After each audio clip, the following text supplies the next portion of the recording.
This is Audible. Millionaire Traders: How Everyday People Are Beating Wall Street at Its Own Game. Written by Kathy Lean, Boris Schlossberg. Narrated by Caroline Schaefer. Copyright 2007 by Diana Kathy Lean, Boris Schlossberg. Production copyright 2012 by Audible Inc. Preface. How many times have you heard the often quoted statistic that 90% of all traders fail? Yet every day, millions of ordinary people around the world wake up, turn on their computer, and try to make a living by trading the financial markets electronically. As in every profession, there are successes and failures. The same statistic of failure exists in the restaurant business, especially in our hometown, New York City. New restaurants spring up on a near-daily basis. Some are successful, most fail, but the possibility of hitting it big never deters people from trying. We have found 11 people who have hit it big trading for themselves. These are not hedge fund managers or employees of big money center banks, but regular people who started with as little as $1,000 and turned their small initial stakes into a 6- to 7-figure fortunes. These people come from all walks of life, live all over the world, and trade a variety of electronic markets. Some of the traders focus on equities, others on futures or foreign exchange.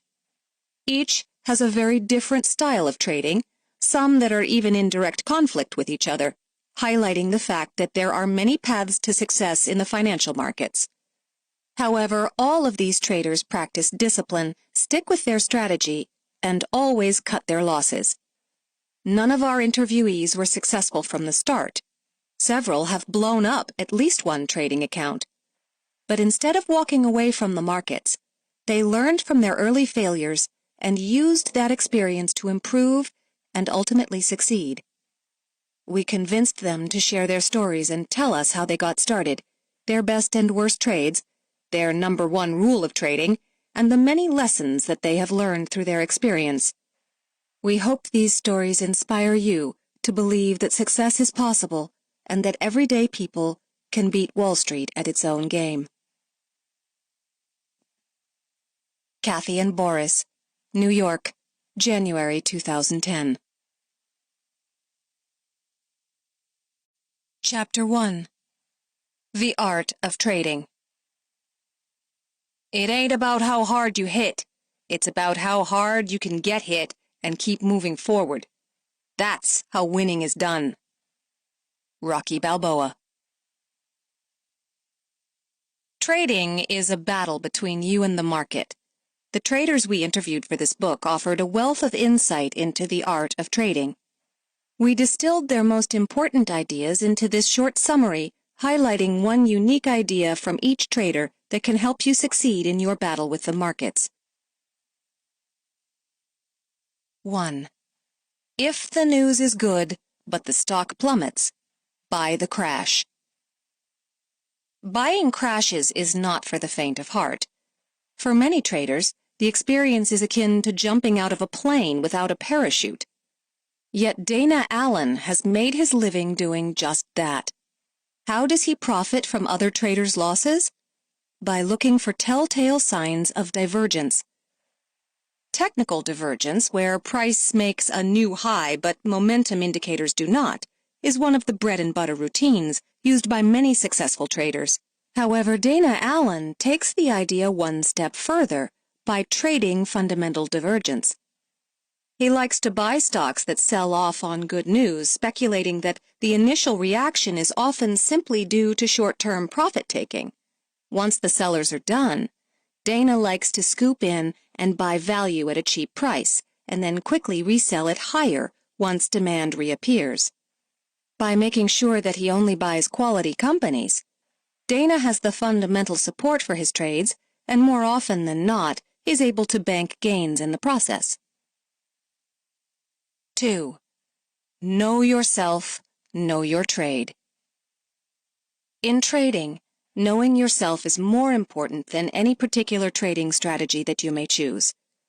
Your personality needs to be in sync with your methodology. Otherwise, you will not be able to follow the rules of the setup. Knowing your strengths as well as your limitations is rule 1 of becoming a successful trader. As Rob Booker points out in his interview, I am a 50 to 100 pip a week trader, meaning I have pretty much decided that that's about the limits of my human capacity. And over 50 to 100, I start getting a little bit crazy. I become a little bit less disciplined and a little bit more euphoric, to put it mildly. So I have not generally done a lot to increase that pip target over time, even though systems that I build might produce bigger gains. If you have a short attention span and seek instant gratification, long-term swing trading strategies will not work well for you, no matter how robust they may be, because you will not have the patience to successfully see them through. Conversely, forcing oneself to become a scalper is sheer suicide for a trader who may be much more analytically rather than instinctually inclined. Therefore, it is imperative that you know what type of trader you are and trade within your comfort zone. There are many ways to succeed in trading, but they must be aligned with your personality. 3. Triple your demo twice before trading for real. This insight from Hussein Harnicker is perhaps the most practical piece of advice from any of our superstar traders. Nobody can master a professional skill right away. Doctors practice on cadavers, lawyers spend countless hours in moot court, and mechanics toil for months in classroom garages. Practice does not guarantee success, but lack of practice almost always ensures failure. In foreign exchange, which is Hussein's market of choice, every dealer offers a practice platform allowing traders to experiment with virtual money rather than real capital. In other financial markets, plenty of software tools exist to allow the trader to paper trade in realistic market environments. For example, our other interviewee, Paul Willett, who was already a successful equity trader, spent 3 months paper trading his account when he decided to make a switch to electronic stock index futures. What makes Hussein's advice even more valuable, albeit much harder to follow, is that one has to achieve substantial success on the demo before moving to a live account. By mandating that you triple the demo, Hussein requires that your trading methodology has a discernible edge that should serve you well in the real market. While his rules of trade are difficult, they are well worth following because they instill the discipline necessary to succeed in the real market. 4. Don't lose your cool. Always use a stop. Although this rule is practiced by every professional trader to control risk, Frankie Law, a Forex, FX trader from Hong Kong, offers additional insight into why it is so valuable. In his interview, he states, "There are many people who will go long a currency pair and keep injecting money into their accounts if they get margin calls to buy at even lower prices in hopes that a rally will help them recover their entire account. For example, if you are long 10 lots and the price falls, you add 20. If it falls again, you add 30, etc. Although the ability to recover quickly may seem extremely attractive, it is very dangerous and it is something I will rarely use. The reason is because I feel that if I keep on posting money into my account to meet a margin call and adding into a losing position, I am essentially at the whim of the market. I can only hope that the trade moves in my desired direction, but I am essentially stripped of my decision-making power. Perhaps the price movement would have called for a short, but since I am buried so deep in the long position, I can only let the market take me where it wants to. So what would I do if I got a margin call? I would close my position and wait for the next clear opportunity or setup to get into the market, because it avoids letting the market dictate my profits and losses and allows me to be the decision maker once again.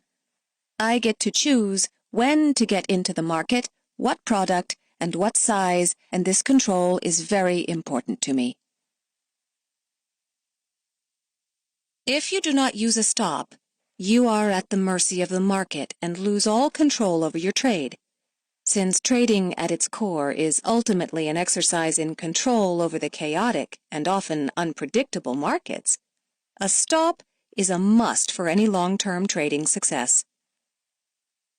5. Protect your capital, protect yourself. This is perhaps the most basic but often the most overlooked aspect of trading. According to Indy Jones, Clint Eastwood would be a great commodity trader because he told the $1 Million Baby that rule number 1 in boxing is to protect yourself. And I think the same is true in trading.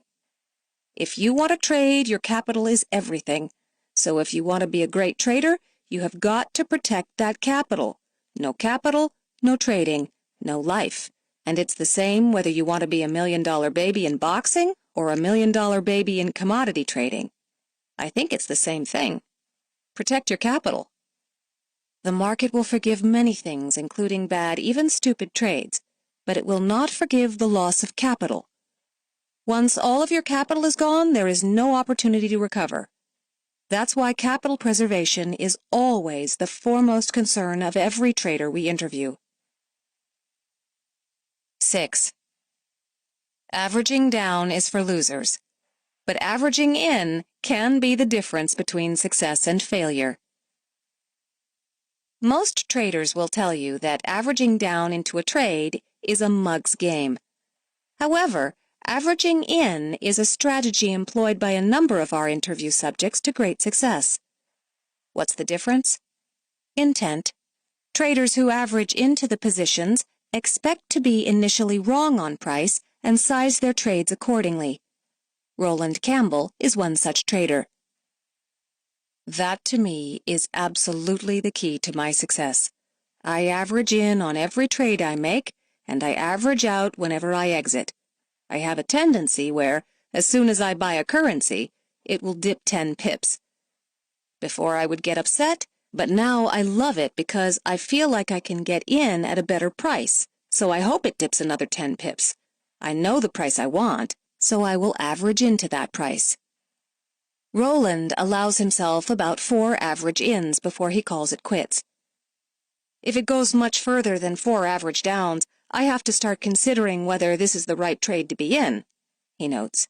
But 9 times out of 10, that strategy works for me. Roland always knows his uncle point, and unlike novice traders who are never willing to pull the plug on a bad idea, Roland will always stop himself out when a trade goes bad. However, the majority of the time, he will succeed in turning a profit on most of his scale-in strategies, showing once again that all rules of trading can be broken if you have a legitimate reason for doing so. 7. Tops or bottoms are only evident in hindsight. There is an old trading adage that goes like this: they don't ring a bell at the top. While tops and bottoms may seem obvious in retrospect, in the heat of the battle, they are rarely clear. That is why Tyrone Ball's point is so valuable. He said, "I came to understand that you can't pick the top and the bottoms of your trades. You just gotta be willing to take money while it's still in your favor and cut your losers small. I mean, it sounds too simple, but most can't do that." Market profits can be very elusive, like ice cubes in your hand. Therefore, banking at least some profits when you get them is a cornerstone to most of our traders' success.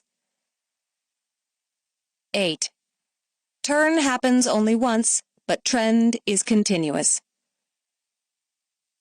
For anyone who is a fade trader, trying constantly to pick tops or bottoms, Ashkan Balour's deceptively simple observation should provide a moment of pause. He states, "Basically, I am continuation trader. When the trend is going in that direction, I don't see any point in trying to find the turn. It will tell you when it's reversed. If you look at any chart pattern where the market's reversed, you'll see a daily reversal. Reversal only happens once, but the continuations happen all the time until the moment the reversal is hit. In a sense, Ashkin argues rather persuasively that the higher probability trades occur with the trend, since, like in physics, price will stay in motion until it is counteracted by a stronger opposing force. Until such time comes, Ashkin believes it is much more productive to trade in the direction of the major trend. 9. The last 25% of the position can make a disproportionate contribution to your overall profit.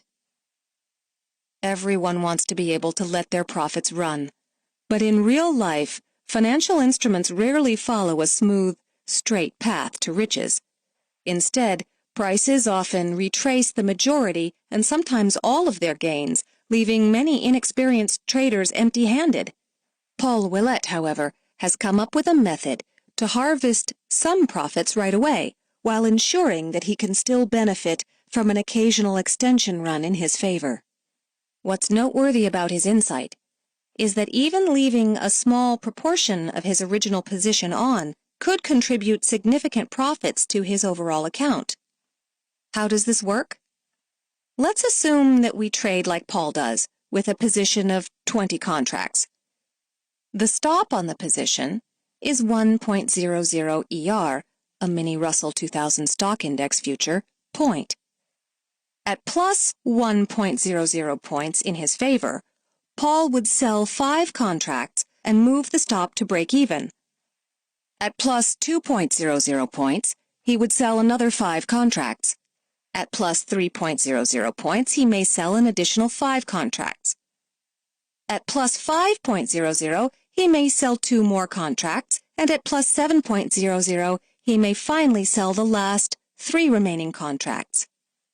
In total, the trade would have netted plus 61 points, but note that fully 31 of those points, or more than 50%, came from the last 5 contracts, or just 25% of the original amount of the trade.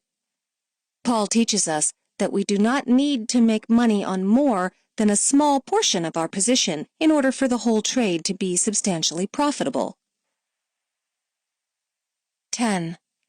Make your money work for you. In a rush for capital appreciation, many traders often overlook the immense power of compound interest. Marcelino Livian is not such a man. Instead, much like the largest money center banks and the savviest hedge funds in the world, Marcelino always looks to get paid while holding a position. That's why he trades FX exclusively on the side of the carry, letting the positive interest rate differential between the currencies help improve his average entry price while he waits for his trades to become profitable. While his method may be far less glamorous than the swashbuckling style of the scalpers, it is no less profitable and should be taken just as seriously. 11. Beat computers at their own game by using probative orders. Almost 70% of trading on NASDAQ is now done through automated order entry programs. Many traders have bemoaned the onset of computerized trading robots as the end of face-to-face markets. But Steve Ickow has not only adjusted but prospered under the new regime by probing out the logic behind the software algorithms.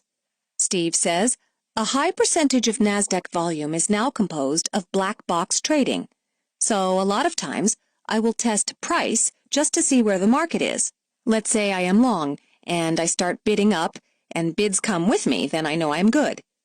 Let's say I offer, and now no one joins me. No one is an aggressive seller. That's how I get information on the stock, by constantly bidding and offering. Whether you are a machine or a human being, when it comes to financial markets, ultimately you are either a buyer or a seller.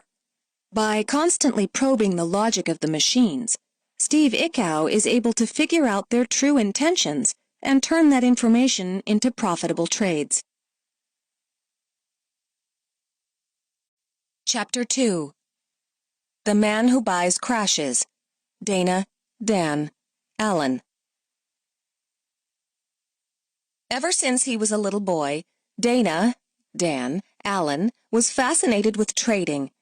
He started reading the Wall Street Journal at 9 and opened his own commodity trading account by the time he was 21. Dana's trading career has been characterized by one overarching theme: the uncanny ability to buy a dollar's worth of value for a nickel. Be it commodities, stocks, or options, Dana has succeeded in finding deep value in whatever instrument he traded, often increasing his initial investment tenfold. The man who buys crashes, Dana Allen, thrives on making bids when most other market participants are running for the exits. Although his trading style is not for the faint of heart and can be seemingly chaotic, Dana has managed to confront the risks and walk away with returns that most retail traders can only dream about. We had a chance to interview Dana from his home in Nevada. Question: were you always fascinated with trading? Did you read the Wall Street Journal when you were in high school? Answer: oh, younger than that. I started reading it when I was 8 or 9 years old. I'd look at the commodities section and at the charts, and I always thought, gee, I can make money in this. Of course, I was too young, but when I was 21, I think right on my birthday, I started trading commodities. So I guess at that point, I had to be the youngest commodity trader in the United States at that time. When you say you started trading commodities, were you trading retail? Yeah, I was. It was back in the very bad commission days. I was still in college and I was trading mostly copper because I was a geology student. What were the commissions like at that time? Oh, outrageous. Yeah, it was so bad I think it was $50 to $100 a side or something like that. It was terrible. And how much was each point worth? It was $250 per penny. So copper had to basically move a penny for you to overcome the commission costs, right? That's right. It had to be a fairly big move. Back then, my broker had to pay $600 a month for a 5-minute delayed quote fee, which provided as much information as anyone can get free now. These days, everything is so much better. The information is free, and it's faster. The commissions are 1% of what they used to be. I can do options, and the commission is $1.50 to both buy and sell, where it used to be like $50 each. In many ways, it's never been better than it is today to trade. Did anybody in your family trade stocks? Yes, my father did as an investor, but he was a businessman, not a trader. I started off doing it myself, and then, like most people, I started with the minimum account size of $3,000. And sure enough, you always have to blow up when you have such a tiny account. How long did it take you to blow up? Oh, I think 6 months. That's pretty good when you trade commodities on $3,000. That is pretty good. That's very impressive. You really held out. You treaded water for a long time there. The reason for the question about family was because one of the interesting things that we're finding is that a portion of the traders we're interviewing came from families with strong interest in trading.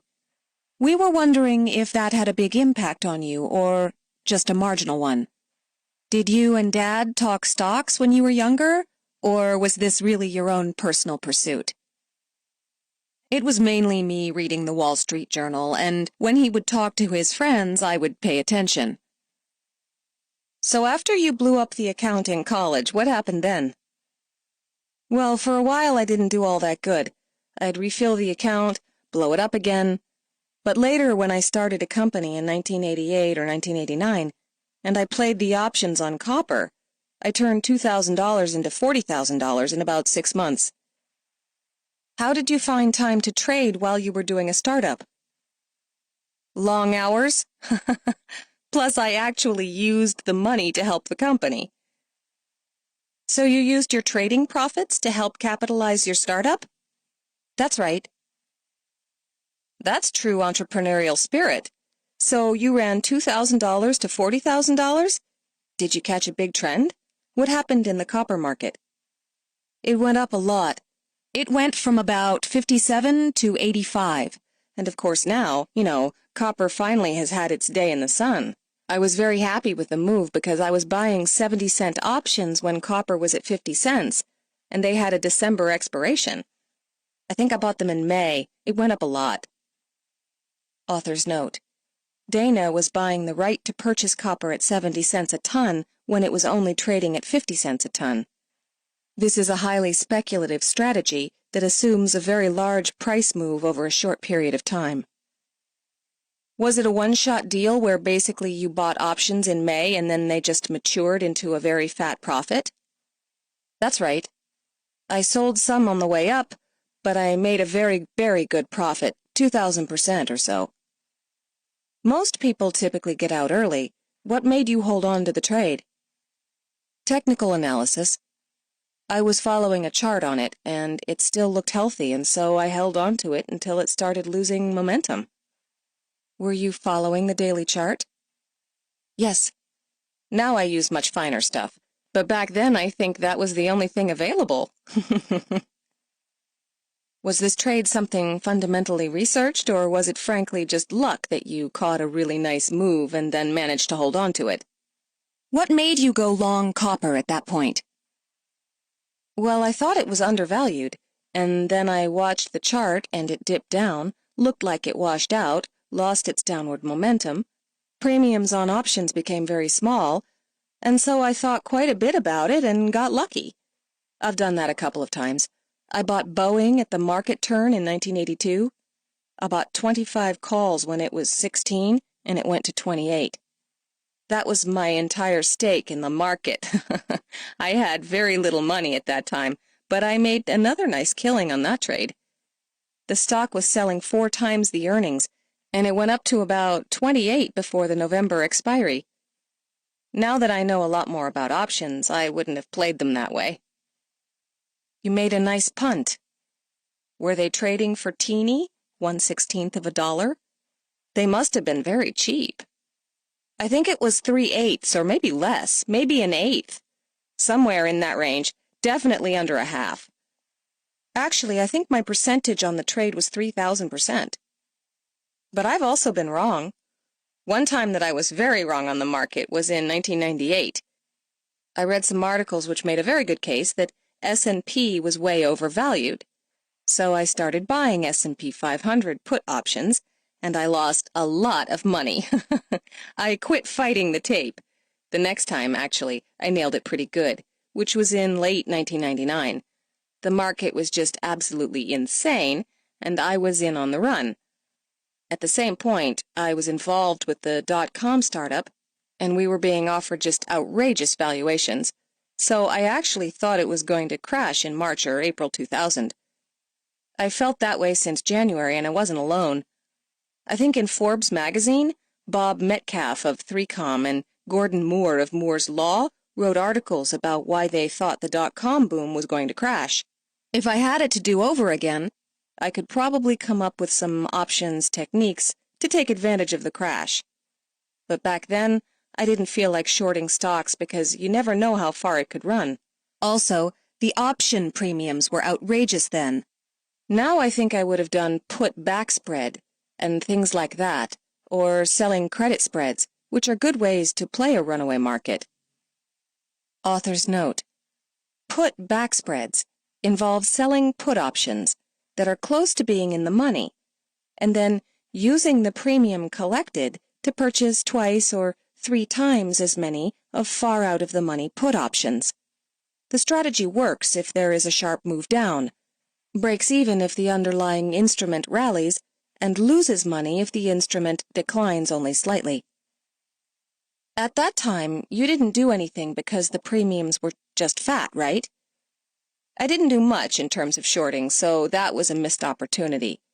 I could have made a lot of money, and I did make some.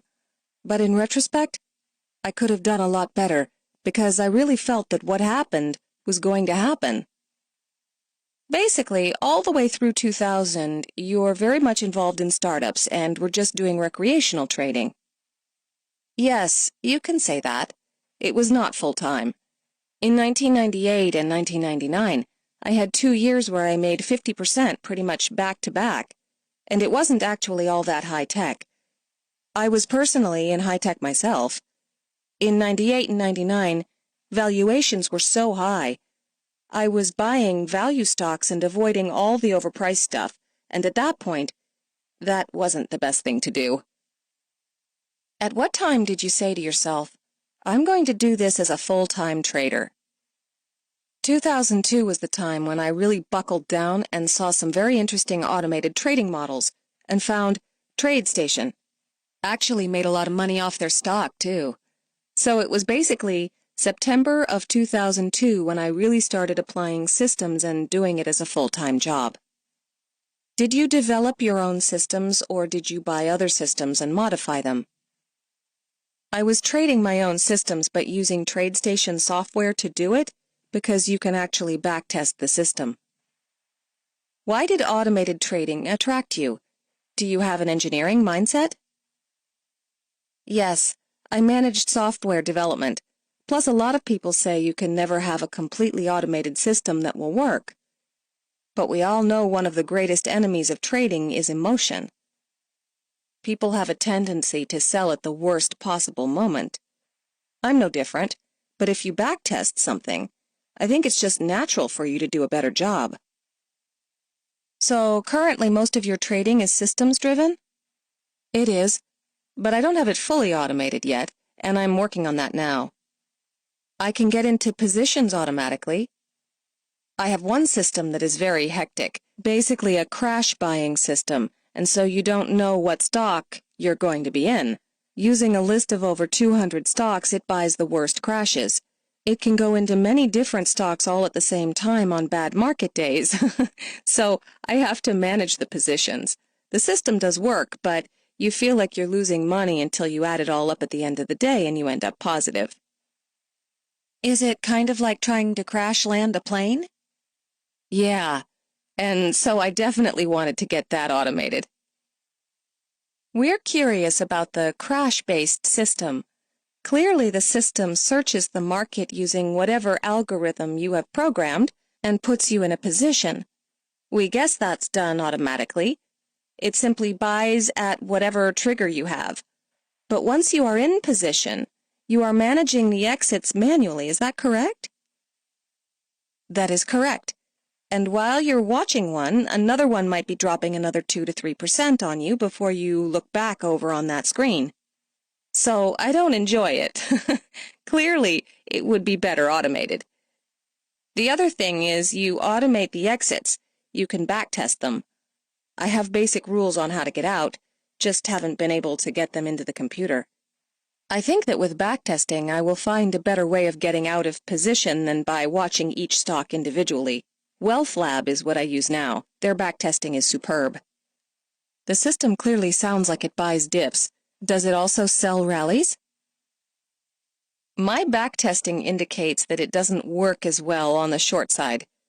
When they rip up, they continue to go up, so my backtesting indicates that it is 2 or 3 times better to buy crashes. You're not buying something that's been going down for a week. I'm talking about intraday crashes. It's more of an extreme intraday crash and then picking up hints that the crash is coming to an end. That's proprietary, of course. Bottom line, you're primarily a long-side trader in stocks because you found that bias to be much more profitable? Yes. You have to know yourself, and I do have a long bias. I tend to buy stocks in oversold conditions, and I'm not as good at shorting. That's another reason for automated systems. If I can find something that works very well on backtesting on the short side, I'll be very happy to do it, but emotionally, in my brain, I have a long bias. When you are in the midst of holding 6, 7, 8 positions, do you have either a mental or an automatic hard stop that serves as your risk control? For example, is it a 5% move down from your entry price, or is everything discretionary at that point?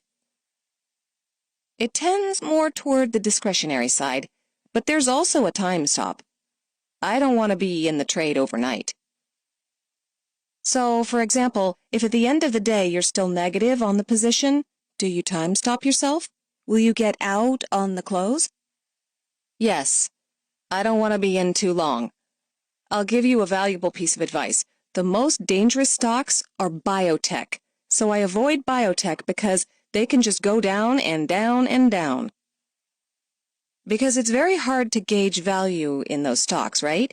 They don't have any assets except whether the drugs either work or don't. Exactly. They are very emotional stocks. Generally, you're either going to stop yourself out on time or you're going to hopefully have a net positive move before the end of the day and take profits. That is correct. And the system is a day trading system, so you always try to stay flat overnight. Yes, probably 90% of the time, but sometimes the crash occurs late in the day. Those I hold. Do you find day trading to be more of a function of your own psychology, namely that it helps you sleep at night? Or do you believe that there is actually an edge? In other words, according to your back tests, is it better to day trade? Yes. I'm just looking for that intraday bounce. I'm not looking to pick up a position. So it's kind of like a game of hot potato.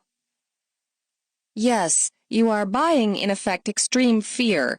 And then there's a point where that fear tends to bottom out, and then maybe a little optimism comes in, and when that happens, you get out. When you get the opportunity, there are 4 or 5 distinct and different types of behaviors in these crashes. And from experience, you can see them on the charts if you're watching a 1-minute chart. But I consider myself an omnivore trader. I do use many different methods, including some long-term trades, like in oil-gas stocks. From 2003 and 2004 until now, I've held positions sometimes for 9 months.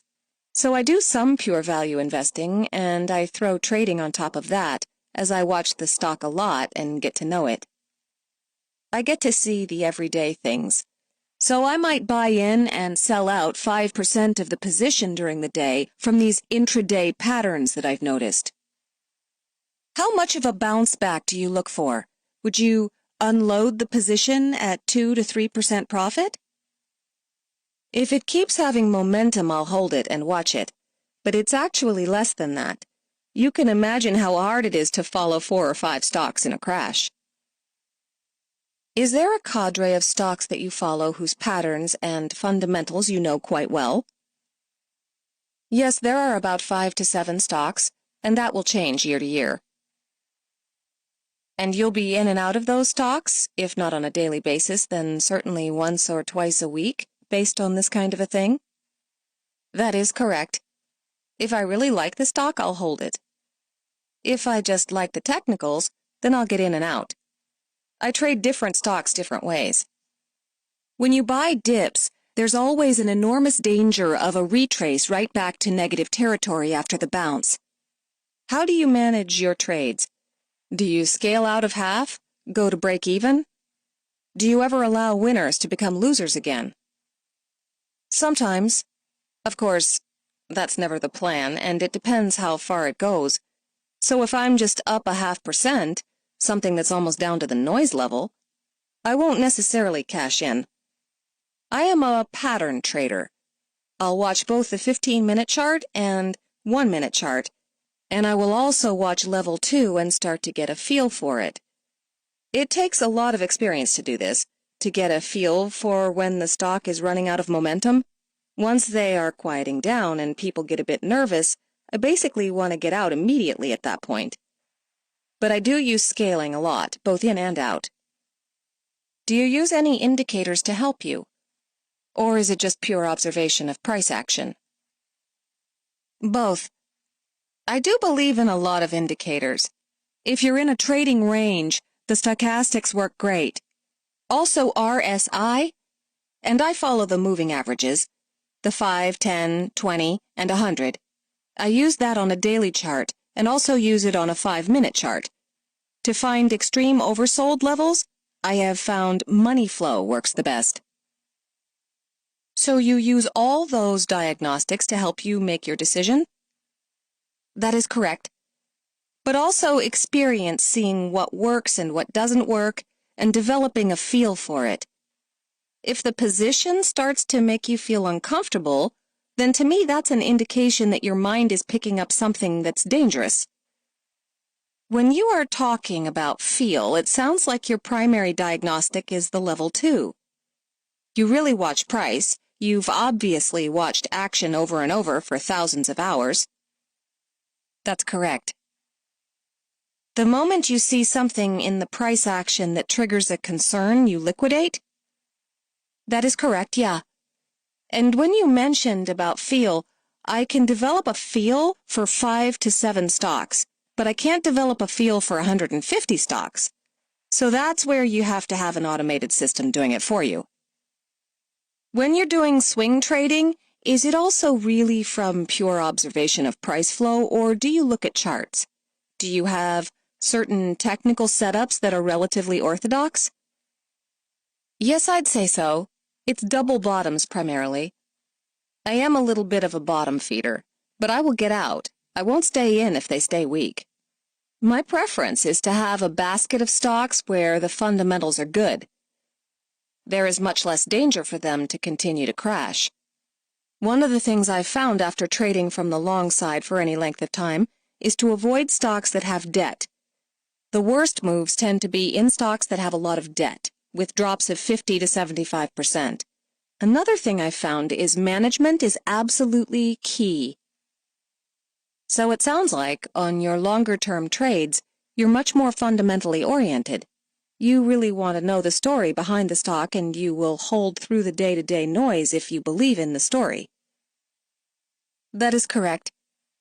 In fact, I never hold a position for a long time in a company where I don't like the fundamentals. Now, on swing or intraday basis trading, that is pure technical. On the crash system that I told you about, I actually don't even know the companies. Sometimes I have to look up to see what the stock is, never seeing the symbol before. And I do try to read the press release, see how bad the news is, and so forth, and then manage a trade from there on out. Obviously, biotech was one sector that you would just stay away from. But has there been a time when a stock crashed? You've read the news releases as to what caused the crash, and the news made you say, you know what? I don't want to touch this. This is just too toxic. Yes, like if they cooked the books or someone's been arrested. The crashes I like best are when the earnings are good but the stock collapses. That's a very interesting trade. So you actually like it when you have a positive fundamental surprise, but a negative price movement, and there's a disconnect between the fundamentals and what the price is doing? Yes, my favorite. Because people are just selling out of fear. There's no real reason for it. They say, gee, it should be going up, it's going down, I'm getting out. You know. There's one unifying theme that tends to run through all of your trading, be it specs in options or be it swing trading or even intraday trading. You are most comfortable with a value-based trade. You like to buy value cheap, whether it be on an intraday basis, swing basis, or even speculative basis, and then see it rally. For long term, that's 100% correct. One such trade I did was in 2003. At that point, we'd had a real crash, just like with the 29 crash, very similar. And then I remembered an old Wall Street Week episode John Templeton was on, and he said when he started out during World War II, he took all the $1 stocks and bought every $1 stock on the stock exchange. So that triggered a memory as we just had a real similar market crash, worst one since 1929. I decided to modify it a little bit to look for companies with no debt. I had 2 criteria. One, that it really had to be a good growing company at a good value, or it used to be a decent $20 to $40 stock that crashed to 1. One of my biggest wins was TradeStation, which I bought for $102 and ended up selling for $12. Another was AES, a big power company that used to be $60 a share and was down to $1. I got a 5-bagger out of that. Another one was Dow Corning. It got over 100 and came down to $1. Got a 7-bagger out of that. Now it's over 20. That's fascinating. Yes, there is nothing better as a trader than to see what you think is going to happen actually happen. The market is humbling to all, though. My best results come after rough periods, where I literally pray to God and ask Him for help and tell Him, if things go right, it's not me. The worst results follow periods where I decide I am really good at this and I have figured out the markets. What is your best trade? That's easy. It was this year. Saw PTSC on a deep value scan, magicinvestingformula.com, and loved the huge cash position, no debt and high profits. Bought some at 0.08 near New Year's 2006. It exploded almost immediately, and by March, sold the last of it on the high day at 210 for a 26-bagger. I wish I had bought more of it. Let's change tact. You told us the best trade. Now tell us the most painful trade. Yeah, there's been several. My worst trade in terms of losing money in a short period time was TMR. I ended up walking away from it with a profit, but this gets back to the issue of company management. It was an oil gas driller down in Louisiana. They had a tremendous new field find, and they hit this well. I think it was 33 million cubic feet a day. I already had a position in at $1, and I saw the press release come across the screen, and I took a look, and there are still people offering to sell the thing at 210. I just bought everything in sight. I ended up at one point with 70,000 shares, and it did very well for a while. It actually got up to a high of 9. You were holding the whole position at 9 still? Yeah. And I had actually increased along the way, and I traded in and out because I got to know the stock and so forth. And then they started missing wells. They had a shareholder meeting in Texas, and there were a lot of enthusiastic investors. Then they went from 90% hit rate on wells to a 30 to 40% hit rate on wells. The stock was trading in a channel, and every time it would hit bottom, I would buy and then sell at the top. But it broke the channel at 780. I should have just gotten out right then. But in the next 3 days, I lost $150,000. So that's the worst loss I've taken.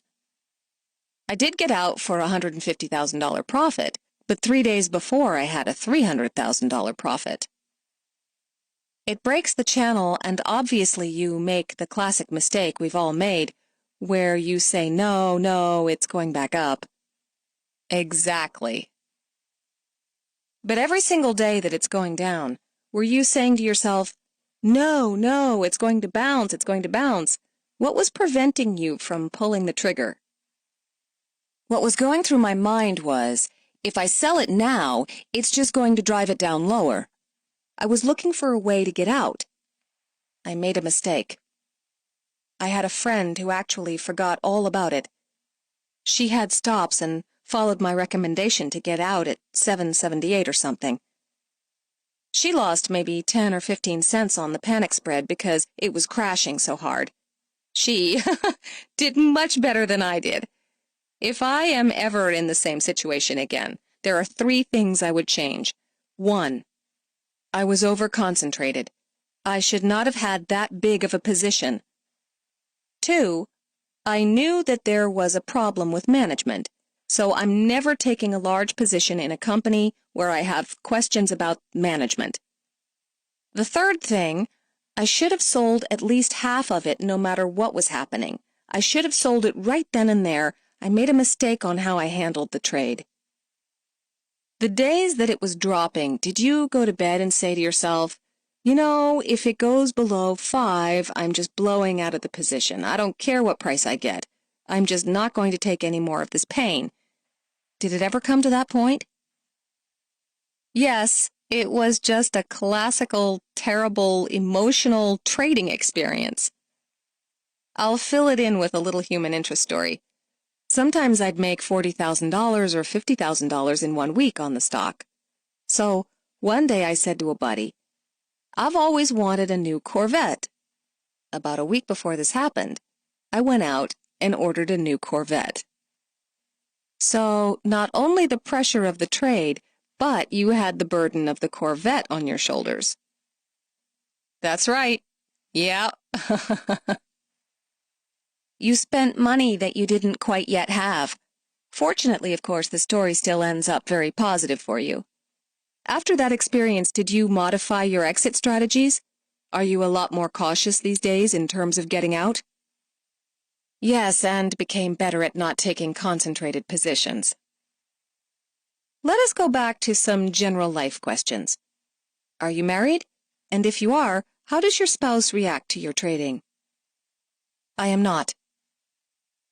So you don't have anybody to answer to, which makes it a lot easier. That is correct, and I'm using my own money, and I've actually turned down money. I've had people offer me money several times in the last 2 years. But the thought of losing someone else's money? You know, having started a business where people invested $500,000, a lot of it from friends, and not being able to return their money for a long time, that was just terrible. So that's why I'm hesitant to take other people's money. I want to be absolutely sure that I can get them a profit. I hate losing my money, but I can handle it. The idea of telling someone else, sorry, the account is down 5% this month, is an extra burden that I don't want. Do you have multiple trading accounts or do you concentrate on one? I have 5, all for different reasons. Cyber Trader, I like. That's actually what I'm looking at right now on my screen. I have Fidelity because of Wealth Lab. I like Wealth Lab. Wonderful backtesting. And I have Interactive Brokers because you could trade just about anything there is and the commissions are wonderful. When you decided to start trading full-time, you obviously had capital. Did you walk into this venture essentially saying to yourself, oh, I can do this for a full year and not have to make a dime? Well, no. And if you lose your money, it is a self-correcting problem. It prevents future losses. But were you capitalized enough to basically not have to draw income off your trading for a while? No, not really. I was fortunate enough to do very well. I'll give you the actual figures. I had money tied up in other things, but the starting capital I had in December 31st, 2002 was $172,000. And I was very blessed because of very good appreciation. I was able to pay all my expenses and multiply the stakes. That's impressive. Thank you. There are a lot of horror stories out there, but I was able to succeed. Like my original traditional IRA, I had a very small one. It was like $18,000 as of October 2002, and since then, it's grown to $200,000. So I was able to do an 11-bagger on that, and by having it in an IRA, I don't have to go through the tremendous pain of all the accounting. I can imagine the reconciliation of your trades must be tremendous. It's probably 3,000 to 4,000 trades per year, maybe more, right? Yes, actually more. I think I average something like 7,000 to 8,000 trades a year. And now that I'm doing options, it's even more complicated. I might have one trade with 4 or 5 different options on certain stock. So I think my trade numbers are actually going to go up. When you started trading and you went into trading full-time, did you write a business plan for yourself? And then did you set daily, weekly, monthly earning targets? Or was it much more fluid than that? I did write a business plan, but made several changes. For example, I had an automated system in 2002 to 2003, but the results weren't what I was expecting. Then one day I was just walking outside taking a hike. It hit me. I had optimized the system to go from 70% to 130% profit, and as a result, it just ended up breaking even. Author's note: Dana refers to the constant danger of system-based trading, namely, the desire to over-optimize your strategy in order to produce more profit. In fact, such tactics often lead to subpar results, as all trading systems typically require very large margins of error. So it's things like that that have happened where I correct my mistakes and write a new business plan. I am a firm believer in doing that. Another thing I've heard some people say is just look at all your trades. Van Tharp pushes that idea.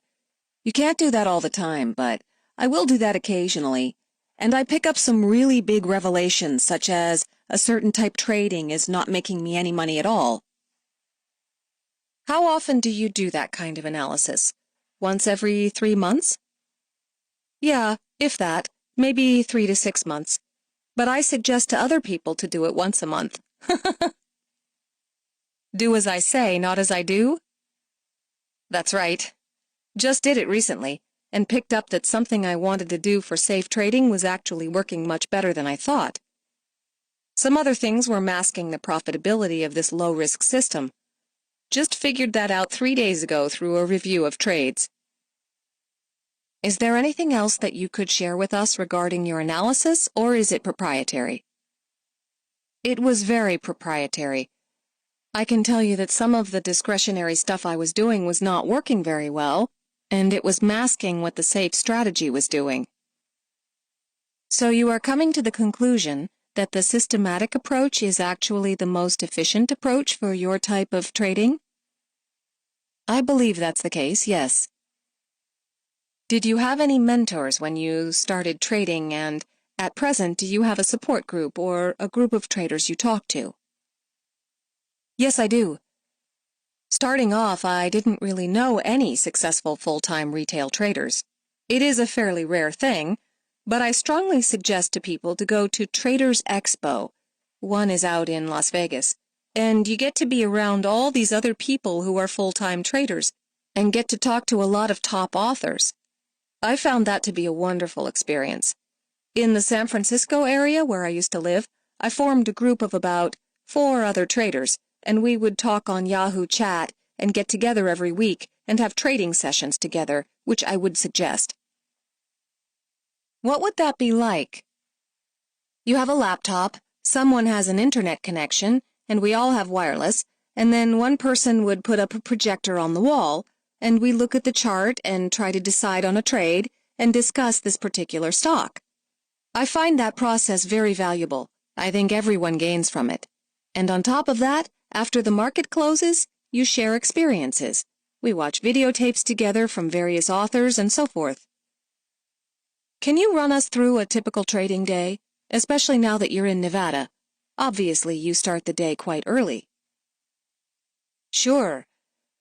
I try to get up before the market opens, check some things out. I have a lot of software I have to open up. Then I bring up the charts on the positions that I have. I am actually putting in a better multi-screen setup here now. How many screens do you look at usually? Up to now, I've done something people think is pretty wild. I use one screen. A 21-inch old CRT. But I'm switching over to 3 19-inch flat panels to use with 2 computers.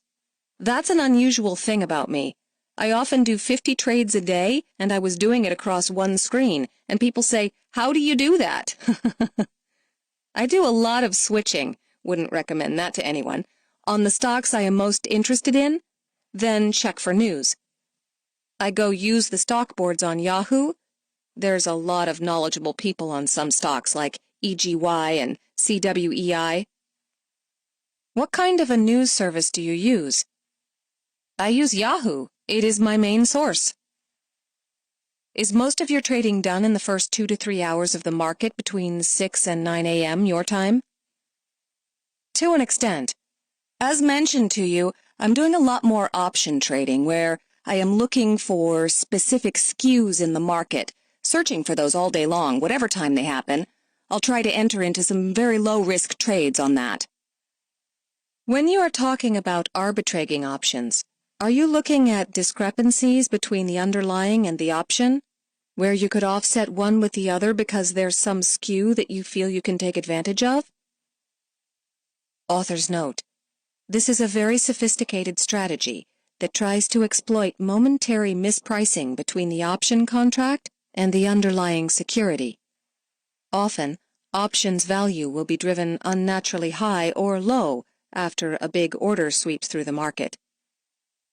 At that time, a trader can sometimes take advantage of the discrepancy by buying the option contract and offsetting the risk by selling the underlying instrument. Yes, and now I can also use single stock features. I'm looking for those types of things, as low risk as possible. If I can make 2% or more per month with no or very low risk, then that's a heck of a deal. Where did your interest and education in options come from? I traded options since I was 21, then sort of moved away from them. Part of it was the bid-ask spreads and the big commissions. But now, the commissions are almost nothing. They're wonderful, and the bid-ask spreads have gotten better. Plus, sometimes you get fills that are between the spread. Let's say the option is 740 to 780 bid-ask. You put an order at 760, and you wait 5 or 10 minutes, and very often, someone will go out and hit it. I found that if you bid with very small lots, then the market makers see them as irritants and will take your bid just to get you out of the way. You put 10 out there and they won't hit it. But if you put 1 or 2 out there, they'll hit it just to get rid of you. Was there any particular books or seminars that you attended that sharpened your knowledge in options? Yes. I read Larry McMillan's book and met him at Traders Expo and talked to him. One thing I think is a little bit of a weakness in that book, and all option books, is they don't really discuss what makes money and what doesn't make money. So I'm doing some software development to prove a strategy, both so I can make money off the software and I'm interested in actually publishing it. Also, I'm reading Natenberg now. Excellent book.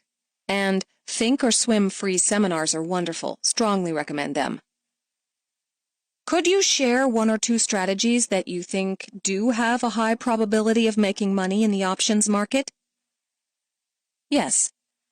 Things related to selling nearbys that are going to decay much faster, and then if you can get a volatility skew on top that's in your favor, that helps. Also, covered calls on lower-priced stocks with huge volatility. I'm doing that on RMBS now. Diagonal bull and bear spreads have a good chance for a profit. Author's note. These are various option strategies that essentially try to sell one strike price against another in order to take advantage of the volatility differences between a set of similar options with different strike prices. Let us wrap this up with a couple of final questions. Where is the drudgery in trading? Do you find anything boring or annoying, or is everything about this discipline really interesting to you? Good question. Well, I think the worst thing is, maybe it's not boring, but the worst thing is losing money. And having to deal with paperwork and the taxes is very boring. How do you deal with losing money? Have you gotten to the point where you can shrug it off, or does it still simmer and burn and you become very annoyed? I definitely got used to it. I can lose $5,000 or $10,000 in a day and not get affected, but if I lose money 17 out of 20 days, then it still does affect me. What's been the longest losing streak you can remember? Have you ever had a string of 10 to 12 days where it's just been nothing but bleeding?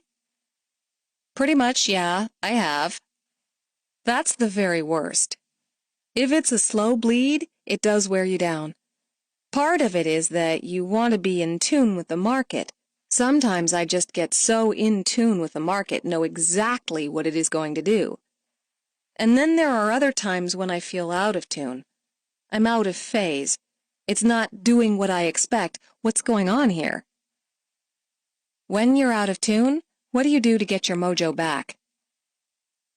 I try and drop back to 40% cash, sometimes even 70% cash. I try to figure out what the reason is. I also think there is a humbling factor that does make you better in the long run. I think the greatest deterrence is that most of us don't think high, consistent returns are possible. You can't achieve something if you don't think it's possible. All you have to do is make 1% a day. That's 200% per year. There are stocks that move around 3% every day, and so it's got to be possible. And because I believe it's possible, then it helps me to get better results. Last question of the day. What would you say is your #1 rule for trading? I think my #1 trading rule is not to worry about being right. Just focus on making money and just deal with being wrong. The purpose of trading is not being right. The purpose is to make money. And I think that's my #1 rule. Don't get hung up on your current positions. Lessons from Dana Allen. Look for 10-baggers. One of the most impressive aspects of Dana Allen's trading is the amount of trades in his career that have returned him more than 10 times his initial investment. Or, as he calls them, 10-baggers. Whether in options, stocks, or commodities, Dana has been able to achieve these incredible results by always buying value. Using John Templeton's maxim that investors get the best bargains when the world seems to be coming to an end, Dana has been able to pick up bargains at severely distressed levels more than once during his trading career. In fact, using the same method that Templeton employed half a century before him, Dana bought as many $1 stocks on the New York Stock Exchange and NASDAQ as he could find, following the 2001 market crash, a strategy that proved to be extremely profitable in the ensuing market recovery. One critical rule that Dana always follows is to only buy securities of companies that have no debt. This is a very wise approach because debt-ridden companies can collapse even if their underlying business remains relatively sound, especially if they are forced to divert their cash flow to service debt. Stocks have an upside bias. Over the past 2 centuries, stocks in the United States have returned an average of 7%. Massive stock corrections notwithstanding, equities are the only financial asset that show an unequivocal uptrend on a longer time frame. Therefore, selling rallies works less well in the stock market than buying dips. Stocks have a natural upside bias as they tend to appreciate with the expanding economy. Many market analysts refer to this phenomenon as the upward drift. Certainly, stocks can fall mercilessly for days, weeks, and even years on end. Over the long term, however, they tend to rise rather than fall. As a wise man once said, the race does not always go to the strongest and the swiftest, but that is the way to bet. And that is the way that Dana Allen generally bets, preferring to buy crashes rather than sell manias. Stops should use time as well as price. One very interesting part of Dana's methodology is the use of a time stop as well as price stop. After all, trades travel through both time and price, yet traders only focus on the price part of the risk. Dana uses a simple end-of-the-day stop on his crash buying system. If the price hasn't reached his objective by the end of the day, he terminates the trade even if it remains above his stop. The basic premise of his setup is that prices should quickly bounce off their depressed crash levels as bargain hunters swoop in. If the bounce hasn't materialized, that may mean that the majority of the market does not perceive value at these levels, and further declines may be in store. Therefore, a time stop as well as price stop could help traders to minimize risk. Best trade setup is a disconnect between fundamentals and price. Divergence is one of the most common setups in trading. Typically, divergence is traded off technical factors when momentum indicators disagree with price action. However, Dana Allen likes to trade divergence based on fundamental reasons. One of his favorite trade setups occurs when a company reports superior earnings, but the stock sells off on profit-taking. This is a very interesting strategy because, once again, Allen positions himself on the side of value. Once the wave of initial profit-taking crests and the selling is completed, the same stock can often present a compelling value as long-term investors buoyed by strong fundamentals return to the bid. The one exception to this setup is the biotech sector. Dana feels that financial value of biotech stocks is extremely difficult to gauge, given the fact most of these companies live or die by the actions of the FDA's Center for Drug Evaluation and Research and have no assets aside from their intellectual property. Chapter 3. The 100-Pip Trader. Rob Booker. Even though Rob Booker is a former lawyer turned full-time trader, if you asked him to describe his job, he would tell you that he is a backtester first and a trader second. In less than 5 years, he has gone from trading a $2,500 account to becoming a client of a major interbank provider which requires a sizable account. Rob's style of trading is defensive, and he focuses on preservation of capital. His number one rule of trading is, if I can't prove that a system works from my testing, then I have no business trading it with real money. A fan of the casual attire lifestyle, his humorous, laid-back approach has built him a huge following. He is one of the funniest traders that we know, as well as one of the most humble. He has taught over 1,000 traders how to trade, and all of them call him their friend, as he strives to maintain a lifetime relationship with each one of them. From his office in Wheeling, West Virginia, Rob took a few hours to talk to us about his approach to the market and to share some of his tricks of the trade. Question: Can you tell us a little bit about your background in the financial markets? Were you exposed to the concept of finance as a kid, or was it much later?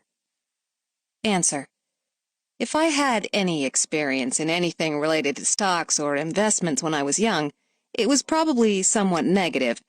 It's not that I was discouraged from being involved in the markets, but I was always encouraged to think of what I would call more traditional occupations, law or medicine. I don't know enough math to save my life, and I always heard that to work in the markets I would need to have a strong math background. So Wall Street wouldn't have been much of an option in my mind anyway. Honestly, I was never encouraged to think about working in the markets, so I guess you wouldn't call it discouragement, but it never arose as an option, as a career, or even as a hobby. And it wasn't even something I was remotely interested in. The earliest that I can remember being interested in investing at all was when I took a course in high school as a freshman, and it was a business course. We were expected to buy stocks at the beginning of the semester with a play account, and then track the quotes in the newspaper for the semester and see how it turned out. Did that whet your appetite in the financial markets enough to keep you interested? No, I think I took the class and forgot about it. But I really enjoyed taking the class. I remember I bought Pioneer stock. It was the company that made electronics, and I really wanted a Pioneer stereo with a CD player at that time. So I decided that I would pick a stock based on something that I liked, and I am fairly certain I came in last. So much for investing in something just because I liked it, and not because it had true upside potential. Yet during that semester of high school, I was entranced by the thought that you could actually buy a piece of a company or invest in something, and then basically play the game of waiting to see if you had made the right decision. I was seriously interested in it at the time, and then I just forgot about it. In fact, I completely forgot about it until much later on. That's very interesting, because not everyone who is successful at trading actually majored in anything remotely related to it in college. Yes, exactly. And I never actually took any economics classes in college at all. The big, scary class at BYU, Brigham Young University, when I was an undergraduate was Economics 101, and it seemed so daunting from all the horror stories I heard about it. So, although I was interested in business, and by that time I was once again interested in the markets, I was just too fearful at the time to really take the plunge and study economics in college. I missed the opportunity to get a really good foundation, which I think would have assisted me later on in my trading career. So then you went on to study law? That is correct. As soon as I graduated from BYU with a degree in Italian, my wife and I moved to San Francisco, where I started law school. Was that because of parental pressure? Mostly, yes. I think it's unfair to blame the decision on my parents, but in my mind, I really did enroll in law school because I believed, from my upbringing, that it was the safe route. That's exactly the reason why I went. I think I was strongly encouraged by my parents to pursue a traditional occupation that would allow or enable me to support my family, and any pressure I felt from my parents was positive. They were excited for me to go to law school and told me that they believed I would do very well. They were probably more excited than I was about law school. It was never forced on me, and I sort of followed that path because I had come to the conclusion that that's what I wanted to do, and I had a vision of a legal career that was quite different than what's practically possible as an attorney. It did not take long for me in law school to realize that I would have no interest in practicing law. What kind of law were you studying? Well, in law school, it's just so general that at the beginning you don't get a lot of chances to specialize in anything. So I took courses ranging from criminal to constitutional to business law. When I was in law school, I took a summer job at an investment bank in San Francisco, and my wife worked for a hedge fund. The exposure to these jobs started me thinking again about a career in the markets, so I started picking courses in transactional law or corporate law, and found that I was once again fascinated by the idea of trading and realized that I had caught the bug a long time ago and I just couldn't shake it, and I kept coming back to the same thing. One day, while working at the investment bank, I met a trader. Later on that same day, someone told me that the trader I'd met made $600,000 the year before. That seemed to me to be way more money than I could make practicing law. Then I was told that this trader would probably make over $1 million in the current year. I started wondering what the heck I was doing in law school. That's really interesting that you took an internship at an investment bank, because people who study law usually take internships in some of the big law firms. What made you take it? That's a good question. It's very kind of you to even ask that question, that you would assume that a big law firm would have had any interest in me, which they did not. I made the decision to work at an investment bank mainly because I didn't have an alternative available to me. Although I was fortunate to get into a good law school, my grades were absolutely terrible. I was uninterested in a legal career from nearly the very beginning, and my grades seriously reflected that lack of interest. So I took a job where I could get one, and the place I could get a job was as a lowly staff assistant-type position at Montgomery Securities in San Francisco, and I absolutely loved the environment. I was actually working at Montgomery Securities on the day they helped take Netscape public. Everybody in the office, especially in the operations department, was fascinated by the idea that this company with no revenues could be taken public. I remember people telling me that this new company was doomed to failure and there was no way it could ever survive. Well, we know now that the founders of the company were made very rich and that the company was sold to AOL in 1998 for $4 billion. The day Netscape went public, we watched as the stock kept going up and everybody made predictions as to how far back down it would go, but it really never did go down for as long as I was there. And I think that was one of my formative experiences where I realized that the markets were an amazing vehicle for wealth creation, and they made people wealthy very quickly. Maybe that's not a great lesson, but it certainly was one of the things that attracted me to the markets once again, and I never lost interest for longer than a day after that. Did you ever finish your law degree, or did you switch careers before that? I did finish law school. I could honestly say that there are very few regrets in my life, but one of those would be that I did not take a job as a trading assistant at Montgomery Securities, but rather continued my legal studies and went all the way through and finished law school. When did you decide to switch careers? Once again, my not-so-fantastic grades in law school threw me an opportunity to look elsewhere. I had job offers after law school to work in law firms, and what I realized at that point was that it just simply wasn't going to work for me. So I attempted to enroll in a PhD program on the East Coast.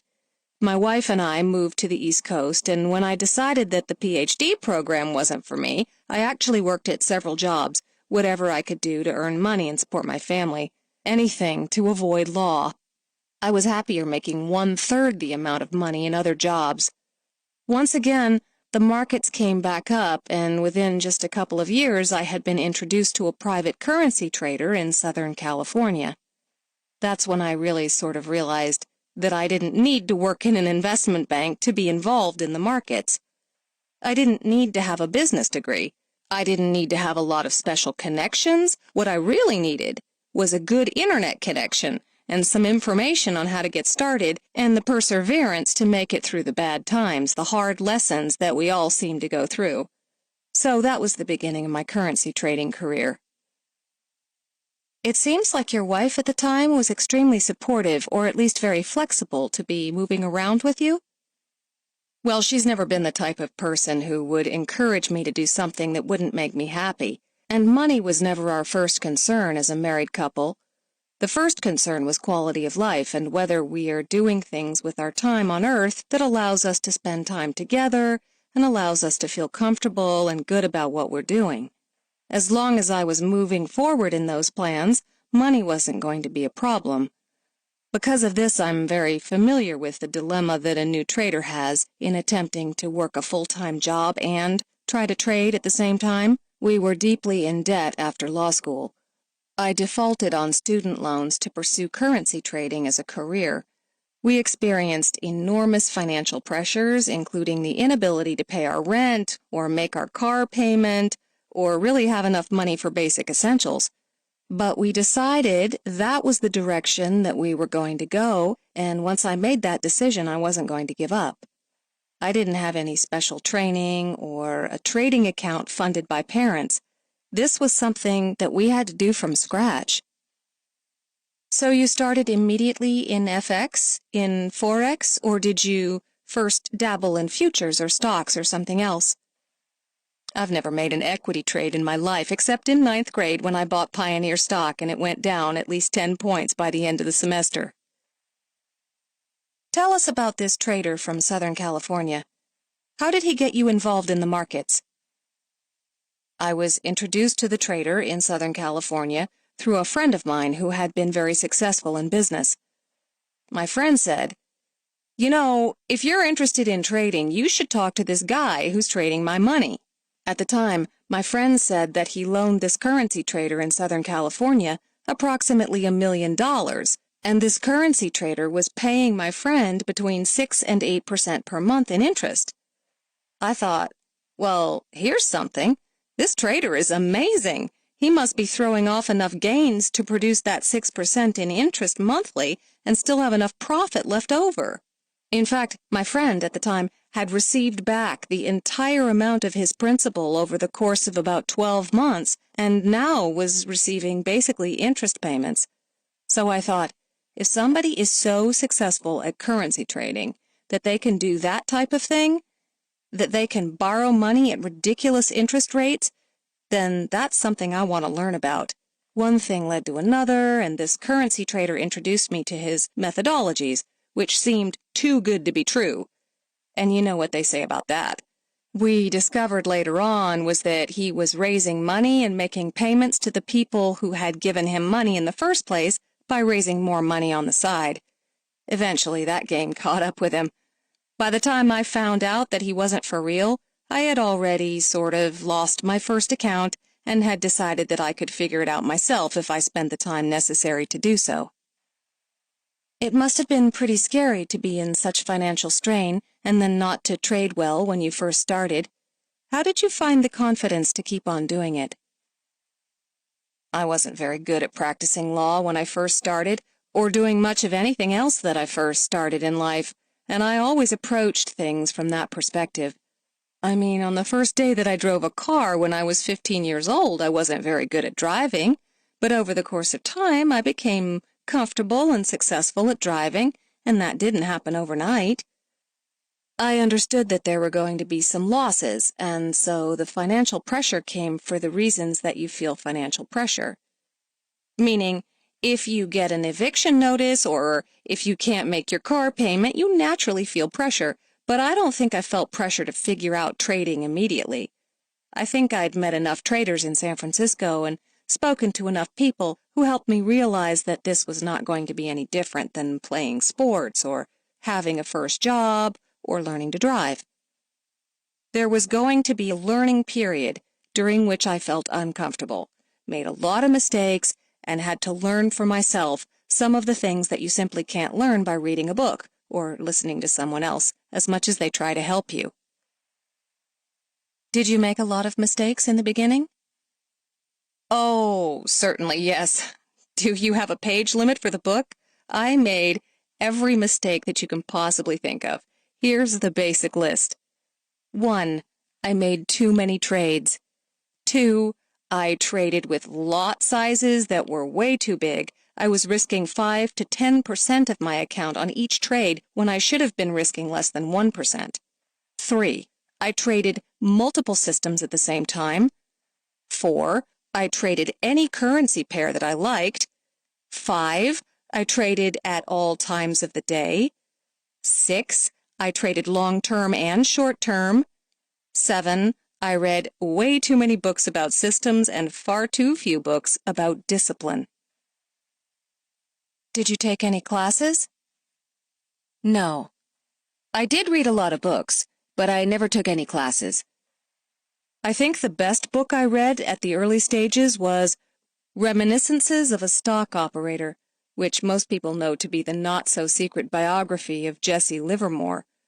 I also found a lot of wisdom in biographies of successful people, including John Rockefeller, Gandhi, George Washington, and other founding fathers. In many cases, I found more trading wisdom in the biographies than in the trading books. How long did it take you to get it right? 11 months. During that time, I tested my brains out. I built my own trading systems and tested them endlessly. I tested for hours and hours every day. I traded with a demo account and a small live account. Did you at any point feel like giving up? Probably every day. I probably felt that way on a regular basis at the beginning, and some of it was because I was also working at the time. I would develop websites. I took a job selling T1 lines or internet service at the very infancy of the internet. I took a job as financial recruiter, a headhunter. The one thing that I would not consider doing was taking a job working in a law firm, and that was simply because I didn't want to get sucked into the lifestyle and go down a path that I felt really uncomfortable with for the long term. So I did a lot of things on the side and as much as I could just to make sure we could stay afloat during the time that I tried to learn how to trade. So you worked full-time while you were trading, or was it more like part-time? I'm absolutely positive that I worked full-time hours, and some of those hours were the 9-to-5 type, while some were side projects, where I did consulting work like write a contract or help with a website. I looked for whatever work I could find that I would be able to do in the middle of the night, ideally. So how did you manage to trade while working full-time? I just didn't get a lot of sleep. The only answer I can come up with, looking back on it now, is that I woke up at 2 or 3 o'clock in the morning, and I would watch the London or European sessions. The reason I did that was because I had been first introduced to currency trading from someone who was taking trades in the middle of the night and trading during those sessions. So that's the session that I was drawn to. And so I would get up really early, and then by the morning I would be ready to work or do whatever else it was that I was doing to earn actual money, and then I would come home and I would try to sleep and spend time with my wife and get up early again. So I literally made it work by just getting very little sleep. Do you think the key was that you had to make this work? Yes, I made a decision one time like I do with most things. I made a decision that I was going to make it work. It was clear to me that other people could trade for a living, and if it was possible for other people to do it, then I could persevere long enough to figure it out. I knew it might take me longer than someone else, but I wasn't in competition with someone to do it faster. I knew that I wouldn't have a large account like someone else might have, but I wasn't in competition to have a certain size account. I was just trying to figure it out so I could be consistently profitable. I also had a very good friend who was a financial planner who told me that the secret was to grind out regular profits on a regular basis. The goal wasn't to hit the jackpot or pull the slot machine or win the lottery. The goal was to consistently grind out profits week after week. And if I could be profitable each week, the amounts that I made wouldn't matter, as it would prove that I was able to keep what I had earned. And I think I just decided that was the main focus. If it was just $50 per week or even $25 per week, at the beginning the amounts were irrelevant, and really figuring it out was more relevant. Then, later on, I figured I could find more money to trade with if I had to. I can't emphasize this enough. The big lesson for me here was that I didn't have to make $1,000 per day or even per month. I just needed to make something and not give it back. I learned that if I took care of my trading capital, the rest would take care of itself. How much did you start trading with? $2,500. It was partially mine and partially an investment that a good friend made in me. In the first few days of trading, I made 10% in the account. I should have closed the trading software down and not open it again for a month. What happened? I almost remember it exactly. The account went from $2,500 to about $2,752 and some change, and I had a 10% gain in the account, and I should have shut it off and walked away for at least a week. I was positively euphoric. I was the Warren Buffett of currency trading. I remember I had heard these stories about guys returning 6 to 8% a month or more, and I figured I could just continue to do something like that. But I didn't stop. 2 weeks later, I took a trade, placed no stop loss, and 72 hours later, I had lost 90% of my capital. I remember drawing it down to the point where it was at $2,500 and saying to myself, maybe I can get out at break even, and it will be like the bad trade never happened. Then it was down $2,000, and then it was $1,500, and by the time it got down to that level, I just thought, it can't get any worse, so I might as well just leave it open. And of course, it got worse. So what do you do differently now? I try my hardest not to lose money. That's my first concern. I know this sounds heretical, but making the money isn't the hard part. When I first started trading, I was in a very bad spot financially. A close friend who had been very successful in business took me aside, looked me in the eye, and said, "Rob, you've convinced yourself that making money is difficult." Then he said, "Making money is easy. Keeping it is difficult."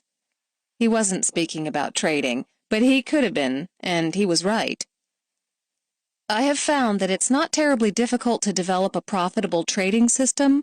What requires real grit is the ability to hold on to the profits, to not overtrade or increase the size of the trades beyond what is an acceptable risk. So the name of the game for me has been to not lose money first and then just grind out profits week after week as a second goal. How long did it take you to figure out that you needed to trade defensively? It was 11 months into my trading that I really started practicing this. After losing that $2,500, I spent 11 months testing and experimenting and reading not just about trading systems or methodologies. I tried to learn and adopt the principles that would guide me from a mental standpoint from then on. I was determined to never fall into a trance on a losing trade, what I call possum trading, where you sort of fall asleep and act like if you don't watch it, it will all get better. I promised that I would never let that happen again. That was the big goal, and it took 11 months, not just to figure out entries and exits, but really get to the point where I could trade on a practice account consistently enough that I wasn't gambling with the account any longer. And so the central goal became to never lose the starting capital. If I could keep my capital, I could stay in the game. Trading is a game of survivability. What was the process like in terms of teaching yourself? Did you teach yourself basic chart reading, or did you learn about fundamentals first? I started exclusively with technical analysis. Economics intimidated me, so I at first avoided fundamental analysis. Instead of reading about economics, I took a copy of Alexander Elder's Trading for a Living, and I read about moving averages. During that 11-month stretch of time, I literally sat at the charts and back-tested and experimented exclusively with moving averages. At the end of 11 months, I actually remember somebody asking me if I had chosen one of my moving averages as the 62 moving average because it was fib ratio, and I asked them. I didn't understand what the word fib meant. I hadn't actually done much other analysis except for my own testing and experimentation with moving averages. I would plot moving averages on the charts. I would move forward one candle at a time.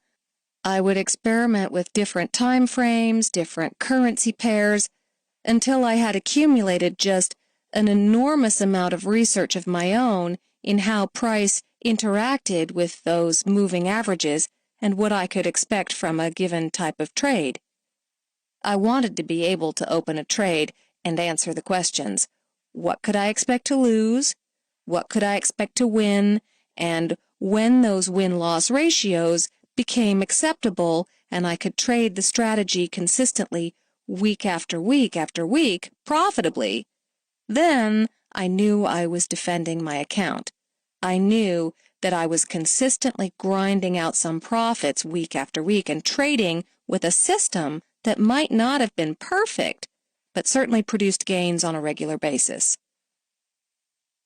So the way you essentially backtested is to go back into the price charts and look for examples of what you thought was going to happen, right? Yes. You didn't use some sort of programming language to mechanically backtest? Right. That's the other part about it. At a number of levels, I was really too uneducated or stupid to know at the time that you could even program anything like that. I wasn't even aware that there was some type of programming language or charting platform that would allow me to backtest that stuff automatically or mechanically. And now I'm happy I didn't have any of those tools because I gained a lot by watching the charts and not doing it in such a mechanical way.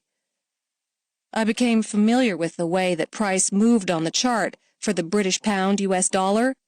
I got familiar with the US dollar Japanese yen.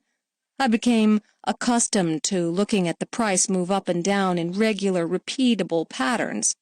I seared into my memory the trends, the ranges, and just a few currency pairs which became as familiar as friends. Do you think that's still the way you primarily backtest at the moment? Because we're sure there are a lot of new traders who find things like easy language very, very daunting in the beginning. I say this to everyone now, and I've been saying it most recently in the following terms. I have a career as a backtester. Then on the side, I have a part-time job, and that's being a trader. So yeah, I still engage in that process of testing every day. In fact, before we had the phone call today, I've been working with another set of moving averages on another time frame chart together with people who have come out to my office to have a backtesting fiesta, as I like to call it. My entire office is organized so that groups of people can enthusiastically engage in the process of testing together. So no one in the office knows easy language or any other programming language? I actually now know easy language well enough to program most of what I do. And additionally, I work with at least 2 different programmers if I needed to help optimize mechanical systems if I chose to do so. but it's very seldom that I'll optimize something or program it until I actually have already proven that it works just the way it is. So I might program it or optimize it in order to facilitate the process of sounding off alarms or alerting me to the opportunities, but I still don't engage in any type of mechanical trading whatsoever, meaning I never let the computer make the entries and the exits. So you backtest more for reference and to create a foundation? Yes, absolutely. It's a scientific process. Hypothesis, the ideas for a trading system, then experimentation, then results, and so forth. If I can't verify it, I won't trade it. If you and I plotted a random indicator on price charts, on any time frame, on any currency pair, with at least 5,000 to 10,000 bars of data, and locked ourselves in a room for 6 months, we could build a system from that one indicator. It's all about verification and experimentation for me. I have no actual preference for one type of methodology, whether it be fundamental analysis, price action analysis, order flow analysis, support and resistance trading, or astrology. As long as it can be verified historically, I'll take that preponderance of evidence and say at least it shows a statistical advantage, historically, and although past results are not indicative of future performance exactly, they certainly provide a lot of evidence to support some methodology that I'm considering. And if we don't have any statistical basis for what we're trading, then we're just taking the random walk down Wall Street, as they say, and what good is random trading? How far back do you usually test? Well, when I did short-term trading, which is any time frame below 1 hour, I generally don't go back any further than the advent of the euro, meaning I'm trying to take advantage of a current market. I want to actually experiment with the market in a similar way back then as it is to now. So I do not want to experiment with the 15-minute charts in a time where the Deutschmark and the Italian lira and the Spanish pesetas were all basically floating and affecting volume. I won't do anything short-term any further back than 2000 to 2001. If I'm experimenting with the daily charts or something longer-term, I'm more willing to go back into the mid to late 1990s. But if I go back too far, I'm going to go back to a time when currency trading was all done with the good old boys club, and they were all using rotary phones. It feels uncomfortable to me to go back any further than that. Yes, the market was traded very differently back then. Exactly. Traders were writing down their orders, and the British pound US dollar currency pair would have 1-hour candles that were 100 pips large each time. It doesn't make as much sense to me to expect the market to be similar then as it is now. In the beginning, we talked about how you focus primarily on technical analysis. However, over the past years, have you incorporated any aspect of news in your trading? On a weekly basis, I actually draft what I call crib sheets or cheat sheets about economic fundamentals, and I'll take an 8.5 by 11 sheet of paper and I'll write out major economic statistics from around the world. I accumulate that information using free resources on the internet or paid resources like Bloomberg, and I keep a regular accounting of statistics from all over the world. Then I laminate those cheat sheets and I actually take them with me into the shower in the morning, and I'll just put them against the wall, and because they're laminated, they stick against the wall, and I just memorize and track economic statistics from around the world, so that when I'm taking longer-term trades, for instance, trades that are going to last from a day to as much as 1, 2, or 3 weeks, I understand the underlying economic fundamentals. For instance, I might understand that inflation and wage increases are still really strong in Australia, which might lead the Australian Central Bank to either increase or keep their high base interest rate. I might understand that, at the same time, Japan has an economy that is finally coming out of a deflationary period, and that Interest rates are possibly going to rise over the next 18 months. I might understand simultaneously that economic data coming out from the U.S. shows that the Federal Reserve is likely to pause on interest rates and then go into a cycle of loosening monetary policy. If I understand those background economic fundamentals, it gives me a little bit more information on why I'm taking the longer-term trades that I'm picking.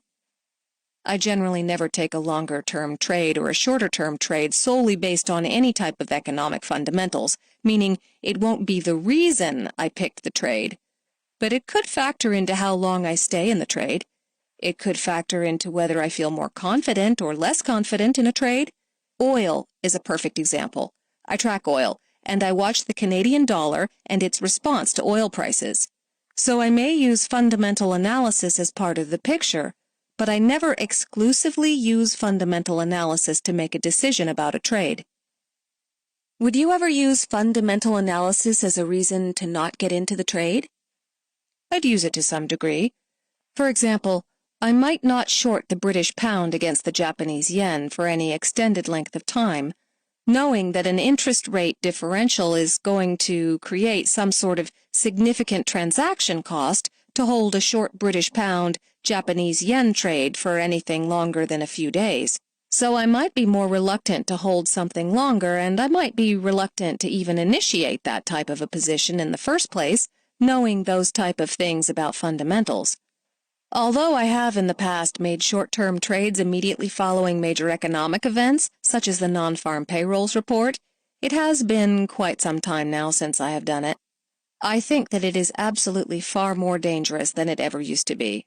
Far easier to lose a significant amount of money, and it has become, on the retail investing side, something of a scheme or a trick that people want to teach other people to try and do that becomes a really, really quick way to lose a lot of money. It's sort of a get-rich-quick lottery slot machine type mentality. So I will rarely participate in any short-term moves around economic events. I'll usually let the market settle down, and I'll just buy or sell depending upon how it fits into the bigger picture. It's interesting that you talk about interest rates or carry.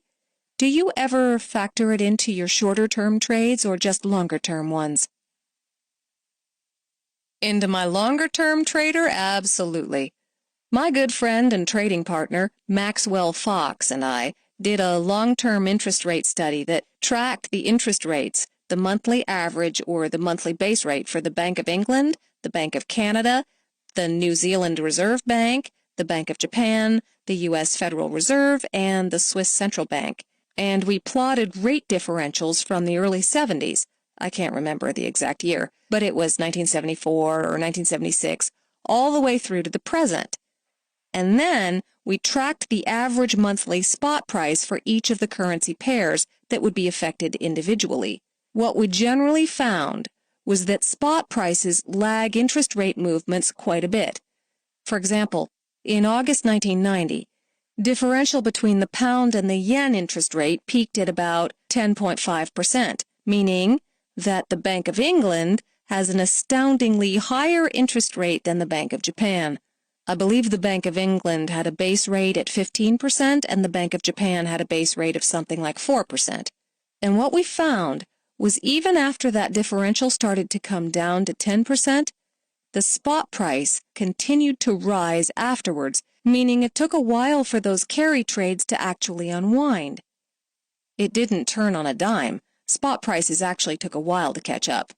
So, returning to your question, in my longer-term trading analysis, I might take into account the fact that although interest differentials are converging or diverging, it takes the spot price a while to catch up with some of that interest rate movement. But it does, in fact, historically tend to catch up with the interest rate differential. So if there's any primary long-term fundamental tool that I use in forecasting currency movements, it's definitely interest rate differentials from nation to nation. How many hours a day do you spend trading? 3 to 6 hours per day, which includes the planning of trades and analysis and so forth. The rest of the time I write, answer email, and spend time with my family or my other community responsibilities. What is your typical day like? If you look at my day from a 24-hour perspective, it goes something like this. I go into the office at about 7 a.m. Eastern Time, and I trade the short-term New York session if a setup comes along and if I haven't already reached my profit goal for the week. I answer emails and keep an eye on long-term charts at the same time. I also chat on instant messaging with some of the best traders that I know. By 12 noon, I'm done with the short-term trading, and I move on to producing content for my website and planning long-term trades. In the afternoon, I try as often as possible to also go back home and spend time with my family, wrestle with my son, or play with my baby daughter, and help out around the house. In the evenings, I do more long-term analysis, read with my wife and kids, help put the kids to bed, and then do more long-term analysis. I don't often get up in the middle of the night any longer, but when I do, that is a perfect time to check on some of the longer-term trading. What is your goal for the week? I have a point target in my trading account, a goal for a number of points of profit or pips that I want to make per week. But I don't have a dollar-based earnings target.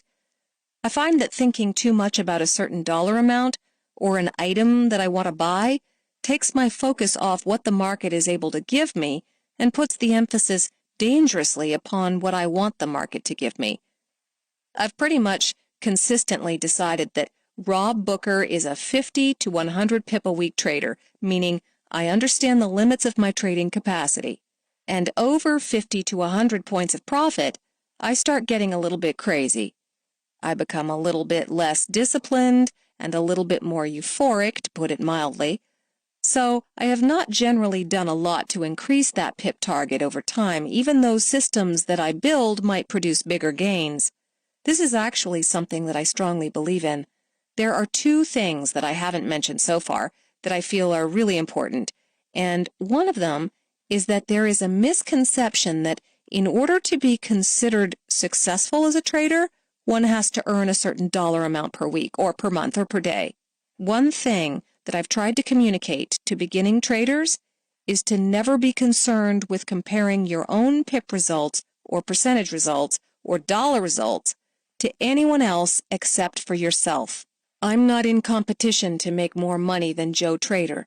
I'm in competition to make sure that I make enough money to support my family. So, I've been to expos and conferences and I've spoken around the world, and traders who are new to trading will say, "Well, Rob, how many pips did you make last year or this month?" And I'll discuss it with them, and they'll say, "Well, that's far less than Joe Trader or so-and-so is making."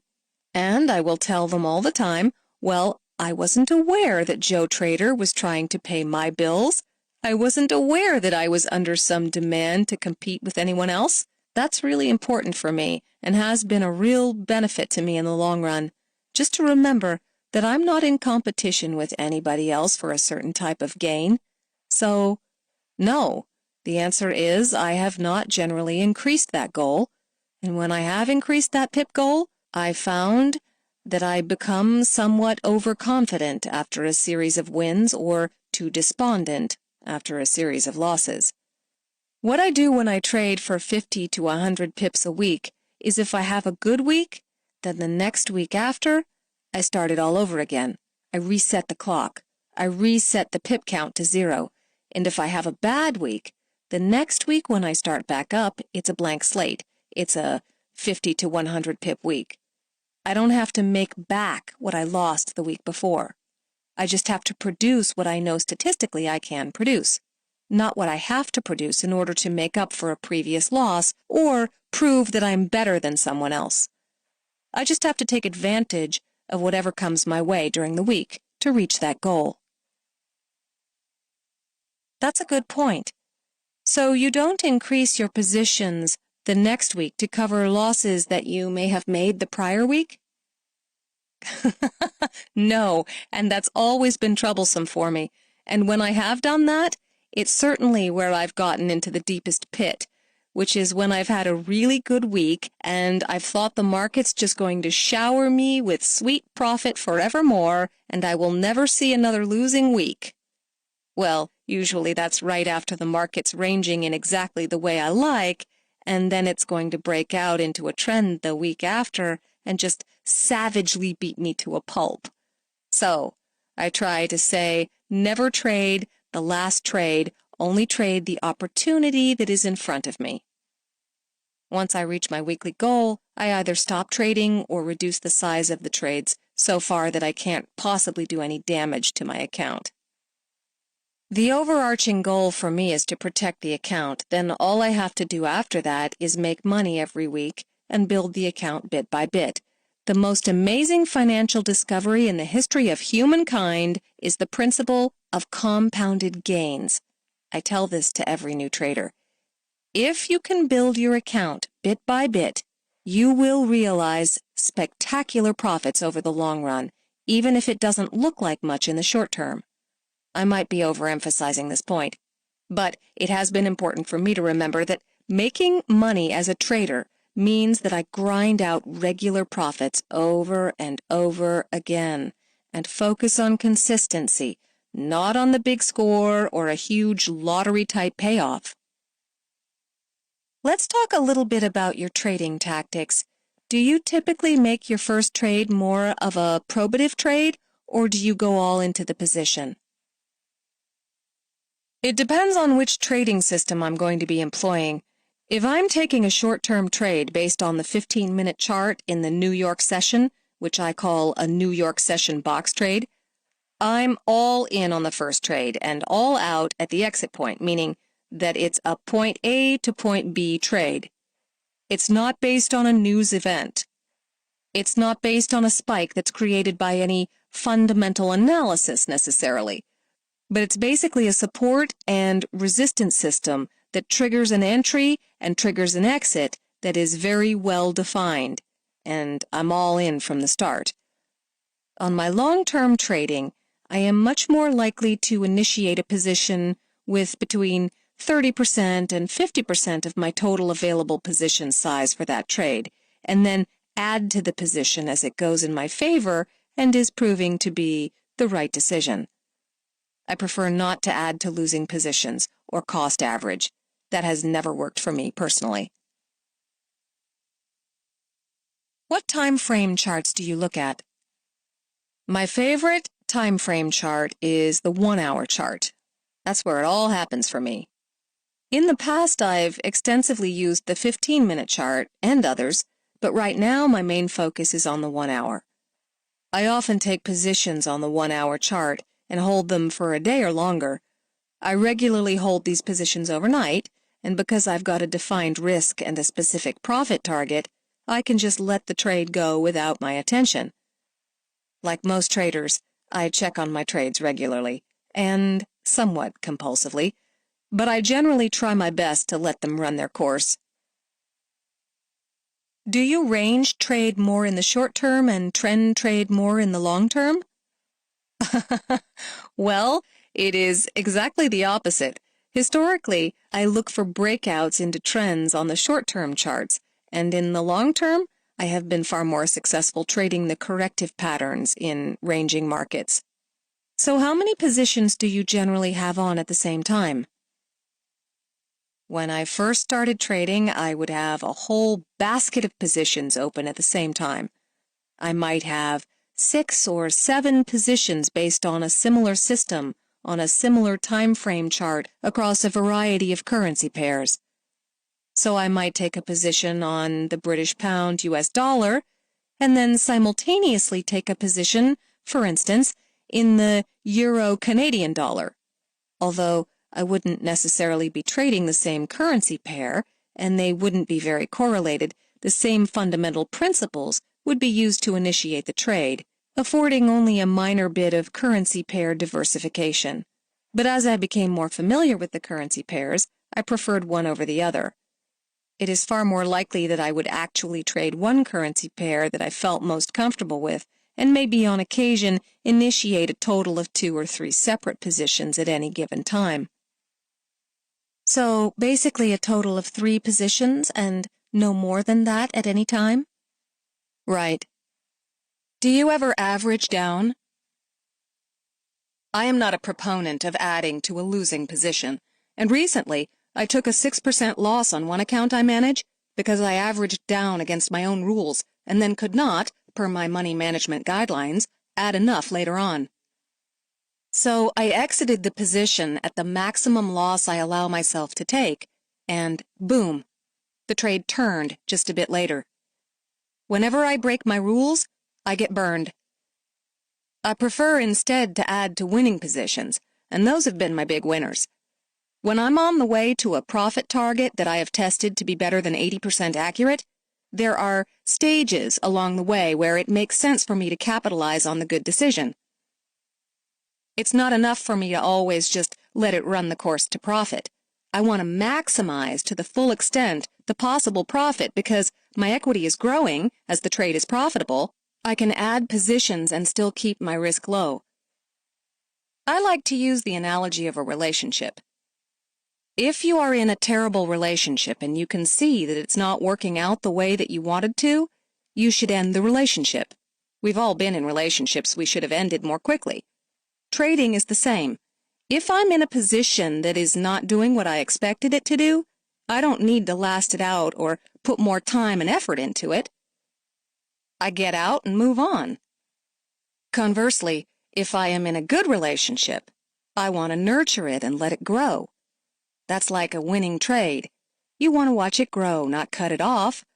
People who take half their profit off from a winning position are doing, in my opinion, the same thing as walking out on a perfectly good relationship. Are there any currency pairs that you avoid trading and any currency pairs that you love to trade? One of my favorite currency pairs to trade in the short term, meaning the New York session in particular, during hours that I'm actually awake, when the market is moving, is the euro to the Canadian dollar, EuroCAD. That's one of my all-time favorite currency pairs in the short term. I also have a huge preference in the short term for the British pound US dollar, just because it's what I've traded the longest and traded the most. I strongly dislike, and that's putting it mildly, the euro-US dollar in the short term. I find that it's heavily traded and there's a zillion levels of support and resistance. That means it has far less likelihood to break out of a range and travel very far, or even stay within a range and travel far. And so in the short term, it does not provide the kind of opportunities that I'm interested in at all. In the longer term, the British pound US dollar is still my all-star favorite, all-time greatest currency pair ever. I love it the most. I don't trade the euro Canadian dollar ever in the longer term.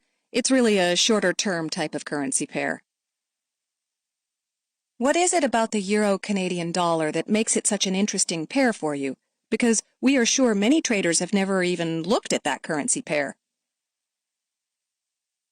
Well, in the shorter term, it's one of my favorites because if it tends to break out, there's very often nobody on the other side to catch it, meaning there's not another set of orders on the other side waiting for it to get to some level based on an option or large stop-loss orders. I mean, when the euro-Canadian dollar starts to move, it is because there is actual real momentum behind it, and therefore it is not advisable to get in the way of that in a short term. However, in the longer term, it doesn't tend to trend for long periods of time very much and isn't susceptible to the type of analysis that I do on the longer term for other currency pairs, and it therefore simply does not test well for me in the longer term. So, if it breaks out of a recent level of support or resistance that's been intact for a couple of days, it's far less likely to stop very quickly like the euro-US dollar or even the British pound US dollar to a certain extent. I attribute that to the fact that it's not as heavily traded. There's not as many people waiting for it to get to a certain level, and so it's sort of off the radar or not really paid attention to. You've talked a lot about these systems that you're trading. Do you typically have your favorite system for the week that you're trading, or are there some systems that only give a few signals every so often, and that's why you're okay with trading multiple systems at one time? How do you manage that? Because there are so many different indicators out there, and there's so many different ways that people could trade, potentially creating a lot of counteracting signals. I'll only really focus on 2 different strategies at the same time. That is, I'll have 2 strategies that I'm willing to trade, and 1 strategy, at least, that's sort of in the laboratory being ready to replace a strategy that I'm no longer comfortable with for a variety of reasons.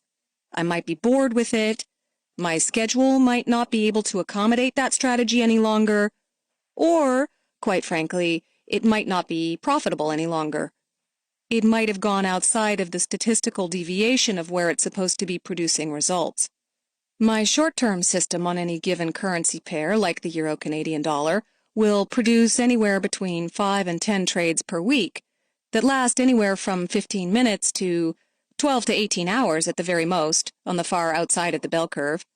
Then on the longer term, I'll really only be opening trades 2 or 3 times a week at the very most. Those are generally going to be on the British pound US dollar, or the US dollar Swiss franc, or maybe even the Canadian dollar Japanese yen currency pairs.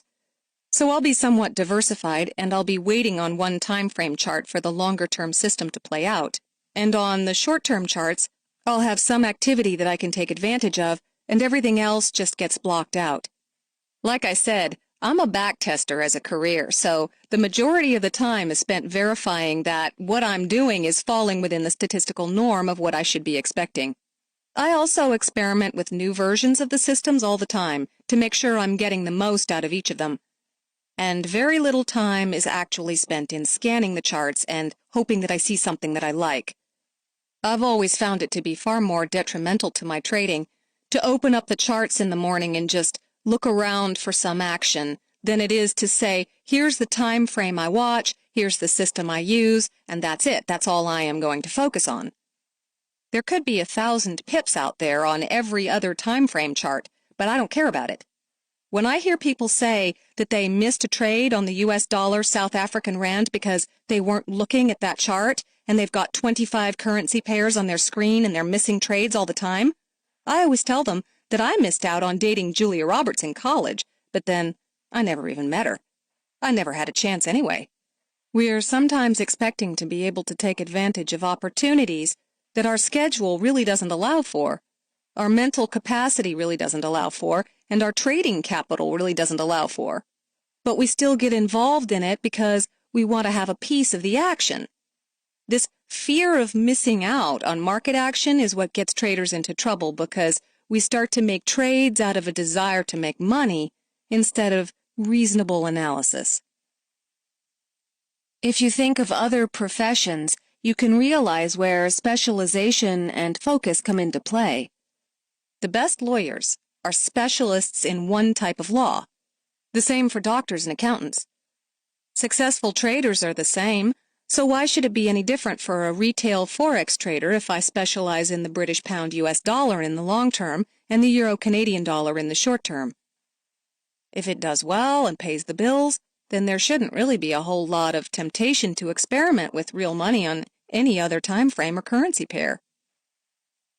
So, you like to only trade the New York session, which is 7 a.m. to 12 p.m. Eastern Standard Time? Do you ever place a trade afterwards?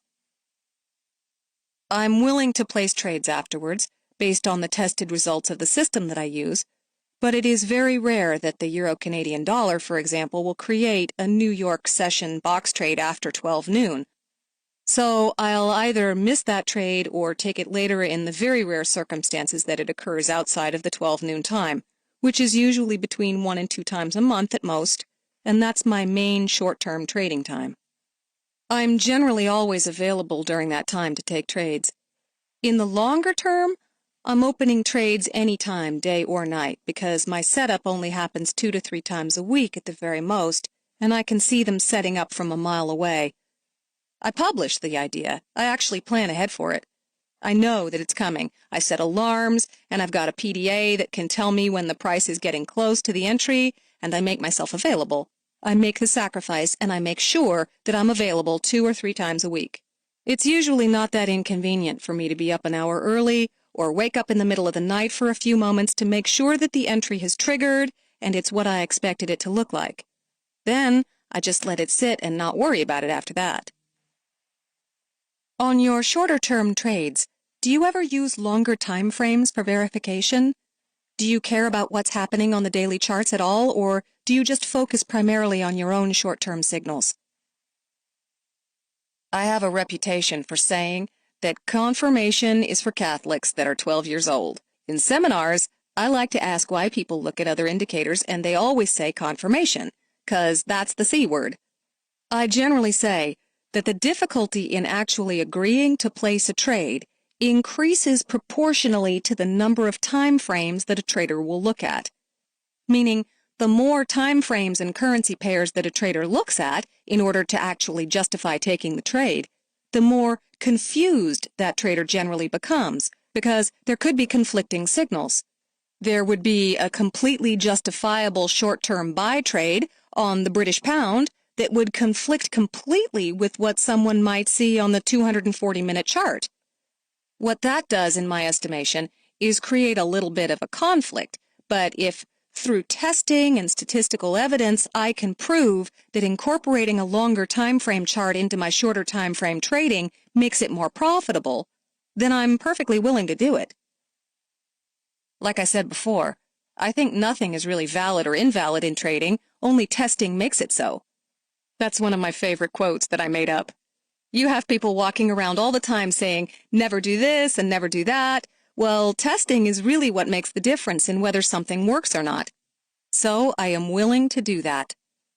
I've on occasion, actually, traded short-term from the long-term charts, meaning instead of looking at the long-term trend and then picking an entry on the short-term charts, I've actually looked at the long-term charts and basically just traded for the very short term when it hits a major level of support and resistance. So it was actually sort of the opposite of looking for confirmation. So do you have any alarms or any beepers by your bed to tell you if things are happening overnight? I've tried the whole gamut. I've tried the baby monitor thing. I've tried the making my computer make some horrendous loud noise in the middle of the night. And what I do now is I essentially set the computer to send an email to my PDA, and it just buzzes or vibrates. What kind of equipment do you use? I do 99% of my work on a Dell laptop, no extra monitors or anything. I do have a desktop that I can hook 4 monitors up to, but I usually have it running a music service or cable TV. At the office, I also have a few televisions and lots of food and music and other traders around me. It's a great environment for testing and trading. What was your best trade ever? On December 4th, 2003, I bought the Euro-US dollar at 1.2150, and I held on for 300 points. Every 25 or 50 pips, I added to the position. The euro was a rocket ship at that time, and I held on for dear life because I kept adding to the trade, and it moved so fast, I didn't have to hold it for long. This was one of the big lessons for me to realize that if I got the trade idea right, I needed to capitalize on it, and instead of taking money off the table during the trade, I needed to move my stops up with the move, and then add more to the position.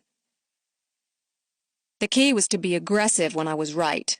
In this particular trade, I was very fortunate to seize the moment and pounce on the trade because we don't get long trends every day or every week in Forex.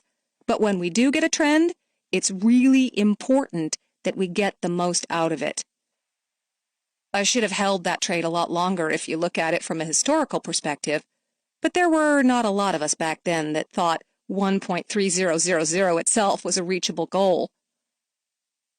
What was your worst trade ever? My first account. It was that first trade that lost 90% in 72 hours. I had bought the euro and I was enjoying a 10 or 20 pip gain on the trade when I read some commentary online from some guy that said that euro was going to fall. I trusted someone else's convictions without testing anything for myself. Trusting in the analysis of a person I'd never met, I shorted the ever-lovin' heck out of the euro-US dollar, and I held on because I was sure that he would never be handing out advice that was not top-notch. He would surely never be wrong, and he positively knew what he was talking about. Of course, his idea was garbage, and I had done no testing to prove that he knew what he was doing. Of course, I took double the size of my regular trade. Of course, as the trade went against me, I added more. Of course, as it really started to go against me, I sunk away and acted like it wasn't happening. It was a demoralizing experience, to say the least.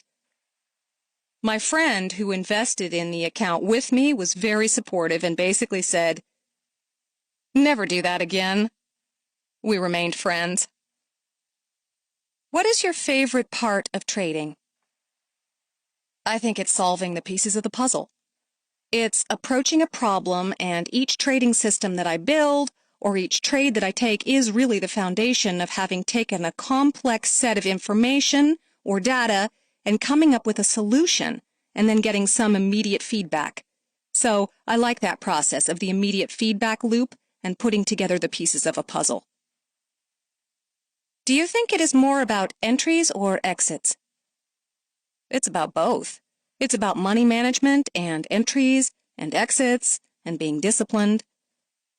It's a complete package. I hear nonsense all the time about, it's not where you enter, it's where you exit. And I've been guilty of saying those types of things myself, and I was wrong if I ever did say it. Trading successfully is more like surgery or flying a plane. You've got to get all of it right. You can't say, as a surgeon, it's not about the incision, it's about the stitches later on. That would mean it's okay to cut a leg off to do a skin graft. As a pilot, it's about the takeoff and the landing. You've got to get both right. And how do you get them right? You test. You never trade anything before you test it. Let's talk a bit about the business of trading. How often do you pay yourself or extract your trading profits? Every 2 weeks. I am actually set up as a business, and I am an employee of the company. I get paid, and taxes are withheld automatically. This makes it a lot easier at the end of the year. We are paying taxes along the way. I've been told 1,000 times that this is not the most economical way to do it, but I live well, I don't ever have to worry about it, and I'm very happy. What do you do about medical bills, insurance, basic life expenses? We run the medical insurance through the company, and I have very few basic life expenses. My wife and I try to be very frugal. We try not to spend a lot of money, and a lot of rooms in our house don't have furniture. To put it succinctly, we've tried to live below our means. To put it less succinctly, a wise trader told me that when I was learning to trade that I should not attempt to live like a successful trader. I see a lot of successful traders who have doors on sawhorses for desks, or work on an old computer, or who still drive a used car. I also see a lot of unsuccessful traders who are driving new cars, have lots of credit cards, have brand new computers, and who spend a lot of money as if they've already started to make a lot of money. It's a matter of personal preference, of course, but I prefer not to spend money. Right now, you do some coaching and mentoring, correct? How many people have you coached and mentored? 1,057. How many of those are profitable? At any given time, I'm in close touch with, or I'm tracking the performance and communicating with, anywhere between 550 to 600 of those traders. This means I'm not receiving an email from them every day, but they're updating their performance on my website, or I'm in touch with them often enough to understand how they're doing. So I can't speak necessarily for all 1,057 of them in every moment of the day, especially the ones that I worked with in 2002 or 2003 that are long gone and just basically moved on, whether they're either doing well or not. But in that 550 to 600 persons, you've got a group that's about 50% strong. That is, they are actually profitable week in and week out, or at least at the end of the month, meaning they're able to produce a consistent amount of profits on a regular basis. Not 1,000 pips a week, but something reasonable. For example, there's one individual who does between 400 and 600 pips a week. There's another individual who I worked with in New York She recently discovered that she was really a 20-pip-a-week trader, and consistently since early summer this year, every single week, week in and week out, counting the losses and wins every week, she comes out net 20. She's absolutely positively consistent with that and has been able to increase the size of her trades to make 20 pips worth more money. Then there's a group of people in the 30% range that are still struggling at break-even or up slightly better or slightly worse. These are individuals who work full-time, who have external pressures, who are new to the training, and who don't have a background in trading at all, and are having a seriously difficult time working with the terminology or just the fundamentals. Finally, there's the remaining group that, for a variety of reasons, because my training isn't adequate for them, or because they simply weren't as serious about it as they thought they were, or because they're impulsive, or because of whatever other reasons, they're still losing money, or because I am not helping them in the way that they will respond to. I'm making some changes to the way that I train people to do a better job of conquering some of the deepest trading problems that some of this group have. I have flown unsuccessful students out to my office and put them up so that I can work with them personally. I haven't been able to make every single trader a hedge fund manager, but I have done a good job of laying the groundwork for a lot of people. Is there any strong characteristic of a person that gives you a sense that they're not going to make it, or is not cut out for trading? I don't know the right way to put this, and I guess I can be as immodest about this as I need to be to explain it, and I don't mean it to be that way, but I can generally tell from the beginning if someone's goals are somewhat outlandish, meaning if someone on day one of the training writes to me and tells me their goals for the training are to make between 1,000 and 2,000 pips per month, or to take a 10,000 account and double that account before the end of the month, I can then really tell from some of those types of catchphrases that I'm working with an individual who needs some deprogramming. So I invite them to consider some alternative perspectives so they can approach trading from a different mindset. Those people don't always listen, though, because they're under some type of external pressure. When you're trading to pay your bills, it's significantly more difficult to stop when you're ahead by $20, especially when your gas bill in the winter is $250. They've got pressures on them that are more than just what an average impulsive individual would have. The second type of individual who's a little bit behind on the curve is going to be somebody who's just naturally impulsive. Someone who naturally makes decisions that are significant really quickly, doesn't put a lot of thought into it, talks a lot about how their gut reaction to something is XYZ, and they have a feeling that it's going to go up or down. Those types of individuals I invite as well to consider a different mindset and perspective. The people whom I can recognize are more successful at times are the people who seem to be very laid back about the training, meaning they're not as severe or have a type A personality about the training or trading in general, but who are the type of people who enjoy testing and enjoy experimentation and are interested in validating or verifying the success of a system before they actually implement it with real money. You mentioned earlier that you have a network of traders that you trade or communicate with. Are all of these former students or external colleagues? 90% of them are former students.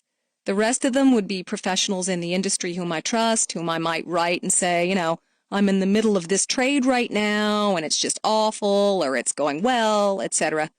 Basically, people who have different experience and can offer me a little bit of perspective.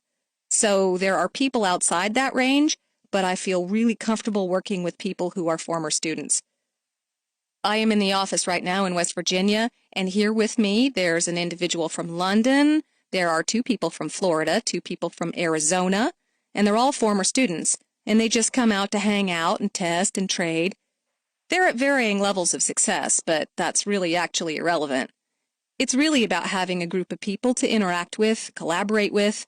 We sit down in front of the whiteboard, and we project the charts onto the whiteboard where we can write on it. We actually backtest together on a regular basis and make it a part of our daily routine. These types of people, they come and go as they please in the office, which is perfect since the office was open for that type of thing to take place. That's great. Does your wife trade at all? No. She has no interest? No interest whatsoever. She attended the French Culinary Institute in Manhattan, and she's a pastry chef, so her interests lie in different areas. Wasn't she working at a hedge fund before? When did she become a chef? Kind of off topic, but not so far off the topic. She worked 2.5 to 3 jobs the entire time that I was in law school to pay the bills, and she got up at 4 o'clock in the morning to go downtown to San Francisco to reconcile trades for a hedge fund, and this hedge fund manager lost between $70 and $80 million in one day on OEX options. My wife was reconciling the trades the day after all these option trades blew up, and that represented at least 35 or 40% of the total assets in the fund at that time. So she worked all kinds of jobs and worked just a ton of hours to help us get by. Why did you decide to settle in West Virginia? I'm in Wheeling, which is outside of Pittsburgh, Pennsylvania, and this is a long version of the story, but I sold a business to a group of people in Charleston, West Virginia. I traveled to West Virginia, loved the state, loved the pace of life. I've lived in big cities my whole life, so my wife and I visited here and settled down to live in a place that was safe, quiet, and close enough to a big city that we could get everything we wanted. Do you think that having children has changed your trading style at all, or at least the times that you can trade? Significantly. In some respects, it's like anything else that would take your focus away, but in another respect, I want to spend my time with them instead of doing other things. So it's not like having a regular job where you don't want to be there and you're thinking about trading.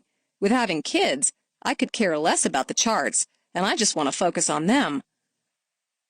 Before, I was much more used to getting up earlier and taking far more short-term trades. But as soon as we adopted our first son, I became much more focused on developing systems and trading from the longer-term charts. Did you ever play any sports?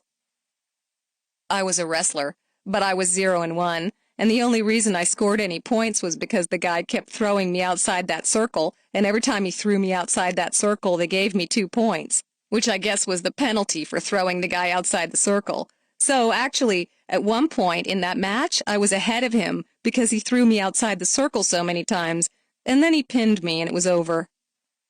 Do you think this is the reason why you don't feel the need to be competitive with other people?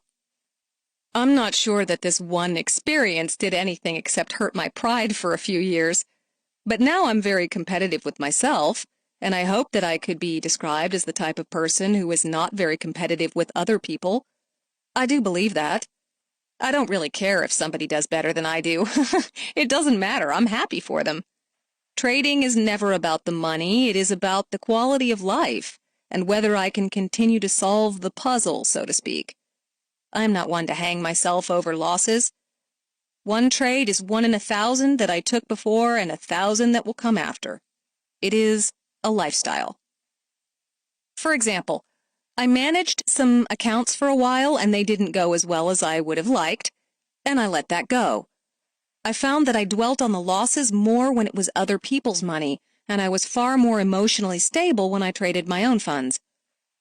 Trading my own account is a career choice I made. The losses and ups and downs come as part of the experience.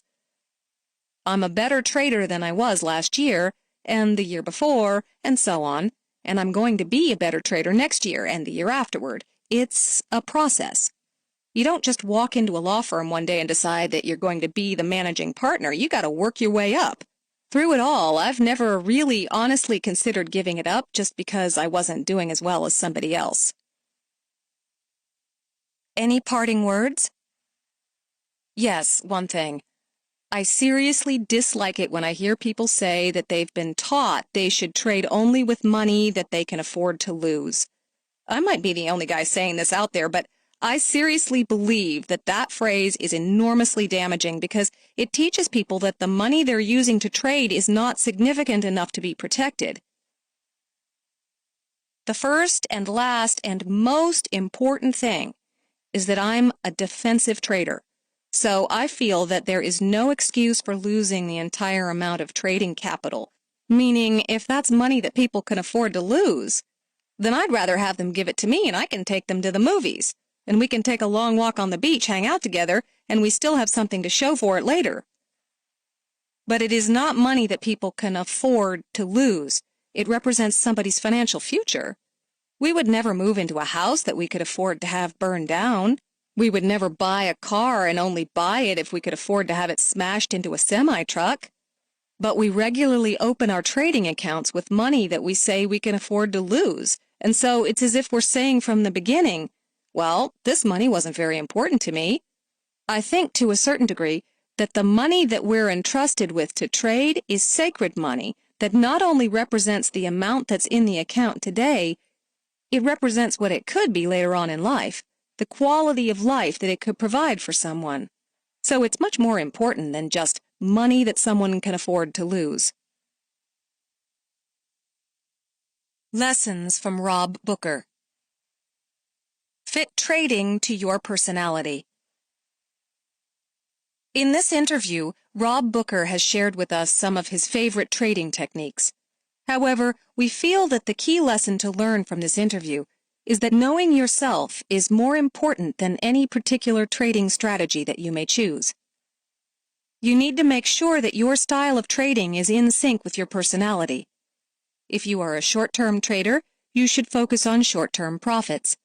If you are a long-term trader, you should focus on longer-term or bigger profits. Furthermore, you should never trade a strategy with a significant amount of capital without back-testing and forward-testing it first. Test everything. Before Rob Booker implements any strategy, he will spend hours and hours studying the mechanics of the strategy to understand when it works and when it doesn't. He is a backtester first and a trader second.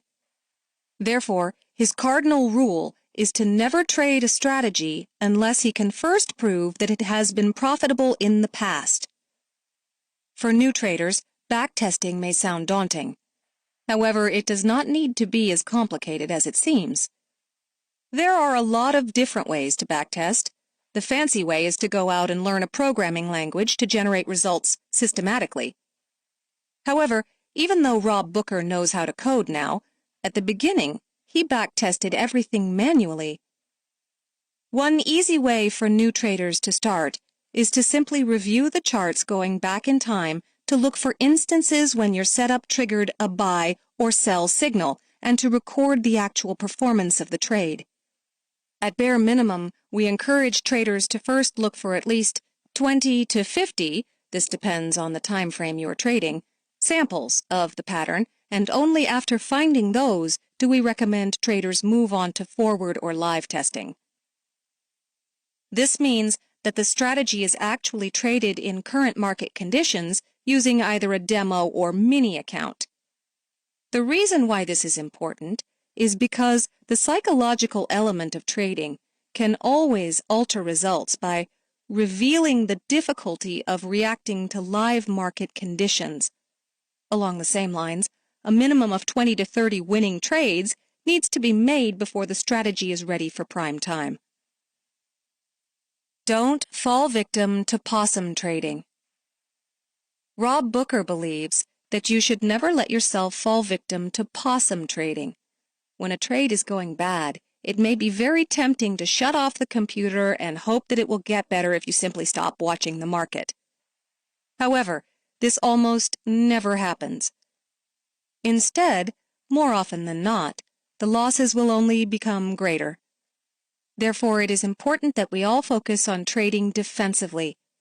Trading is a game of survival. If you can protect your capital, you can always live to trade another day. This is why Rob Booker's first goal is to not lose money, and his second goal is to find a way to grind out profits consistently. He feels that one of the biggest mistakes is to trade only with money that you can afford to lose. Of course, he is not suggesting that everyone should mortgage their houses and trade with money that they cannot afford to lose. But what he is telling us is that every dollar, yen, pound, or euro is hard-earned. If you are trading with money that you can afford to lose, then it means that you are trading with money that you feel is not important enough to be protected. The money you trade should be viewed as potential wealth later on in life. Therefore, before risking it in the market, you need to make sure that you are risking it in a smart way. You only want to apply it to strategies that have already been battle-tested, rather than just jumping into the markets on a whim. Chapter 4. Rags to Riches. Hussein Harnaker. Imagine losing your life savings in a partnership gone wrong and having to pick yourself up from such a calamity.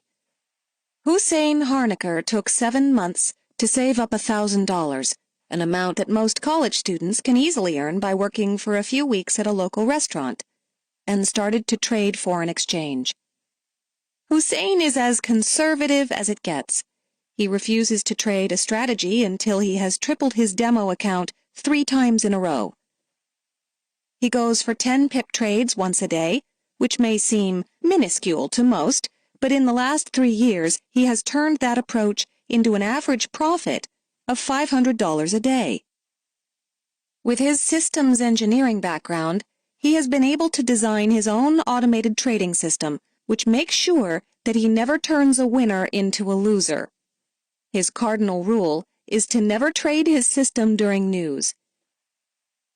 Having gone broke before, making money on a consistent basis is far more important to him than becoming rich overnight, so he locks in profits as often as he can. From his office in South Africa, Hussein sat with us to share his story of how he managed to go from rags to riches. Question: How did you get started in the financial markets? Answer: As a South African back in the 1980s, our education system did not include any subjects related to finance or investing. We had a subject called accountancy, which is basically like bookkeeping. But we did not cover anything to do with investments.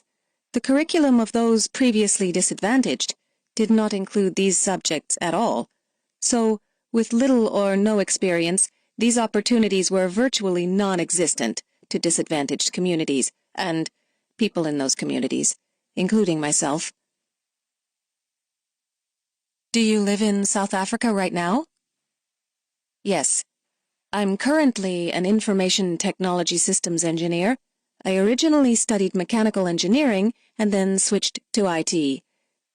I was quite successful as an IT engineer, and I have worked for 2 companies. Both of them were liquidated, and after the last liquidation I decided that was it. I've had enough. I'll start a company of my own, and I went into a partnership with 5 other guys. After a year or so, that partnership went horribly wrong, and I ended up losing significantly both financially and emotionally. At that point of my life, I was at an absolute low. I don't think I've ever sunk any lower than that. I was truly down and out. I was obviously unemployed. I remained unemployed for almost a year, and honestly, having been brought up to believe that a man is the only breadwinner in the family, one of the most humiliating things was lying in bed, sleeping while my wife had to get up and go to work. Looking back now, I learned some very valuable lessons during that period, which has still stood with me for the past few years. Like what?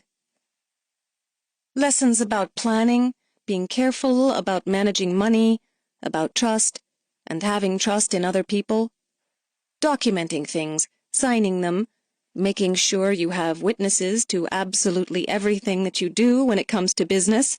I think those are some very, very valuable lessons that I learned that have stood with me since then.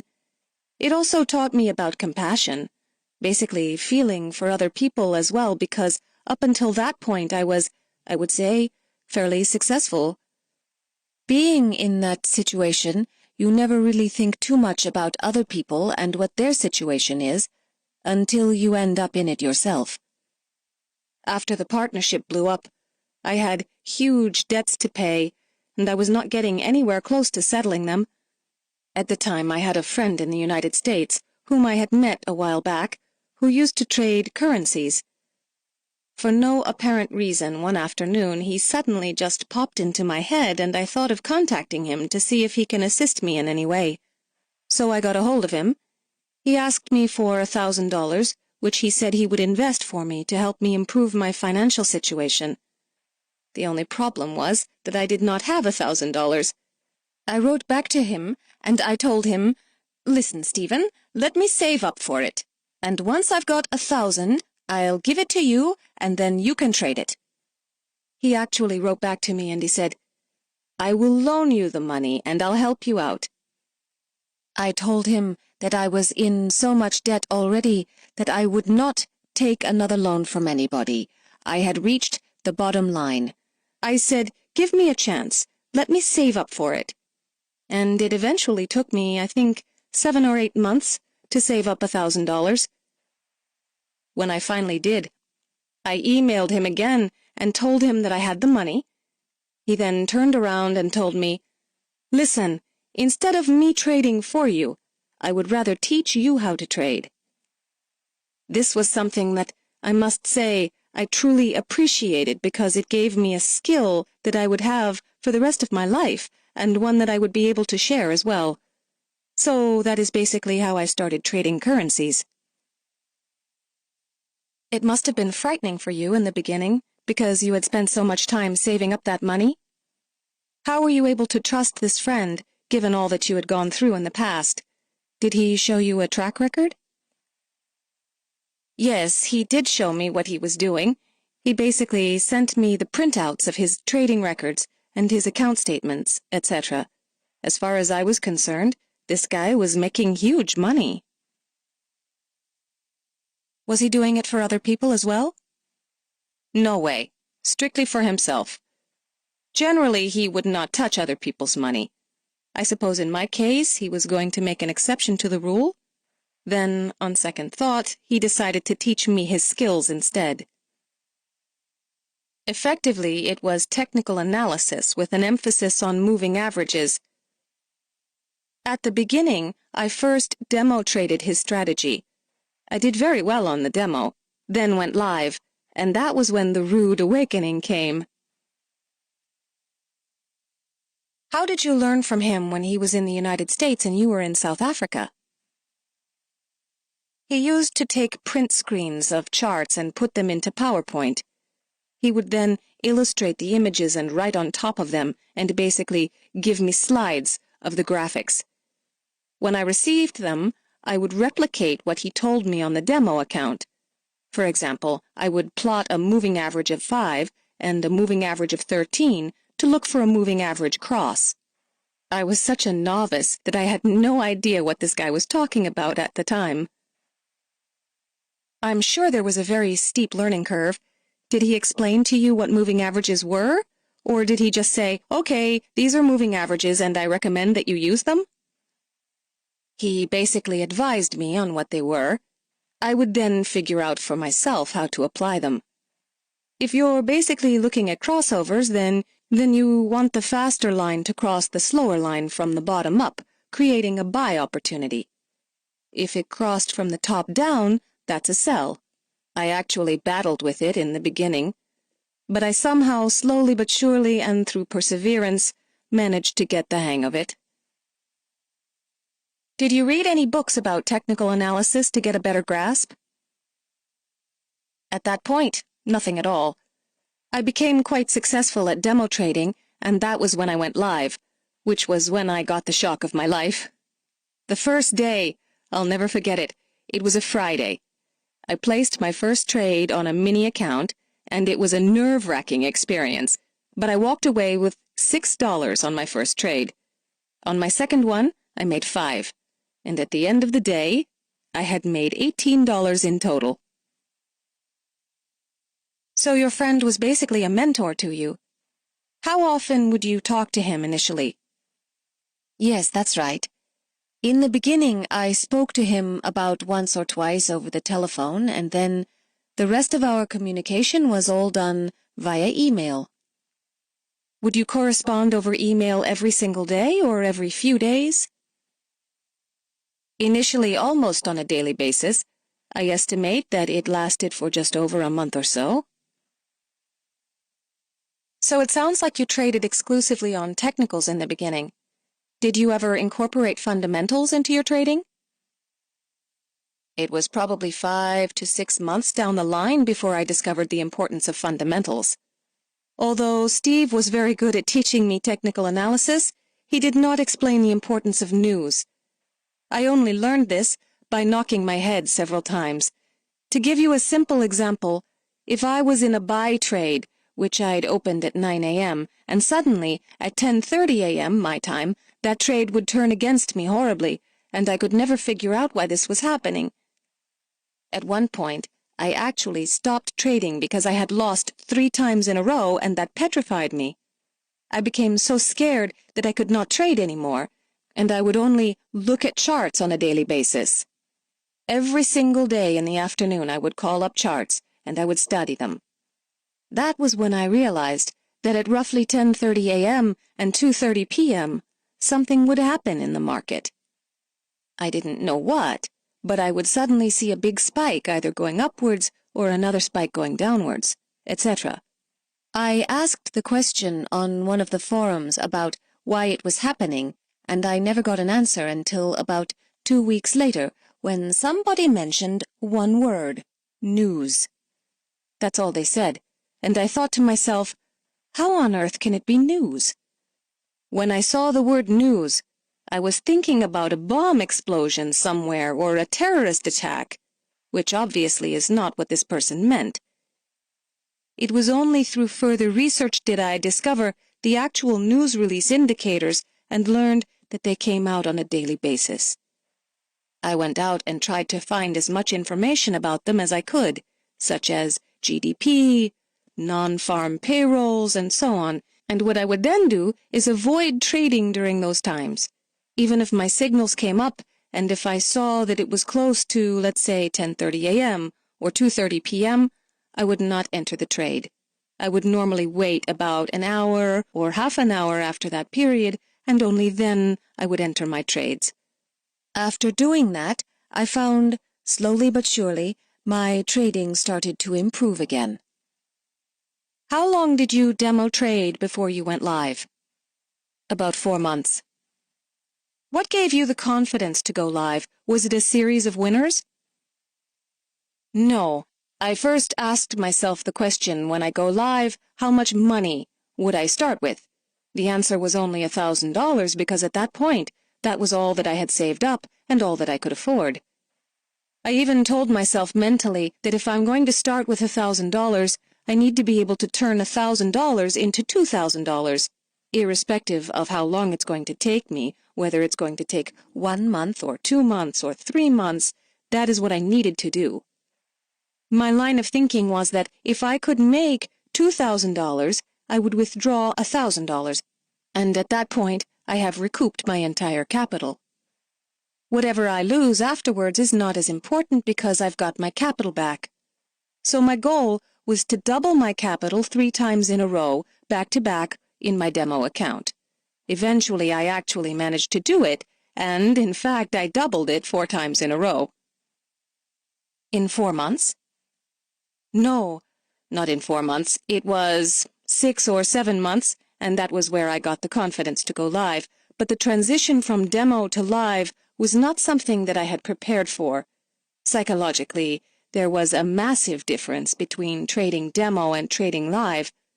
The reality is that when it's your own money on the line, it has a huge effect on you psychologically, whether you are aware of it or not. I became hesitant. I would see the signals, but I would be too scared to enter the trade, and only later did I find out that if I entered, I would have made a large amount of profit. When I did get into a trade, I was completely spaced out. I would be so scared of things going against me. One of the main things is that my wife was very anxious about taking risks. She is not a risk taker, not even a calculated one. I never realized just how much of a role she actually played in my life when I first started trading. Did she support or encourage you in the beginning? I wouldn't say she encouraged me because in the beginning she felt it was money that would go down the drain and that I was basically wasting it. I had to work with her until one day she said to me, "Fine, if that's what you want to do, go ahead and do it." My reasoning to her was, "Look, just give me a chance. if I blow the $1,000, that's it. I'll turn around and I'll walk away and I'll never mention trading ever again. Did you show her your results on your demo? Yes, and I think that is where she probably got the motivation and started to think that if he's doing that successfully in demo trading, maybe he can do the same with live. So eventually she said, "Listen, if that's what you want to do, go for it." But my agreement with her was that if I lost the $1,000, that would be it. I would turn around, walk away, and never look back. My belief was that I wouldn't want to turn around in, let's say, a couple of years and ask myself, what if I had tried it? I am the type of person who would rather give it a shot, win or fail. So did your wife keep a tight noose on you after you started trading? No. The first couple were small, successful trades. But there was one day that I had entered into a trade at work, and when I came home, I logged on to my trading station, and I was $187 in the profit, and my wife was ecstatic. Honestly, I can tell you, she was jumping up and down. Now, $187 to an American citizen might be peanuts, but to me, as a South African, that was a small fortune that I had just earned. She was ecstatic, and from there on, I grew stronger and more confident in my trading. Her excitement made me more determined to trade successfully. I mean, we've had our ups and downs, but she's always stood with me. In fact, she's thinking of becoming a trader herself. The key to my trading strategy is small but consistent daily wins. Let's talk about your trading. First of all, what hours do you typically trade? In GMT, from about 7 a.m. until I would say roughly about 6 p.m. What is your typical holding period? Are you conservative, aggressive? I'm fairly short-term. Did you have some sort of daily, weekly, or monthly pip target or dollar target? Yes, originally, when I started out, my target was simply 10 pips a day. If I achieved that, I would not trade again. So you would be disciplined enough to close your position? Yes, I would take the 10 pips and stop. If I made it at 10 a.m. in the morning or whenever, that would be it. I would be finished trading for the day, and I'll wait for the next day. The reason I'm mentioning this is because I reached a point early on in my trading career where I was starting to overtrade. That's a problem a lot of people face. Yes, I would make the 10 pips and the trade was over, but then later on I would see another signal and I end up getting into a new trade that would become a loser. This went on until I realized that I was really just a 10-pip trader, so I would take that profit, stop, and wait to trade again the following day. How long did it take you to discover that? It was probably another 2 months or so into my trading before I discovered it. I was not looking at the dollar amount, I was only looking at the pips, because I told myself that I needed to become consistent and focus on the pips because I could obviously increase my lot size and make the dollar amount something I would be satisfied with. Now, believe it or not, it's been 3.5 years since I started trading, and my pip target is still the same. So you aim to make 10 pips a day, but what would you do if you had a losing trade? Would you try to make 20 pips over that 10 or stick to the 10 per day goal? No, I would still just go for my 10. The aim is for my total number of wins to far exceed my occasional loss. I would always have a fixed stop loss. I used to trade with a stop loss of 20 pips. If I lost that 20, then I would stop trading, wait for the next day, and would follow exactly the same plan that I had before, which is to only go for 10 pips a day. I wouldn't try to trade 2 or 3 or 4 times a day just to make up that money. What I realized nowadays is that the anger seems to drive you to trade again. You become so angry with yourself about losing the 20 that all you want to do is get it all back, and you think that you're going to teach the market a lesson. And unfortunately, it doesn't work out that way. It is more likely that the market is going to give you a beating instead. Do you like to focus on one currency pair at a time, or will you trade multiple currency pairs? No, only one. So then, what are your favorite currency pairs to trade? Euro US dollar and British pound US dollar. Which ones would you avoid? Probably US dollar Japanese yen. Is there a reason for that? Yes, I've burnt my hands on it a couple times. I think it is because the price action can be a bit too wild for me on occasion. Do you ever trade the crosses? No, not at all. About a month ago, I created a system for trading the British pound US dollar currency pair, and that system is working phenomenally well for me. So I'm actually at the moment only trading the pound. I also have a system that trades silver as well, so I focus on those two exclusively right now. Can you describe how you start your typical day? Do you just survey charts or do you check the calendar first? At around 7 a.m., the first thing I will do is look at the news to see if there are any major releases to be careful of that day. If it's a very quiet day, the first signal normally appears within the first 2 hours. I'm trading on a system or model, so I've got a little alert that notifies me when the trade sets up. As soon as the alert rings, I enter the trade. I set my profit, and I set a stop loss, and after that, I just forget about it. So you actually set your target for 10 pips? That's right, yes, since I have a system to see how my trades are progressing. If I am up 6 or 7 pips, then I'll look at the indicators again. Should I feel that this trade is going to turn against me for whatever reason, then I would close it out for the profit. Once I've reached 10 pips profit, I also close the trade even if the indicators suggest that the price may still go in my favor. What kind of equipment do you use for trading? I use a Compaq P3 laptop connected to my cell phone for internet access. Does your trading platform come with charts? Yes, you can actually trade off of the charts. It was a program developed by a Russian company. It uses very, very little bandwidth, which is one of the reasons why I like it so much.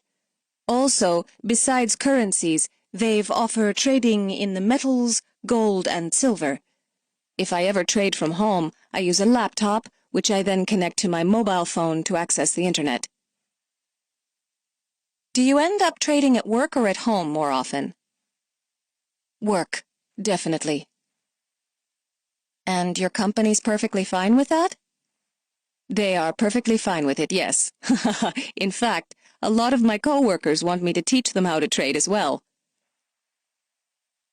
In the beginning, you told us that during specific hours, news flow would affect your trading, and you would avoid it because of the volatility. How often would you check the calendar for news flow? Every single morning or once a week to figure out the times of day that you may not want to trade? The habit is every single morning. In fact, sometimes I will look at those calendars even 2 or 3 times a day to see if I have forgotten anything that may be coming up in the afternoon.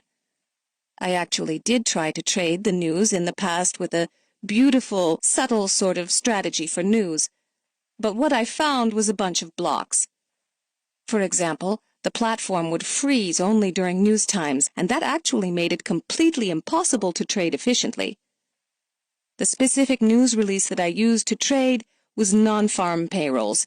I had so many problems technologically that I just told myself it wasn't worth it to trade the news anymore. A lot of people don't trade news because of the same problems, and they realize that if they have a solid strategy, money can be made in any sort of time frame. Yes, that is right. So basically, would you say that most of the resources that you use are free? That's right, yes. The trading platform and live charts are free. Do you feel that it is necessary for someone new to invest in something that's expensive, like one of the premium charting packages? No, don't invest in expensive charting packages. Live charts are available at no cost with equivalent information. I love reading and I love learning. I think that's part of the challenge of working in FX. I spent like $90 here, $150 there, etc. But what I found was a lot of the books that I purchased were quite honestly not worth the paper they were written on. They taught the standard issues such as the moving average crossover or stochastic. I don't even think these guys took the effort to actually thoroughly test the strategies that they were teaching.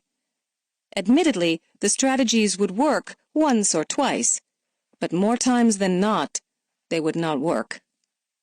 This actually leads me to my next point, which is that just over a year ago, I backed off trading for a while and turned to my current software provider because they gave me the ability to program my own indicators. I had met a Russian guy on one of the forums. The two of us started chatting, and he's the one that actually made me aware of the platform.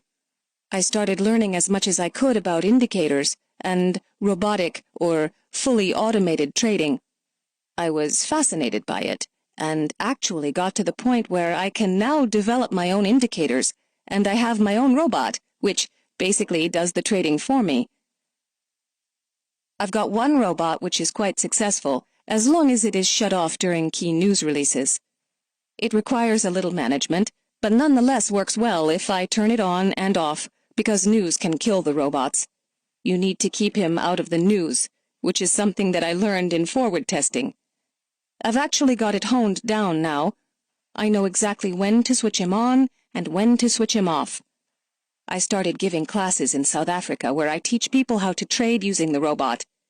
In the beginning, I had about 4 guys, and I've now probably have about 16 live traders. Do you think systematic trading is really necessary? Because you were doing pretty well in terms of a 10-pip target on a discretionary basis. Now that you've created a robot, what difference has it made? A huge difference. When I was trading manually, I would set my target at 10 pips, my stop loss at 20, and then I would walk away from my computer. When I would come back, I would on occasion find that the trade had become a loser, not because I was wrong about price action, but because I let the price go as high as 8 or 9 pips in my favor. But then I let it reverse and turn what could have been potentially an $80 or $90 gain into a $200 loss. So where the robots come in very, very handy is that I've inserted a function into the robot such that it will protect my profit. Effectively, if I set my pip profit at 10, I could leave in a 3-pip profit protection. This means that if the price goes up by 7 pips, then retraces to 3 pips, the robot would close the trade. So I have created a virtual trailing stop that would allow me to walk away with $30 in profit instead of $200 in losses. So you feel like the robot basically helps you manage the trade better? Absolutely. Do you have any sort of alert system that you've created to tell you when a trade has been placed? Yes, I do. Whenever the robot enters a trade, my alert would beep, and that is when I would know that the robot has entered a trade. Do you think that having a trading robot has made your trading a lot more relaxed, in a sense? Yes, it has, because a lot of the time I may not even be aware that the robot has opened a trade. I will come and check the platform and find that the robot has entered and closed 1 or more trades, in most cases successful ones. As you can see, with the robot, I actually have enough confidence to trade more. I am still going for the 10-pip profit, but the trades are managed better so that I can build the profit if need be. Does the same go for losses then, in the sense of letting the robot trade more if you have a loss for the day? No. If I've taken a loss, then that's it for the day. I don't let him trade again. I'll turn the robot back on the next day. So, pretty much you stick to your original plan? Yes, to my original manual trading plan, because the discipline to walk away with profits is the most important. The robot just makes it such that I don't need to be in front of my PC anymore to wait for signals. He is picking up signals as they happen, and he's entering the trade. Do you feel like your IT background has given you an advantage in creating the robot? Yes, it most definitely has, as well as some programming skills I developed in my early computing days. Do you think people like you are much more likely to move to some sort of automatic trading than people that don't necessarily have it? Yes, but even people who do not have that background are interested in robotic trading. In terms of the people whom I train, some of them are not that computer literate, and when they heard about what I was doing with the robotic trading, I've absolutely fascinated each and every single student with this concept. What I've found was in the beginning, when they were trading manually, they would win and lose, but because I was doing so well with the robot, I thought it's quite unfair to not give the robot to these people and hopefully help them turn their trading around and make them successful as well. Everybody is telling me down here that I'm absolutely crazy and that I should be charging for the robot. But at the end of the day, it's all about helping people. As my student, you will get the robot with your classes, and I can tell you that it has made a phenomenal difference to these people. To be honest, they are not really trading, they are just switching the robot on and off, but I have made it a requirement for them to understand the mechanics behind trading. Let's continue to talk more about your trading style. Do you usually go into the market with your entire position, or do you average up or average down into a trade and stagger your entries? No, just one entry, one trade, and that's it. What time frame charts do you look at? Initially, I start with a 4-hour, but I take my signals from the 30-minute chart. You said that initially you learned from your friend and then you read some books afterwards. What has made the difference? Has it been the initial training with your mentor that really taught you most of what you're doing now? Or did you learn more tricks of the trade later on in books or forums? I learned more from the forums and my own research. It is on the forums where you have guys talking about actual strategies and things that are going on in the markets at the moment. However, the bottom line was that at the end of the day, I plugged in each and every single indicator on the charts, one at a time, and I would sit and look at this indicator, understand it, analyze it, and critique it. If it didn't look easy to me, I would take it off and I'd move on to the next one. Through this tactic, I found a group of indicators that I was comfortable with.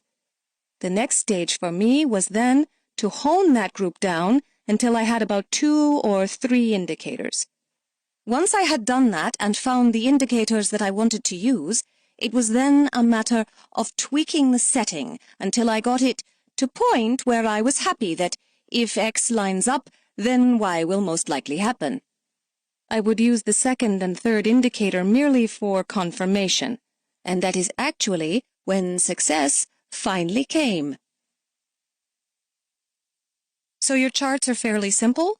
It sounds like you have about 3 indicators on them, 1 primary and 2 for confirmation. 2 is confirmatory, yes. Now, given that you have developed the robot, do you believe wholeheartedly in systematic trading, or do you believe that there needs to be some sort of discretion as well? There should definitely be discretion as well. In fact, the most important thing about making this robot successful is the fact that you need to manage the robot. You need to be aware of when news is coming out, the time of day, and if there is news, then by 9 o'clock, 9:30 my time, I should be out of my trades before the numbers are released.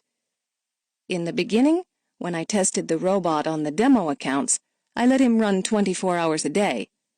After about 2 weeks of trading, I analyzed all the losing trades, and the funny thing was that 90% of those losing trades were during times when news is released. That was when I realized that if I just keep him out of the news, the robot was an absolute winner. So, when I started applying the discipline of keeping him out of news, basically, that was when I finally became successful. You hit on a great point, which is that one of the most important things for people to do to improve their trading, especially when they are not doing so well, is to take a time out, go back, and analyze the trades that were both successful and unsuccessful. Because, more often than not, you will find a common theme of when you tend to lose money and when you don't. It could be one currency pair that for just some random reason you can't trade well. It could also be, like in your case, every time data comes out you trade poorly. This is a great tip for new traders. What do you think is more important, indicators or price action? A tricky one, but ultimately, speaking for myself, I rely on my indicators. What was your worst trade ever? My worst trade was this one time when I opened a trade, and just as I opened it, the telephone rang and I had to attend to something urgently. I attended to the matter, not realizing that I had not set a take profit or a stop loss. The trade was wide open. To make a long story short, I came back and I was down about $380, and I got the shock of my life when I saw that. In a state of panic, I just closed the trade, and it took me quite a while to recover from that. Was there any lessons that you learned from this? Yes, I will never, ever trade without a stop loss and a take profit. It's actually a habit now, where the minute that I open the trade, I will immediately put in my take profits and stop loss. My trading robot has been programmed that way as well. This is part of money management, which is critically important to a trader's survival. What about your best trade ever? My best trade was during non-farm payrolls, and actually it was when I broke all of the rules that I have now, or more specifically, before I developed my current discipline. In that trade, I made over $3,200. Can you tell us a little bit what was happening during that time? Did you have large position on and it moved quickly beyond your 10-pip profit? I could probably have gotten more if I had stayed in the trade longer, but basically what I did was, at 2:50 our time, I opened a buy stop and sell stop, and I just waited. And suddenly, the price shot up and my buy was triggered. I was trading, I think, 3 lots, which are $30 to a pip. 1, 2, 3, boom! Before I knew it, I was $3,000 up, and I just closed it. I didn't even think. I just clicked on close, and that was it. My profit actually went a bit higher than that. It went up to about $4,000, but by that time, I hit the close button, and it went through. I was back down to about $3,200. In terms of the buy stop and sell stop, is it something that you still use right now? Not anymore. I used to only use it for news trading, but like I said before, because of the issues I've had with brokers and their execution around news, I've actually stopped trading this way and have advised my students to do the same. It seems that you increase your positioning a lot more nowadays to make meaningful profits. Before you said that you had $1,000, so you were probably trading a mini account, right? Now it sounds like you are trading a regular account. Yes, that is right. Can you tell us a little about your success in dollar terms and percent terms over the past few years? I would say I've been quite successful, but the first few years were very, very difficult. I was winning and then losing and then winning and then making a little bit here and there. Right now, though, I trade the British pound in the early morning and then silver later on. Between those two, I earn enough to sustain myself from trading alone. That's great. Do you trade every single day except weekends? Every single day, but I have a tendency to not trade on Friday afternoons. Do you ever hold positions overnight? No, very rarely. On silver, though, I've had 2 trades that went overnight, I think. Let's talk a little bit about silver. Why did you start trading that?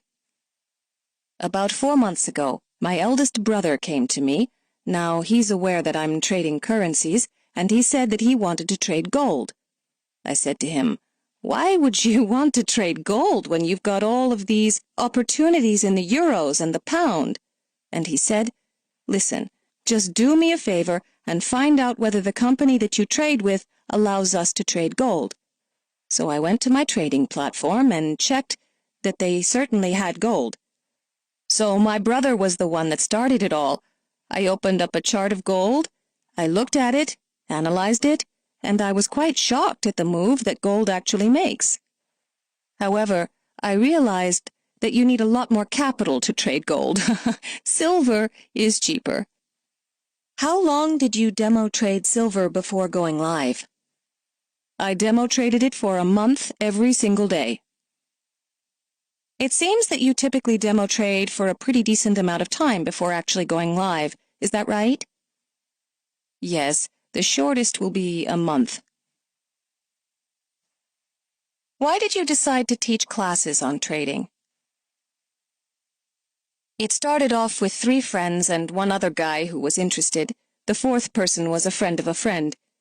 If you remember from the beginning of our discussion, it was only 5 or 6 years ago that I was financially crippled and practically broke. That period of unemployment was a very difficult period of my life. There were some things that occurred back then, which sometimes when I think about it, it gives me the creeps. The hair on my arms just starts standing up. So I promised myself that it was something I would not wish on my worst enemy. Yet the funny thing is that I stuck it out. I hung in there, and today, in my opinion, I am quite successful. So I felt that it was time to give something back, because I am a firm believer that the more you give, the more you will receive. Not necessarily in monetary terms, but it could be in all sorts of other ways, and I felt that one of the motivating things was that if I can do it, anybody else can. Originally, I was going to write a book, but I found it too difficult to put my thoughts onto paper. Also, through my own personal experiences, I realized that in order for the average person to succeed, they are going to need guidance. They are going to need somebody to speak to, and that is when I came up with the idea of offering the classes. I basically started with 3 or 4 guys who were friends of mine, and when they went live, they started doing fine, and they told their friends about the classes. From there, it's basically taken off. Do you feel that having a mentor was really that much of an advantage? I think you need a mentor, somebody who you can speak to, because whenever I got stuck and I wasn't sure what was happening, I would be very nervous that night, and I would pick up the phone and call Steve. He would verbally explain to me what he was trying to say through email, and that made a big difference. How long are your classes? How many days a week? The classes are in the evening, Monday through Thursday. That's 4 evenings, and it's 3 hours per session. What I do is give them an introduction to the trading platform. I use my own indicators that I've developed, and basically I show them how those indicators work for different time frames and how to use them properly. By Thursday, they are generally pretty good with knowing how the platform and the indicators work. Then they need to go back and demo trade. Do exactly what I did, which is to triple that account 3 times over. They will also need to give me their demo account number and password so that I can track how they are doing and see if these guys actually follow the things that I have taught them. We also go through a process of analyzing their trades, especially the losing ones. I will help them figure out why they may have lost money in a trade, and typically the problem is that they forgot to look at the calendar for news releases. This is a part of the learning process, however, and that is basically how I do the courses, and I provide a lot of support afterwards. So it's a 1-week course, and the indicators that you've developed, do you send them in a file that they load onto a chart? Yes, the course lasts from Monday to Thursday, and the indicators are sent to them in an encrypted file. How many people have you trained so far, and what is their success rate? I've trained probably just over 30, of which 16 are currently live. In fact, the 16th guy just went live today, so I'm not going to count him. 15 people have been trading live, anywhere ranging from just over a year to 3 or 4 months. Out of the 15, 12, 80%, have been fairly successful. The rest do not follow the rules. They trade on emotion, anger, etc., and take the occasional knock. There is one guy who took his account from $500 to $6,000, and in just over a month, he blew it all on one single trade. It's called greed, isn't it? Yes, greed is not something you can control in another person. You know your system works. That's the bottom line, period. How people treat the system is entirely in their hands. Do you think there's a common characteristic amongst those people whom you know just won't be able to make it versus people whom you think will succeed at FX trading? Yes, I think that I've found certain characters who have a difficult time in this market. You can see immediately that they are very gung-ho, almost like gunslingers. I'll warn them over and over and over again, Forex is not a game. It's not gambling like in a casino. It's a very serious business, and it should be treated as such. It requires a phenomenal amount of discipline. However, sometimes these lessons need to be actively learned by these people. Once they've knocked their heads a couple of times in the live environment, then they will tend to pick up that phone and tell me, "You know what you said in the class? Now I realize what it was you were trying to say." They cannot see it when they are merely talking about it, but once they've experienced it 2 or 3 times, once they've lost money, in other words, they become good traders. Do you think everyone can be trained? Or are bad habits just too ingrained in some traders? I think that most people can be taught the discipline. Unfortunately, that's going to involve that person probably losing some money before he learns, but because it is his own money, it tends to pull him right once he's taken a couple of knocks. I've seen it with my own guys, who have funded an account, lost it, refund it again, lose it again, refund it, lose it again, and then suddenly, by the 4th time, they are up and running and finally trading well. Very few do it right from the beginning. They will blow their account at least once. But these are $200, $300 accounts, nothing too damaging. How much support do you give them after they've taken your course? A month? 2 months? No, indefinitely. I'm available to them over the telephone or over email. We have regular forums in which past students who have become live traders convene to share their experiences, strategies, etc., and learn about new developments I may be working on. It's a good support network as past students share experiences amongst themselves. What is the #1 rule or tip that you would give to new traders? I think it is discipline, perseverance. Don't give up if you don't succeed initially. When you teach a person a strategy or a system, he wins his first trade and he's absolutely ecstatic. He wins the second one, he loses the third one, and suddenly the system doesn't work. It is not that the system doesn't work, it is usually a problem that is easy solve. He probably traded when there was a news release, for example. What people do not want to do is actually analyze those losing trades, find out, why did I lose? They do not want to ask themselves that question. Instead, they just say that the system is useless, and they move on to the next one. But the same thing happens with the next system, and they lose 1 or 2 trades, and then they move to another system, and the cycle happens over and over again. How do you help people figure out why they lose? One of my questions to a trainee was, "When do you actually trade?"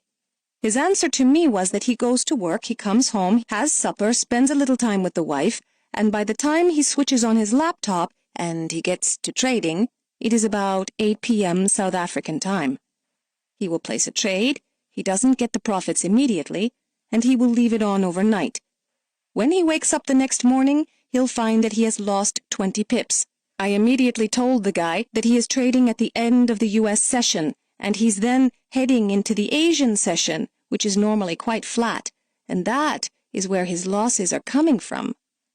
I asked him if it is possible that he could trade between 7 and 9 a.m. South African time, because that would mean that he would be trading the open of the European session. So that was actually what he did, and that was when he started to become successful. It had nothing to do with him or his system, but rather he was just trading at the wrong time of day. Self-reflection is key to becoming a profitable trader, in my opinion. You have to consciously make every effort to balance these activities with your daily activities and implement consistency in daily trading times. Sounds like it all goes back to what we talked about earlier, the importance of reviewing your trading and identifying mistakes. I think that people always like to shift blame to someone or something else, such as an indicator not working or the market is reacting weird. They have difficulty admitting that the problem or fault is actually themselves, and I think they need to make mental adjustments to be okay with that. You need to be very honest with yourself when you are trading. What do you find is the most interesting part of trading itself? I love looking at the charts and doing the analysis. What's the most frustrating then? Sometimes waiting for a trade setup to occur can be a bit boring and frustrating. In the beginning, there was a huge adrenaline rush. You will be waiting for a trade, you can see the signal building up, and it's getting closer and closer. It was like a roller coaster ride. But what I found was that it's not as glamorous as people seem to make it out to be. A lot of the time now, I just sit around and watch the screen, waiting for something to happen, and sometimes that could take hours, and I would get frustrated. There were even days before I had the robot where I was away from the screen and I would come back and realized that I missed the signals.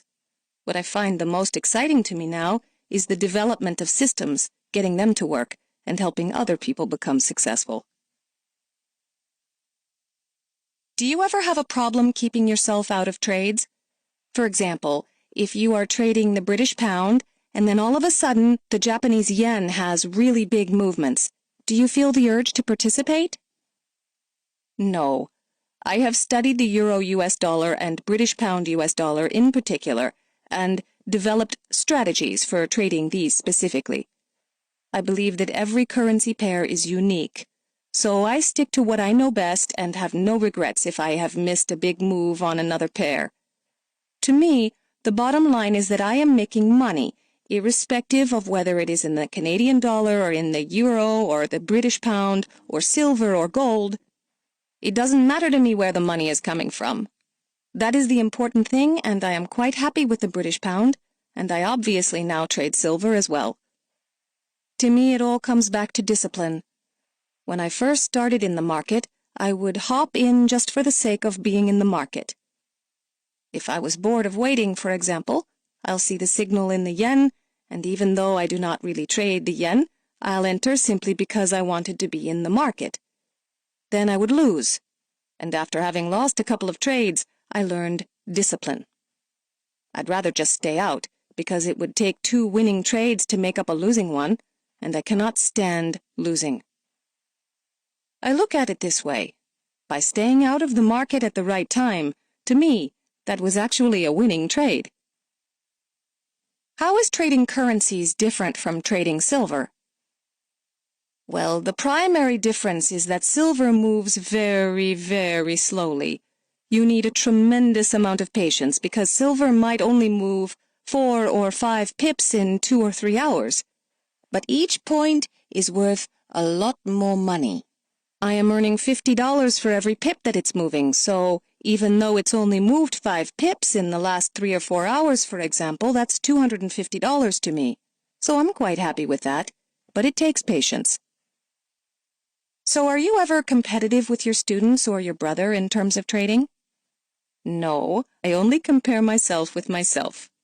I was taught from quite a small age to always give of your best, and my dad always used to tell me that even if you think that you are the best, you are probably not. There's probably somebody somewhere out there who is better than you, so you always need to strive to be better. I think that is where he instilled in me the passion to learn as much as I can. The passion for traveling, meeting other people, learning about other cultures.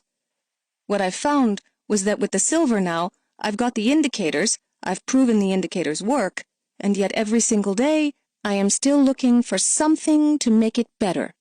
And that just drives me. Do you feel like you have changed a lot of your systems or strategies along the way?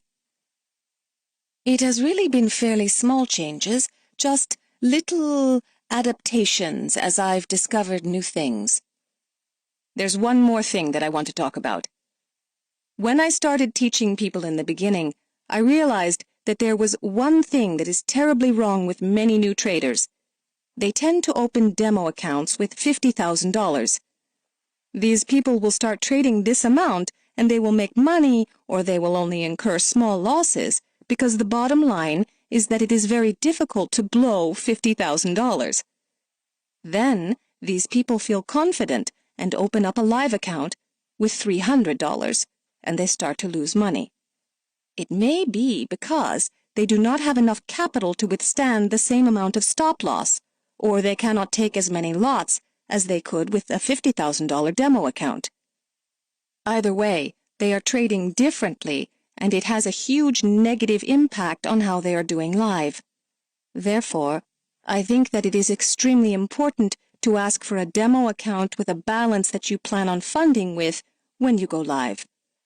This way, if you triple your account 3 times over like I teach people to do, you know that you are playing with the same amount of capital, and there should be no major surprises when you go live. That, to me, is absolutely critical. Lessons from Hussein Harnaker. Triple your demo 3 times in a row. Hussein Harnaker has not had an easy life. Being born in a country that was formerly segregated by race, Hussein worked hard to earn enough money to start a partnership. When that partnership turned sour, he was left with nothing. It took him 6 to 7 months to save up enough money to start a $1,000 trading account. Yet his struggle may be the key to his success. Having gone through so much difficulty, Hussein has become extraordinarily conservative. When he persuaded his wife to let him give trading a try, he knew that $1,000 was his one and only chance to prove that he could make trading a career. That is why Hussein gave himself the difficult task of tripling his demo account 3 times in a row before actually trading live. Although this rule is exceptionally hard to follow, both in terms of patience and actual results, it is one worth implementing because it forces you to develop a trading methodology that has a substantial chance for success in real market conditions. For anyone who is serious about trading and who has the patience or discipline to earn their stripes before heading off to battle with the markets, this is a trading rule worth following. Focus on your pip target.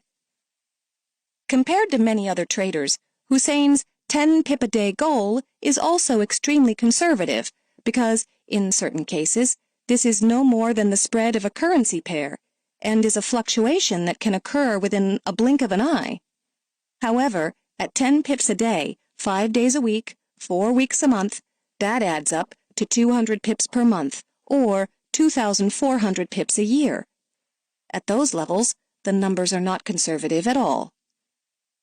There are many different ways to make money trading. Some traders in our book aim for 200 pips a day rather than 200 pips a month. Both of the methods are sound, but for short-term traders who seek instant gratification, Hussein's methodology may actually be more suitable. You can always alter your trading size. On one standard 100,000 unit lot, 10 pips are worth $100, but on 10 of those lots, they are worth $1,000 a day. Focusing on the point potential may be more intelligent than focusing on the dollar amount. In order to lock in profits and to increase the probability of success, Hussein also uses trailing stops. For example, if his trade is up by 8 pips and goes back down by 3 pips to positive 5 pips, Hussein's robot will kick in and automatically lock in the profit. Once again, these singular pips may seem tiny, but we already know that Hussein's conservatism has paid off. Practice regular self-reflection. One of our favorite pearls of wisdom from Hussein is his practice of reviewing his trades. When he first started trading, there were times when Hussein would incur a string of losses. In those cases, he would go back and revisit those trades to see if there was any pattern. We practice this as well. Even when we do not face a string of losses, every week we will reanalyze our trades to see how we could have improved them. This may involve things like timing the trades differently, perhaps avoiding trades around certain news releases, or tightening up the stops. In fact, in our trading, we have found that when trades go wrong by more than 70 pips against us, they will end up in a loss 90% of the time. Therefore, what we learned going forward is to limit the majority of our stop losses to 70 pips. When you reanalyze your own trades, you should also find ways to improve your own trading results. Chapter 5. The Wisdom of Experience. Frankie Law. Meet Frankie Law, the man who turned 200,000 Hong Kong dollars into 6 million Hong Kong dollars. Having been in the business for over 20 years, Frankie is a big believer that success comes with experience and time. A technician at heart, he ranks price movements on an ABC scale, not in terms of complex indicators like Elliott wave patterns, but in terms of potential profit opportunities. He identifies a trading zone, commits to it, and scales down as long as the zone holds. His relaxed, simple, and philosophical approach to trading has served him well, and we were delighted to sit down with him for an interview in his office in Hong Kong. Question: how did you get into the business of trading? Answer: I started in 1986 and have been in the business for over 20 years. When I first started, Hong Kong just released the Hang Seng Index futures. The only other product available for trading besides the stock index futures were gold futures. Unlike the wealth of products available abroad such as oil, foreign exchange, merchandise, and bonds, what I had to trade were Hang Seng and gold, both of which did not have very high volume. After the 1987 crash, I wanted to trade something else, so in 1988, I started trading currencies, and later on, I returned to trading stocks as well.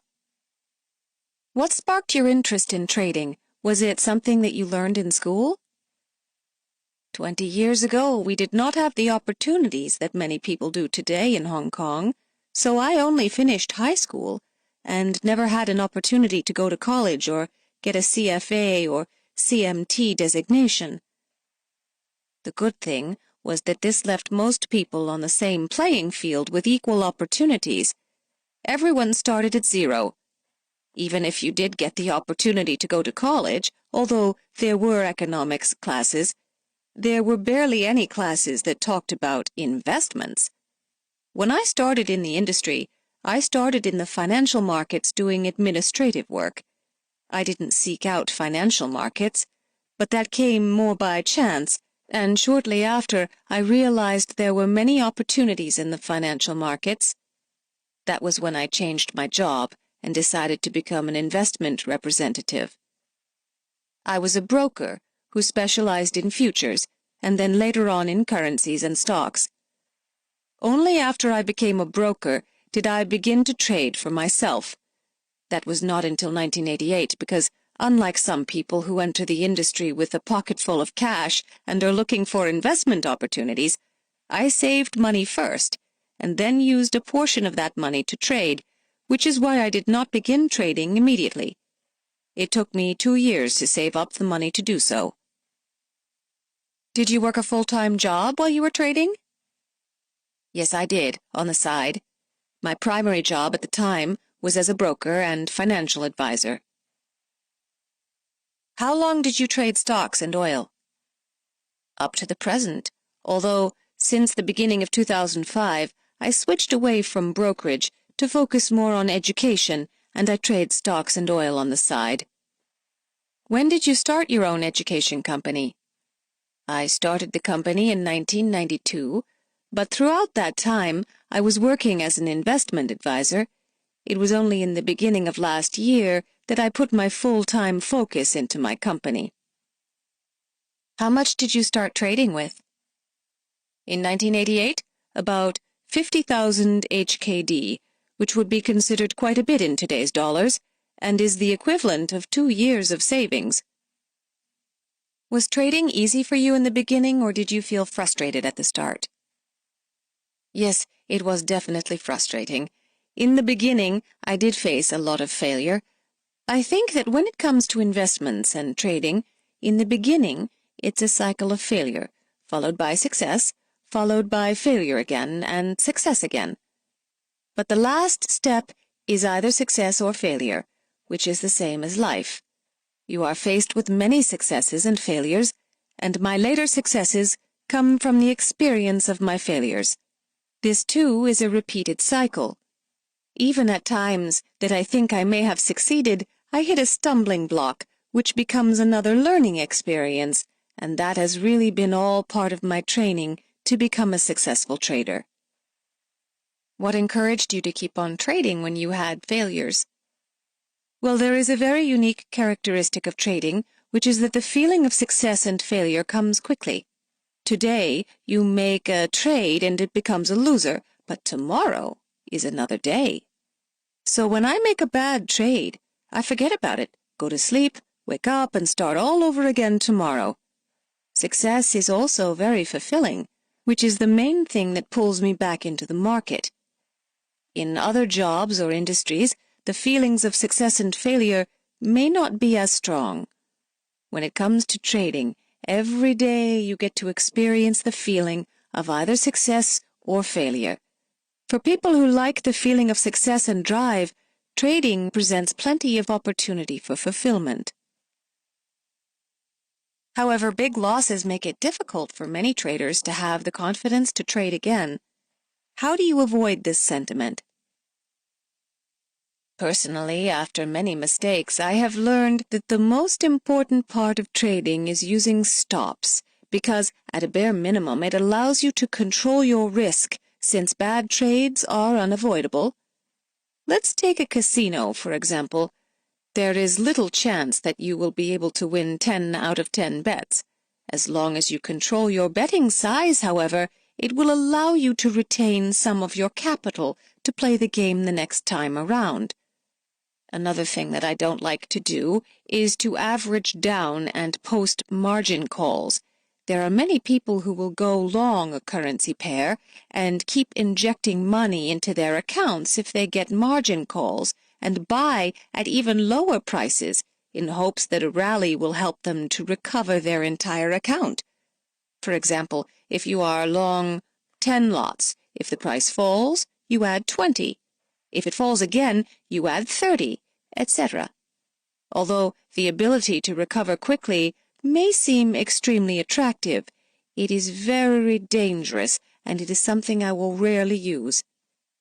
I feel that if I keep on posting money into my account to meet a margin call and add into a losing position, I am essentially at the whim of the market.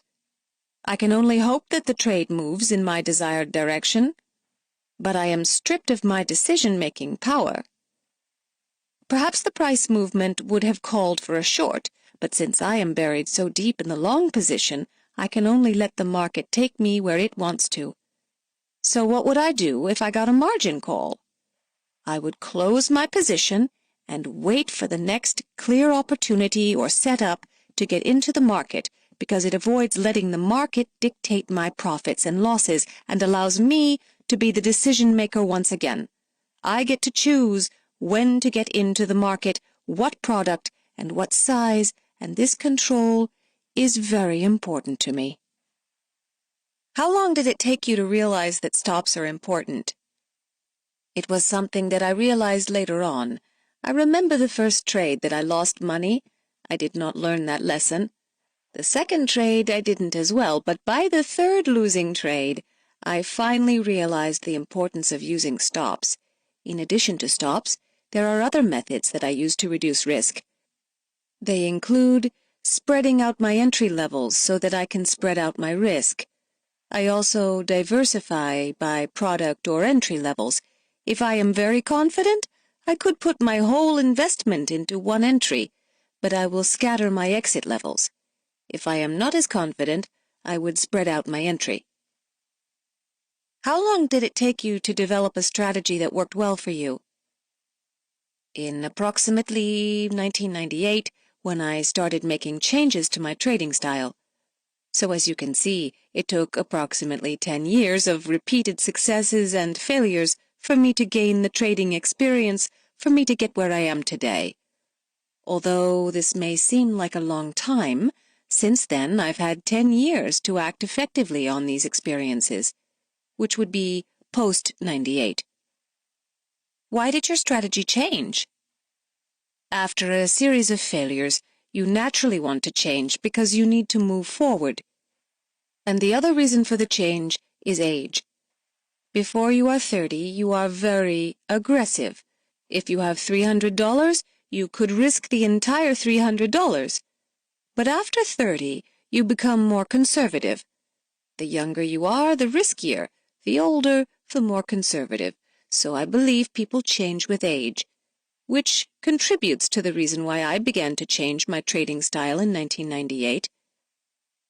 After experiencing many different types of markets, I became more mature and realized that I shouldn't risk all that I have, and I should save some on the side. If I make a bad trade, I have learned to just give up on the trade rather than pressing further in hopes of making a quick recovery, as I may have done when I was younger. So you only started to make serious money after 1998? Yes. By that time, I developed my technique and system. How much you make really depends on how much you invest. But if you have a good system, even if you make one bad trade, you can feel confident that your next ones may still lead to success. Your system and technique are very important. Getting into a good trade really involves having a good eye. None of us can guarantee that, so it is important to learn how to analyze the markets and to have a trading plan. Have you ever taken any classes that teach you how to create a system or read charts? When I started to get into the industry, there weren't that many classes available. These days, investment classes have become far more popular in Hong Kong, and the desire to learn more about investing has as well. But 20 years ago, this was not very popular. I read newspapers, financial magazines. I used Reuters, read charts, price levels, which was the way I learned myself. What is your normal trading day like? How often do you trade? I prefer a longer-term style. I will pick a direction, probably based upon last night's charts, and then determine my entry point based upon economic data and technical levels. I look at a country's financial or political news, but I don't give much weight to it, because, for example, if I am analyzing the Middle East situation, any information that I read in the paper will probably not be as up to the minute or as in-depth as the information that big banks or large investors may have. Information can be bought, so I am sure that there are people who know a lot more than I do. But if those people do something, the market will move. So if I look at the charts, I will see the activity. I may not know why they are moving the market the specific way, but I do know that people are moving it at the moment. This may give me enough information to enter or exit the market vis-à-vis a breakout or breakdown or a bounce off the average. This is the most common technique that I use to trade. I will also look at economic data such as upcoming interest rate movements, whether the US will raise or cut interest rates, whether the UK did so overnight, etc. Interest rates are extremely important in the FX markets. I will also look at charts and use the information in combination. The way I look at things is that on a normal day, a currency probably moves 100 pips. If you capture 50 pips during the day, that is already considered very good. if you capture 80 pips, I would consider that A cup. 50 pips is C cup, and this is a good way at looking at it to determine when I should stop trading. C cup is pretty good. I am generally happy with it. B cup is even better. A is the best, but rare and is basically a long shot. Do you look at charts first, then economic data, or economic data first and then charts? I will look at charts first because if you do, you can see what kind of trend is happening in the various currency pairs. This can also be a neutral point that you work off of. As for economic data, I use it on a much more short-term basis. For example, let's say that I got into the market and there is an important economic release due out tonight. I will consider whether it will most likely hurt or benefit my position. This is secondary, though. I think that the trend and the direction of the trend are most important. I will only look at data as to how it can impact my position. How long do you usually keep your positions open? On a short-term basis, I have tried to day trade. Day trading has two meanings to me. The first is that I can earn a large amount of money if the move happens in one day. So I would pocket that. For example, if I am long dollars and the US dollar rallied 300 points, I would definitely pocket the money because 300 points is far beyond what I may have considered for a daily move. So I would take it as a day trade and bank the money. On the other hand, if I was long dollars and the dollar is unable rally and I have some small profits like 10 or 20 pips, I may pocket that money as well. The thing is, when I go into the market and enter into a position, I will not think about whether this will be a day trade. To determine how long I will hold a position, I look at the charts to see how long previous trends have lasted and how long the current trend has been in the works. In these situations, I would be perfectly comfortable holding a position for as long as a month. When I hold positions for a month, one of the most important things that I will always consider is interest. There was a time when I felt that U.S. interest rates were very high, so I went long the U.S. dollar against the Swiss franc and Japanese yen because if I am holding the position for a month, I will know that at least I will earn the interest. If I felt that the outlook for the U.S. dollar is weak, I would short the dollar against the British pound because at the time I would earn interest going long pounds against the dollar. So I will pick a direction where the interest is favorable to me. This is important for longer trades because the amount can be significant. The interest you earn is increased by the usage of leverage, so it can be a large amount. This is exceptionally important for medium-term traders. For short-term traders, interest is not important, because there is only a limit to how much interest you would end up paying out. How long did it take you to figure out the importance of interest? Not too long after I started trading. The great thing about the FX market is that you have a choice. I can pick to earn or pay interest. If I didn't have a choice, I would have to pay the interest, of course. However, because I do have a choice, I would definitely pick to earn interest. I can buy and sell dollars and still earn interest. It's just a matter of which currency pair I am trading. It's not always easy because some pairs have narrow interest rate spreads and others have wider, so you may not always know which one to pick. What currencies do you trade the most? The Swiss franc. I will spend the most time there. I like it because of the larger volatility. The euro is good too, but sometimes the volatility is not as big. When I trade, I usually will look at price, charts, and overnight Dow Jones activity. I think this is enough. What type of equipment do you use? I will use basic free charts. I think that trading FX these days is much better than in the past. Back then, more sophisticated people would use Reuters, but that can be very expensive. I was also previously sponsored by Reuters to use it for over a year. but afterwards I did not opt to pay for it myself. When it comes to information these days, there are many places to get it for free, and during that time you can see how the price moves, which is as reliable as it gets. Reuters sometimes has false prices, like the highs and lows may be indicative and not actually executed prices. I prefer to watch the dealing station in real active times because that is where I can see more reliable prices that are most likely being dealt on at the moment.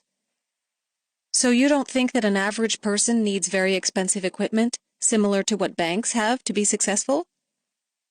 I think that it is not necessary these days. In the past it was, but in the present information is more fluid, so it allows you to avoid paying up for those services. Also, I don't think that people should not get it just to save money, but because many of the cheaper or even free resources out there are sufficient, if not better.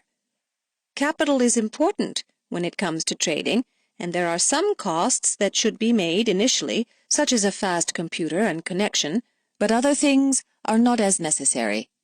Sometimes the timelines of certain services may pale in comparison to a premium Reuters or Bloomberg subscription. Is this a disadvantage? Usually you know in advance when data is going to come out, or when speeches will be made. Sometimes you have scenarios like 9/11, but that is very rare. I don't feel the need to know the data the second or even minute it comes out. Most services will release it shortly afterwards, and you can watch the price for the reaction. If you are really worried about the risk, you could call in and put a stop or something. When there is a large, unexpected event, there is not much that we, as small investors, can do about it. We find out as quickly as we can, and the key is to focus on reducing risk on the back of those events, to put in stops as often as possible. Most investors cannot afford a premium Reuters or Bloomberg subscription, so the key is to focus on finding your most reliable news sources and then watching the price. Sometimes the price can lie too because it can be late in updating, so make sure you look at a few different charts. What time of the day do you trade? I don't really split between times. Usually I prefer at night because it is more relaxed and quiet, and as such, I have more time to look at the charts in finer detail. The afternoon in Hong Kong is basically London Open, and the evening is the US Open, so is it better to analyze the markets then because there is more activity? I think that certainly is a reason. If the market is moving a lot, you get to see a lot more information and understand the currency's reaction more. Sometimes watching the markets may require a 1-hour, 2-hour analysis, or just a quick glance at the charts. You can even set alerts. What I like to do is to use a price quote beeper that shows how prices are moving. This is great when I am sleeping because I don't like to have to wake up constantly to check the price quotes. You can also put alerts on your computer, but you may not be able to put that next to your bed like you can a beeper. Instead, with the beeper, I can set the price levels that I am watching, and it will alert me when the price is hit. When the alarm rings, I know that something unique is happening, and I can go look at my charts to see if I want to do anything. It's impossible for me to watch prices constantly, especially if I am in a meeting or teaching a class. It is also impossible for me to bring my computer with me into the meetings as well. So, a price beeper is a perfect tool for me to use to keep on top of the markets. When did you start using the beeper? In the 80s. These beepers were available before the 90s. They have changed a lot since then, of course, and are very inexpensive and cheap to use. On a monthly basis here in Hong Kong, it can cost 300 HKD a month. Now, one thing, these beepers are convenient and inexpensive, but you cannot rely on them 100%. Sometimes, with wireless connections, updates can be slow, especially if the market is moving very fast. It definitely won't be as fast to update as your cable internet or DSL connections, so the beeper should only be used as a secondary support tool. In typical scenarios, it works well. But if there is a major interest rate decision or a political development, it can be a bit slower because the connection speed can be a bit slower. Typically, what time frame charts do you use? I will use daily charts and minute charts. Daily charts are for direction, to see where the trend line is pointing. If the daily charts indicate that the currency pair will rally, I may want to avoid selling a currency pair on a shorter-term basis.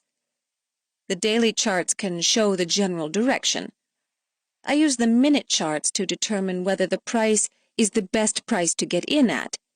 If I am looking to buy into a trend, I want to get a nice price, which is really the benefit of using shorter-term charts.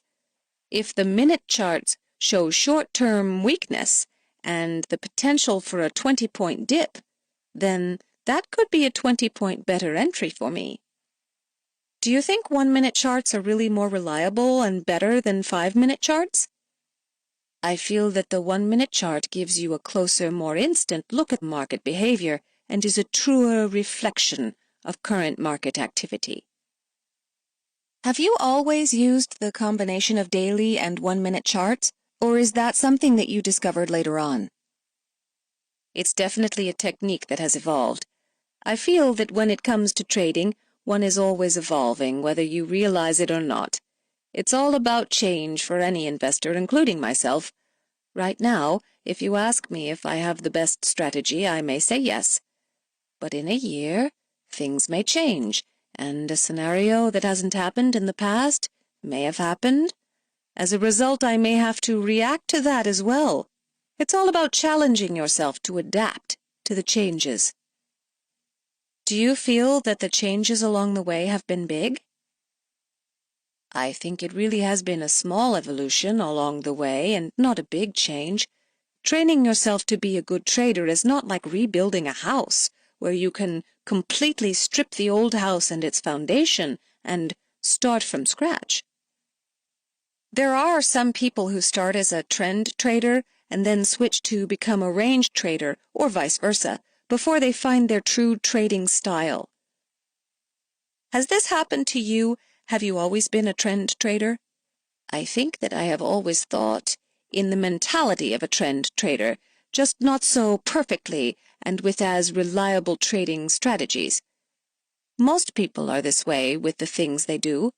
For example, if you like martial arts and kung fu, you may begin to do some of the motions, but at that time you may not know or consciously care about whether the motions are karate style, taekwondo style, or jiu-jitsu style. Only after you learn and practice more and become a true student of the art do you realize that your motions may actually be taekwondo and not karate. The same is with trading. Some traders may start out trading one way, maybe as a momentum trader who rides the wave of price, or a reversal trader who always tries to pick a top. They may not realize what category they fall into until much later on. When you first started trading, how many hours a day did you trade for? How long would you hold your positions? Has this changed? As for how long I would usually spend trading, I consider every time I check my quote rates on my beeper as part of trading. Every day I do look at the markets, more so at night. Generally speaking, the time that I spend at night sitting down and really analyzing the markets is usually under an hour. The reason is because usually when I have already identified the major trend in the market from a broader scale, I already know what I am looking for on the charts on a daily basis. That is, if the trend is still intact, is it losing momentum or has it already been compromised and ready to reverse? Some people find trading currencies very difficult because they feel that they have to spend a lot of time watching the markets since it is open 24 hours a day. I don't think it should be the case. When I trade, it is usually very relaxed because all I do is spend a little time every day looking at how the market has moved. and how that movement plays into the overall trend, and from that I have usually identified the key support and resistance levels, which I then enter into my beeper machine.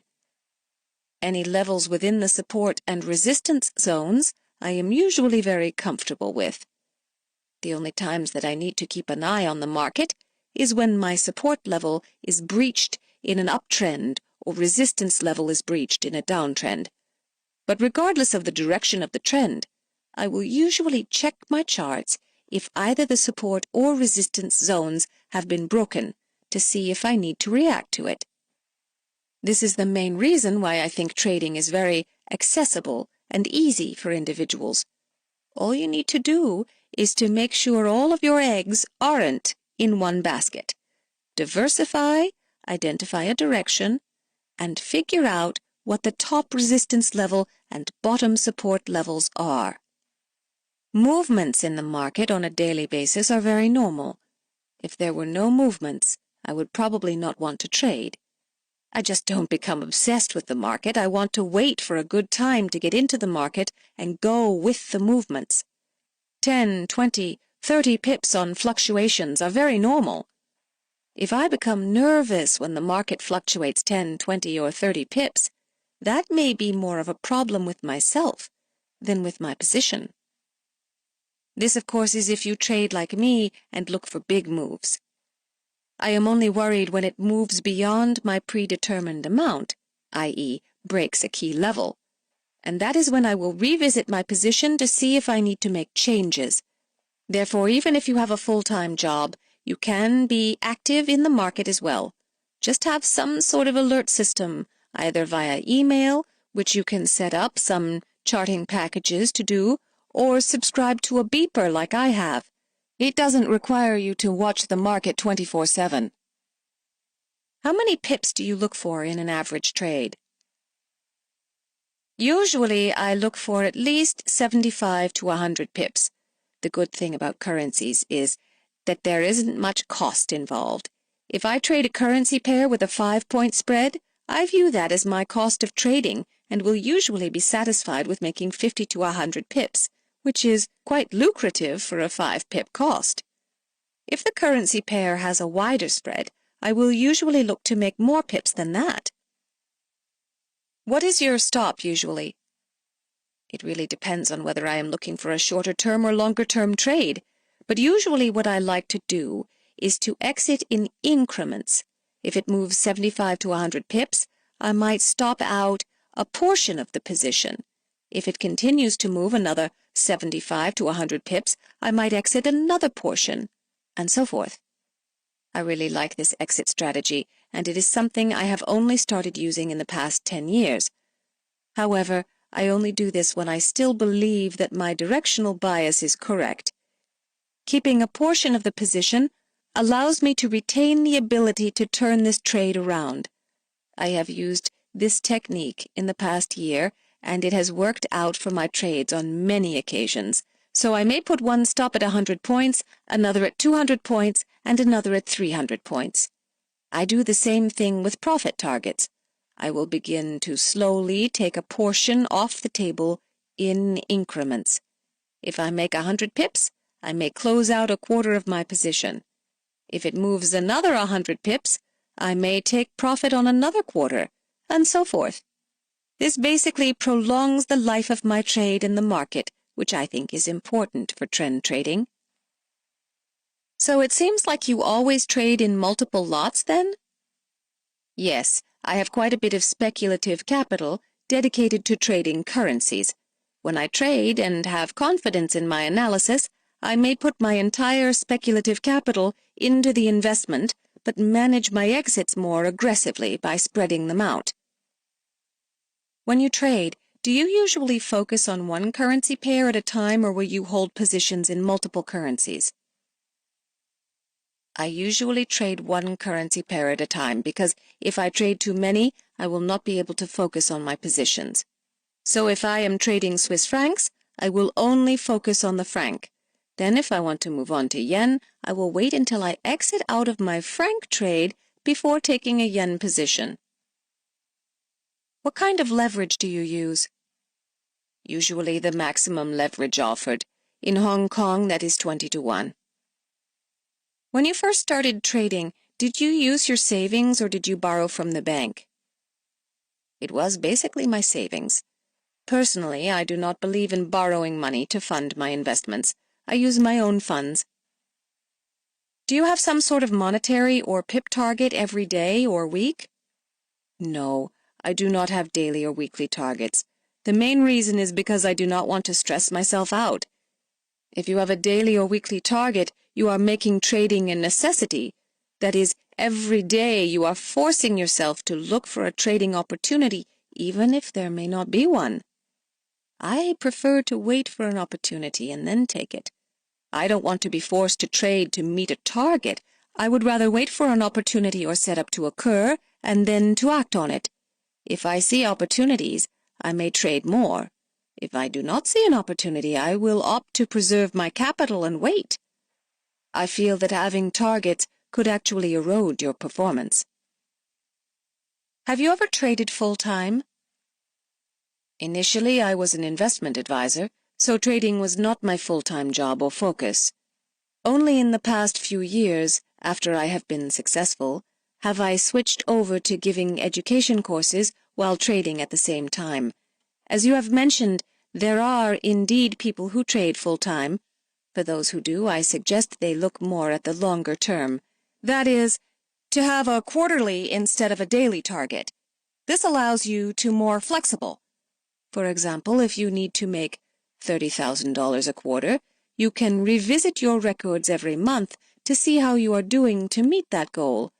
This way you avoid the situation where you have a $300 a day goal, and because you lost money yesterday, you end up over-trading because you need to make $600 instead of $300 the next day.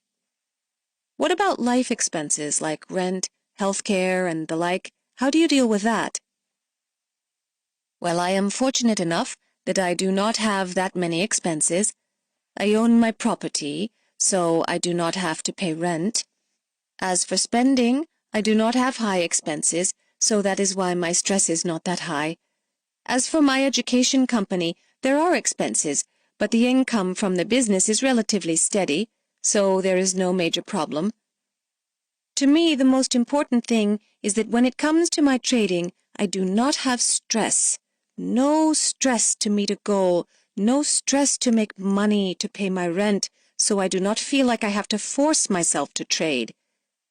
Therefore, I have no need to make any quick cash. I can sit with my position and trade only when opportunities arise. Do you do your own taxes? In Hong Kong, you do not need to pay taxes on your trading profits. But at the same time, if you lose money, you cannot use the losses to reduce taxes. This is as far as I understand, but an accountant would know the details far better. This is for stocks and currencies. Property, real estate gains, you have to pay taxes. Did you have a mentor when you first started? I had colleagues in my company that taught me the basics. Did you ever join a support group? No, because 20 years ago, there weren't that many advanced services for trading. Support groups did not exist. These days, I will sometimes attend a lecture, but not really take classes because now that I have been in the industry for 20 years, I feel that I have enough experience that I do not need to take any of the classes. Do you recommend classes for new people? There are a lot of things to learn in the markets, but learning yourself could involve a lot of time and a lot of brick walls. You may spend time looking at tools that may not be right for the market that you want to trade. These days, there are many classes available which help start traders on the right foot and ease their learning. But don't expect to take a class, no matter how expensive it may be, and be successful right away. The class will give you knowledge, teach you techniques, help you to develop a trading plan. And through this knowledge, you will learn the product's characteristics, and after that, you can learn to develop trading techniques. A class helps people to accelerate their learning, take the first step. But just accelerating your learning will not guarantee success. If it did, everyone would pay a few $100s for one class and never go to work again, no one will teach you the main secret to trading. It is a matter of how aggressive you are at learning and your talent at picking up the information. Do you have a number one rule for trading? Yes, stops. The number one rule I have is to use stops and to diversify your investments, and do not be afraid to lose. There will always be risk. There are many people who analyze intensively for hours, days, or weeks until they find a trade that they have 90% confidence in. But there is nothing that can be right 90% of the time all the time. If you find something that may only be 80% accurate, that is good enough, because it still means that it only has a 20% likelihood of being wrong. What about fear of losing? I think that the more you are afraid to lose, the more unsuccessful you will be. You will be over-selective and find that you have missed opportunities. You need to analyze and do your homework, but you also need to be willing to take the chance, to take the risk. If you are wrong, that is okay. As long as you have a stop in, your stop will be taken out, and your loss is limited. Maintaining limited risk is better than missing out on what otherwise could be great opportunities. Making sure what your worst-case scenario is at any time will help you manage your trades better, which will ultimately lead to more success. What was your most memorable trade? It happened 2 years ago. I took a trade and was able to make 40% in 1 week and a bit more. This was in August 2005. At the time, I was long 5 million US dollars Swiss francs. I added 2 million later, totaling 7 million. Then I held them both at the same time for 8 days before getting out at a 40% profit. At the time, US dollar Swiss francs was range trading, and it was nearing a key support zone. I checked my charts and saw a minor breakout and felt that it was a good point to enter into the trade. I initially bought at 1.2487. Then I went long again at 1.2485. I exited the whole position at 1.2737, which was the fastest time I exited out of the trade with such large profits. What was your worst trade? It was in June 2005. I lost close to half of my investment. I was long 5 million British pounds US dollars and then added another 4 million. I had small profits at the time, but then got greedy and added another 5 million. Then the market reversed and collapsed, and because I was long so many lots, I incurred huge losses.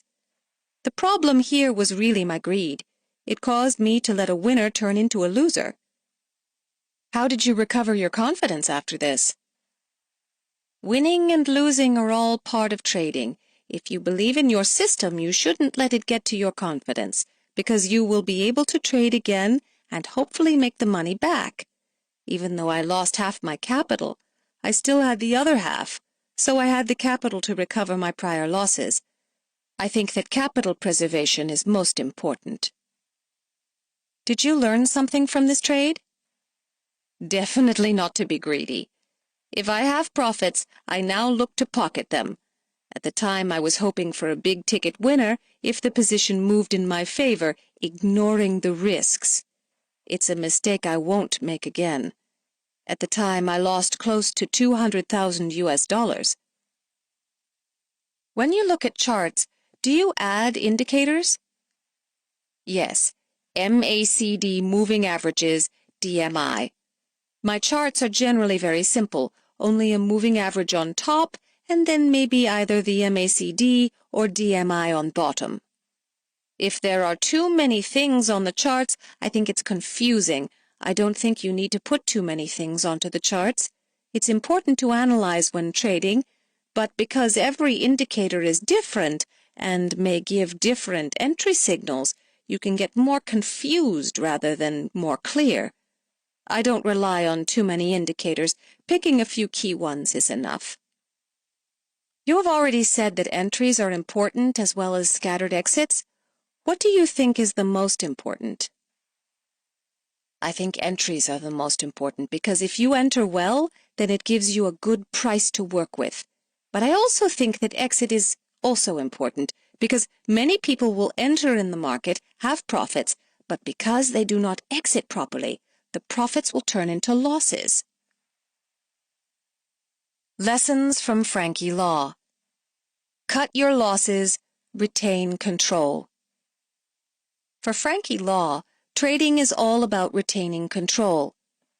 Our favorite piece of advice from the Hong Kong-based trader is to make sure that you never lose control of your position, because if you do, you will also lose the power to make intelligent decisions.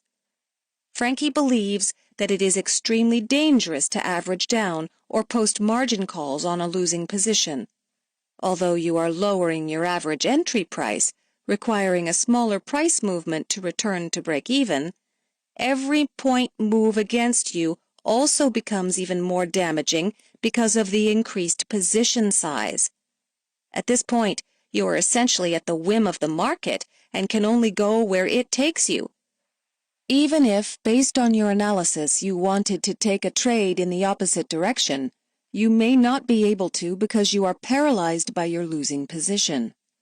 Therefore, sometimes the smartest trade to make may be the hardest one.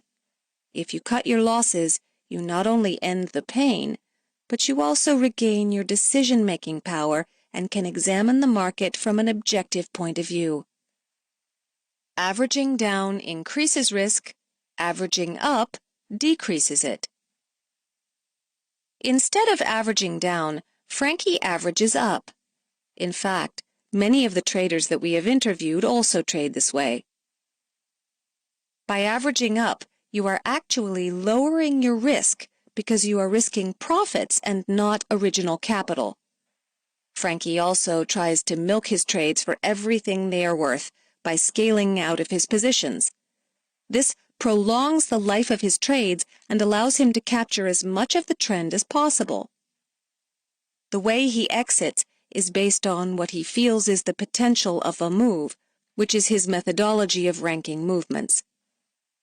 What we like about Frankie's style of trading is the fact that he ranks the potential movements of a currency. For example, if prior breakout moves have lasted for 400 pips and the current move has extended by 100 pips, you can consider that the move is only beginning to run its course and may elect to take off 25% of the position just to bank some profits. If the move has extended by 300 pips, then the move is nearing its potential. At this time, traders using a ranking system may elect to take off 75% of the position. A small percentage of the position is kept on, with a trailing stop in case the current trend has the momentum to extend beyond 400 pips. This way you are riding as much of the move as possible while also locking in profits along the way. Rank your profits. Day traders may also find it useful to employ a ranking system.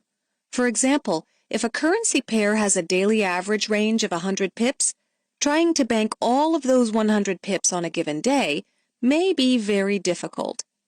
Aiming to bank 30 to 40 of those pips on a day trade is very feasible. 50 to 70 pips may be harder, but still possible, while 80 to 90 pips may be extremely difficult. This could give traders a frame of reference of what is realistic to expect from day trades. Chapter 6. The Treasure Hunter. Indy Jones. Indy Jones, an alias, is a self-confessed treasure hunter who flies around the world looking for hidden gems. Spending 6 months trading from a beachfront condo in the Caribbean and 6 months trading from an emerging market country every year, he lives a lifestyle most of us can only dream of. Having passed on a cushy job at a major bank, Indy started his career in the New York commodity pits, earning $16,000 per year 2 decades ago. He trades extreme sentiment and takes positions in the market when no one else wants to. His forte is trading options for volatility as well as directionality. His motto is to press the trade when it moves in your favor and to always know your maximum loss limit. This discipline and eye for intelligent and unique trades have resulted in an impressive record. As Indy turned $25,000 into $1 million before he was 30. He is a true professional and an extremely creative trader. We were delighted that he agreed to share his story with us on his brief layover in New York on his way down to the Caribbean. Question. We are excited to have you participate in our interview series because your story of success is particularly interesting. Let's start by talking about your background and how you got into finance and trading. Answer. My education in finance and trading began in my junior year at New York University. We went on a class trip to the commodities exchanges. I looked at the gold pits and the crude oil pits, and I thought to myself, wow, this is kind of where high finance meets professional sports. It looked like an exciting way to combine my interest in finance and economics with something a little bit more exciting. I saw some guys making a few $1,000s in a few minutes in the gold pit, and then, maybe a half hour later, I saw a similar episode in the crude oil pit. How long ago was that? It was 1986. So, why did you pick finance and economics as a major? Was it something that your parents encouraged you to study? No, actually I loved finance since I was a little kid. I used to ask my mom to get me 2 newspapers. One she didn't have a problem with, and that was Newsday, so I could read how the Yankees did. And the second one was the Wall Street Journal, which she could not understand because nobody in my house was involved in finance. So she used to get me the Wall Street Journal and Newsday every day from when I was about 10 or 11 years old. And I just became really fascinated with finance and economics from that time on. I loved to study trends. I used to read the commodities section when I was a kid, and I guess I related it to some type of sports score. Given your interest, did you ever try trading before you went to college? No, I didn't try doing any type of trading until college. That's when I started, and that's when I got my baptism under fire. Shortly after that class trip, I decided, well, hey, I'm studying finance, economics. Some of these guys on the floor looked like street thugs. Maybe I can outsmart them with a college degree. So I opened up a trading account and started trading these commodities. I basically put in my whole net worth, which was about $5,000, and that wasn't enough to meet the account minimum at the time. So my father put in $5,000 of his money. How did you convince him? I don't remember how I did that sales job at the moment, but I guess he kind of liked me and thought that the kid can now get some practical experience and see if he knows what he's doing. I had also made some calls during my teenage years, like crude oil is going to go up or the dollar's going to weaken, and maybe he heard some of these and they actually happened and he thought, well, let's let the kid roll the dice. So your whole family was very supportive then? Yes, they were very supportive, especially my father. 'Cause, like I said, he had to open the account too. I think we had a joint account because he had to open it for some reason. It might have been the net worth thing, or maybe I was under 21 at the time. There was some reason why we had a joint account. It was in his name and my name, and we opened it up. I put in $5,000 of my money, which was everything I had, and he put in $5,000 of his to top it off to meet the account minimum, which I think was $10,000 at the time. So tell us about your very first trade. Did you do a lot of research, or were you so excited about opening the account that you just wanted to put a trade on just for the sake of it? No, I didn't do much research, and I made probably every mistake in the world because I couldn't wait to put on the trade. I mean, that account couldn't get opened up fast enough as far as I was concerned. Lo and behold, of all things, I decided to dabble in coffee. There was some type of crop report coming out on Friday afternoon, so on the day before, I took a position in coffee based on what I thought was going to happen in the crop report. Right away, I made a host of mistakes, as I later realized that it's very risky trading before a crop report. You don't do that, definitely not as a newbie. To make matters worse, I had a midterm exam in marketing the next day at NYU, and I didn't understand all the orders at the time, such as stop loss or limit orders, and most importantly, I didn't understand what an OCO order was. It's a one cancels other order. I had this theory at the time that the crop report was going to be bullish, the market was going to open higher, maybe 2 to 4 cents, and I would get out. Alternatively, I would have a stop loss in maybe 2, 3, or 4 cents below where the market was trading in case it didn't move in my direction. But I was worried that day. I didn't want to put it in, and that was really stupid. I didn't want to put the stop loss order and not take the profits because I was afraid that it would go as high as my profit target, take me out of my position, but then I'd get stopped out and end up with a new position. I didn't want to just put in the target without the stop and didn't know what a one cancels other order was, and as a result, I had no orders, just an open position. So I took my exam, ran out of the exam hall to the library, and found that coffee had opened 2 cents higher, and then went limit down after the crop report, and I lost like $8,000. I lost all my money and about $3,000 of my father's. Author's note. Indie here refers to a very common trading order used in almost every financial market, the OCO, one cancels other order, allows the trader to enter the position with both a stop and a limit order attached. If either one of the price levels, the stop or the limit, is reached and executed, the other order is automatically canceled. His ignorance of the OCO left him unprotected in the market. So how did you break the news to the big man? I remember a couple of things that Friday. I was going home on the subway and on the train back to Long Island to my parents' house, and it was the only time in my life where a train was coming at me and I actually considered possibly jumping in front of it. It was the first and only time in my life I ever thought about suicide. But I had hit such a low. I couldn't believe what I did, and every single step of analysis told me what a schmuck and idiot I was, and now I had to go explain this to my father. It wasn't bad enough that I lost all of my money, but I lost some of his too. Surprisingly, he was actually very good about it because I was sitting there and he came home and asked me how did we do today. I was speechless for a moment, and then I explained the whole thing to him, and he was pretty forgiving of it and understanding. He then left me alone, and about 2 days later he just asked me, "What did you learn from all this?" So then I went through the list of how I did everything wrong, that you can't trade when you're taking exams, you've got to put in orders, you've got to put in stop losses, and you have to learn all of your orders before you do things. I also told him that you have to do more homework on the trades, research what's going on, and don't trade before crop reports on your first day. That's one of the riskiest things in the world that you can do. So that was pretty much my baptism under fire. What happened next? You had $2,000 left in the account. Did you continue trading or did you stop?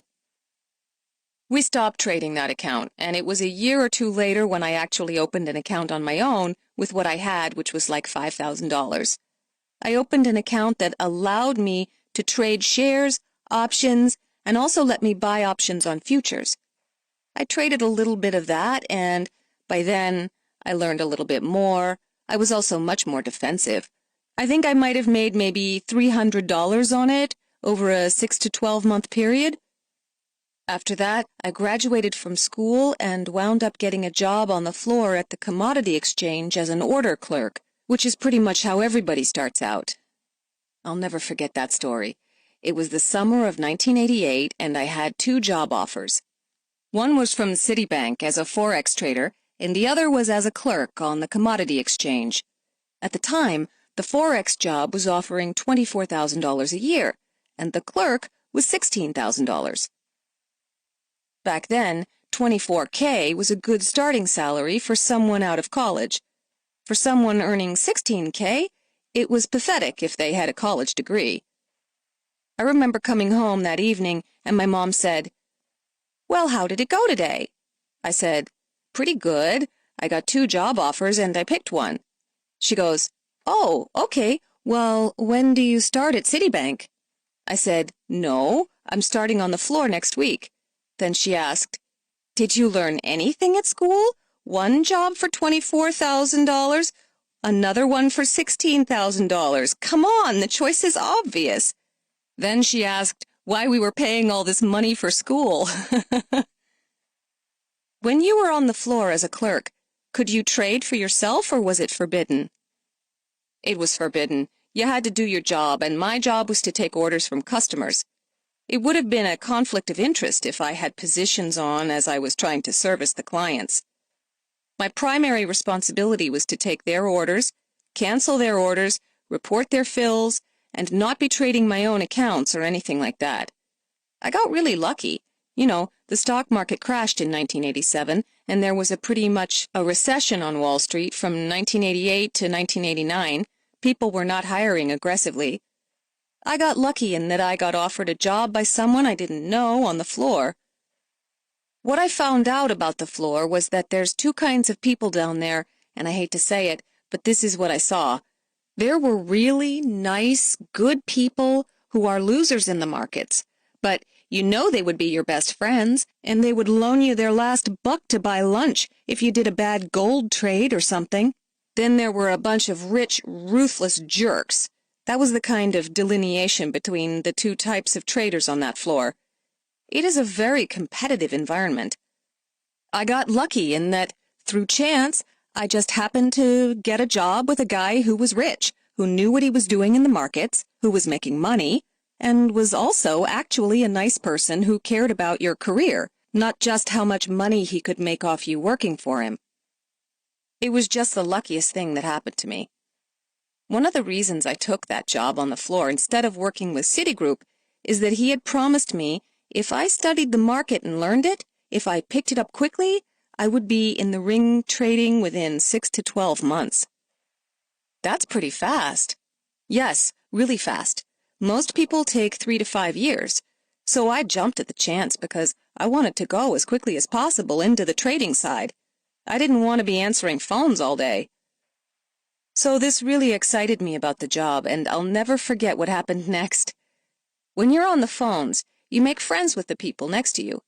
They are your competitors, but you are also chatting about what you are doing this weekend, what you are doing with a girlfriend, and this and that. So about 3 months into my job, a so-called friend of mine was next to the silver pit with me, and the market was really slow, and it was getting time to go home for the weekend. All of a sudden, he looks at me and he's like, "Indy, what are you doing down here? You've got a college degree." Did many of the clerks not have college degrees? No, a lot of them didn't actually. So he said, "What are you standing down here getting underpaid answering telephones for, when you could be doing something else upstairs? You know, at an investment banking firm or a trading firm or something like that." I said to him, "Well, these guys promised to put me in the ring in about 6 to 12 months, and all I heard was this sheepish laugh." Then I thought, oh no. So being told you will be put in the ring in 6 to 12 months is the same thing as someone telling you that the check is in the mail? I felt like I had been had and thought that I'm probably going to be down here for 3 to 5 years answering phones unless something changes. But I stood behind this trader every day for 6 months, and afterwards would pick his brain clean. I was his clerk, so I asked him, "Why are you doing these trades? Why are you buying this? Why are you selling that?" Lo and behold, believe it or not, about 9 to 12 months later, I was in the ring trading sugar and coffee options. I was getting my revenge on some of those guys, and that's how it started on the floor. Did somebody on the floor stake you? Yes, the guy I worked for also had shares in different trading companies, so he owned shares, sometimes big interests, in a trading group on the sugar exchange and one on the oil exchange. And back then, There were about 5 different commodity exchanges on one trading floor in the World Trade Center building. So one corner of the building was the cotton exchange, one corner was the coffee, sugar, and cocoa exchange, one corner was the COMEX gold exchange, one corner of the building was the New York Merc crude oil markets, and then in the middle was a small little New York futures exchange that traded stock index futures and I think the CRB index. So he had shares in a company that was trading on the softs, which are coffee, sugar, and cocoa, and as soon as that opening went up, I went for the interview with the director of that company, which was at a local bar, as most of my commodity interviews were. After a few beers and probably several questions about sports, I got the job. So first you were taking orders and just fulfilling orders? Yes. How much longer was it before you began to take positions? As I mentioned earlier, I started as a clerk, and then it took about 9 or 10 months before I got into the ring, and I started trading a company account. I was so excited by that. You go into broker training for about a month before you're going into the ring. Part of your day is spent on the phones taking orders, but the other part is to go over to the pit that you're going to be trading in and observe for an hour every other day or so. Then, maybe twice a week, you have classes after the markets are all closed. You go into the pit that you're going to be trading in, and they do simulated trading and teach you how to do open outcry, which is really a fun and a thrilling process, and how to quickly get your mind ready to execute orders and multiple orders when the markets are falling and rising. Also, how to cross trades and execute buy and sell orders at the same time. So that was really thrilling. And I was really loud and vocal in it, and so was everyone else. Then when it comes to your first day in the trading pit, you see every newbie who was very loud in training is basically standing there with their arms crossed. Except for me, of course. I had to go wild. I start yelling and screaming and making markets and doing trades. I remember one of the other newbies from the class looked over to me during the second or third day in the pit. He was like, "What the hell are you doing? Do you know exactly what you're doing yet?" I was like, "No, but I'm just trying to react to the order flow."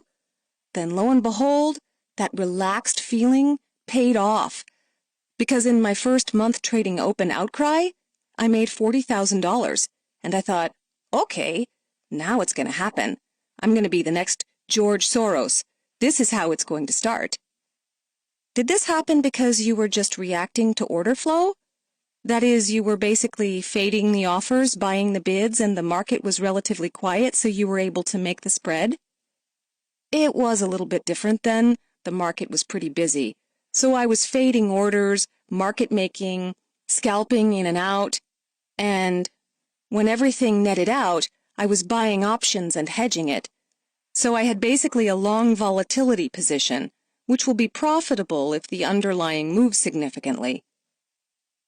So I was making money 2 ways. First, scalping and collecting on the bid-offer spread, which was paying some bills, and then building that into a long-term, long volatility position as the market was going crazy.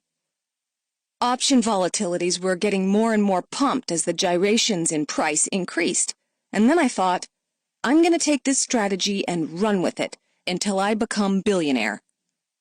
Naturally, about a month or 2 later, I had lost all of that money.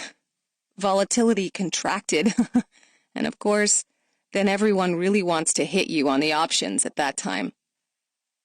Once you started making bids, there is no way to offset it, right? Because nobody wants the other end of it? Nobody wants the other end of it when volatility is contracting. So I got stuffed and probably lost all that I made, plus about another 40 or 50,000. My equity swings were going wild. Whose money was it? It was the trading firms. How much of a line did they give? I don't remember exactly, but we pretty much had access to funds. I mean, millions, if you wanted it. But they were watching you, and every few days you'd be meeting with a risk manager.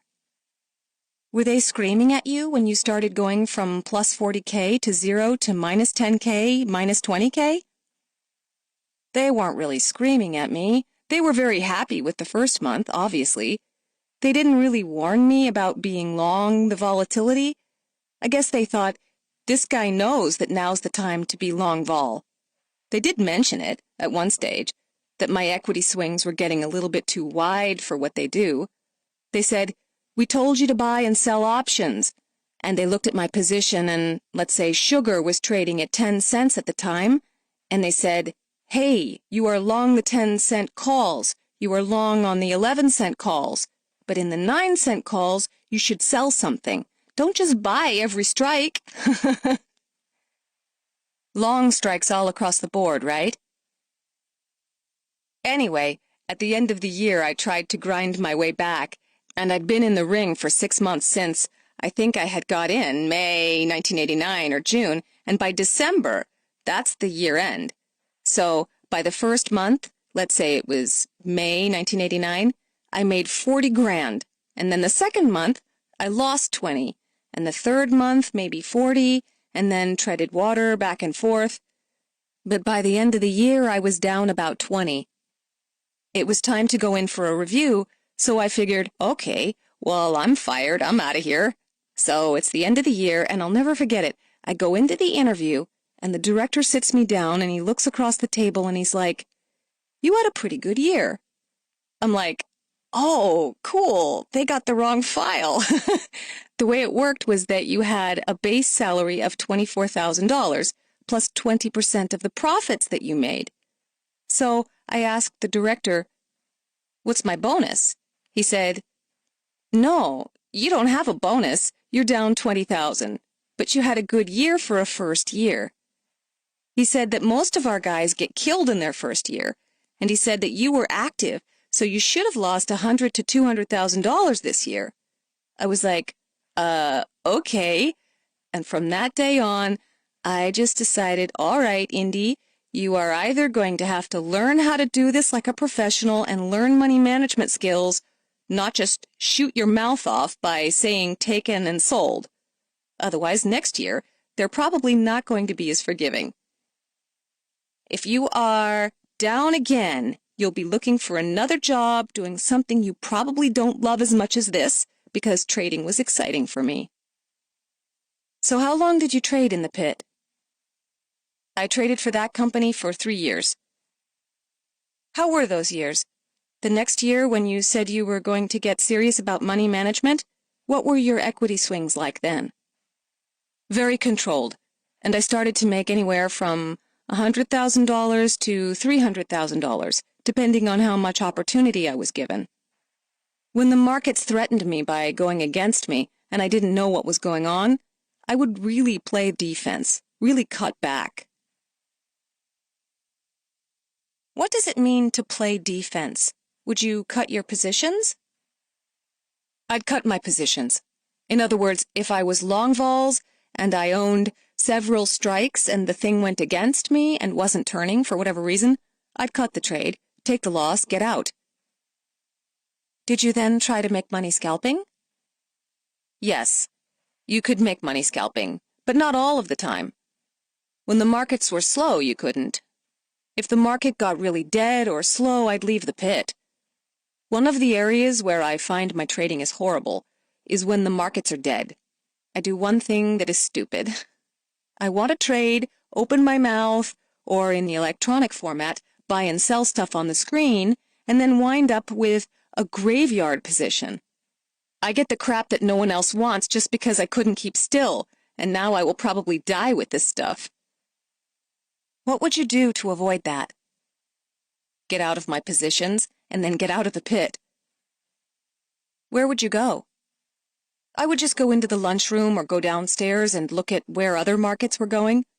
Maybe go over and look at some other market on the floor that I wasn't a member of, but see what's going on there. Basically, I would just get out of that area where I was going to get tempted to lose money. How long would you take a break for? As long as it took. However, you've got to be careful. You can't be working for a company and play pinball all day down in the pizza parlor because the markets are slow. So I would go in there and see what was going on. If I saw that the quagmire was starting again, I would either stay in the pit and just shut up, or see if there were any new pretty clerks on the floor. I would have some other way of amusing myself besides trading commodities or bidding and offering on these options. It was only when the markets go crazy that you find big, wide spreads, you find gaps, and you find things that are mispriced. So I kind of wait for that, cherry pick, if you will. Did meeting with a risk manager every few days help your trading by having accountability because you had to report to someone your results? No, really that's an internal process. Most of the risk managers, the people I've dealt with, they're usually failed traders or someone who doesn't really have the first clue about what's really going on. They can yell at you after the fact, but they can't offer you constructive advice. It's an internal thing. You have got to come to terms with the fact that you are going to be a professional trader, that you are going to manage your risk, and you are going to study these options or these strike prices or the relationships for them so that you can quantify your risk. You must come up with your own methodology on how you are going to calm down and control risk and be professional, and try to be the house in a casino instead of just a player. It's really an internal thing. These guys can help you a little bit, but a lot of them don't have that much better insight than you do, and none of them are as motivated as you are in terms of trying to make money and be successful in the business. That's what I found. They're not going to be your savior, so you better do it yourself. Was your trading style organic? Was it basically something you learned yourself, or something that you modeled off somebody else? It was a combination of things. When I decided to become professional after that first year of the $20,000 loss, I ate, breathed, slept, and drank commodities. I read everything about the markets. I would read the Market Wizard's book about Tony Saliba and tried to understand what he was doing. Okay, I don't want to get too technical, but he was doing butterflying in the front months and backspreading in the back months and scalping in the middle to pay for the whole thing. So I looked at that idea. I started to remember what my mentor in the business was doing when I was standing behind him and he was trading gold options and things like that. What was he doing exactly? He was lucky back then. You were able to get conversions done, where you were able to buy puts, buy futures, and sell calls, and lock in profits and link butterflies for zero. A butterfly strategy links a number of option positions in hopes that the underlying will remain in a narrow trading range, and sell them out to the order flow for $1 or something. So string 100 butterflies all together, and if one of them made a hit, he would score? Yeah, and other things like that, such as linking butterflies for zero, combined with cashing in on being able to trade the bid-offer spread and having a string of butterflies on, and one of them was going to be in the money. Gold was less hectic and less volatile in the mid to late 1980s than it was earlier. Was he trading strictly options? Yes. Or was he trading other instruments as well, like hedging with the underlying? He was hedging with the underlying. We all were. Mechanically, where was the underlying trading? Was it trading right next to you? How was the hedge done physically?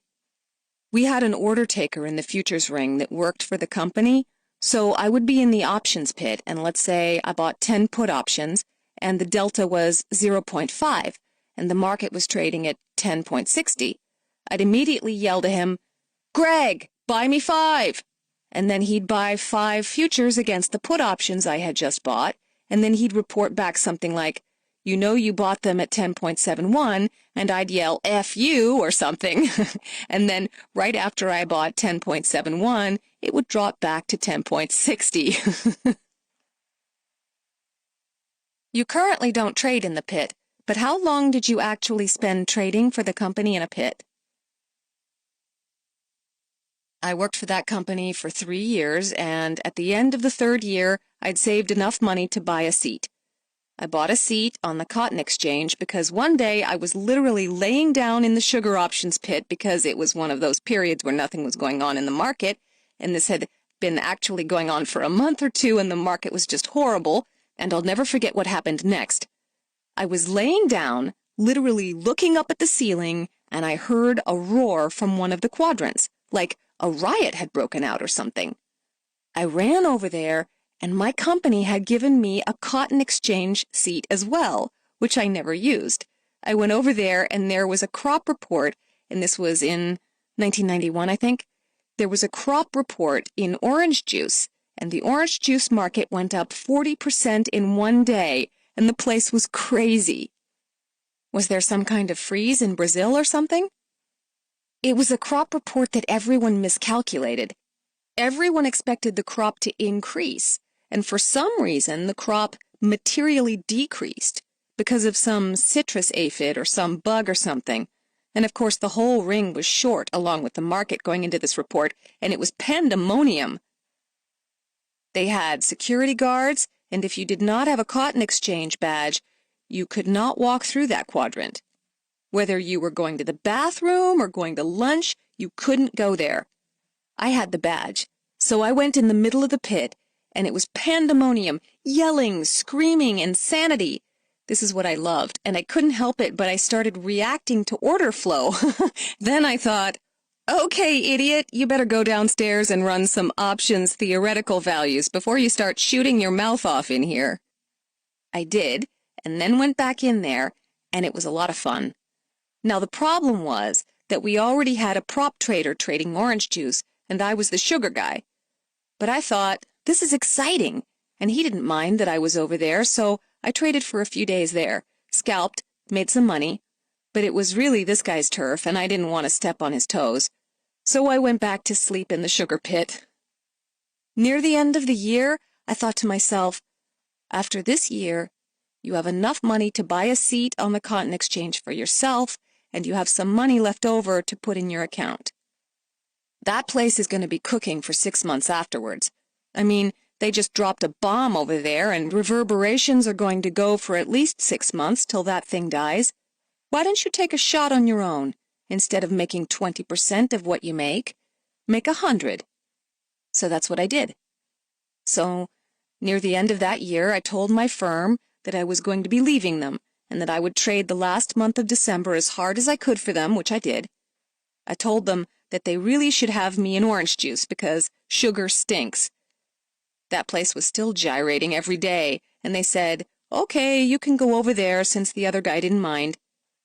What was great about that, too, is that I was still trading for this company, but I was learning things about orange juice and was also making friends with some of the other brokers over there.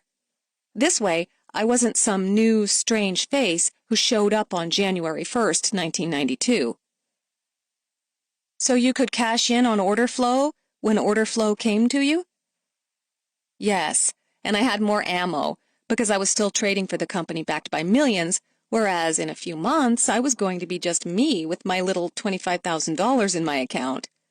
So in 1992, January 1st, I went on my own, started trading orange juice on the cotton exchange, and I had a net worth of $25,000, and the clearing firms were so afraid of me, I could tell every day, every morning, that they just had this look like, now listen, idiot, if we lose $1,000 because you lose $26,000, we will hunt you down.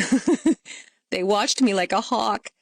If an option went too far in the money, they forced me to exercise it no matter what. They were nervous about me.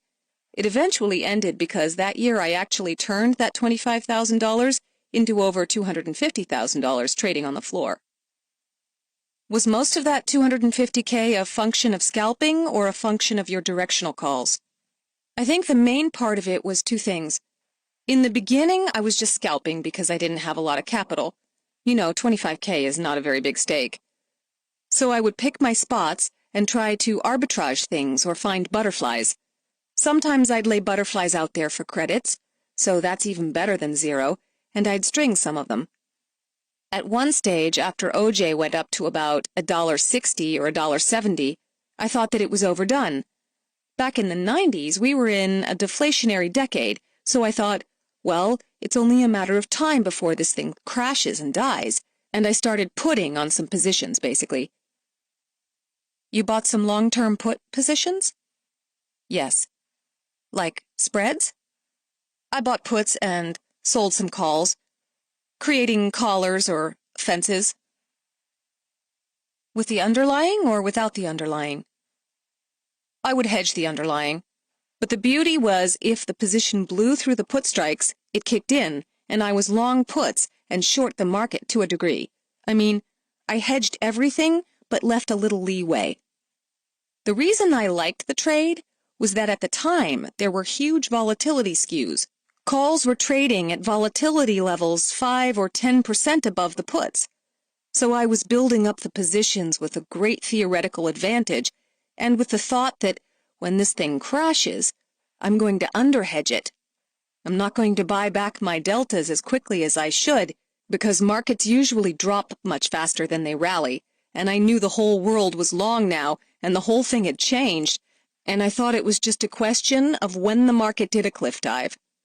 We were in the deflationary 90s, and I had seen how the guys in gold used to get burned every time it rallied too high, and I kind of thought the same thing would happen here in OJ.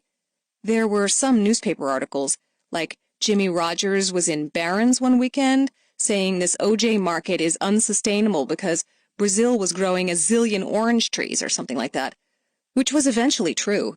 Then destiny kicked in and OJ crashed. So you took $250,000, and then did you leave or continue to trade OJ? No, I stayed with them. I traded there until 1997. The thing that made me leave the market was the best trade that I ever had. It was in orange juice as well, and it was the freeze that never happened. This was February 1996. We had gone through freeze season, and if a freeze happens, according to what I studied in the charts, they usually happened in December, and usually right around Christmas Eve. We went through this period, went into January, and there was no cold weather and nothing was going on. And so the option volatilities were plunging. They went from like 40% down to 20%, and I had never seen option vols at 20 in orange juice. So I started doing back spreads while other guys were crushing out of the money call options for May delivery. They figured that freeze season was over. Volatilities are going to collapse. Orange juice was never going to go back up to $1.30 to $1.50. Let's nail these guys on these May calls. So I'd buy, and then I'd back spread them. I would try to do back spreads for zero cost. So I'd sell at the money calls and buy whatever strike I could get out of the money, where I could buy 2 of them and be zero cost in terms of option premium. I thought to myself that even if we had a big down move, it wasn't a problem, and that this position would work too, because if we did get some type of spike, some type of freeze, my twice as many calls would kick in. The only time it wouldn't have worked is if things stayed the same. Yes, or if we had a slow rally, I would have gotten hurt.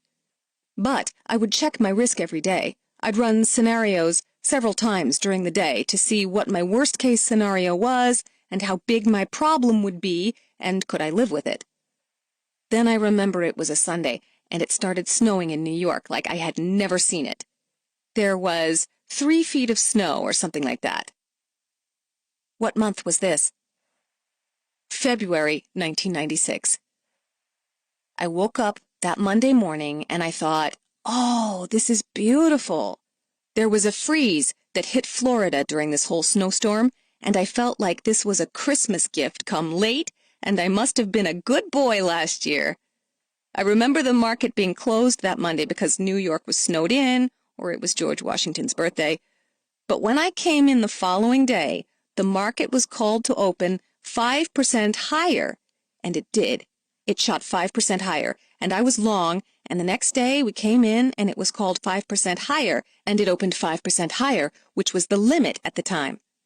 By then, I started scaling out of the position. You just naturally want to get out of stuff. You're ringing the register, you're seeing money that you might want to spend someday. It was hitting the account, and by the end of that day, I was still slightly long futures and slightly long options, but I was out of probably about 85% of the positions. I rang the register on it. By now, it was on the TV. One friend, whom I hadn't heard from in a while, phoned me to say, "Hey, Indy, you're trading oranges. I saw the orange on CNBC with the icicles. Did you catch it? I said, yeah, and I was on the right side. Don't worry, I caught that move. By now, it was the third day. The opening call was about 3% higher, and I had a problem with that because I was thinking, wait a minute, it's all on CNBC now. The orange with the icicle is on the TV. I was thinking that all my friends are calling me up about it, and the market only opened up 1.5%. So I thought, this doesn't feel right. I didn't know if it was trader intuition or my bull alarm. Something was going off, and I just said, I'm getting flat. So I got out of as much as I could, and now the market's barely higher. I'm standing in the ring, and I'm confused now. I'm very confused because this is not like it was in the last 2 days. And then all of a sudden, a light bulb went on, and I had a dream. But after the dream, I began to feel more conviction now than when I walked in on Monday morning. I had this vision then, a dream. There are these guys that come down onto the floor every now and then. They are Florida citrus guys, and they are these old Southern gentlemen who are very smart. They are very wealthy, and they control the orange juice business in South Florida. And I had seen them many times on the floor with the greatest tailoring jobs, the greatest suits. Some of them fly up in their own private planes. And I had this vision of one of these guys on the balcony of his mansion overlooking his orange groves with his cordless phone, who knew that the whole freeze was bull, and he was phoning his New York brokers, telling them, cap this thing, sell this thing, short this thing. Basically, what was going on in my mind was that this is what the smart money is doing. They are saying, sell, damn it. I figured that guys like him must be selling, and I have to get in on this, especially since I have just had a nice score in the market. One of the things that I do is, if I've just made some money, and if I still feel I'm in sync with the market, is that I step on the gas. I would be a horrible high school football coach in America today because if my team is up 90-0 at halftime, I'd be trying to figure out ways to bury these guys 300-0 by the fourth quarter. That was how I was thinking on this day. I was up 90-0 at halftime, but I want to kill. I want to make them cry. I want to win, 300-0. I decided that I'm going to do whatever I can in futures and options to sell the hell out of this market with my fictional smart Southern friend. This guy was a ghost, basically, but I wanted to be with him. I wanted to trade with my imaginary friend. So I started selling, and I did enough futures and options where if the market took out the high for the day and I was going to give a stop order to one of my brokers in the OJ futures to take me out, I would only have lost about 40% of what I made on the up move over the last 2 or 3 days. I decided that I wasn't going to do anything until the market went to unchanged or lower, and a few minutes later the market went to unchanged, and I went hog wild and sold as many futures or options or whatever I could do. Just a gasket went off to get short, where my risk was that if the market took out its highs for the day, I would have lost 40% of my equity on the last 3 days. So I put the trade on, and about 30 or 45 minutes after that, the market was down 6%, and about 2 to 3 days later, it was down another 4 or 5, or about 10% from where I sold it. I made another killing, catching it up and down, and I decided at that stage, a few days later, that I had just made a killing and I was going to take the rest of the year off. Why should I become a rat on a treadmill chasing the cheese in front of me until I croak? I said to myself, go out, hit the clubs in New York City, relax, enjoy yourself, become a playboy. Why make more millions? Why? You don't need them. So I decided, all right, I'm getting off this treadmill now.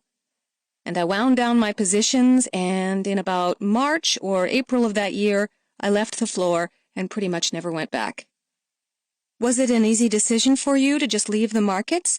How did you pull yourself away from making more money?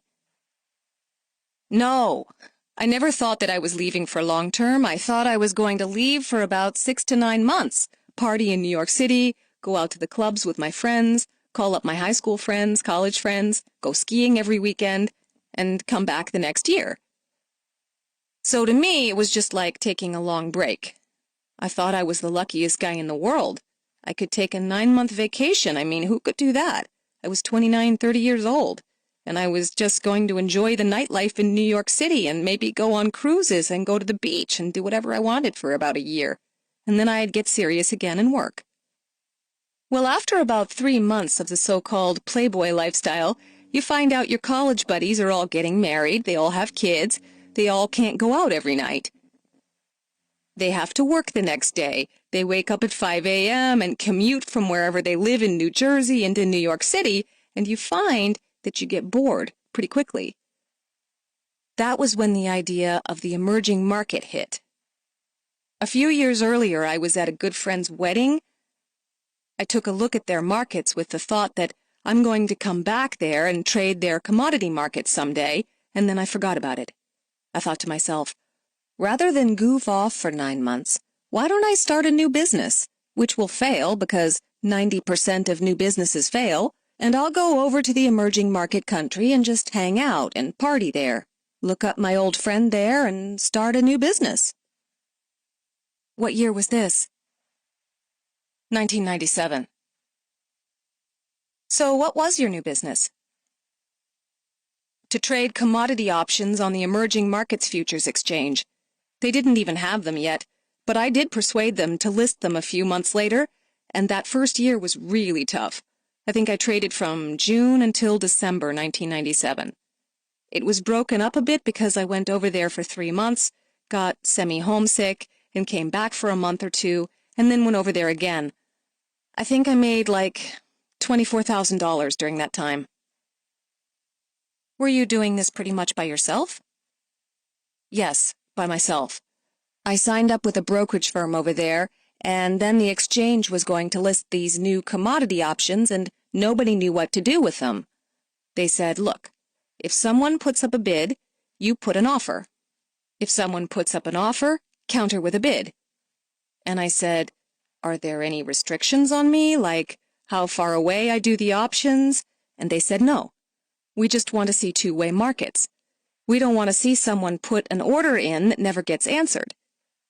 I said, all right, I'll do that. What type of commodities were they trading? Agricultural. They were trading corn. That's their staple food product, which they also use for animal feed. Wheat and sunflower seeds and soybeans also. So were you on the floor of the exchange? No, it was electronic, and that was bizarre.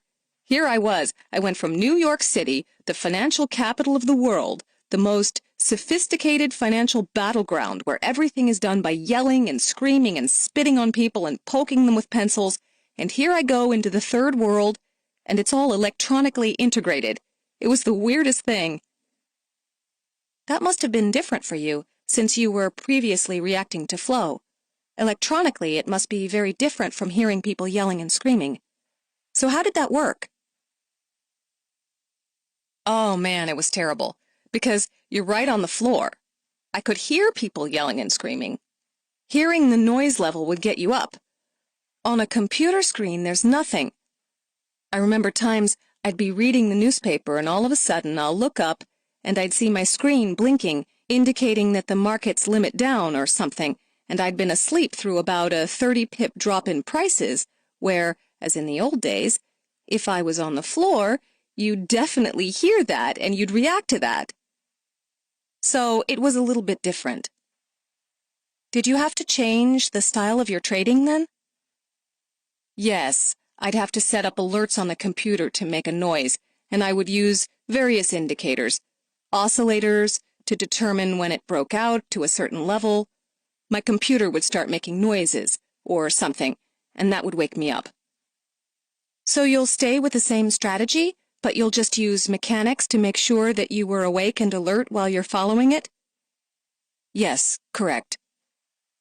Were you trading in an office? No. It was from a brokerage house?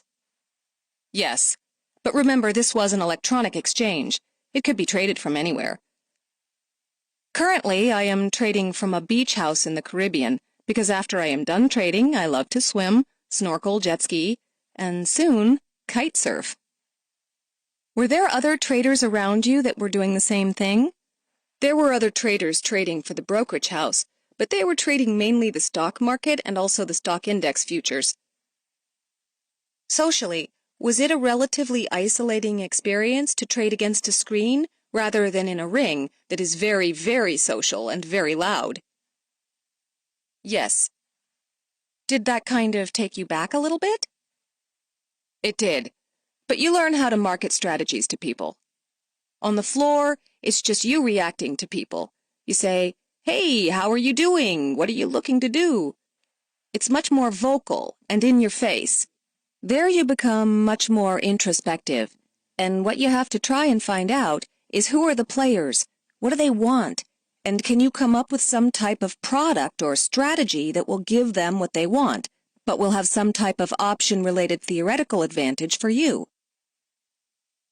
So that is how you would try to attract some of the institutional order flow to you, by creating all of these option strategies for them?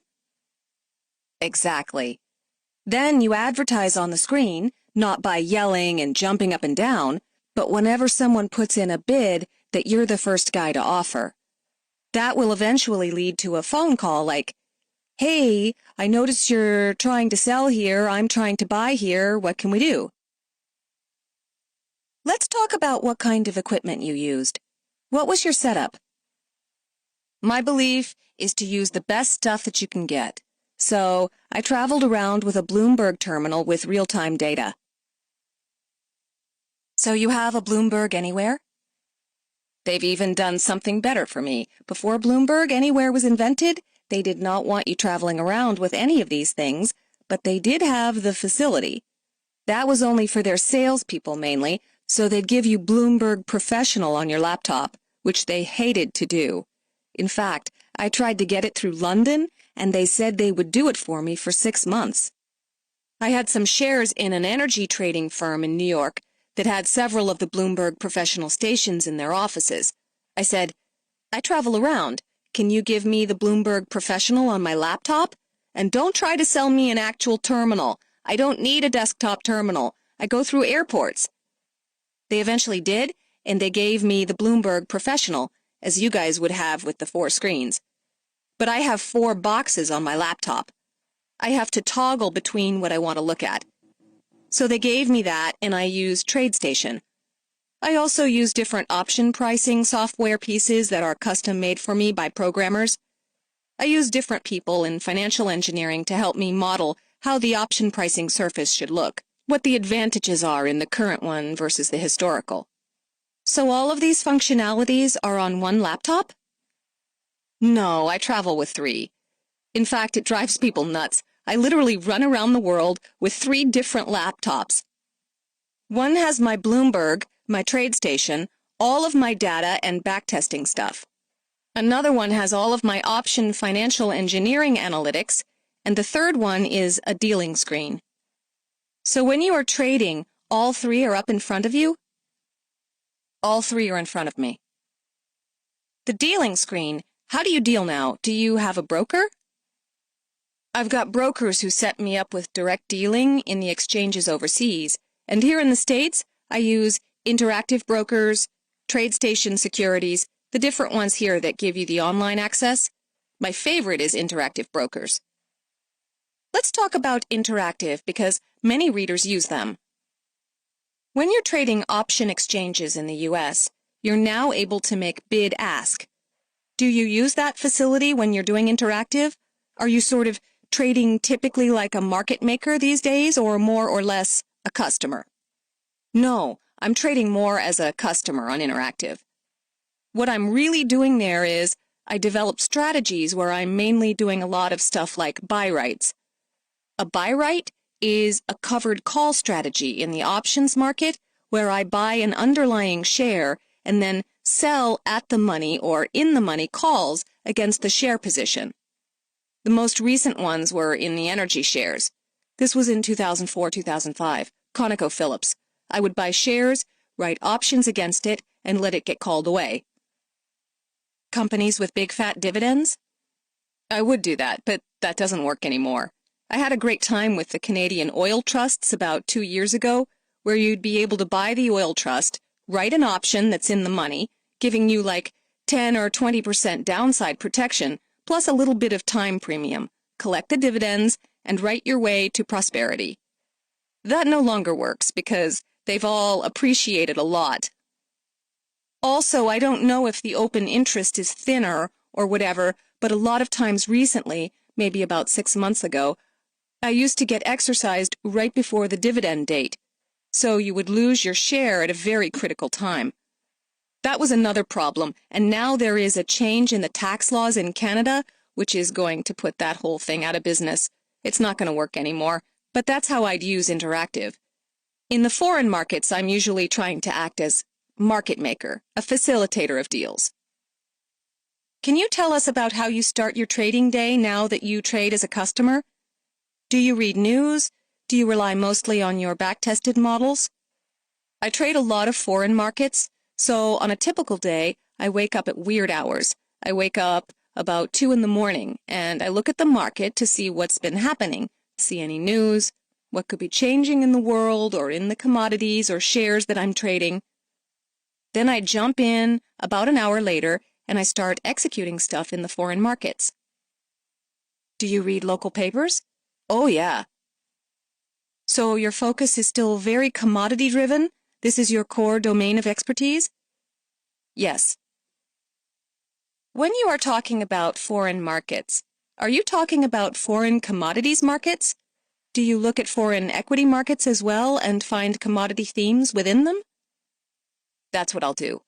It will be either foreign commodity markets or usually domestic or foreign share markets that have a commodity theme to it. So you're reading the news and you've been trading an hour into it. Now, are you focused and sitting in front of the screen for the whole time? Yes, without a doubt. So you don't go and do other things? No. Do you find that commodity-driven stories are much more news-affected than pure equity stories? In other words, if there's a big piece of news on a given day that is commodity-related, it's going to have a continuous impact on the commodity markets, whereas in the stock market, we can't tell if the stock will have a significant reaction to an economic release. Yeah, I have seen that. What I've seen with the news-driven events in shares and what I've seen with the commodity is when you get a news-driven event like a crop report, it usually has a sustained impact that could mean you're in an interesting period for 3 months, 6 months or so. With stocks, and I've seen it mainly with earning-related news, so there's a slight difference here, but the earnings-related event to a commodity stock is usually one move, and that's it. It moves 20%, and that's it. It's readjusted.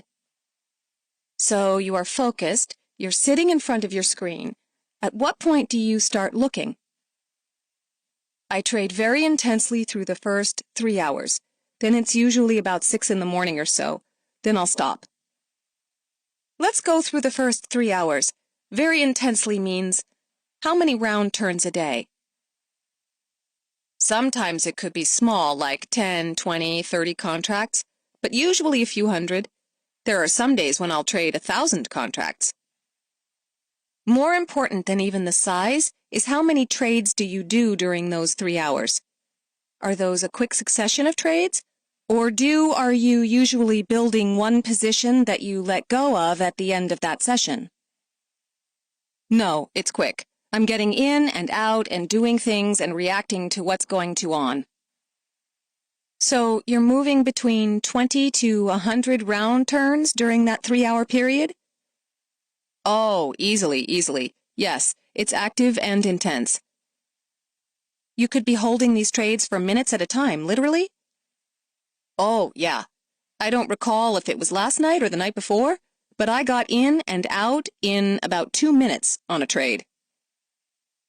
Do you feel like this is the same way you were trading when you were in the pit, very quickly, in and out, scalping? Or have you changed?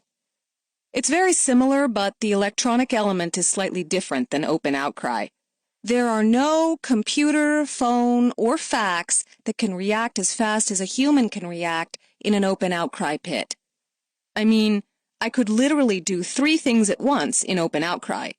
And I'm lucky to get one guy on the phone in electronic trading. So, I could be hitting bids in the pit, yelling at my clerk to get another guy who had an order that was resting that I want to hit, and hedging myself immediately in open outcry within a microsecond. To do that electronically, to get one person on the deal, you got to phone them, then you got to execute that, then you have to key it in, and if you're like me and sometimes not so finger-friendly, you've got to study, buy 10 futures, go.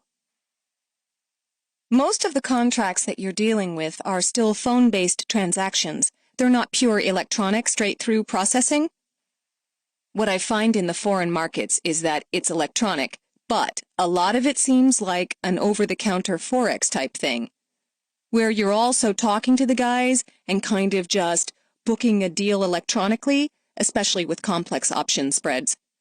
When it's not simply an outright position and you have to do lots of different spreads, is it very difficult to do it purely electronically?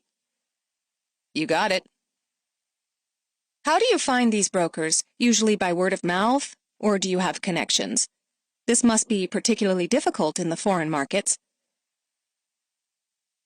You pretty much go there and they get flushed out of the woodwork.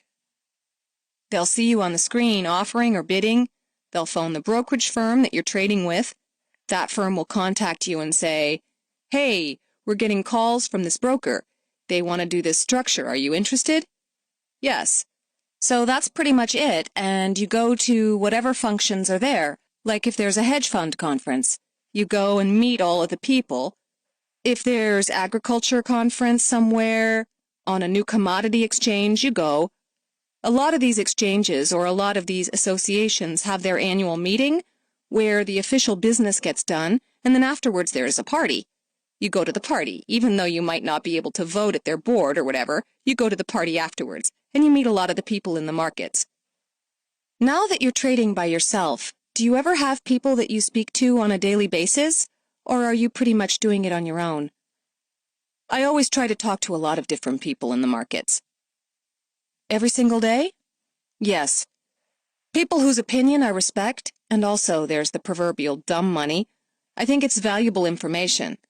You want to talk to as many people as you can and decide whether you're going to trade or fade these guys today. It gives you a huge amount of information.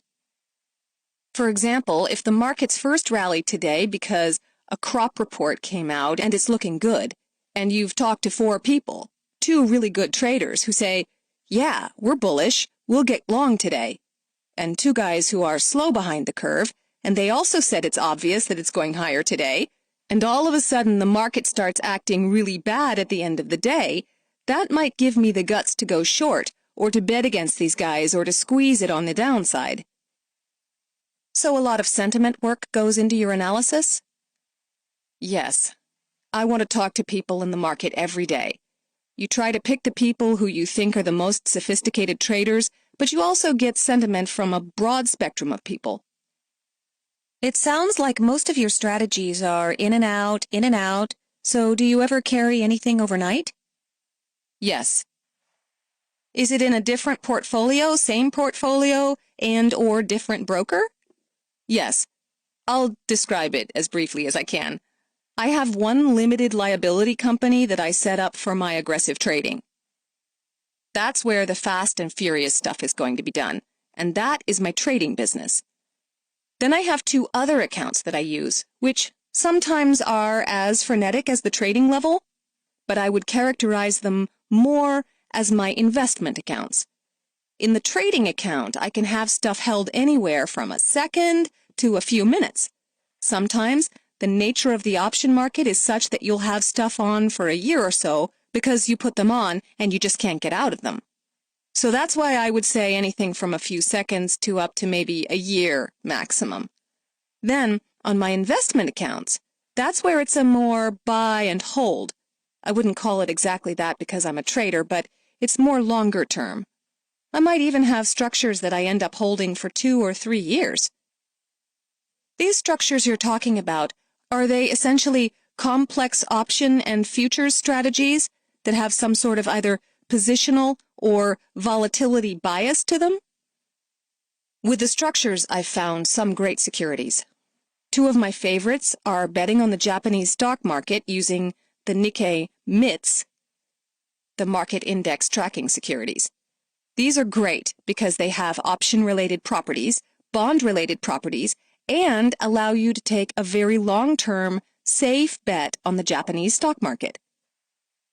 Structures actually mean unique instruments that you find across the world, which contain lots of different properties of the common instruments that we have in the United States. Yes, I'm doing one now that's more along your line of business.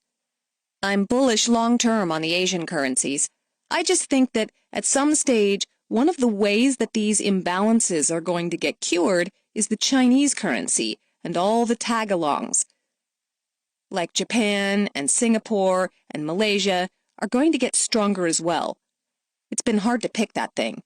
The currencies acted really badly earlier this year, which was surprising to me. So, one low-risk way that I've decided to take advantage of that is to buy one of these securities where it's got 5 Asian currencies in it. It's trading at a discount to what the bank is going to pay in 2008 when it expires. So, the way I've structured it is I'm either going to earn 4% a year in the basket of Asian currencies or make big on the appreciation and interest. The basket has the Korean won, Taiwan dollar, Australian dollar, Indian rupee, and the Malaysian ringgit. And I roughly added up the rates and saw that if I hopped on a plane and went to the different countries, the rates would not be much different. Singapore's interest rate is about 3, Taiwan is like 1 or 2, Thailand is like 6, and I found out that if I physically went over there and opened up accounts in the 4 or 5 different countries, I would get about the same yield, but waste money on a plane ride. So I bought the security, which is going to pay me 4% plus the rate of return of these currencies, which is a great low-risk way to play the Asian boom. And if it never happens, I'll make 4% in dollars, which is not the end of the world. I'm going to hold that for 2 or 3 years. How do you discover these hidden gems across the world? I read everything in terms of investment letters, and I talk to a lot of different people in the business. It fascinates me. This is a treasure hunt to me, and I'm Indiana Jones. I'm not looking for the Holy Grail. I'm looking for good investments. I want to go around and find treasures just like Indiana Jones. I'm not looking for great artifacts. I'm looking for great trades, and I'm going to hear that from people and from newsletters. Can you tell us how many newsletters do you subscribe to? One of them that I think is really great is the Gartman letter. I subscribe to that. Another one I subscribe to is Grant's Interest Rate Observer. Some that I've subscribed to in the past include Harry Schultz's letter and Richard Russell's Dow theory. Would you say 10 or 20 newsletters then? I'd say about 10 newsletters. Do you also read blogs on the internet now? Yes, I do. I go into all the investment chat rooms to see what's hot and what's not, and what I want to trade with, and what I want to fade against. So, yes, that's part of the sentiment stuff. In fact, there's a huge glaring gap in sentiment, especially overseas. They don't have the bulls-bears consensus like they do here. They don't have the daily sentiment index. What about the Commitment of Traders report? Well, the Commitment of Traders report, they also don't have. You need to gauge sentiment a little bit differently over there, and one of the good ways is the blogs or talking to a handful of people every day. Finding out what sentiment is like in those markets is basically the same as doing an informal poll. So it sounds like you spend about 4 hours trading every single day? At least. And then 3 or 4 hours doing research and reading and contacting people? My trading day could be any time. At a minimum, it's going to be about 3 hours, most of it trading. It could also depend on if I'm doing stuff first overseas and then moving to the U.S. markets. If I'm doing a campaign of buying Canadian Royalty Trust and writing options against it, that could maybe extend my day longer. Sometimes I find opportunities where you can arbitrage the S&P MITS and mark their strikes against S&P futures and options. So it takes time to build that type of thing. In that scenario, I might be trading 3 hours overseas, maybe about another 3 or 4 in the U.S., so 7 or 8 hours of trading total. Then each day I've got about an hour or two minimum of preparation. I look at what my positions are, what do I look like, what are the risk scenarios of what I'm doing, what trades do people want to do, I have to risk study them and see if I can handle this in my option book, etc. You're still making sure what your worst-case scenarios are every single time? Yes. Before you place the trade on? Yes. During risk analysis review, do you have any hard and fast rules per trade? For example, do you say, I never want to lose more than 5% of my equity in any given trade? Do you have any kind of formulas that you follow internally to always control your risk? When I'm doing the trades, in those option scenarios, I don't actually have a fixed fraction of my capital that I'll commit, but I look at the risk versus the reward ratio. In other words, when I'm right, what's the amount of money that I'm making given my scenario? When I'm wrong, what's the amount I'm losing? The amount I'm losing, can I live with that? I mean, is this an earth-shattering thing, or is this a percentage of capital that is devastating and mind-blowing to me in terms of intellectually being wrong and stuff, but it's not going to put me out of the business? Is there any percentage number that you could lay down that would be just psychologically hobbling on one trade? Yes, I don't like to lose more than 5% on a position, or any amount of capital that I'm committing. So if I'm in some type of deal and this is threatening my account equity by 5%, warning bells and warning alarms are going off. I'm not quite interested in putting myself in that situation. You guys had asked, what is your #1 rule of trading? And it actually occurred to me, this might have been about a year ago. I was on a business trip in the Caribbean, and the movie came on, $1 Million Baby. I think Clint Eastwood would be a great commodity trader because he told the $1 Million Baby that rule #1 in boxing is to protect yourself. And I think the same is true in trading, if you love trading. If you want to trade, your capital is everything. So if you want to be a great trader, you have got to protect that capital. No capital, no trading, no life. And it's the same whether you want to be a $1 Million Baby in boxing or a $1 Million Baby in commodity trading. I think it's the same thing. Protect your capital. I don't have solid formulas or Kelly formulas or betting things like that, but I do study what I'm risking on each trade, what the risk-reward ratios are, what my worst-case scenarios are, and is it strategically threatening to me? Now, along those lines, how often do you revisit your earnings? Do you pay yourself on a weekly, monthly, yearly, or quarterly basis? I'll tell you how I deal with it, honestly. I get paid weekly, very weakly. In other words, I live below my means. It's like I said, capital to me is the most important thing. I want to be in the trading business. That's what I know and love. So what I do is I pay myself as weakly as possible. I think that you asked about how you deal with the pressure to make money. I think that the pressure on a trader to make money is what kryptonite is to Superman. It will hurt you. I am not aware of any market wizard who thinks that putting pressure on themselves to make money is a good thing. You have got to get as far away from that as possible. Yet how do you pragmatically resolve the need to have spending cash with the psychological necessity of not worrying about that in order to be successful? All I can say is the following. I don't put any unnecessary pressure on myself to make money. You have to meet your daily expenses, you have to meet your medical bills, you have to meet your insurance, you have to meet your basic life expenses, put food on the table. If you are going to go into trading and you can't do that, then don't go into it. Don't live on a shoestring. Meeting your basic life expenses is one margin call that you have to meet, and don't think otherwise because you can't live in a cocoon. I wish it were different, that you could isolate yourself in a cocoon, not have medical expenses, not have basic life expenses or insurance, and trade until you became profitable. But the world isn't like that. If you were to give advice to a starting trader, How many months of daily basic bare-bones expenses would you recommend he have, aside from his trading capital, in order for him to give it a fair shot? I never looked at it that way.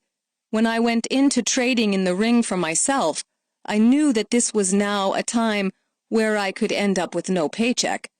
I started coming up with contingency plans. If I wasn't making money in the ring, or if I lost my $25,000 capital, what would I be doing? It was stuff like friends lined up who were loading UPS trucks at night making $8 an hour, and I had them put me on a list there, where in a month or so I'll be doing these trucks and I'll be back making a living again. So I had fallback provisions where if trading didn't work out, I was going to pay the bills by doing things like delivering pizza and unloading trucks. You are much older now, so has your perspective changed on that? Well, I've been fortunate now where I built up capital, and what I've done is compartmentalize my life. So I put stuff in trusts or charitable foundations, things that I can't touch, things that you can't sue me for, things that if I blow out trading, they can't get. I now have stop losses on my life in terms of assets, which are better than working at UPS or delivering pizza. That will deliver me at least a living if I go out tomorrow and totally screw something up on a few hundred lots or a few thousand lots, or miscalculate something and then lose everything. I'll still be able to live. Do you have a goal in terms how much you're looking to earn every day? No. I just think it's crazy when people always say, for example, I'm going to aim for $300 a day. I'm going to make $1 billion this year. You know, to me, that's nonsense. I mean, we live in an uncertain world where you cannot quantify these things. You're not selling encyclopedias door to door in a market. You're not selling Amway products. I mean, you don't know what's going to happen in the markets. You don't know what opportunities will be given to you and whether you can capitalize on them. What I've seen in the markets is this. We live in an uncertain and ever-changing world. And it's been like that ever since I got into trading, and even now it is. What I have found out is that opportunities come along from time to time. Some of them you're able to capitalize on and expand your capital. What I try to do is the million-dollar baby thing. Protect my capital at all cost. Analyze it, check the worst-case scenarios, check the risk-reward ratio. Try to set yourself up so you're not committing more than 5% of your capital on any one day, trade, deal, or whatever. And then wait for these opportunities to come along, because you will find them. If you are patient, you'll see a time where you're in the zone and the markets are behaving just like your script says it should. Now, let's give it gas and try to build up some equity. And then, when it comes back to the situations where I don't know what's going on, things are getting too uncertain, then you turn to protecting your capital. Maybe even go to cash and just clear your head. So that's how I deal with it. And for me to tell you, oh, my goal is to make $300 a day, I mean, yeah, that's nonsense. Or if I want to think big and think positive like Donald Trump and make millions of dollars a year, that's just nonsense to me to either way understate or overstate your goals. I mean, maybe 10 years ago I used to do that, and I would tell my dad, this year is starting off really slow. I think I'm going to struggle to make $100,000 trading on the floor this year. But I might end up making $700,000 that year. Then there'd be other years where I think, oh, this year is great. I'm going to make a killing. I'm going to make probably $1 million this year, and I end up making $150,000. I just found that it is ridiculous to think that way. Your sense of forecasting your own equity is the worst? It's the worst. It's horrible. Some people take this stuff seriously, though, which brings me to another war story. Several years ago, I was on the floor of the New York commodity exchanges, and there was a prominent trader who used to work for Richard Dennis of the Turtles fame. I overheard him talking to his clerk about a chart of his account equity, and he was going on and on about how perfect the chart was and how this could mean that new highs in his account equity were just around the corner. Well, I couldn't resist, and so I went up to these guys and asked, "Wow, what chart is that? Because I want to sell the heck out of that market." He looked up at me as if he wanted to kill me, and then exploded at me with every curse word you could imagine. I mean, this guy really believed in this stuff. Any other worst trades? No, the baptism under fire coffee trade. That's the worst. Anything worse than that, and I would not be here today talking to you guys about trading. If I were in your office today, I would be asking you guys something along the lines of, who ordered the Big Mac? Do you average down into a trade? This is going to cause some controversy, but a qualified yes. Let me stop the controversy, though, as much as I can. I realize, as much as anyone else, that averaging down has led to some of the biggest debacles in our industry. The idea of averaging down is where if you are buying an asset and then it goes against you, you start buying more. You are getting hurt by reverse compounded interest. Not only are you wrong, not only is your net worth declining, but you're also increasing your risk. Now, I know that is a recipe for disaster, and most people should not even do it. However, there is one other thing that's been happening in the past few years, and that is you identify a great asset class that you want to own for whatever reason. You're thinking about buying it, and you're sitting there, and because of the world we live in and the amount of money that is going into these markets, all the managed money as well, and the amount of people who are using black box or some type of trend-following system designed to basically exploit trends, you might be watching this asset class with a whole bunch of other trend followers. They're going to get into the asset class and make it go further and further away from you. You have a choice to make, because you may think that this is a great asset class that I want to own. I hope to own it at lower levels, but the trend guys are in there, and they're pushing, and it's getting away from me. I've got to buy some now and get some exposure, because the worst thing you can ever do is be right about an investment. You've researched it, it's correct, and it goes dramatically in your favor, and you're not even on board. I mean, that's going to lead to huge underperformance or maybe losses for the year. So they're going to get in, you're going to get in with them, and the Achilles heel of every trend follower is this following sentence. You cannot pick up a trading book without reading it. In fact, you've heard it all before. To be a good trend follower, you've got to cut your losses and let your profits run. In that statement is the Achilles heel of their trading strategy. They're going to cut losses, which means they're going to take a lot of whipsaws, and they're going to let their profits ride, which means they've got to suffer huge drawdowns before they get out of their trades. Let's focus just on the cut your losses side, because that is what is applicable to my averaging down. What happens is that I'm going to get in with all the trend followers, and you then have the reaction, which is then going to cause the trend followers to further that reaction by cutting their losses, which is going to create more pressure on the downside. At that stage, I may relook at this thing and say, you know, it still looks like a great asset class. I still want to own this thing for whatever reason. I know it's gone against me, but I have to commit more capital here. Usually, I'll let it drop 2, 3, 4 days against me, and I'll wait for it to show that the trend is going to continue before I pull the trigger again. You wait for prices to stop going against you? Yes. I'll give you one example that I use.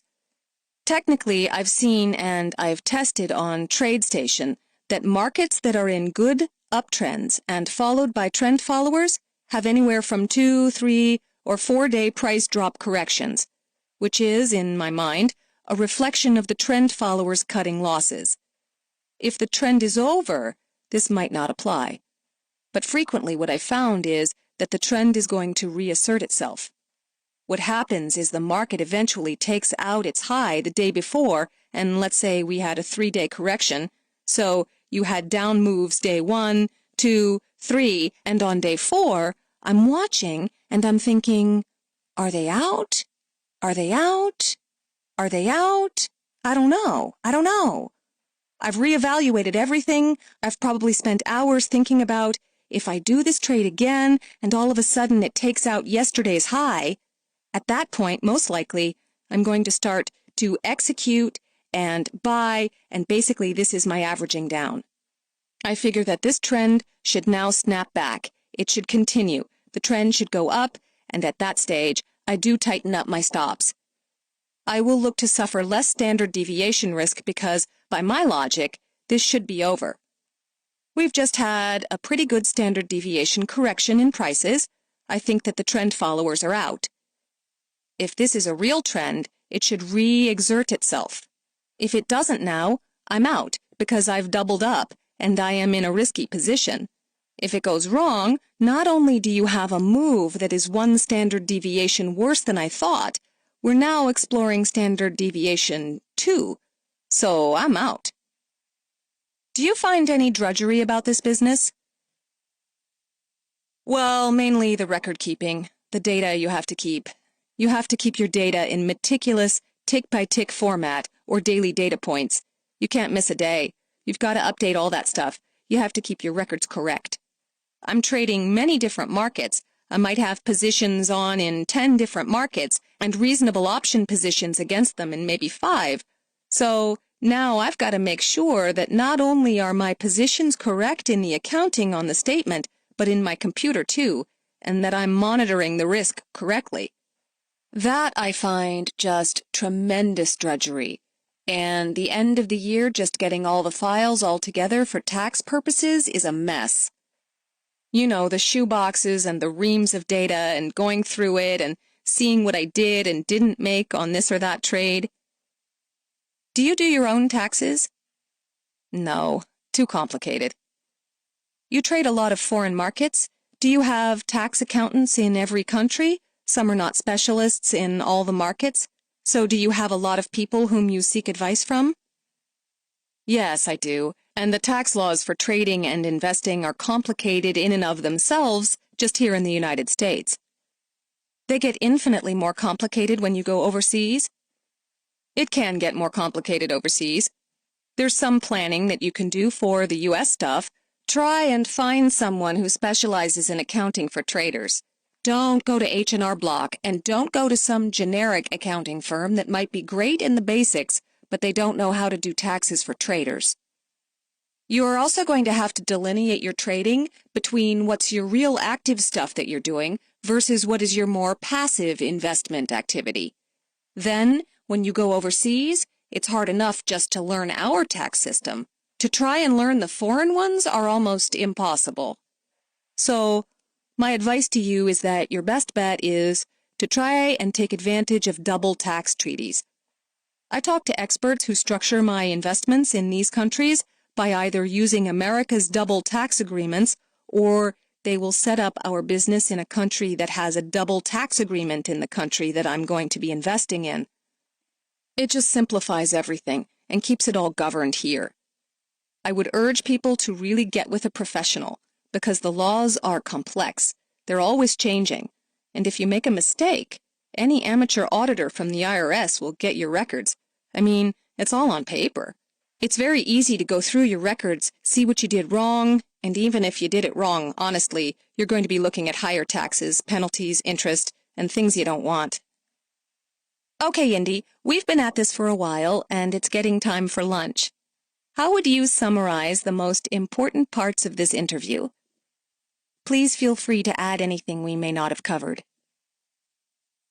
Gordon Gekko said that lunch is for wimps. All traders are different, but we can find some common ground. First, I will start at the beginning. Every great trader who I have ever read about has had the baptism under fire trade. You know, the trade which occurred early in your career where you nearly blew it all, and the event becomes a type of soul-searching exercise where you decide whether or not you can continue in this arena. If you are a slow learner like me, it actually happens twice. My warning to all traders is that this will happen to you. What happens next is up to you. Vince Lombardi, the all-time great American football coach, said, "It's not whether you get knocked down, it's whether you get up that counts." Second, focusing on the money and/or pressure to make money eliminates a large pool of potential traders from ever becoming successful traders. I was lucky in that I was born to parents who instilled in me, at a very early age, that they would love and respect me and elevate my self-worth no matter what my net worth was. When I first started trading, I felt psychologically invincible because I knew that if I totally blew out trading, then I could at least count on 2 people who would always be there for me no matter what happened. Thank you, Dad and Mom. As time goes on, I try to surround myself with people, friends, girlfriends, investors, etc., who do not pressure me to make money. I am not aware of any successful trader who feels that putting on massive pressure to make money will enhance their trading. We all know that get-evenitis, the disease of getting even with a market that just took some money from you, is the most expensive form of revenge in this business. In another vein, you wouldn't think of getting in the boxing ring with Mike Tyson and then focus on the belt you could win. You would be knocked out in no time because you would be too busy staring at the belt you could win instead of on the task at hand. Don't focus on the prize. Focus on the process. Similarly, Mr. Miyagi would be a great trader coach because he taught the Karate Kid to not focus on the karate or the black belts, but on the process itself. He would show him how to sand the floor, paint the fence, wax on, wax off. Embedded in that disciplined learning approach was the attainment of black belt proficiency in the art of karate. So, my advice is to go out there and wax on and wax off, meaning focus on the process. Each trader is different in this regard. Third, go out and watch the movie $1 Million Baby and listen to Clint Eastwood's rule number 1 for becoming a $1 Million Baby. Protect yourself. No capital, no trading, no life. Fourth, you need intellectual freedom and flexibility to be successful in this arena. Go back and reread the part of this interview where I described the best trade I ever had. Jesse Livermore once said, "Our job in speculating is not to be on the bull side or the bear side, but on the winning side." Finally, there are 2 pieces of advice in commodity trading legend which has been passed down through the ages as gospel. 1. You must cut your losses and let your profits ride. 2. Losers average losers. Both are conceptually correct, yet the logic of both has been blown out of proportion, if not twisted over time. Today, it is considered a sin for any self-respecting trader to not cut losses quickly, sometimes too quickly. Today, it is also a trading sin to average losing trades. We need to re-examine these ideas with a greater level of maturity and sophistication in order to continue to be able to win at trading in the future. In 1974, Muhammad Ali in the Rumble in the Jungle against George Foreman in Kinshasa, Zaire, used a strategy in boxing that was considered a boxing sin at the time to become heavyweight champion of the world against great odds. It was the so-called rope-a-dope strategy.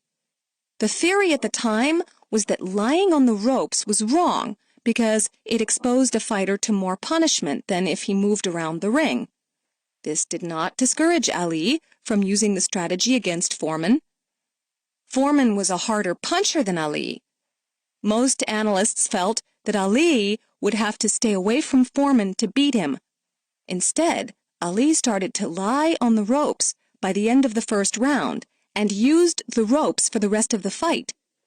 Foreman's strategy, which was totally obvious, just like cutting losses and letting profits run in trading, was to cut off the ring, get Ali to the ropes, and hit him. Since Ali was willingly lying on the ropes, Foreman would plant himself in front of Ali and punch as hard as he could. Foreman landed constant blows to the body, but due to Ali's focus on protecting himself, had trouble landing to the head. Ali scored on Foreman with an occasional jab or series of jabs as Foreman tried to reposition himself or catch his breath.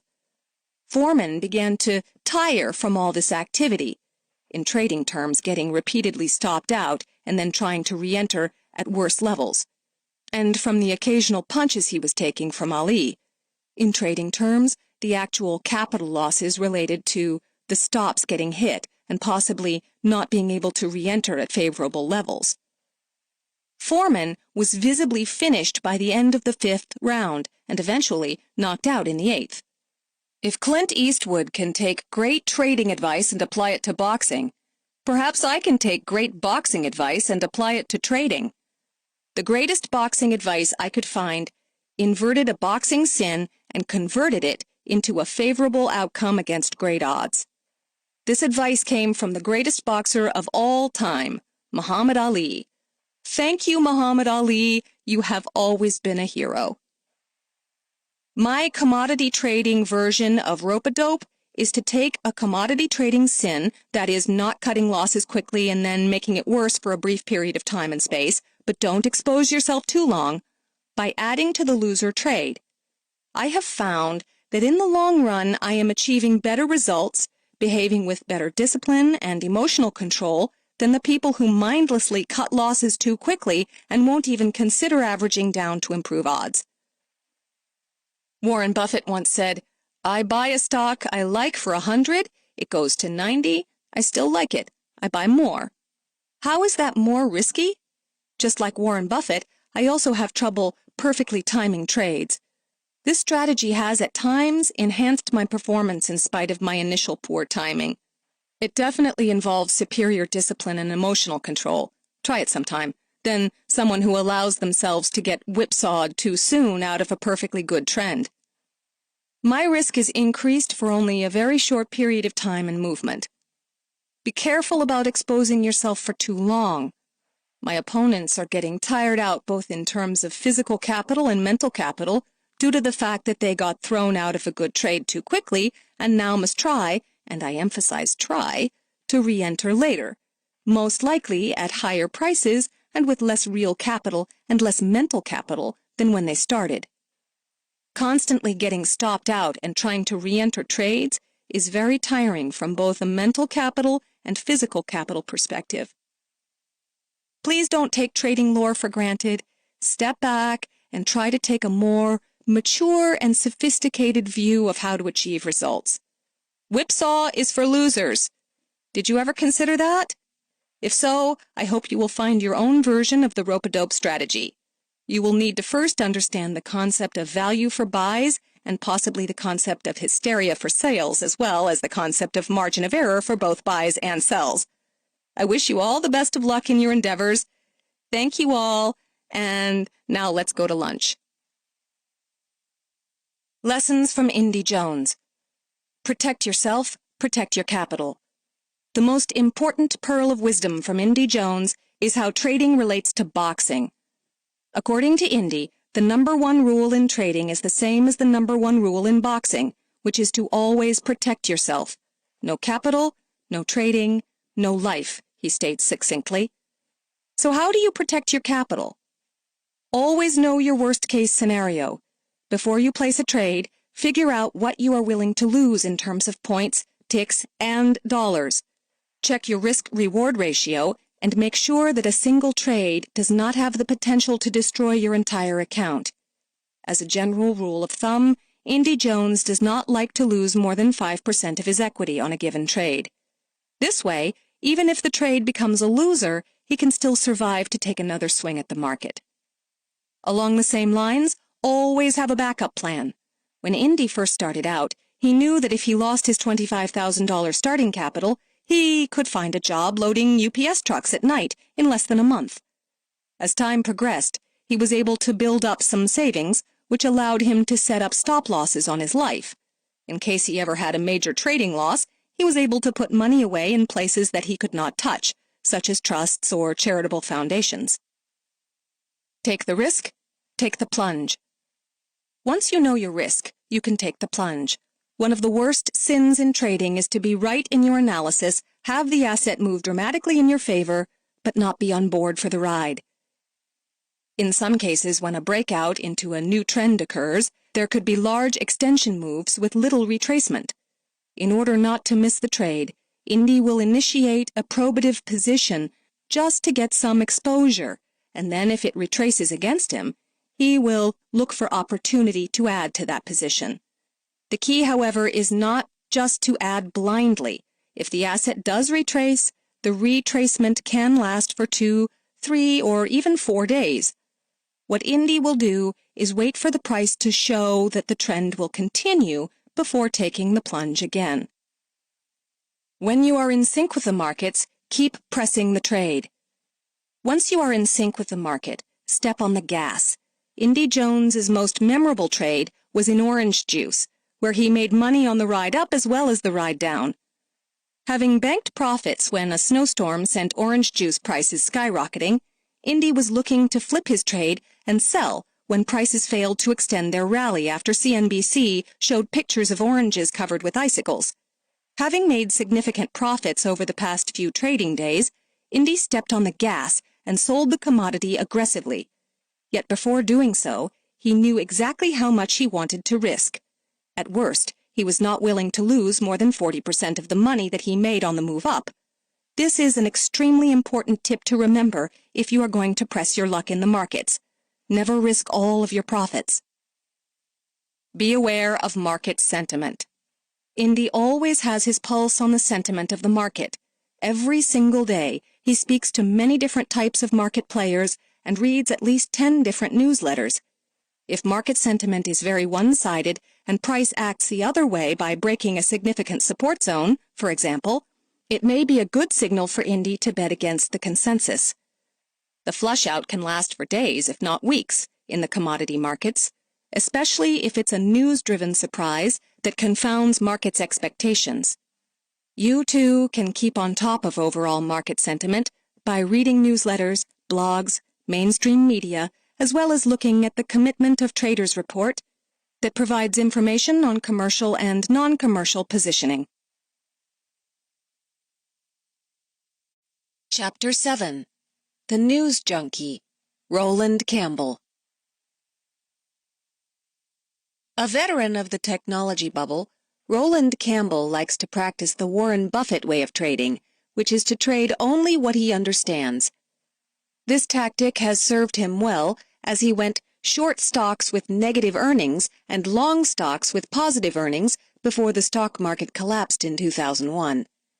Since then, he has moved to trading currencies, employing much of the same fundamental-based trading that he did in stocks, albeit on a shorter-term basis. Roland's strategy is to trade news flow, but only news flow that catches the market off guard. When everyone is wrong and getting stopped out, that is when he wants to be in the market.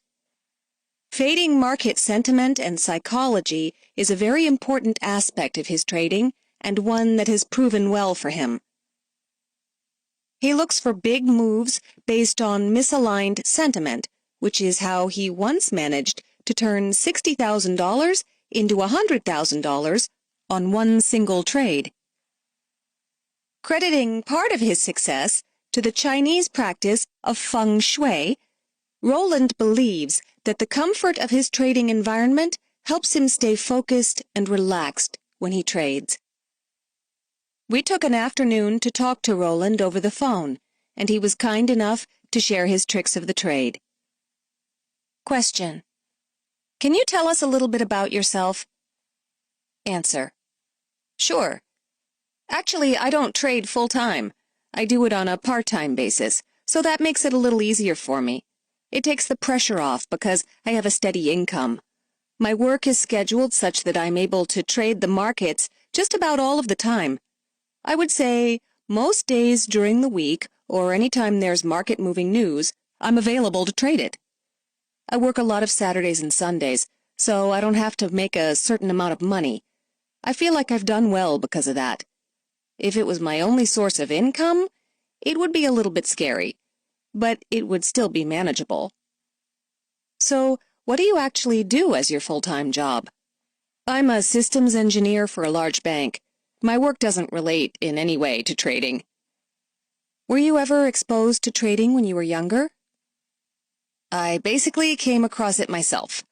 My family is very, very conservative in that regard. They believe in saving money, just putting it in the bank. My dad does have a 401k, but that was about it. So it wasn't discussed very often. It was actually when I moved to San Francisco during the tech boom to take a job there. Everyone around me was trading stocks and such, and I felt completely lost. I didn't know what was going on. So I felt like I wanted to be involved in those conversations and started doing my own research and finding companies that I liked. Once I found those companies and started learning a little bit about them, I would invest small chunks of money in them. Your education background is in technology, but did you ever take any economics or finance courses? I did, but those were just required courses. I took nothing beyond the required education. How did you figure out what kind of stocks you were interested in trading? For the most part, I knew I wanted to trade in and out, so I wanted a stock that had a lot of volume. I traded the big tech names in the beginning, mainly through word of mouth. Actually, I caught the market right when it was breaking, so I learned a lot about shorting stocks at that time too. I was able to come out pretty well in the market and kind of step up to the plate when other people were dumping. You mean selling into weakness? How did you learn to do that? I'm always very pessimistic. I saw all these companies out there and thought, how can they be possibly making money? I looked at the balance sheets of most of them and they were losing money, so I said, why doesn't everybody short the stock? I don't understand. So I would short the stocks that weren't making money, buy the ones that were, and it turned out really well. I would just cover the shorts and then put more money into the companies that were making money, like banks. Those were my favorites back then. So you traded the Warren Buffett way by making sure that the fundamentals lined up. Exactly. So how long were you doing that for? I started that in about 2000. That was when I really started trading. I did a little bit of options trading as well, similar strategies though. In the beginning, was it all about fundamental analysis? Did you ever look at price charts? In the beginning, it was all fundamental. I didn't really know anything about technicals. I hadn't gotten that far along. How much did you start with? Probably 5,000 to 10,000, in that range. Was this your savings or money that you borrowed? It was actually savings, but it was my first time trading, so obviously any little hit hurt. Now that I'm more experienced, I realize I probably shouldn't have been trading that money. In the beginning, when you first traded stocks, you did well. Did that streak continue? Actually, I feel like I got extremely lucky in the beginning. That was probably a curse because it hooked me into the markets. I was up 10 or 20% in a few days, and I thought, I'm meant to be in this market. Within a year, though, I blew up the account because I just traded too fast, too hard in the beginning. After a few months, you were overtrading? Right. I was trading too often. That was my problem. What's typically your style? Are you someone who gets out of trades by the end of the day, or do you end up holding them for longer? Back then, I would hold. If it was a good, strong, fundamental company, I had no problems holding them for a couple weeks. But on the side, I would do the little tech plays in and out within an hour or two, and those caught up to me. So what was your return like in the beginning? Let's see. That first account, I basically blew up in about 6 months. So then I opened my next account, promising myself I wouldn't take the risk because I stood in front of a lot of very strong companies and tried to short them, like Expedia, Krispy Kreme Donut, and just got crushed. That's where most of my losses came from. 2 or 3 very bad trades. What do you think got you? Did you use stops? Or was there just so much volatility? I wasn't using stops when it comes to the stock market. I've never used stops, ever, even on a short, which was probably a bad move. So about 6 months later, you blew up your account. What made you want to get back into trading? Right. I just felt like I'd made several big mistakes. I hadn't really listened to anyone in the market. I just thought I knew how to do it. I didn't want to listen to anyone and didn't feel the need to diversify. But I also didn't want this portfolio that just grows 5% per year. That didn't interest me because this was money I wanted to play with. So when I went back in, I was a little more conservative. I did a little more research on the company I would trade in. I realized if the stock dips, I don't feel bad buying a little more, whereas before I would just exit out. When did you introduce options trading to the mix? Quite honestly, I got bored with the low volatility in the stock market. Just after the big crash, it just seemed like nothing really moved, and the stuff that did move, everybody was playing. So I wanted something that had more action and was more of a challenge, and, of course, options fit the bill. I don't claim to be an expert, but I got so lucky with my first trade in options. I bought $30 options, and I sold them out for a 1,000% profit. How long did that take? I was hooked. That was over 1 month, and it was a stock that you wouldn't think would move. It was amazing. I just got lucky. How were you introduced to options? Did you take a class or seminar to learn how to trade them? Well, our company actually gave us stock options, and I was so curious about what it meant to have stock options, I started doing research and figuring out what options were. I thought, hey, I could use a put and call to help me out in the market, to hedge against different plays. So I started using them especially for companies that I thought were going to have the high level of volatility coming up, like the release of drug studies. Stuff like that actually worked quite a bit for me. Were you worried about things like time decay?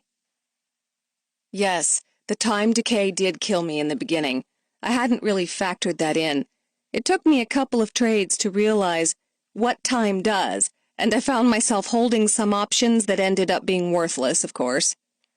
Did you change anything in terms of your trading strategy when you started trading options versus stocks, or were you doing them in tandem? I tend to do both of them in tandem. One would hedge the other. To be honest, I haven't really traded very much in the options market, probably only about 100 times, so I don't have a lot of experience there, but I mostly use it for a hedge. Eventually, though, I sort of lost interest.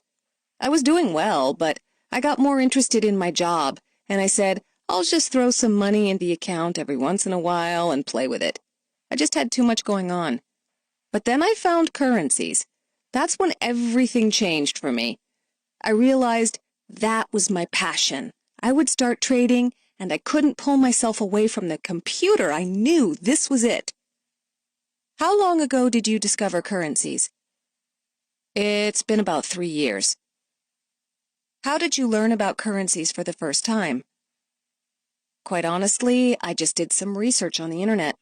I was curious about it. I traveled a little to Asia and Europe, so I was aware of currency exchange, but I didn't know how people actually traded it. I did a lot of research online. I read a couple of books, basically taught myself. I couldn't find anyone that knew anything about currencies, quite honestly. Did you trade currencies based upon fundamentals like you did stocks, or did you introduce technicals into the picture? I actually mixed them. That's when I really started getting into the charting. I would say I traded the majors primarily at first. I traded Euro-US dollars almost exclusively for the first few months, just to get a feel for the pair.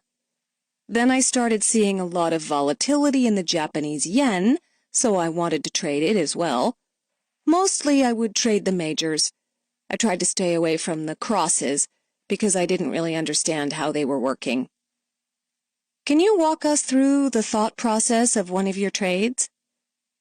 Well, I'm a contrarian all the way. When everyone is bullish, I'm normally looking the other direction.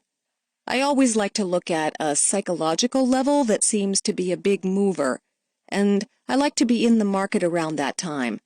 If it's a solid figure, 1.25 in the Euro-US dollar, for example, I want to be there when the market sells through that level. I realize that there's risk there, but technically, I know a lot of people are getting pushed out of their positions at that level. I want to be the guy selling at that point if the market's moving down. If the news pushes it through a technical level, that's just fantastic, and everybody's going the other way. I know they're trapped, because I've been there. How do you manage stops then? I'm very careful with placement of my stops. I really don't like to use them unless I'm going to be away from the computer. If I'm in front of it, I want full control because I want to make the decision right then. I have a general idea every time I place my trade where my stop will be, but I don't want to just leave it hanging out there for anyone to pick off. How often do you actually end up staring at the screen because it sounds like you trade pretty actively? I do. See, I don't consider it work, so it's not big deal. I put my laptop up in front me, turn on the TV, and I'm watching both at the same time. I would say if it's an active day, maybe that window from 2 a.m. until 10 or 11 a.m. Central Time, which is an excellent time to trade for that 8 to 10-hour window. You're up pretty early. You're up overnight, basically. I'm awake when there's volatility. I can feel it, and it wakes me up. What is a typical day like? I wake up at around 2 a.m. I'll watch the markets. If it's relatively quiet, then I'll go back to sleep for a few hours. I prefer to trade from 2 a.m. to 4 a.m., get a few hours sleep, and then the U.S. news normally comes around 7 a.m. my time, and that's a good time to be awake and ready to trade. The first thing I do when I'm ready to trade is, obviously, glance at the numbers, see where the market is trading. I want to know if it moved while I happen to be asleep. Then I will read over the news, various market reports. I'll start looking at the price charts, see what it did overnight. Where are the highs? Where are the lows? I start getting an idea of which pair I want to trade and start watching it and planning an entry ahead of time. Of course, I know in advance when all the news is coming out, so if there is a big news item, I won't position in front of it, normally. I'll wait for it to come out. So you are day trading during that time? Normally I'm in and out within the time I just discussed. Sometimes I'll hold a position. It really depends on why I entered the trade. If the trade is still viable, I will stay in it. I don't have a problem holding it overnight. Do you enter your entire position at the same time, or do you tend to average in to get a better price on the move? That, to me, is absolutely the key to my success. I average in on every trade I make, and I average out whenever I exit. I have a tendency where as soon as I buy a currency, it will dip 10 pips. Before I would get upset, but now I love it because I feel like I can get in at a better price, so I hope it dips another 10 pips. I know the price I want, so I will average into that price. How many times would you average into a trade? Normally, 4's about right. If it goes much further than 4 average downs, I have to start considering whether this is the right trade to be in. But 9 times out of 10, that strategy works for me. You average out as well, right? I most definitely do. I tend to get rid of half of it and then bring my stop on a quarter of it up to a nice amount of profit, then bring the stop on the other quarter just to my entry price. How much leverage do you use? 50 to 1 or 100 to 1. Just depends on which account I'm trading in. Do you care about carry or interest rates? If something has a high negative interest rate, does it matter to you? It does to some degree. I won't short something that has a super high interest rate right before they're about to do the turn because it will cost me a ton of interest. However, I don't worry about it too much. I mean, I bought the British pound against the yen a while back and enjoyed getting that interest. But to me, the market moves so quickly that it ends up meaning very little to me. Are there certain currencies that you might avoid trading? I avoid the British pound, Japanese yen now. I don't know why I wanted to trade it that day. I have to be careful to pull myself away from those because they look very interesting sometimes. What about currencies that are your favorite? Oh, I love to trade the New Zealand dollar. That one has a personality of its own. So I can trade maybe Euro US dollar, and it's not really acting right, it's not doing what I want it to do, and I can take my mind off that trade, go over and trade kiwi, and it's just a different animal. I enjoy trading that. What type of time frame charts do you like to look at? It obviously depends on the trade, but right before a news release, I normally like to look at a 5-minute chart and see what ranges we have been trading in. Where are people's stops at? Where am I looking for this market to go? Where do I want to get out if I get into trouble? So normally the 5-minute is the one I like to look at. You talk a lot about news. Are you usually positioning ahead of news or reacting to it after the number has been released? Normally, I position after the news. I tend to go for the meat of the move. I don't care about the beginning and I don't care about the end. I tried to catch the beginning of a move quite a few times and ended up with a losing trade. Nowadays, I let the news come out. I let the market move in its direction. I watch for the pullback, make sure it's not a reversal, and then normally I'll move in on that pullback. If it's a reversal, I'll go short. If it's just a pullback, I'll go long. On 7 out of 10 trades, that's a successful move. What kind of resources do you use for news? CNBC, but I also have another news feed that I use through my brokerage company. Do you have to pay for any extra services, or does it tend to be pretty low cost? It's fairly low cost. I haven't pulled the trigger on a big investment yet. Do you pay for your news service provider? I do, but I use a free charting package. Do you feel it's necessary for a new trader, to have fancy equipment and resources? I think people need to start out learning the markets. I don't think that paying for that stuff up front is important because you probably don't know how to use it yet. So I would say no in the beginning. But later on, paying $50 or $100 a month for a service is well worth it. What about your equipment and setup? Do you have one screen or 3 screens up at one time? I use a variety of laptops. I do a lot of traveling, so I have 4 laptops. Normally I have 2 or 3 of them on at once with different accounts up. I have different brokerages, so it's just easier to have them on different machines so I can access them quickly. That's one area I feel strongly about investing a lot of money in because you can control that aspect of having the best computers. The best internet connects, that's all controllable. So if I can control those, I want the best, and I think I do have the best right now. In terms of various brokers that you look at, is there a reason why you feel you need to look at so many market markers? Yes, I think each one has its own thing that it does well. The one I use now is very good. They execute orders well during the news, but the spreads are a little bit high. So in times when there's no volatility or low volatility, I want to make a trade, and maybe it's in a currency pair they don't offer. I have another market maker that I use.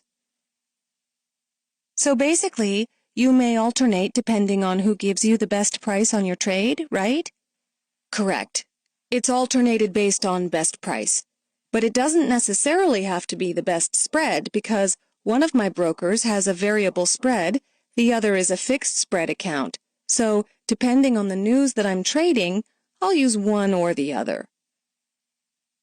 Do you trade other products right now, or just exclusively FX? FX and a little bit of gold. I still have long-term accounts in stock, but I don't trade those too often. Sometimes I'll pay myself that way whenever I have a good month. I'll take 10% out of my currency account, send it over to my long-term stock account, and just throw it in there and invest in something. Do you have a weekly profit target, or do you just look for trends and wait for the account to build?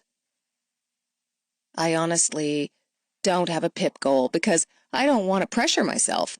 I already have enough pressure. At the end of the month, I know if I'm trading well, and I know when I look at that statement what it's going to represent.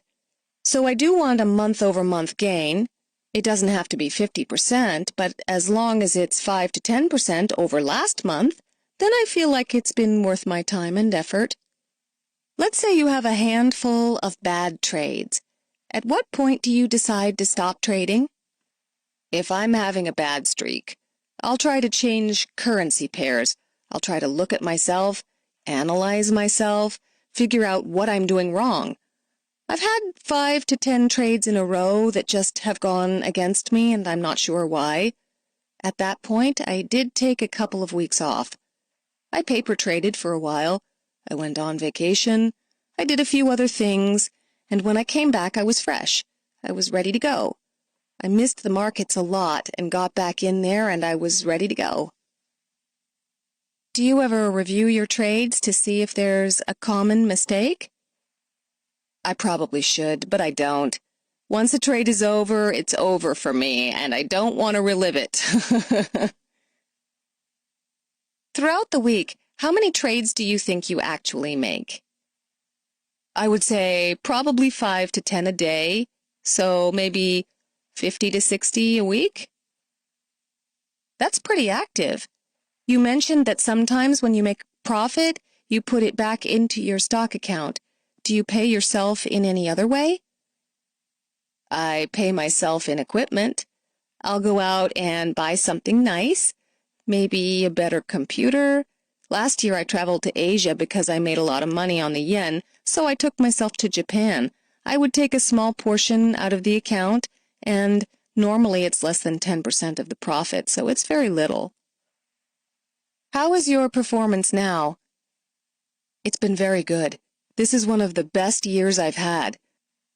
I just feel like I have a grip on the market. I can feel how it should be traded, and once you get in that rhythm, you can just feel when the market is going to move.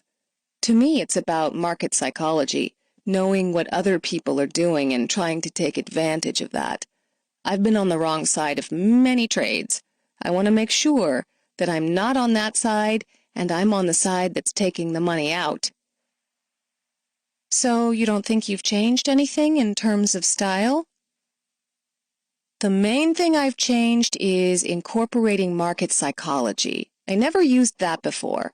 In the past, I would simply see that the euro dipped, so it must be on sale, and therefore I'm going to buy it, which was a very poor strategy in the beginning because, as you know, once a trend starts, it normally continues for quite some time.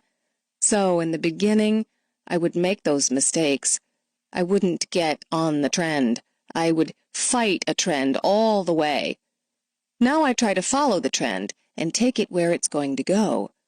But if everybody gets on board, that trend does mature, and I know when to get off. How do you gauge psychology?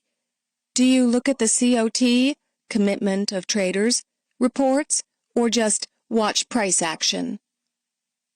I do look at the COT report, but I really like to watch the price action, particularly around the figures or anywhere that I know I would have placed my stop if I was on the other side of the trade. Those areas tend to make you the most money.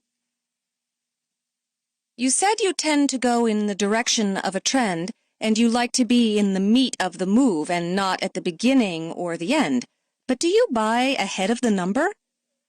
Let's say we're going from 1.27 to 1.26 euro dollar, and it breaks down. Do you tend to just go ahead and buy at 1.26, assuming that it will reverse? Or do you wait for some sort of signal of a reversal first before getting in? Normally, I like to watch the level break, and I'll get in right about when it's breaking through that figure.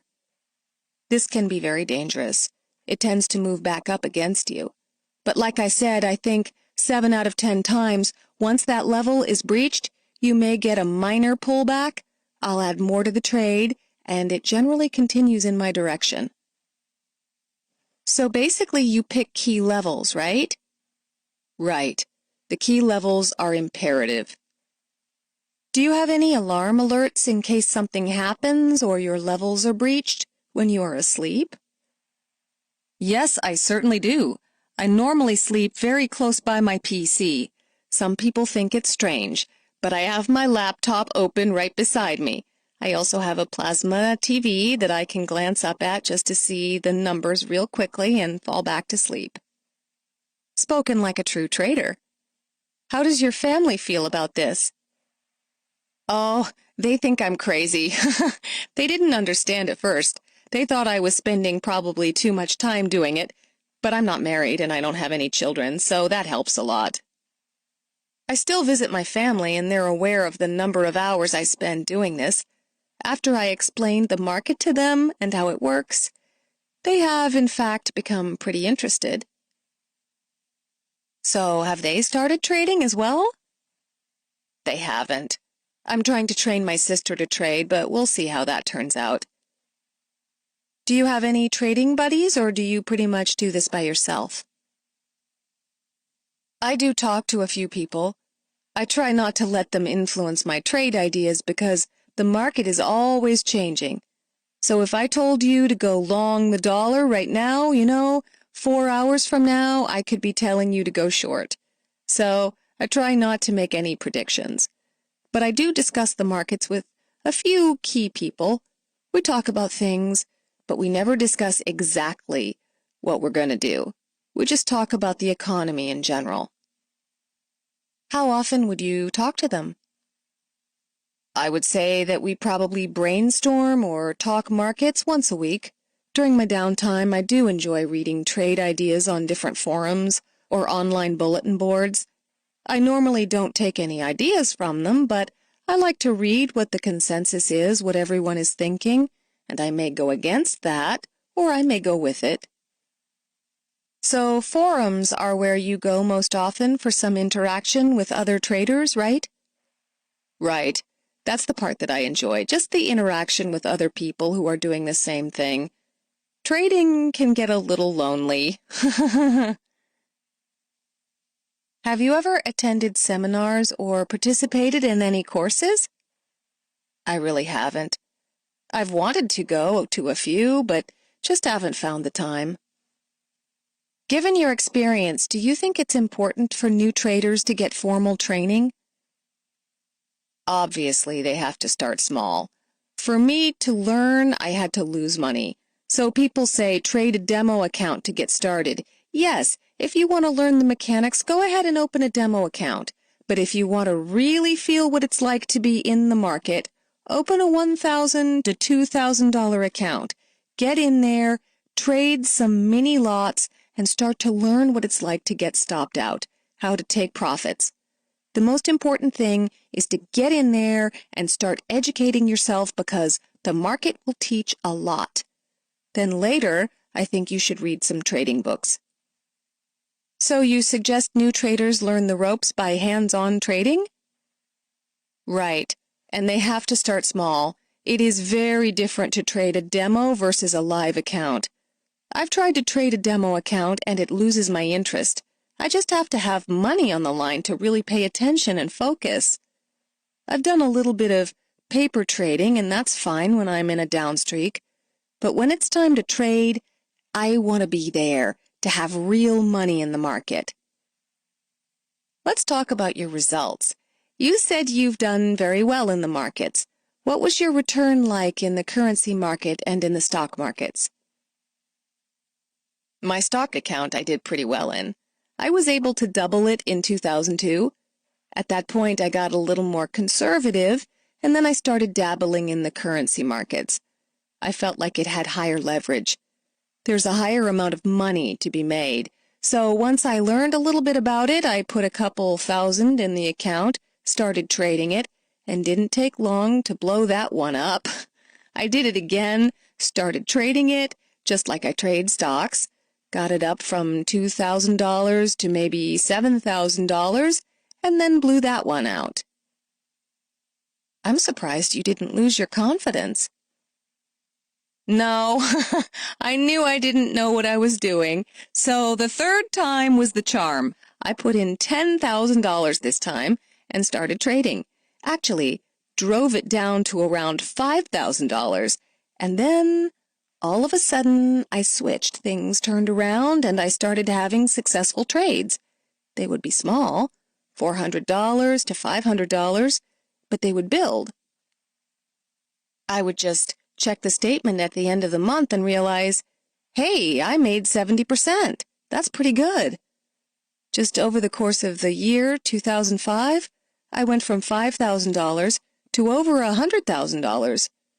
Well, the amazing part was I was sitting in an internet cafe in Thailand and I was trading. It was an NFP, non-farm payroll, day. I had like $60,000 in the account. I put $40,000 to work. The trade went my way, and I realized when I closed out that day, I had $100,000 in my account, and I thought, I'm on vacation. I'm enjoying life. I just tipped everyone in the internet cafe and bought everyone drinks, and it cost me $10, so I was very excited. But I got a little scared once I had that amount of money in the account because that was a lot for me at the time. I took some of it out and moved it into my longer-term account and just kept going for that goal of getting it back to $100,000, and I did several times. So my goal is to always keep each account around that level and to pull the excesses and put it somewhere else. Do you trade a lot from different places around the world? I do. I love to trade on the road. The time difference makes it a little difficult. When I was in Asia trading NFP on a Friday night, that felt very strange. But I do best trading on the road when I've had time to kind of breathe and get away from things. I remember before I made that trade in the NFP, I was sitting in the Starbucks cafe just thinking about the trade and what I planned to do. I wasn't looking at any charts. I had just planned in my head, and when it happened the way I thought it would, I just executed. It was like mechanical. Do you think finding the perfect entry is more important than managing your exit? I think you need to have a good entry. I always know where my stop is, my risk level. That's planned before I even enter into the trade. But as far as profitable exits, take profits. I tend to leave those open. When it's going my way and I'm satisfied, I'll take most of it off the board and let the rest of it set up with profitable stops from there on. How did you learn about technical analysis and different indicators? Well, as you know, some of the indicators are actually the same as in the stock market. They're just used a little differently. I do have a technical analysis book that I try to read through. It's so difficult. You know the basics are all I use. MACD, RSI, stuff like that, moving averages. But once again, the key to me is psychological. You have to know what other people are doing and just get a feel, a taste for the market, because those technical levels won't mean anything if the market doesn't want to go there. What's your favorite indicator? I would have to say Fibonacci. I prefer using those for defining and testing support and resistance levels. Are you more of a systematic or discretionary trader? Definitely discretion. I couldn't do system trading. It's too monotonous. I have to choose how I want to enter, where I want to enter, the environment I want to enter in, so definitely discretionary. Given your background as a system engineer, have you ever considered trading systematically? I guess the reason I don't is I get too bored at work, so I don't want to do the same thing at home.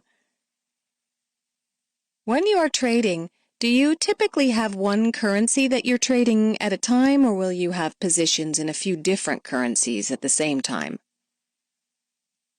I would say 2 is the max. Any more than that, and it gets to be too much to follow. Do you care about correlation between the two pairs? For example, the British pound Japanese yen and euro Japanese yen pairs, which may be very strongly correlated.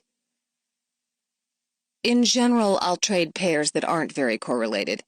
Like I said, I do trade the British pound US dollar or euro US dollar quite often. That's the normal one. Then, if there's not a lot of action there and there's more news coming out in the commodity currencies, I'll go over there and trade it because oftentimes they'll move when the majors don't. What do you find is the most interesting thing about trading? Just that basically you can dictate when you decide to trade and work. Some people don't want to wake up at 2 o'clock in the morning and trade. Some people love to. I mean, I can't think of anything I'd rather be doing from 2 to 5 o'clock in the morning. Everybody else is asleep. I'm up making these great trades. It's a fantastic market. It can be very exciting. I try not to get too emotional one way or the other, but you do get excited, especially when you trade well. It's very rewarding at the end of the day. There's a statement telling you whether you did or did not do good, whereas at a normal job, you're told if you did a good job or not, and it's not based on the numbers you produced. Yes, it's very tangible. So what was your best trade ever? Most memorable?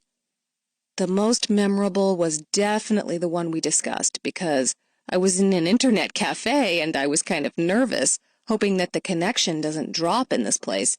I'd actually gone all around Bangkok testing connections to see which ones were strongest and which cafes were quiet. So finally I found one I liked, found an end computer, and when the NFP number came out, I just jumped all over it. It was exactly what I was expecting, and key levels were broken. It's been a while, so I don't remember what they were, but it was about 120 pip of profit on a good amount of money, so it was at least a $50,000 profit, and that sticks out. Now, did you make so much money because you went all in, or did you scale? I kept scaling in. Was it a one-way move at the time, or was there a lot of retracement and then continuations? Well, it jumped initially and it pulled back. I want to say like 20 or 30 pips, and every time it pulled back, I just kept loading up. I knew from the get-go what my limit was. I was willing to risk $10,000 to $20,000 on this trade if it didn't work out. So you had a hard monetary stop then? Right. This was one time I did put in a stop, because normally I just watch the market. I was afraid that the internet connection would drop. What's your worst trade ever? Wow, that would have to be another NFP. That Friday I got in on the wrong side of a British pound trade and it went against me. I was basically frozen like a deer in the headlights. I just didn't exit when I could have gotten out for maybe a 30 to 40 pip loss. I ended up getting out for 100. So, of course, I was in a bad mood and I didn't handle things properly. At the time, I went out and bought the pound, leveraged myself really high, and then turned off my computer. I came back, it had reversed another 100 pips, and I ended up losing like 200 pips that day, senselessly, just because I didn't control my emotions properly. Was there a lesson there? Yes, I told myself that I wouldn't let the emotions get the best of me. I wouldn't just sit there idly, and I will never turn off my computer again and hope that the trade will turn back my way. The problem was I didn't have a plan. At the time, I bought in before the news, and that's one of the things I don't do now. But it was kind of like a guessing game back then, because I felt I was so lucky. But now I don't do that. I don't need that little part of the move. Do you always have a plan before going into a number? I have a plan. Obviously, I don't know what the number will be, but I'll say, okay, if the number is this amount, then I'll go short. If it's this amount, I'll go long. I will also keep in mind the price action and how the market responds to it and what is the market doing prior to the number coming out, because if there's dollar weakness, it doesn't matter what that number is. Sometimes it can be fantastic for the dollar. It will continue to sell off even after great news. So I'm always watching the price action. So when you are trading, what is the most you've lost pip-wise? I've been down more than 100, but I don't like being down more than 100 pips at any point. I would say normally 75 to 80 is about where I call it quits. In terms of your trading style, do you feel like it's changed at all? Definitely less aggressive, because I can trade a larger number of lots. In the beginning, I would trade 2 or 3. Maybe now I'll do 20 or 30.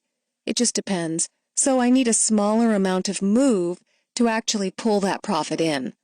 I try to only take the trades that I think are going to be successful.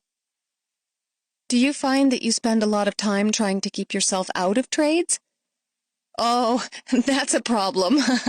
I have to pull myself away from the computer on Fridays, especially NFP. I'll have locked in $5,000 to $10,000 for that day, and I literally have to turn off the PC. Otherwise, I'll try to jump on another move. One thing that I love is to go into the weekend on a winning streak. Today was one. It gets you really energized for Monday's trading. If you go out with a poor trade, you spend the whole weekend thinking about things, and you come back Monday in general as a negative trader. Do you hold positions over the weekends? I try not to, actually. I don't mind holding it overnight, but over the weekends I prefer not to. What's the most humbling trading experience for you? Wow, I would say probably either that pound trade or another trade where I got a bad entry and didn't pay attention to what the market was trying to tell me. I was trying to fight the market. I thought I was right, and I would just say, well, I can buy 10 more lots, or I'll buy 20 more lots. I'll force the market in my direction. And once you realize that you're not moving the market one bit, then it's very humbling. So what's your number one rule of trading? My number one rule is don't over-leverage yourself. Don't get into a position to the point where your margin is called. You need to always have some ammunition on the side because you never know when that trade is going to start turning in your favor, and a lot of times that's a great time to add to your trade. You've been down 50 to 60 pips. Now all of the sudden you've broken through some key support, you know you need some ammo, and you don't want to be sitting there thinking, wow, wish I could buy. So it's money management. You have to have that money available at all times. So you encourage people to average into winning trades then? Absolutely. If it's going in your direction and your plan is working, there's no reason not to cut those pips down and make it that much easier to make profit. Do you feel like you ever compete against yourself or against others when it comes to trading? I always feel like I'm in competition against the big players for some reason, that it's me against the big guy. I'm very cautious not to disclose what I'm doing, and it may sound paranoid, but I just always feel that especially when I have a lot of lots in the market, that someone's out to get you, gunning for you. I feel like I'm always competing against someone. Rarely do I put the pressure on myself and say, well, I have to get this number of pips. What kind of pips do you look for on an average trade? I'll tell you, I only need maybe 30 or 40 pips to have a successful trade because I like to trade larger amounts. I prefer to do that than to hold something for 100 pips. You mentioned earlier that you might trade multiple lots, so do you do any stop management with the different lots? I definitely move the stops up. If a trade is working, I will take some money off of the table by moving my stops up. As it moves more into my favor, I'm going to take more off, even if the adjustments are made in a few small pip increments. Sure, there's a higher likelihood of the stops getting picked off, but that's part of the game. It could also drop another 50, so I'll just keep moving those stops until they get hit, because that's what they're for, which is to get hit. Is there anything we didn't talk about that you feel other traders might be interested in hearing? I don't know if they'd be interested, but one quirk I have is that I really feel like feng shui plays a part in my trading. The way I have my trading room set up makes a huge difference in my opinion. I went from losing quite a bit to making successful trades, partially based on my environment. That's interesting. How did you change it? For one thing, I was facing a different direction. My room was set up to where people would enter from behind me and watch over my trading, and sometimes I wouldn't know they were there. Now it's facing the other way, and I can see everything that's coming towards me. I'm just a lot more comfortable. I have greenery in the room, everything feels much cleaner and crisper, and I can trade. So, as I was saying, when I was searching out internet cafes to trade in, whether it was Japan, Thailand, or wherever, comfort was an important factor. I want to sit to the side of the room. I need to ensure that all these things function the way I like them to. Did you learn that from someone? Picking up feng shui was just a part of being in San Francisco. I was around a lot of people who taught me about healthy living, so I applied the same things when I started trading stock. I looked at my setup and thought, that's true. My trading room is not the way I want it. So I started changing things around, and you'd be surprised at the differences. I like peace and quiet. When I enter a trade or exiting a trade, the TV's muted out and I'm fully focused, especially right before news. Once I'm in the trade, I know there's nothing I can do to change it. Then I'll put on other distractions because I don't want to think about the market 24/7. I can glance at it and see what's going on and continue with the rest of my life. Now, in terms of taxes, do you do that yourself or do you have someone do it for you? I did it myself last year, but this year, someone else is going to do it. Any plans of ever trading full-time? Yes, it seems like every time I go to work, I ask myself, why am I here? And my co-workers, they're aware of my successes in the currency market. They ask me the same thing. You should trade full-time, but things like health benefits are stuff that is really worth thinking about. Right now, I have the flexibility to work only 3 days a week. I get a full-time income. It's hard to walk away from that. Lessons from Roland Campbell. Fading market sentiment. Some of the smartest traders that we know are fade traders, typically called contrarians. These traders will step into the market when moves have become very extended and sentiment has become extremely one-sided, to take a position against the prevailing market opinion. For example, if the market has become so dollar bearish that mainstream media starts printing cover stories about the weakness of the currency, instead of selling the greenback on the severe pessimism, contrarians will sell it in anticipation of a sharp reversal. This is exactly the way Roland Campbell trades, because when everyone is bullish, he is looking for opportunities in the other direction. One of the most dangerous, yet most tempting ways to trade is to jump into a market move when everyone is talking about it. Oftentimes, this is right before the exhaustion occurs and the market begins to reverse, because everyone who wants to be in the position already is. Therefore, at those points, fading the prevailing market movement may be far smarter than joining it. Go for the meat of the move. The most important technique when looking for a reversal is to look for the price action to confirm your bias before getting into the trade. Market extensions can often reach further than most people can imagine, especially faders. Therefore, arbitrarily picking a top or bottom can be very frustrating as well as very unprofitable.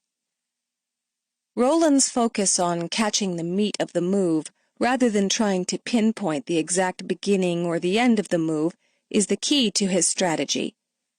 Having experienced the damage of top or bottom picking with no clear price support, Roland now waits for news to come out, let the market move in its direction, make sure it is not a false move and only at that time enter into the trade. Average your entry and trail your exit. With every trade, Roland averages in and averages out. Although averaging down can be a mug's game, the difference for Roland is intent. He knows the average price that he wants before he even places the trade. He also knows when to get out. If the price moves against him and goes much further than 4 average downs, he will usually abandon the trade. Not everyone can get the trade right 100% of the time. On the flip side, he tries to get as much out of his winning trades as possible by averaging out. In order to do so, he will first lock in profits on half of the position, trail his stop on a quarter of his position, and leave his stop on the other quarter at break-even. When market reversals occur, the moves can be just as powerful as the trends that preceded them. The use of trailing stops allows medium-term traders like Roland to capture as much of the move as possible. Chapter 8. The Great Adapter, Tyrone Ball. One of the most remarkable aspects of Tyrone Ball's story is his uncanny ability to adapt and succeed in some of the most treacherous market conditions in recent history. Trading NASDAQ stocks almost exclusively, Tyrone has been able to navigate and prosper through a variety of changes, including the vicious bear market decline in the early 2000s and the introduction of decimalization, which compressed bid-ask spreads and destroyed many profitable trading strategies. While the vast majority of his colleagues abandoned the game, Tyrone has found new ways to extract profits from the market. Although his trading methods remain relatively simple, his flexibility and refusal to be satisfied with the status quo make Tyrone one of the most consistent and successful retail traders we've interviewed. He talked to us from his home office in Illinois. Question: what is the market that you trade? Answer: primarily NASDAQ. Are you strictly a day trader or are you a position trader? I would say 98% day trading. Occasionally I'll take something overnight. Most people we talk to usually don't like to take anything home overnight either. Let us start by getting the basic background story from you. How did you get started in trading? What sparked your interest? Was it your family, or was this something you came across yourself? You want the shorter version or the longer version? The longer version. Okay. Well, I've always had an interest in the market. Growing up, my father was always dabbling with his stock portfolio, and I would poke around at the time with a very small Schwab account. That's very common. So you traded a little bit in high school, then you went to college. Did you focus on finance or a completely different subject matter? I knew I was going into business, and I did my undergraduate in finance and went on to get an MBA as well. But I always thought I'd be more on the brokerage side of things. I interned for a major financial services company, and it worked out very well. I actually built a nice book of business while I was in school. You had a Series 7 while you were in grad school? They let me get my Series 6 and 63. I was doing life insurance planning, variable life and variable annuities. Any mutual fund business I'd refer to the rep above me. It was a great experience. I learned how to run your business while going to school. Most importantly, it provided a solid foundation and work ethic, which I applied to my trading career. Did you cold call a lot? The first year I did a heck of a lot of cold calling and figured out that is the lowest percentage game out there. I worked hard and learned to work a little smarter as time went on. Going to school full-time and working 30-plus hours demanded I learn to manage my time efficiently. What did you do differently in the second year to help you build your book? I really started hammering referrals. I'd get in there and try to do the best job I could, give the best advice, do the most for the client, and then ask them for referrals. Instead of beating up the phones, I'd ask them who their 5 best friends are and call on them. So that's where I thought I was headed out of grad school. And then what happened? Well, I took my wife, who at the time was my girlfriend, in the spring of '99, down to see my best friend, my childhood friend who I grew up with. He was living in Houston at the time. When I got there, he had all this day trading material on his coffee table because that's what he was going to do. He was going to quit his job, cash in, and go trade full-time. So I started reading, and then I felt guilty that he was taking time off from his job to cater to us. So I suggested we check out a couple of nearby offices, and that's how it all started. So you went along with him on a trip? When you walked into one of those trading operations that were so common in the late 90s, what was your initial reaction? My jaw hit the floor. I remember the first office. I think Momentum. How big was the room that you walked into? It wasn't real huge in terms of bodies, but it was a full shop. I don't know the head count. Under 50, I'm guessing. I just remember the branch manager showing me the trader P&Ls by noon. I thought, are these monthly or yearly P&Ls? I said, wait a minute, all you gotta do is play this game? Like playing a video game, right? Right, I mean, that was essentially how it was advertised. So I just went and started checking out more shops after I got back to Illinois. Were you living in the suburbs of Chicago or the city proper? At that point, I was 6 hours south of Chicago in southern Illinois. I went to school at SIU. We can't imagine many day trading shops around there. Right, nothing. So I just called around and asked, where's the closest place I can go try it? And it seemed like it was Chicago. So I called a couple of buddies and they said, come on up. I figured I'd give it a try, and they offered to let me live free for 6 months on the couch. Great deal. I cashed out everything. I had a house in college that I bought as a repossession from a bank, fixed it up, cashed it out, and that, along with my savings, was my day trading ticket. How much was your seed capital when you started trading? I had around $75K liquid at that point, and I think I put $40K or $50K in my first trading account. You left the other $25K for monthly expenses? You had no rent, so basically you were just paying for food. I helped out with bills and chipped in some. I could have funded more in the account, but I liked not having my back against the wall psychologically. So how was your girlfriend feeling about this little venture at the time? She was probably skeptical, but she had seen the Houston offices as well. I was really interested. I thought, if it works, great. If not, I can sleep at night knowing I tried it and just go back to being a broker. That was the game plan. Okay, maybe it was a small setback financially if I lost some money, but no family, no kids, and no mortgage. It was an ideal time in my life to try it.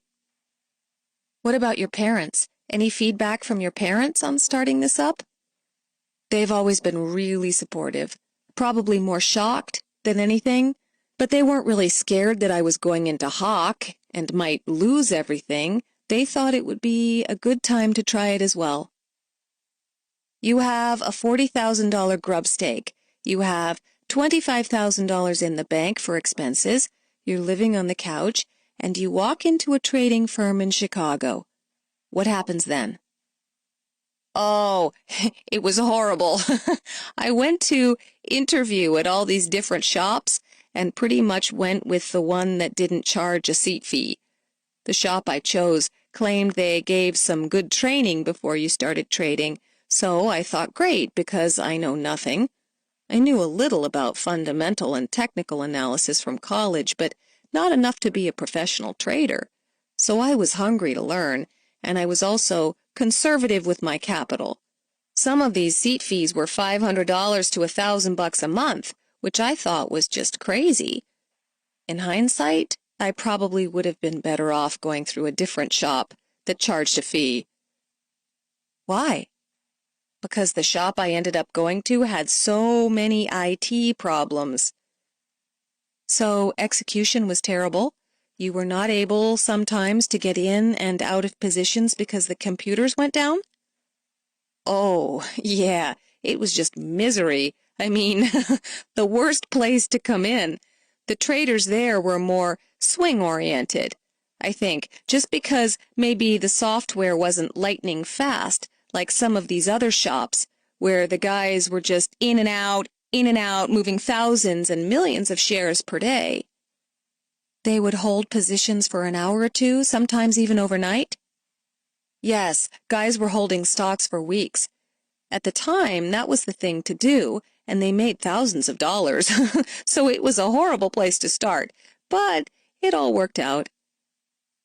How long did you stay there? Let's see, I stayed there probably a good 2 years. Really? As tough as it was? What happened in the first, let's say, 2 months? Were you down substantially? Training class was me and probably 10 others. This was pretty common. There were probably more than 100 people in the firm, but it was a revolving door. New blood rolled through weekly. For every one guy who was hitting it hard, there were 10 or 15 leaving. Everybody from my class was gone in a couple of months. My training class had a big, thick manual and a lot of stuff I probably shouldn't have even been taught because it clutters the thinking. And when my trainer got done, he said, "You're going to trade next to me for the first couple of weeks." So I would put on 100 to 200 shares, do nothing crazy, and after about a week I was like, this is nuts. These guys around me were throwing around big size, trading tech stocks, making all this money. I was just prodding around, not really making any money, so my trainer had to go to Austin for a week for training. And after he left, there I was putting on 1,000 of everything, and it was a horrible 2 weeks. I was holding stuff overnight, doing everything I shouldn't have been doing. When the branch manager walked up, I'd hide my position blotter. I'm like, "Oh, everything's fine." He's like, "Are you sure?" Yeah, he'd walk away. Of course, he knew the P&L of everybody in the whole firm. But yeah, I took a bath my first 3 to 4 months, where I probably drew down close to 20K, half my account. That's still not bad, given the fact that you were trading 1,000 share lots. At that time, stocks were dropping a point a minute, so you could have been hurt much worse. Yeah, well, mostly everything was going up $5 every hour. Yeah, this was fall of '99. So you would get long and strong, just buy everything and hope the market would rescue you? Yes, but the stuff I was willing to get into wasn't that good. It wasn't the big name stuff, and I didn't know what I was doing. What kind of stocks were you trading at that time, and why did you choose those stocks instead of the high flyers? Good question. Probably because they were the cheaper price, and I thought I could get maybe 1,000 or 2,000 shares on when there was only 2-to-1 buying power, so it was a big thing if you wanted to trade Qualcomm or Yahoo. They were all premium stocks at that time and tied up buying power. Additionally, the moves were vicious to an inexperienced trader, so I was hunting smaller, techie stuff. But obviously, I didn't pick the right ones. The first 4 months were misery in terms of trading, and I had no business trading. What were you thinking throughout that time? Every day you would come back home, you'd be beaten up. What was going through your mind? Horrible. I'd come up here, Chicago, and I was losing a lot of money. I could have been back home earning money, growing my other business, and know what I was doing. It just didn't make sense. So I said, I'm going to draw the line in the sand. If it gets to this point, I'm just done. So what was your time stop? Was it 6 months? Well, I think I started in August, so I was going into the end of the year, and I figured somewhere through the holidays and maybe an extra month beyond that would be my max if it continued the way it was going. What made you keep on going? I got lucky. Extremely lucky.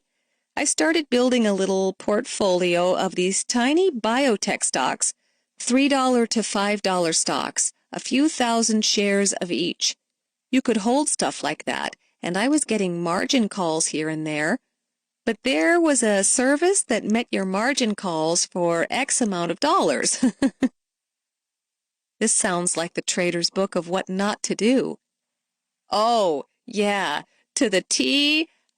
I mean, I could have written that book. So, yes, I got lucky. Things really started booming late 99, early 2000, before the bubble burst in the spring. Suddenly, these teeny little things started running. I was jumping on these trades and just holding them instead of getting in and out of them. How long were you holding them for? Usually from all day to maybe a couple or a few days. At times, I held them for a few weeks. How big were the runs?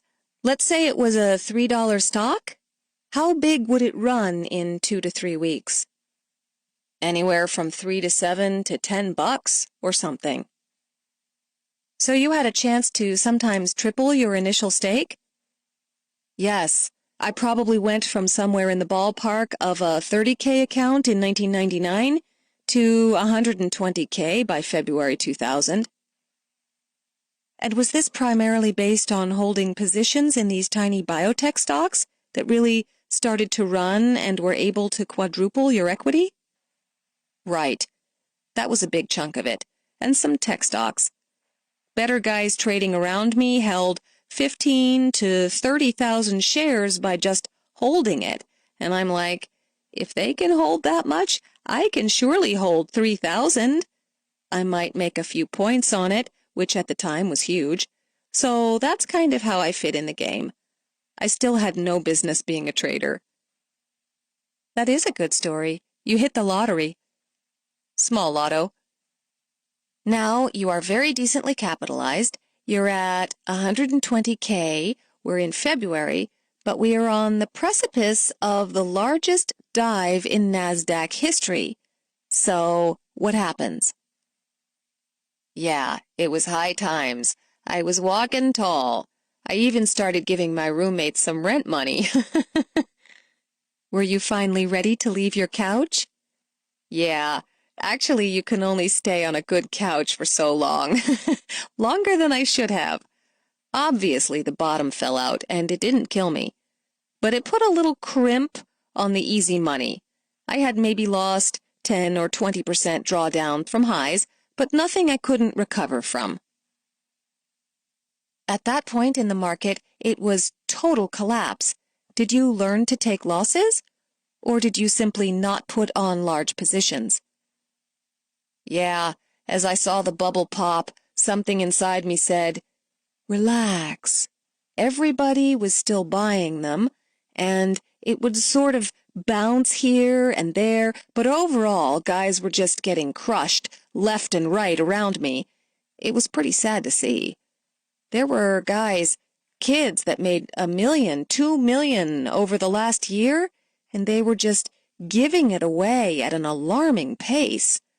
The bells and whistles went off at that point, and I started to look around the firm and look for guys that weren't big traders taking these huge swings.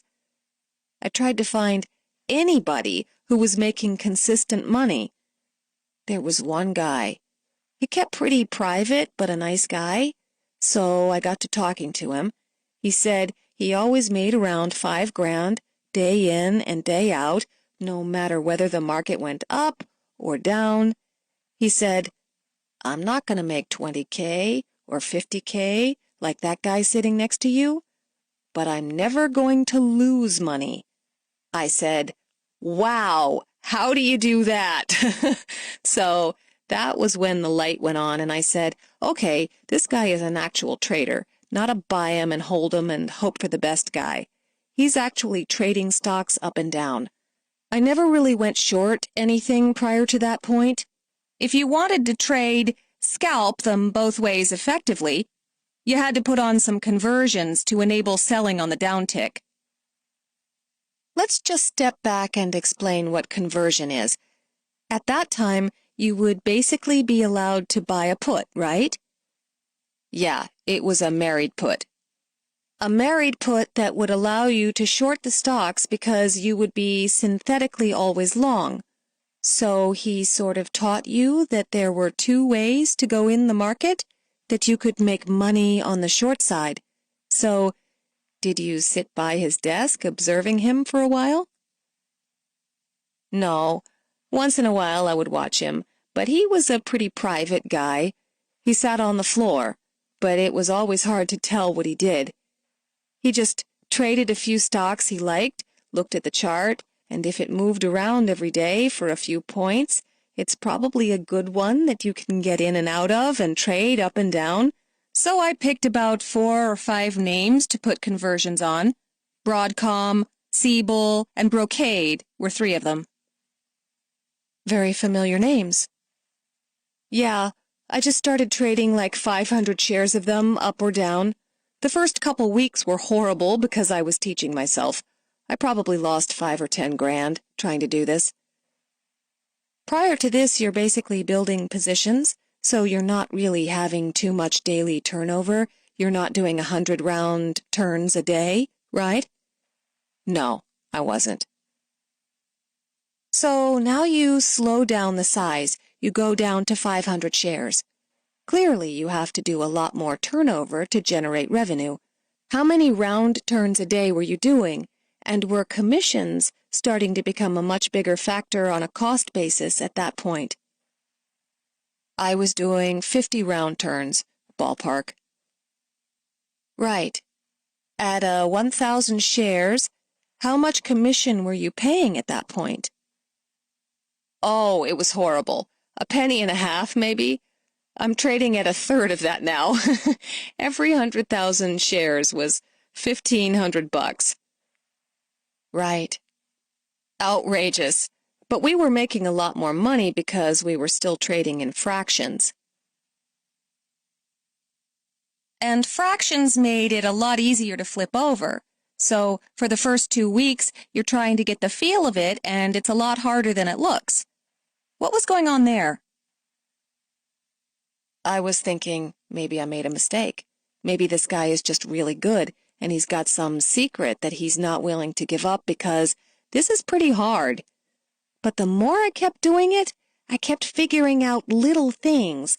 I think it was more building a familiarity with the stock, how the stock moved, and really watching what the overall market was doing in tandem. These stocks were pretty highly correlated, so I would just short them, hold some wiggles, and learn how to catch 1 or 2 point moves. How long did it take you to become profitable? A month to 6 weeks. How much risk per trade would you allow yourself at that point? Well, there were occasional ones when I got stubborn, but usually around a half point. I was getting out for sure, if I could. On those occasions when you got stubborn, what's the worst loss you took? Doing regular scalping, probably $1 grand or 2. I did get stubborn with overnights, sometimes, that I would do on the side after I had built up my account. Those were my worst trades. I ended up losing 10 or 20K on some overnight positions. So you would give back sometimes a week's worth of work on an overnight trade? Yeah, and I would ask myself, what am I doing? I can make money every day. Why am I doing this overnight business? And a few months later, I find myself in another one. What was the thing that attracted you to the overnights? I think it was just the charts were so beat up and had these huge ranges, and I tried to go in and bottom pick some stuff. Except they kept going down. Did you average down on those trades? I would, on occasion, but most of them were smaller price stocks, around $20. If they were at $150 and they came down to $20 or so, I thought, wow, how much lower can they really go? And I found out. You found out it can go to zero.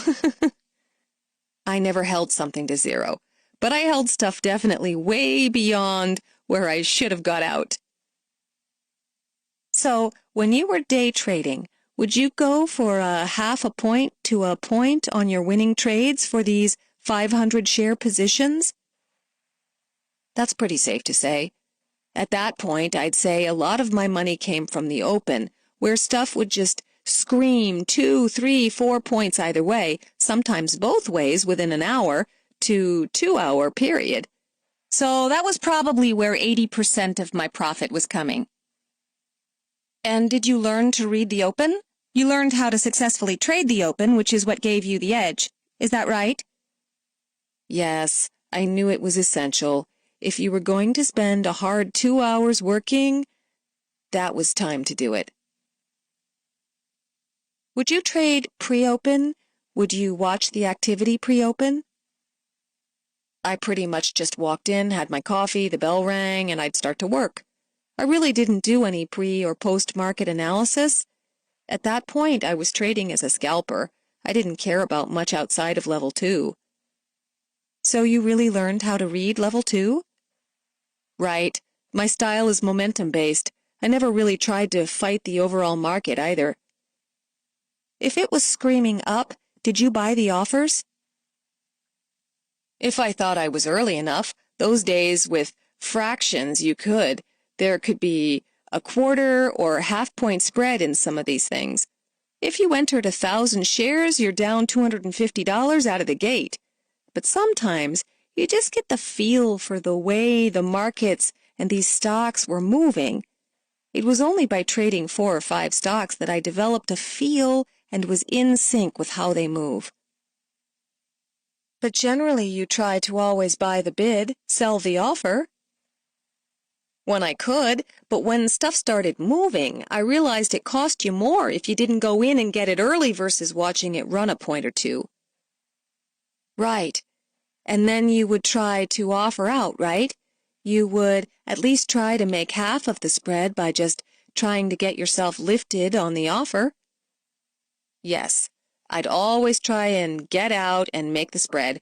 I would refrain from exiting to bid or offer. But on the flip side, when things turn, they would turn fast. So it was a quick decision whether I want to try to make an extra dime or quarter, or if I should just get out and lock in a winner. Now, most of this kind of trading was really not software-driven. What we mean by that is when you get into a trade, you didn't have a predefined stop-loss automatically in your software. You would have to physically take yourself out of the trade, right? Right. So a huge amount of this was very reactive. You had to make lightning-fast decisions based upon the movement in level 2. Right. As fast as our software would let us, which at times was brutal. Sometimes you would just get stuck in queue and the whole thing would spin forever and you wouldn't know if you got out of position or not, right? Oh, it was horrible. What do you think made you different, made you successful in this kind of very instinctive, seat-of-the-pants type trading that most people absolutely fail at miserably because the speed, the pressure, and the ability to quickly make decisions is just overwhelming? I think it's the same reason that I'm still around today. I just got done saying I was pretty undisciplined and could have done things a lot better back then. But I was still, I think, above the rest of the guys in the room in terms of self-discipline and patience. Additionally, I moved to a better software platform. In other words, you would be selective about your trades and you would be disciplined about getting out of the trades? Right. Taking winners was part of it. You know, there were plenty of trades where, if I had held them a little bit longer, I would have made more. But there are plenty of trades where, if they did the same thing and I just waited another minute to exit because I thought it might go in my favor, I would have lost a lot more. So I came to understand that you can't pick the top and the bottoms of your trades. You have to be willing to take money while it's still in your favor and cut your losers small. It sounds simple, but most can't do that. Right. Lock in your winners and keep losers small. But that was so hard for some guys to do. They were just losing, bleeding, thousands and thousands around me. It was really sad to see. We can imagine. Some of these guys were good friends. That was the one thing that really kept you in the game, just protecting your capital? Yeah, I found a system that worked consistently, so pretty much day in and day out, I was making money. Is this the core of a system you still use today? Exactly, and it's changed a lot because of the markets. The stocks and prices have changed. It's been a game of adaptation ever since, but the core remains the same. Without revealing the key algorithms behind your system, what's the cornerstone of it? Can you share some of the broader philosophical principles behind it? I would say it's still momentum-based. I still follow the market. I don't try and fight it. There are great traders out there that fade stocks. The market is screaming up. They're getting short and waiting for that rollover when it happens. They bank sometimes really well. But I tried to fade stuff, and you can start fading way too early and build up a sizable loser. I'd rather wait for a reversal and join. The other thing we want to ask you is just on a mechanical basis. Are you a single entry, single exit type of trader, or do you scale out? I would say I try and scale most of the time, but then there are times it's clear that I'm going to lose or need to bail quickly. I don't really scale out when I'm losing, I just bang out. So you don't average down? You just take your loss and go, right? Right. But if you're in the money, you give up maybe half the position to bank some profit and then try to milk the rest? Yeah. Over the years, I've been able to enter and sometimes add to the winners. Really? Before, when I held a position and it was going my way, I always used to lock it in, bid out, offer out. Now, if it's early enough and I think I'm really right and see something shaping up, I will add to it early on. When you add, do you typically add same amount of size, half the size, or do you have any kind of parameters as to what size you would add on when scaling up? The smaller stuff, anywhere from half to doubling my position. The higher price stuff, half at most. So this way, if it comes in, if it starts to go back against you, you can at least get out or break even, right? Right. I mean, obviously there are cases where break-even doesn't appear. Right. You never want to turn a winner into a loser. How often does that happen when you know you're right, you think it's going to go, you add, and then it just viciously turns and the winner becomes a loser? On occasion. The key is being disciplined, to scratch it or take a small loser. All losers start small. So you basically never let it go below break-even on average up trade, right? Try not to, unless there's something really big telling me to hold it, maybe a nickel, 10 cents below my entry. But really, no more than dime below your entry? That's your uncle point? Trust me, it happens. I try and keep that as my goal. Break even to a dime, and you're not going to get cut up too badly. What is your day like now? It's changed a lot, and it keeps changing as the years go on because I do something different outside the market. Where I used to trade from 8:30 a.m. and turn it off at 3, and it was great, it was a good lifestyle, but I'm just trying to do more stuff now. Do you do some mentoring? Yes, I got into consulting over 2 years ago. Now every other month I go overseas to China and trade train for a week. Currently I have 85 traders now under my mentorship. That must be an experience. Yes, if 2 years ago you said I was even going to China, much less trading over there, I would be surprised. It's quite an experience. Do you find the same phobias and flaws in human nature there, or do you find the Chinese to be more disciplined in their approach? After my first trip, I saw some of the traders and met some people, and I thought, wow, what an opportunity, because I thought these people are the hardest workers. They're supposed to be smarter and more disciplined. You think of all that. You're like, wow, what a great resource, what a perfect person to turn into a disciplined trader. After about 6 months, I realized they are no better than any average American kid whom I used to trade with. Human nature is universal. Yeah, now some of them I had to teach capitalism. They have a lot of drive and passion, and I think you really just had to instill that in them. Some of them don't take to it well.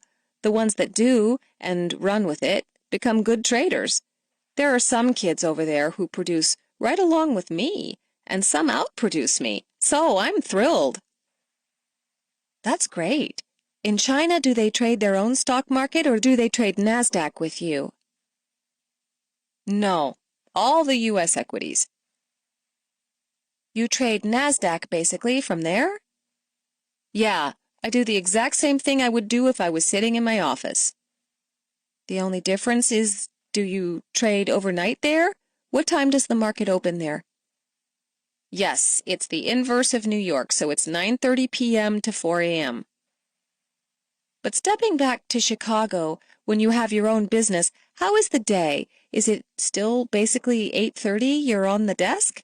Do you trade from home? Do you trade from a prop shop? Well, over a year ago, I left the office and set up at home just because I moved out to the suburbs from the city and the commute was just killing me. I hated it. I thought I would try it and see if it was possible. I never thought you could trade from home unless you actually ordered up a T1 and spent the money to do it right, which I was willing to do, but I thought I would go ahead and try it because I noticed my internet at home, DSL, was getting a lot faster. So I set up at home and was shocked that it was actually better than being at the office because you weren't connected through the office servers. I was piping directly into New York versus going through all the servers that serviced 100 or so of our traders in the office. Less issues, less problems, fast, if not faster. So I run cable and DSL from home. For redundancy? Yes, exactly. What kind of setup do you have? How many screens are you looking at? 3 CPUs. I have 6 screens, but one is just for instant messaging other trading buddies. Also, one is just a full page of the live briefing news, and another just for emailing. I trade using 2 or 3. So how many stocks do you watch on a day-to-day basis? Are you back to 4 or 5 core stocks, or are you watching more? No, over the years since the market changed, I find I rely mostly on filtering. So now I have about 8 filters running. I'll try anywhere from 20 to 40 stocks in a day. And these are filters where you are looking at volatility, volume, things that could give you a clue that there's momentum in the stock? Exactly. And I'm looking at volume, specific chart patterns and momentum plays. At the core of it, you're still ultimately a momentum trader. That is still what you like to do best, which is follow the flow, right? Right. I never really tried to predict. I just tried to react to what was going on. Now, you said you have a news screen. Before, in 2002 to 2005, did you know the fundamental story behind the stocks you were trading, or were you really not interested? No, I didn't care. You just watched price action, right? Right. That and the overall market, which way it was going. When you are doing all these filters, let's say there's a stock that you're just not familiar with, do you need to know what the story is behind the stock? No, I don't have to know anything. I don't think it helps for what I do, which is momentum. If the level 2 looks right, the chart lines up, and it's going in the right direction, I'll get on board. So you really think that fundamental news is a detriment because it kind of biases your reaction time? Oh, I won't say it's bad. I just don't have the time, typically. I'm basing my entry off the way the filters are set up and my trading style. I really don't care about anything else besides that. But on the flip side, I run full briefing news now and another audio news service. I'll jump on a news trade here and there.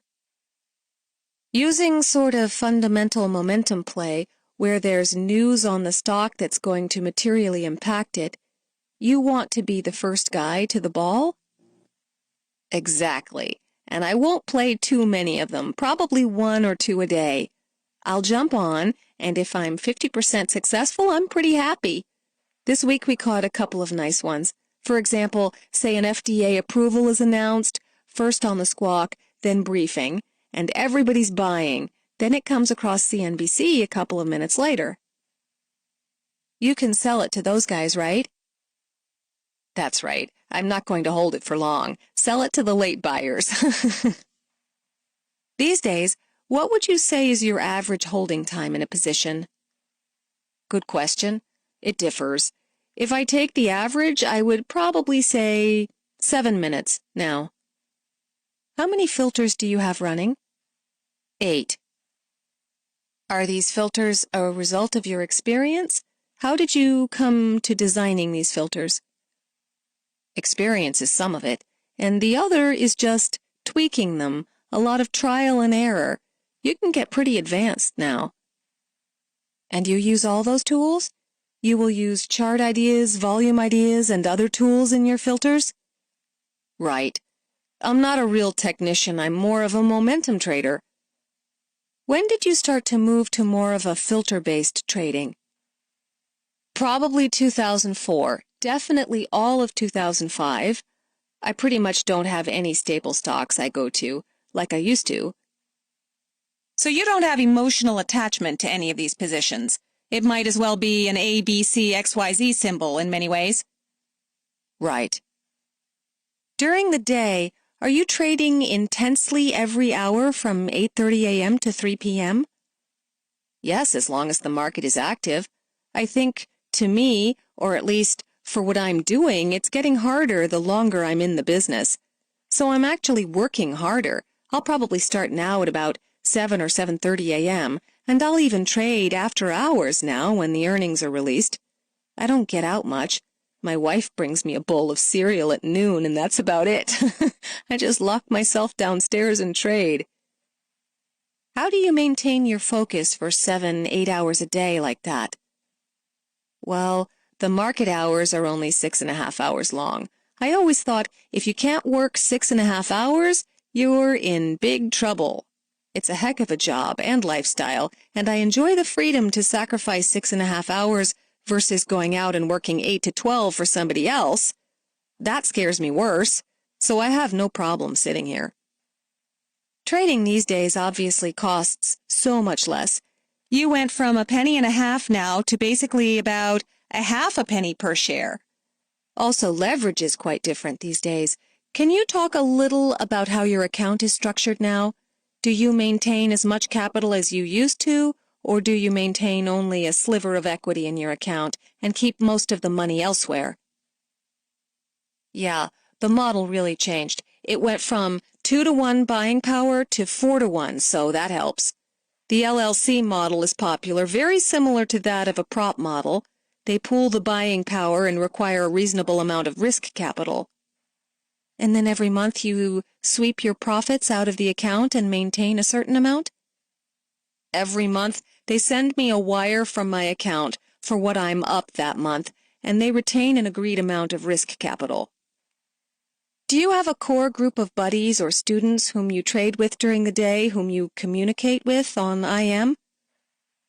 I would say 3, and those are all guys in the U.S. And then I have multiple IMs up in China, but it's more for management.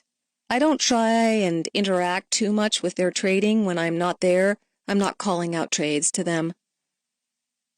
Do you find that actually to be a major distraction to call out trades? Sometimes. That's one of the benefits of being with just 2 or 3 guys on a daily basis. What is the conversation between those 3 guys and you usually about? It's typically typing a stock symbol and a question mark. An opinion or two about the potential trade might be exchanged. If we both enter, we might discuss exit points or point out something we like or dislike about the trade. So you sort of communicate in shorthand with your close friends.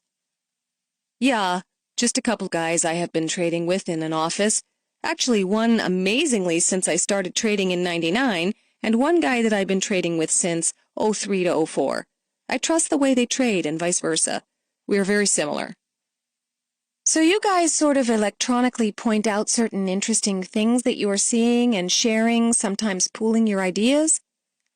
Exactly. Sometimes trades happen so quickly that I can't type, "Hey, join me," or maybe the stock is too thin.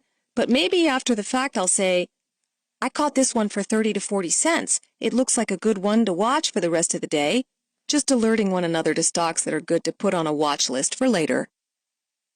Once you find a mover in your filters, something that's really going strong, will you go back to it the next day and the next day to see if there is more juice to be squeezed from it? Yes, if they're really good ones. We'll keep them on our in-play list. Last week there was an IPO, and we've been on it every day. Until it runs dry, we'll keep hitting it. So you close shop essentially 3, maybe 4 o'clock? Do you then do some after-hours trading, some news trading, if there are earning releases or things like that? Yeah. Then my second job starts, till 5 or 6. Your mentorship job that you do with China? Yes. It's a lot of emails, looking at reports, doing some analysis, either on traders or their trades. I'm working with another guy now on some automated trading programs as well. There's a lot of projects on your plate. This year, since you pretty much go flat every single day, how many winning days?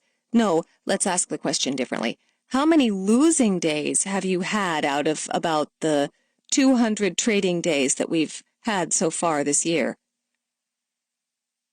Since I started trading, I average around 80% winning days.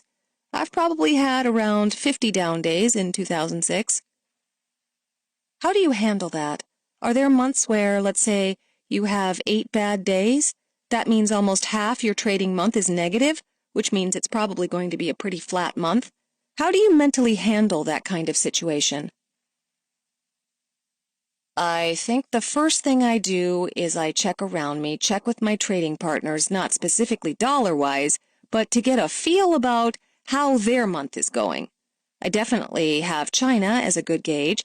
I've got 80-plus people doing what I'm doing. How are they doing? Are their numbers going way down this month? If I'm in check with them, no alarms go off. But if everybody else is doing well around me and I'm just sitting idle or going the other way, then I know it's something with me. Do you set a hard money target for yourself every day? Yes, I change it from month to month depending on what the market is doing, but yeah, I'll typically go in and say, at minimum, I want to make $500 a day.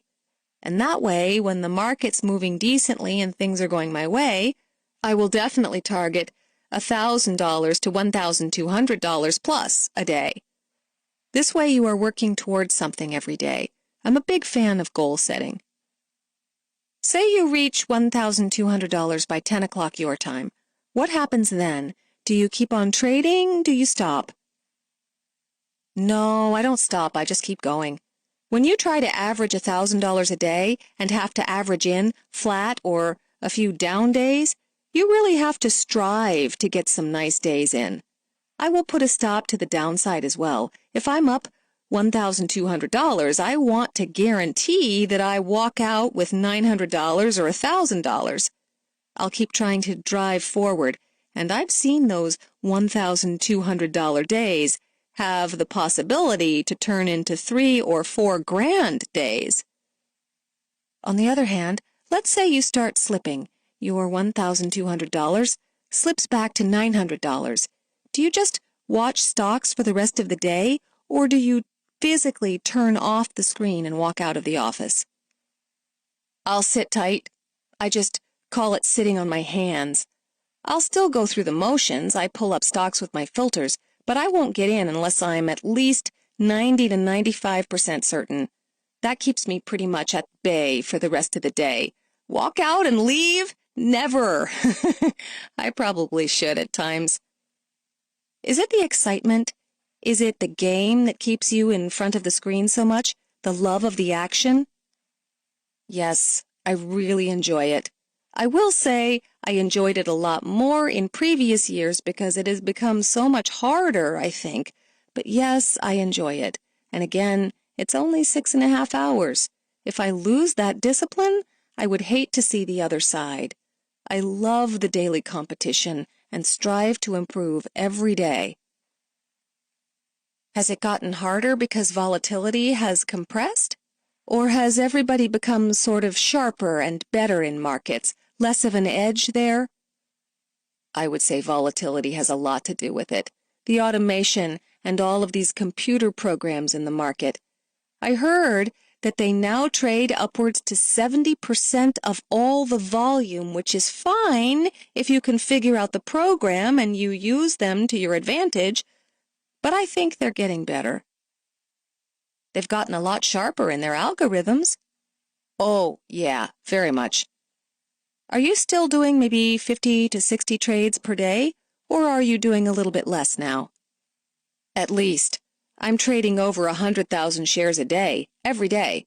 Typically, I trade 2 to 3 million shares per month now. Just a couple of last questions. What's your #1 rule for trading? Don't hold losers. Others, keep a positive mindset, think like a winner, go to the market every day and take out some money, be patient, be disciplined, be passionate. Best trade ever? Ever? It wasn't the biggest profit trade, but it was the biggest point gainer. And I can't remember what year it was, '01 or '02. Somebody had put something on the internet about a stock called Emulex. Yeah, Emulex. So it just started tanking.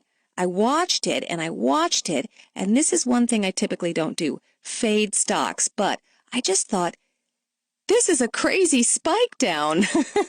I bought 100 shares, and I swear 10 seconds later it was halted. Oh, brother, what have I done? I'm so stupid, I thought. After it was unhalted, I think I made close to 60 points on it.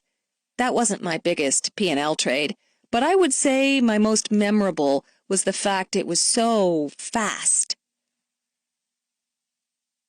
The Emulex saga was a very famous story of the internet age when a fake press release caused the stock to plummet and then bounce back hundreds of points in one day. Worst trade ever that you can remember? Oh boy, it would have to be probably some of the overnight bleeders that I held back in the day. Some of these stocks don't trade anymore. I do recall one that we traded a lot before it got bought out. It was a stock that traded over $400, and we would typically try and make the spread on it because it would carry a 10 to 20 point spread at times.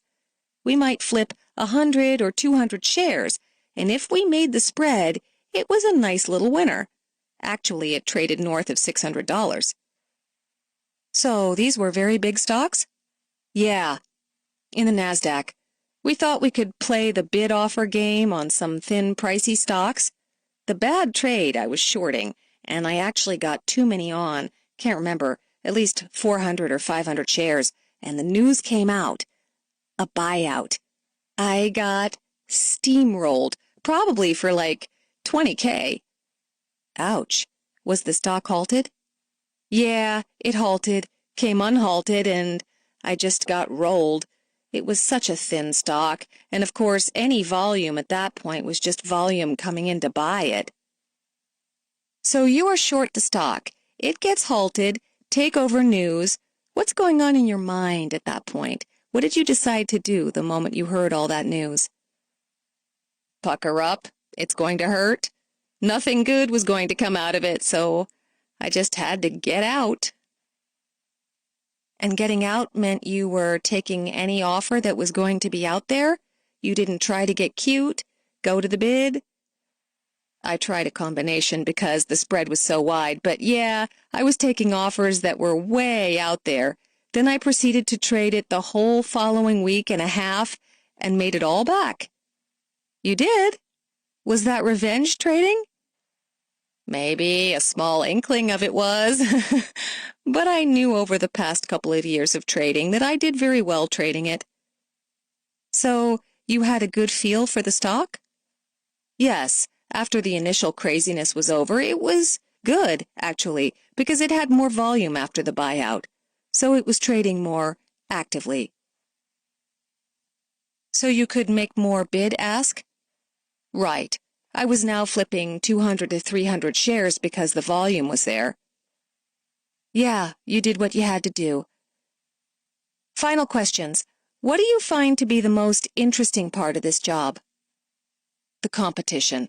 The constant strive to become a better trader and learn new things. Every day is a new game and usually differs from the previous day. Competition with yourself or the competition against others? Both. I strive to be better and go to market and take money out of it every day. Are you a sports fan?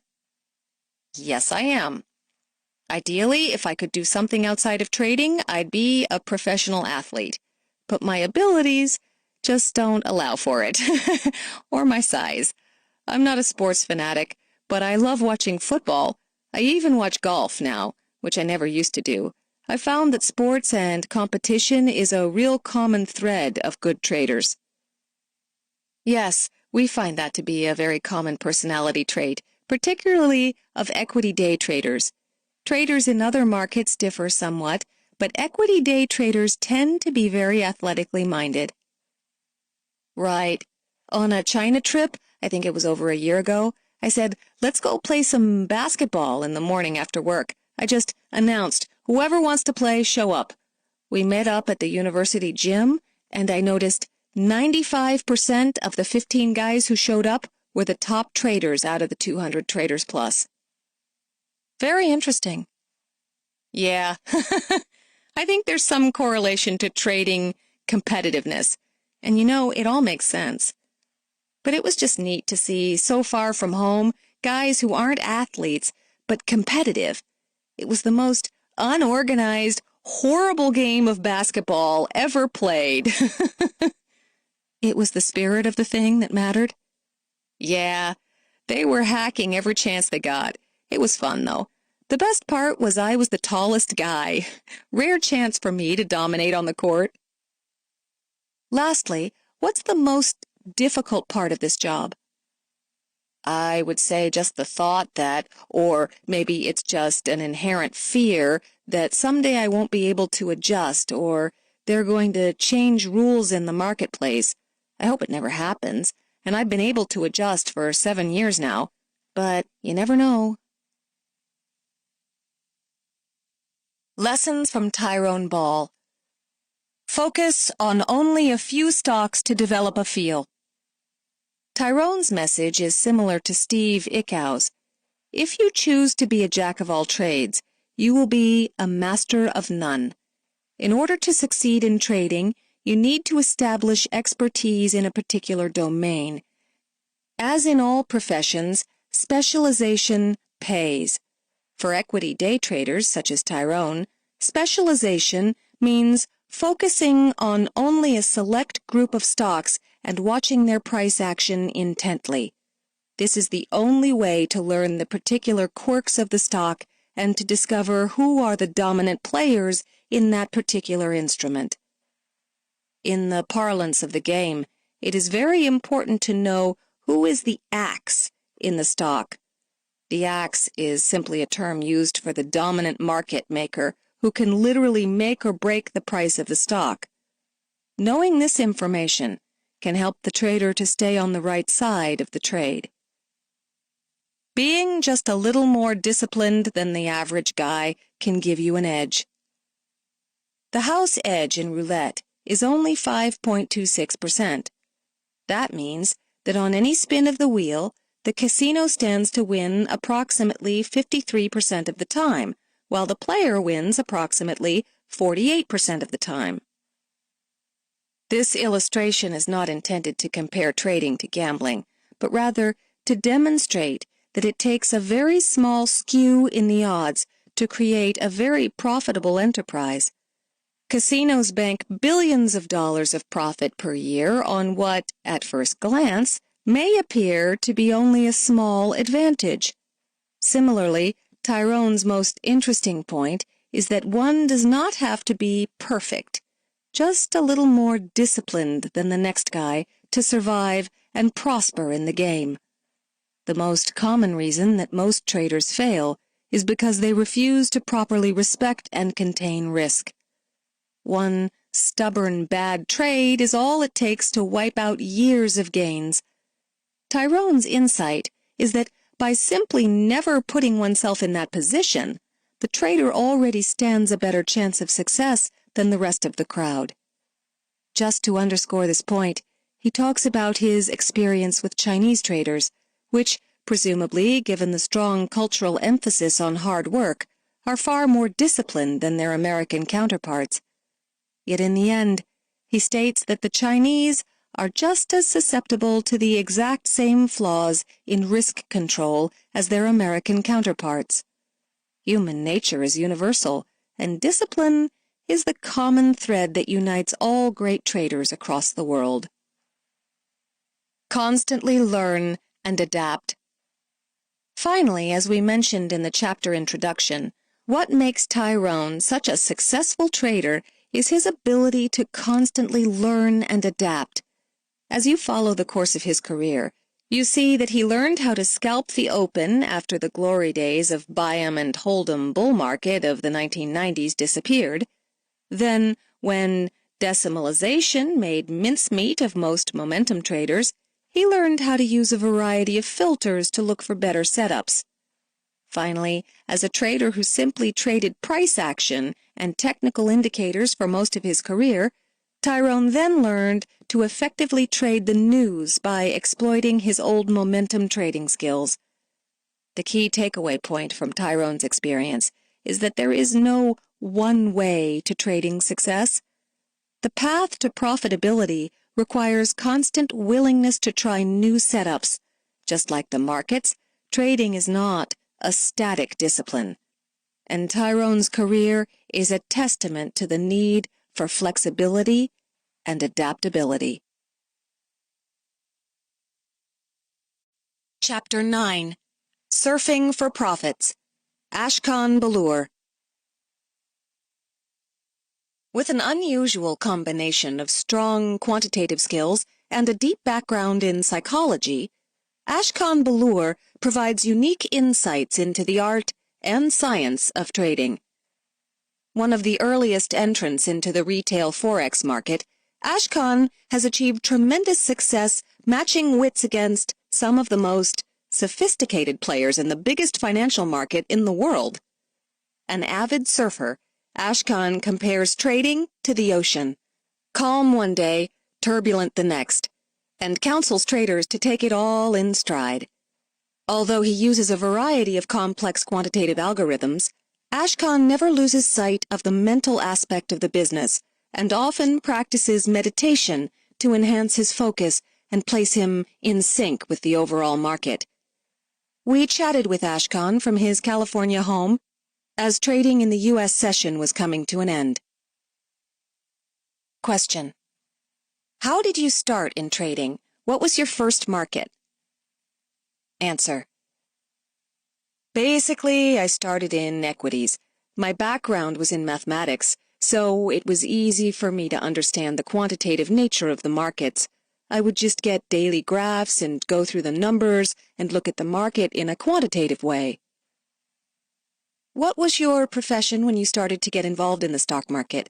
Were you an engineer by trade? No. Actually, when I started trading, I was still in high school. My mom opened an account with my money and threw in a little of her own. Then I started to trade. I was always good at mathematics. I was basically just good at making money. You started making money right away? Yes, in a sense. I used William O'Neill's strategy of picking stocks.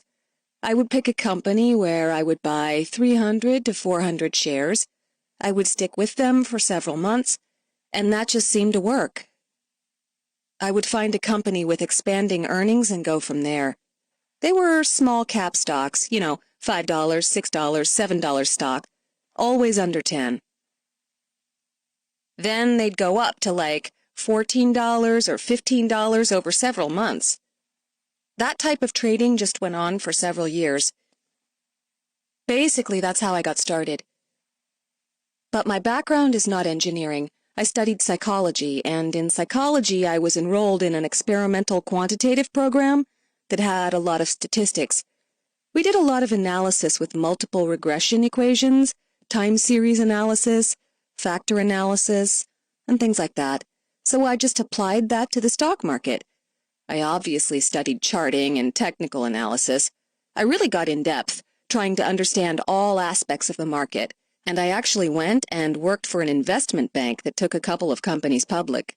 Then I went to work for another firm in Beverly Hills that had high net worth clients that day traded big blocks. When you were in Beverly Hills and were working for this firm that had high net worth individuals, were you doing block trading for them or were you a sales trader? No, actually, I came in there just as a broker. I had 7 and 63 license, and I basically came with a couple of clients that traded big blocks. We would do all kinds of research together and find stocks. We'd try to find out good ideas on a daily basis. I started learning how to trade options. There was another guy that traded options. He had expertise in that area, so just being around different traders at that time, I picked up a lot of different things. What year was that when you were brokering this kind of stuff? Was it in the late 90s? Yeah, it was in the late 90s. I think I got my license in around 95. I was younger then, so I kind of hopped around to try and figure out just what it was I really wanted to do, and being with the investment bank, I knew that I really didn't want to do that. Also, I liked trading, but I knew I didn't want to be scalping a couple thousand shares for a quarter or half a point. So I went and worked for some firms, and then eventually a friend of mine wanted me to come down to his office to look at something called foreign exchange. That was 7 years ago, and so I kind of just fell into that. I looked at the markets, and with my technical analysis background, my eyes and my mind just matched with the market. At that time, foreign exchange trading was just starting to become available to the retail clients. The internet made it possible for these retail brokers to go out and offer FX to the public. Yes, it's funny you say that because back then, the first place I traded at, they didn't even take trades over the internet. They had a little window in the office where we placed our order ticket, and then the lady would stamp it. It would be attached to an account at HSBC, and you would ask for a quote on a pair. The lady in the cage would call a hotline and ask for a quote, and you'd say, okay, buy X amount at that price. Now you can just log onto the internet and trade instantly. But I am actually glad I got in at the beginning. It's nice to see the FX market grow and flourish over the past several years. One of the things that differentiates the FX market from every other electronic market out there is that it's a spread-based market. It doesn't have commission, but on the flip side, you are not allowed to buy on the bid or sell at the offer. You have to pay the bid-offer spread. At that time, the bid-offer spreads must have been considerably larger than they are now, right? Yes, I'm pretty sure from what I remember, when they'd give us the quote, it was 10 pips. So you had to be patient and be a good trader. Look at it from a longer perspective, because if you took the offer, for example, you had to make 15 pips just to be up 5 pips wide.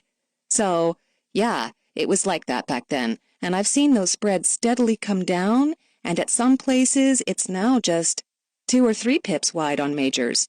It is just so much more liquid now.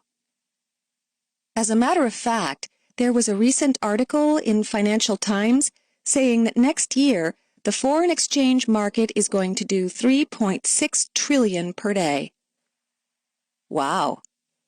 The growth of it is just massive, and they are actually attributing quite a lot of it to the advent of retail traders coming into the market, which was absolutely non-existent at that time. If you were trading at a 10-point spread, your typical holding period must have been longer. It sounds like it was more position type of trading, right? Yes, it definitely was. You had to trade the daily charts, and you'd come in maybe towards the top of a daily bar. You were not trading the 1-minute bars, for example. So we would just trade on the longer-term time frames. It was a lot more difficult. I think right now my trading activity is 100 times greater. Back then, I would place maybe 2 to 3 trades a week, and now I do that intraday. Back in those days, you probably tried to shoot for 50 to maybe 75 points per trade. Now you're able to trade for 15 to 20 points? Exactly. Basically, you know you could scalp the market more. If the market back then was moving in a 20-point range, back and forth, back, then you wouldn't be able to get out of the position. But now that the spreads are tighter in that 20-point range, you can get 10 pips out of that trade. There is money to be taken off the table every day in foreign exchange just because of the volatility in the markets. I think the foreign exchange market really lends itself to that. It's a great place to be for volatility, for liquidity, so I think it's a good market. Do you have several strategies? Let's say X amount of your capital. How much percentage-wise do you allocate to intraday trading, and how much of your positions are longer-term daily, perhaps even sometimes weekly type of trades?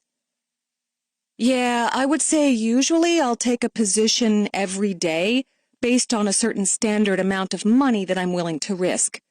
So that's 20 times a month, basically, Monday through Friday, and then through that month, if I see a trend, if I've identified what looks to be a several-day trade, then I am willing to ride that. I'll take one position of that same amount, and then, if it's going in my direction, I'll add to that position. So, basically, I like to keep things standard in that manner. Will you initiate a trade? Let's say based upon your short-term bias, but then if that trade becomes profitable, will you simply hold on to part of that trade and then even add to it and turn it into a longer-term trade? No, I wouldn't change it into a longer-term trade. If I was trading a short-term trend and I felt that it was over, I would take all my profits. Hopefully, I'm also in that trend with a long position. I'm riding that long position in a sense already. A good trader never changes the time frame that they initiated their trade in. Only bad traders do this when their trades are going against them. They will usually change a short time frame to a long one when in a bad position. So on occasion, you will have essentially 2 of the same position. One position will have a short-term target and the other one may have a longer-term perspective. Is that correct? Yeah, I'll do that, definitely. So they may be at the same price, essentially, or relatively close, but it's literally 2 separate positions in the same direction? Right. Exactly. Let's go back to your start in the business. You were brokering, you were trading, you were getting exposed a little to options. Did you trade options actively, or was that more on the side while you were brokering? We did trade options actively, and I learned to trade in my own account. Basically, I had some clients who were very active. So it evolved from me brokering with them, and then again having a mathematical mind and wanting to try new things. Having higher leverage with options, I traded it for those reasons, to familiarize myself with the different product that I've never traded. Were you trading options essentially as proxies for stocks? In other words, were you basically trading delta, or were you trading volatility as well? Author's note: delta in options is typically defined as the amount of percent an option will move in relation to $1 move in the underlying. For example, at the money call, options usually have a delta of 0.5, meaning they will increase by 50 cents if the stock rises by $1.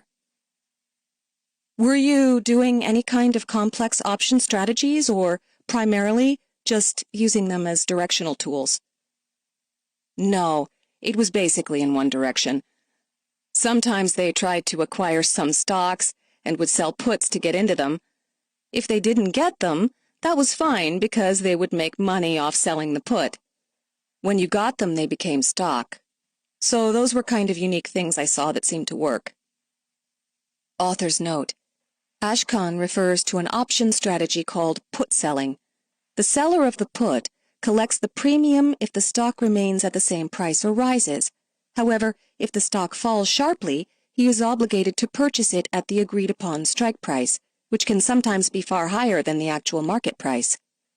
That strategy works great in a bull market, until it doesn't. Exactly. That was when the market was really running in one direction, so it worked in any form, but I personally never really got into it. I never really made money the way I did trading stocks, so even though I like options, it never really caught on with me.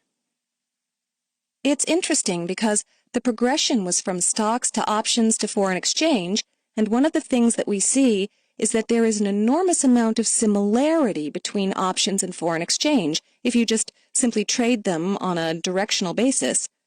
Foreign exchange, in many ways, contains the same type of properties as options: highly directional, highly leveraged. Is that what appealed to you? Yeah, I mean, it was that, and it was also the fundamental reasons of what a currency stands for when you look at a currency pair, which led to my understanding of the currency markets better than the options markets. Foreign exchange is definitely similar to options in terms of leverage and the way it was very technical. All those things made me want to trade it. I'm glad that I went from equities to options to foreign exchange because I think it was a natural progression. It seemed to work well for me. What specifically about the FX market made you realize that it was different? Well, say the pound/dollar or euro/yen or whatever you're looking at, there's always going to be both sides to the price. You compare that to equity, and equity has underlying value. You can always buy it for a certain concrete amount.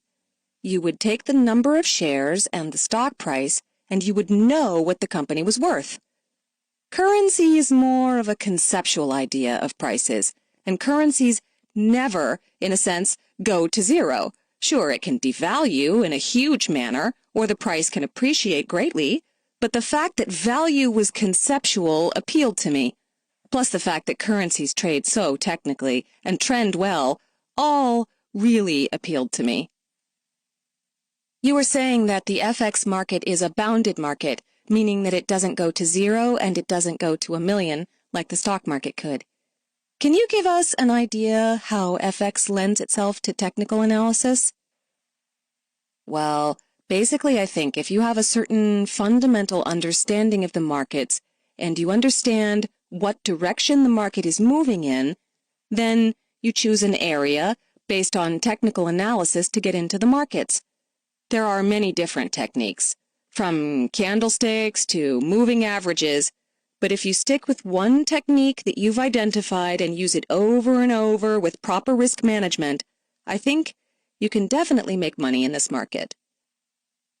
It's quite interesting because what you're saying, though, is that you really create a directional bias based upon fundamental analysis, and then you enter the market based upon technical analysis.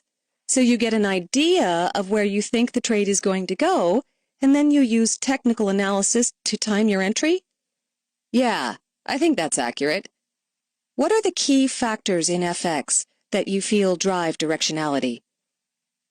If you look at a certain country, there are certain fundamentals, facts that support the strength of that country. For example, is the economy booming? Are they in a recession? Is job growth strong? What are interest rates like? Things like that. So, essentially, you need to know those factors to get a pulse of the country and compare that to the pulse of another country. I try to make sure I understand everything regarding each country of the pair that I'm looking at. If you have all the information, you should be able to make a decision. If that decision looks good and matches with positive technical areas in the market, then you can make a trade. In FX, there are basically two types of trades.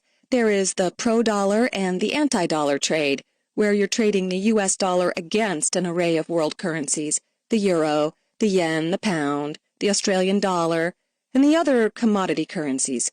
Then there are the cross trades, where you're trading countries outside of the US against each other. Do you concentrate on one or the other? Do you do both? Do you have a preference for either one? No, I usually kind of just stick with the US dollar versus the majors and the Australian and Canadian dollars. There is enough volatility and enough information to be analyzed with those currencies. And then what catches your eye? There are about 7 primary dollar pairs on any given day. What makes you decide which side of the trade you want to be on and which pair you want to choose? Coming into the day, I already have an idea, based on the last few days of the week, what's kind of happening. Then I see what news has come out, since that's what drives the market. I look at all the economic releases, all the numbers that have been released, to see if the market has to adjust itself. If the market had a certain consensus and it was wrong, then everyone is basically wrong, and then the market moves. And so you have to come in, assess all that information, add that to the equation of what has happened over the last several days, and then formulate a decision and see if it's viable to make a trade. Generally, there are 2 types of traders. There are the traders who are continuation traders, and there are traders who are reversal traders. Looking at the model you've described, well, let's just say, for argument's sake right now, we have generally dollar-positive information, right? Correct. So continuation traders would pretty much always try to get long the dollar, given the fundamental background that we currently find ourselves in. Reversal traders will clearly look for points of exhaustion where the information flow is going to start to turn and go the other way. How would you classify yourself? Basically, I am a continuation trader. When the trends are going in that direction, I don't see any point in trying to find the turn. It will tell you when it's reversed. How would you know that it had reversed?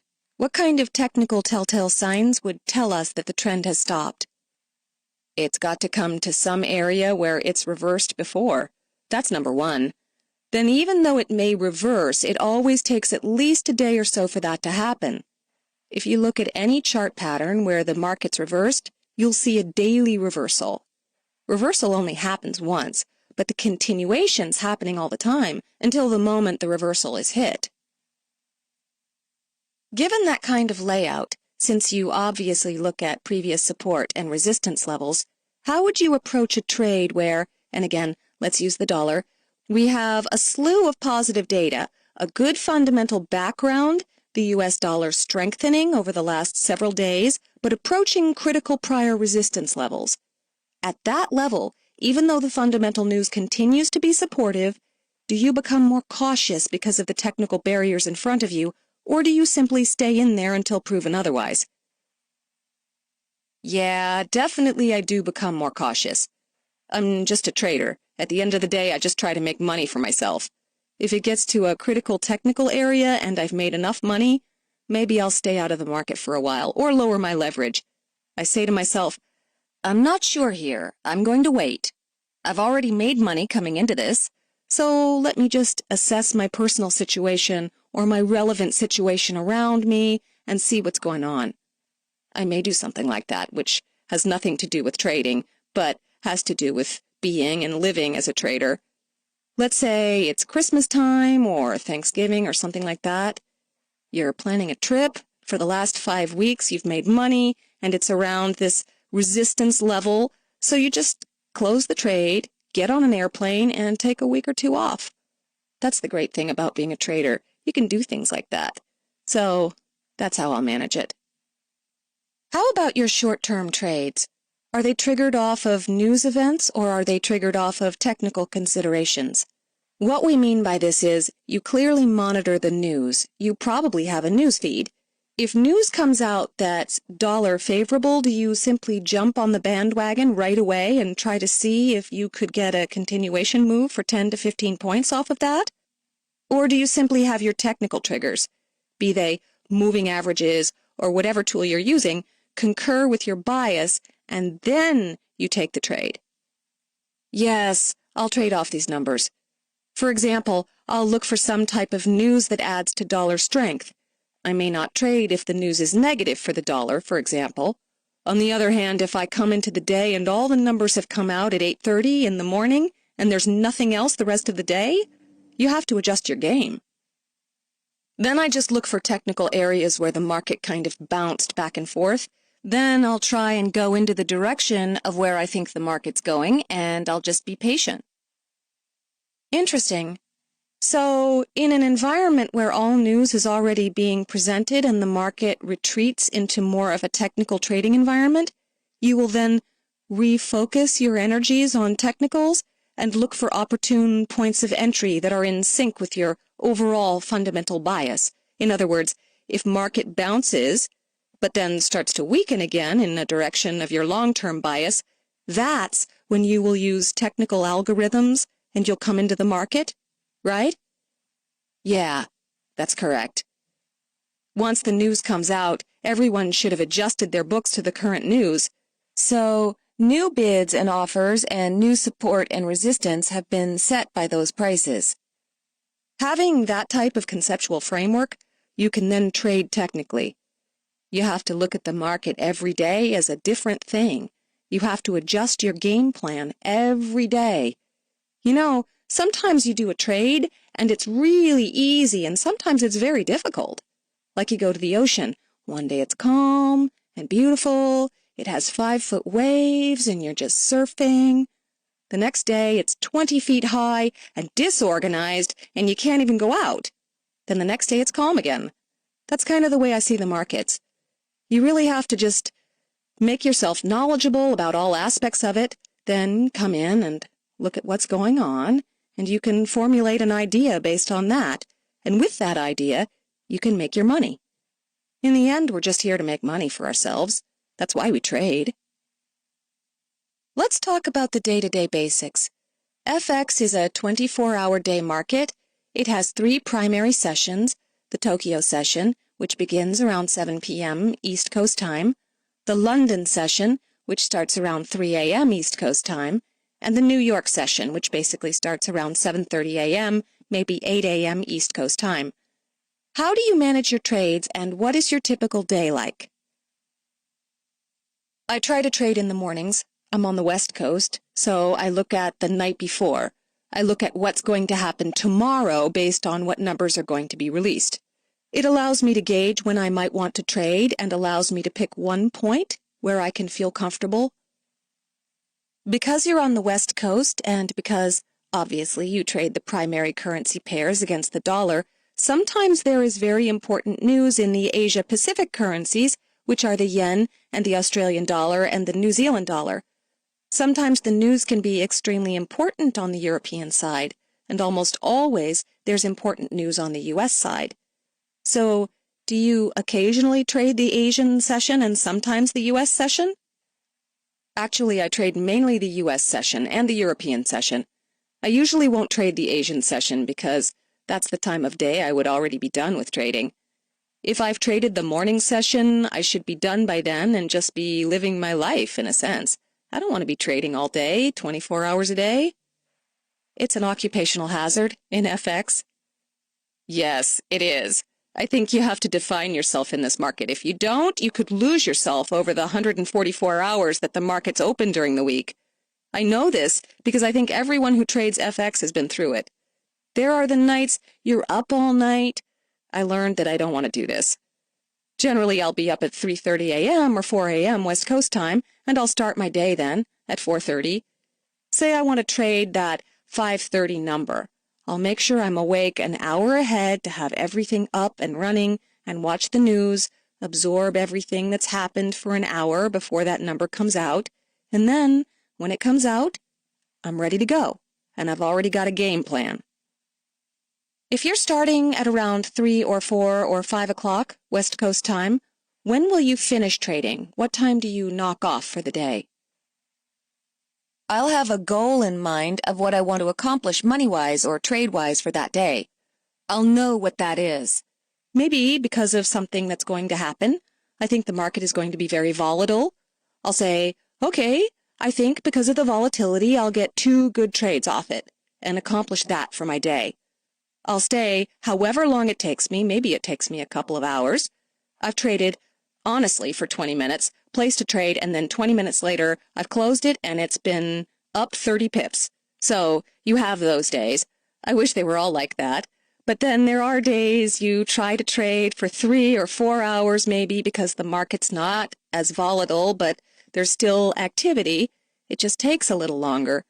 It will take me several hours for those trades. But it's basically goal-oriented. Say the market only moved 50 or 60 pips overnight or over a day. And to me, that's not enough volatility to want to get in the market, so I won't trade. I'll just watch the market. There are those days, too. Do you set a particular point goal or a dollar amount goal that you want to reach? Also, if you can talk a bit about the amount of risk. You said there's a certain amount of risk you're willing to take during the day, and it's a dollar amount of risk. But is it also a point amount of risk? Do you say to yourself, if I'm 50 points out of the money on this trade, that's my stop limit? I always have a hard stop because you never know what's going to happen. I try to keep it pretty tight.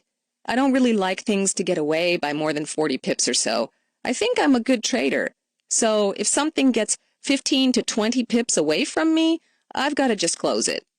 I know I'll make it back on the next trade or the next several trades.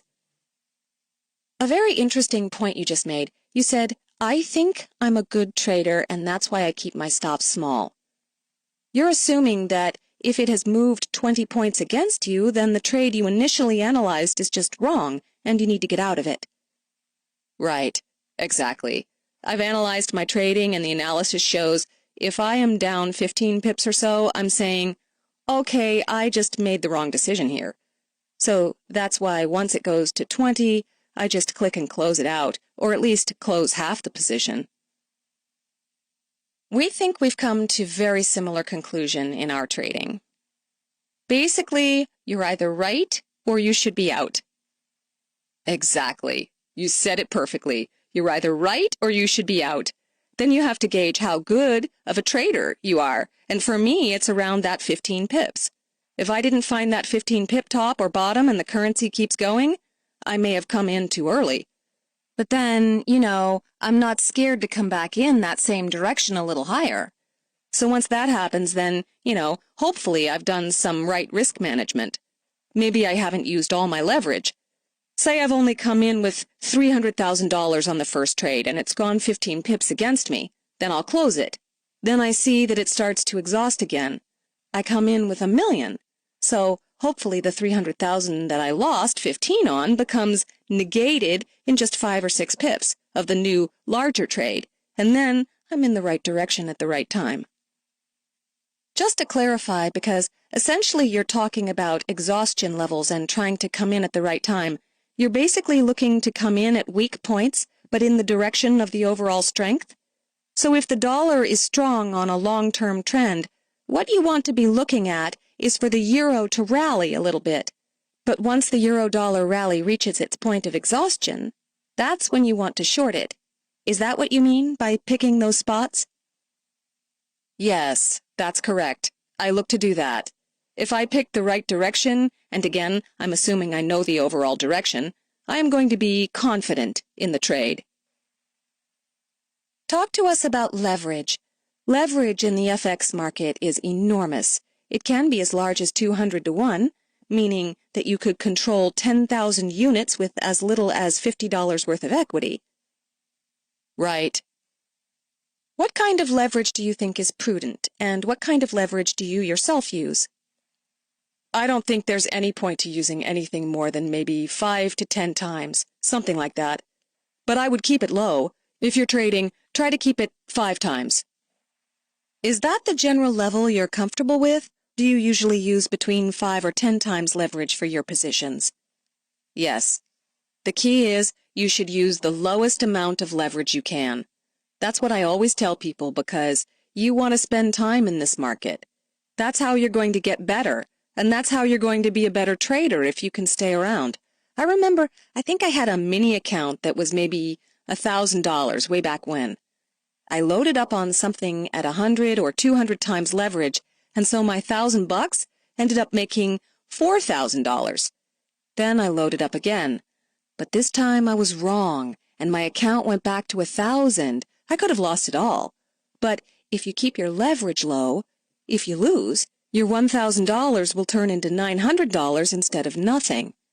I think leverage is a good and a bad thing. It's a good thing if you're a good trader, and that's about it.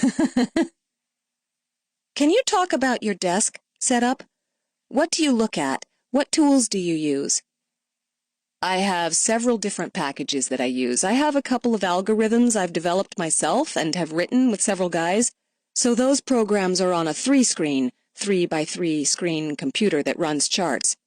Then I have another computer that has 3 screens attached to it also. That is my order entry and news feeds. That is what I have as a setup. Then I have TVs in my trading room, and basically that's it. I will come in the morning and turn everything on. I have a bunch of different news sources that are linked, and I will try to get caught up with what happened in the market from the day before. From there, I apply all my knowledge. I start to make decisions based on my model, on my plans. So that's really my setup. What particular research do you like to read? I have a list of different banks, and one of them is UBS. I like to see what they're looking at. I just look at what everyone's doing. Honestly, I don't like to base my decisions on what they're doing because I like to have my own perspective. Even if I'm wrong with my perspective, that's fine with me. I have a game plan for how to deal with my mistake. Always have a plan on each side of your trade. You always have to know what's going on, and reading what other people are up to and what people are thinking helps you to be on the leading edge of what's happening out there. You need to know what changes are going to be made in the FX market so that you are always up to date with the market. Back to risk control. When you said there's a certain amount of money that you're willing to risk per day, is that a percent of equity? Is it a hard money stop? What kind of a risk limit do you put on yourself per day? It's one of each of those. I'll have a hard stop, but when I get into the market, I'll have that hard stop. And, like I said, it's basically 25 pips at the most. Usually, if it gets around 15, I'll make a decision. Okay, do I start getting out? But then if you're asking if I'm down an X amount during the day, will I stop? Yeah. If I'm down a certain dollar amount, there's a hard stop for that also. I feel if I made 2 trades in a row in the wrong direction, then I'm missing something and there's just no point to trade again. I have faith in myself that I'll make money many more times than I'll lose it. So, I'll step away from the market. Have you had a situation where you've been wrong for 2, 3, 4, 5 days in a row? Have you had a bad run in your career? And how do you handle that? You know, I have. Basically, what I try to do is focus on the big picture. For example, I had a bad week last week. I made money the first day and part of the second day. Then I came in again later in the week. Over those 3 sessions, I didn't make money, just spun my wheels. That was really frustrating for me. So in those cases, I'll focus on the times that I was right 2 months in a row, or 5 months in a row, or 12 months in a row. I just go back in my mind, and then I just try to rest. We are an organism. If I was a computer program, that would be great. But I'm not. I have to step away from the market. The market is going to be there for the next 50 years. It's going to be there tomorrow. Do you sometimes just go away for 2 or 3 days to clear your mind? Go to the beach? Yes. Yes. Actually, I surf, and after trading, after I printed my screens, looked at the trades, logged all my stuff, I try to go to the beach and go surfing, because that clears your mind. It gives you opportunity for your mind not to think about technical analysis. It allows you to rest. So when you come to the market again, you're fresh. You need to do that as a living, breathing human organism. You need to take care of your mind and your body. Trading is very demanding. It will take a physical toll on you. What I like to do is trade for a couple of weeks, make a good amount of money, and then just go on a trip. My girlfriend and I will go to Hawaii for a week. We go there, just hop on a plane and go. We have friends we stay with, or we'll go to Mexico for 4 or 5 days.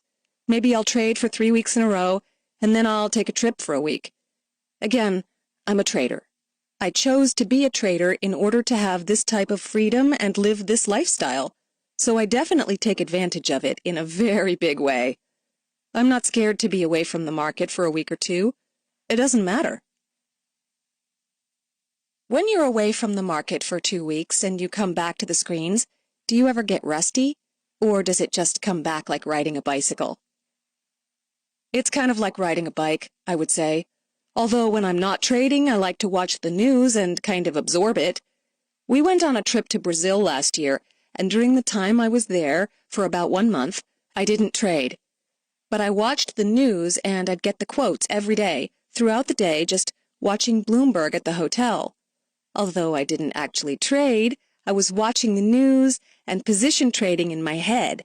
I would say, based on all this, I would be buying dollars, and then I'd wake up the next day. Was I right? Yeah, the dollar got strong by a penny. So I mentally keep myself in the game, keep a pulse on what's going on. Then when you come back, you do have to do some extra work, be a little more cautious in the beginning. I always suggest you come in with a lighter leverage at the beginning.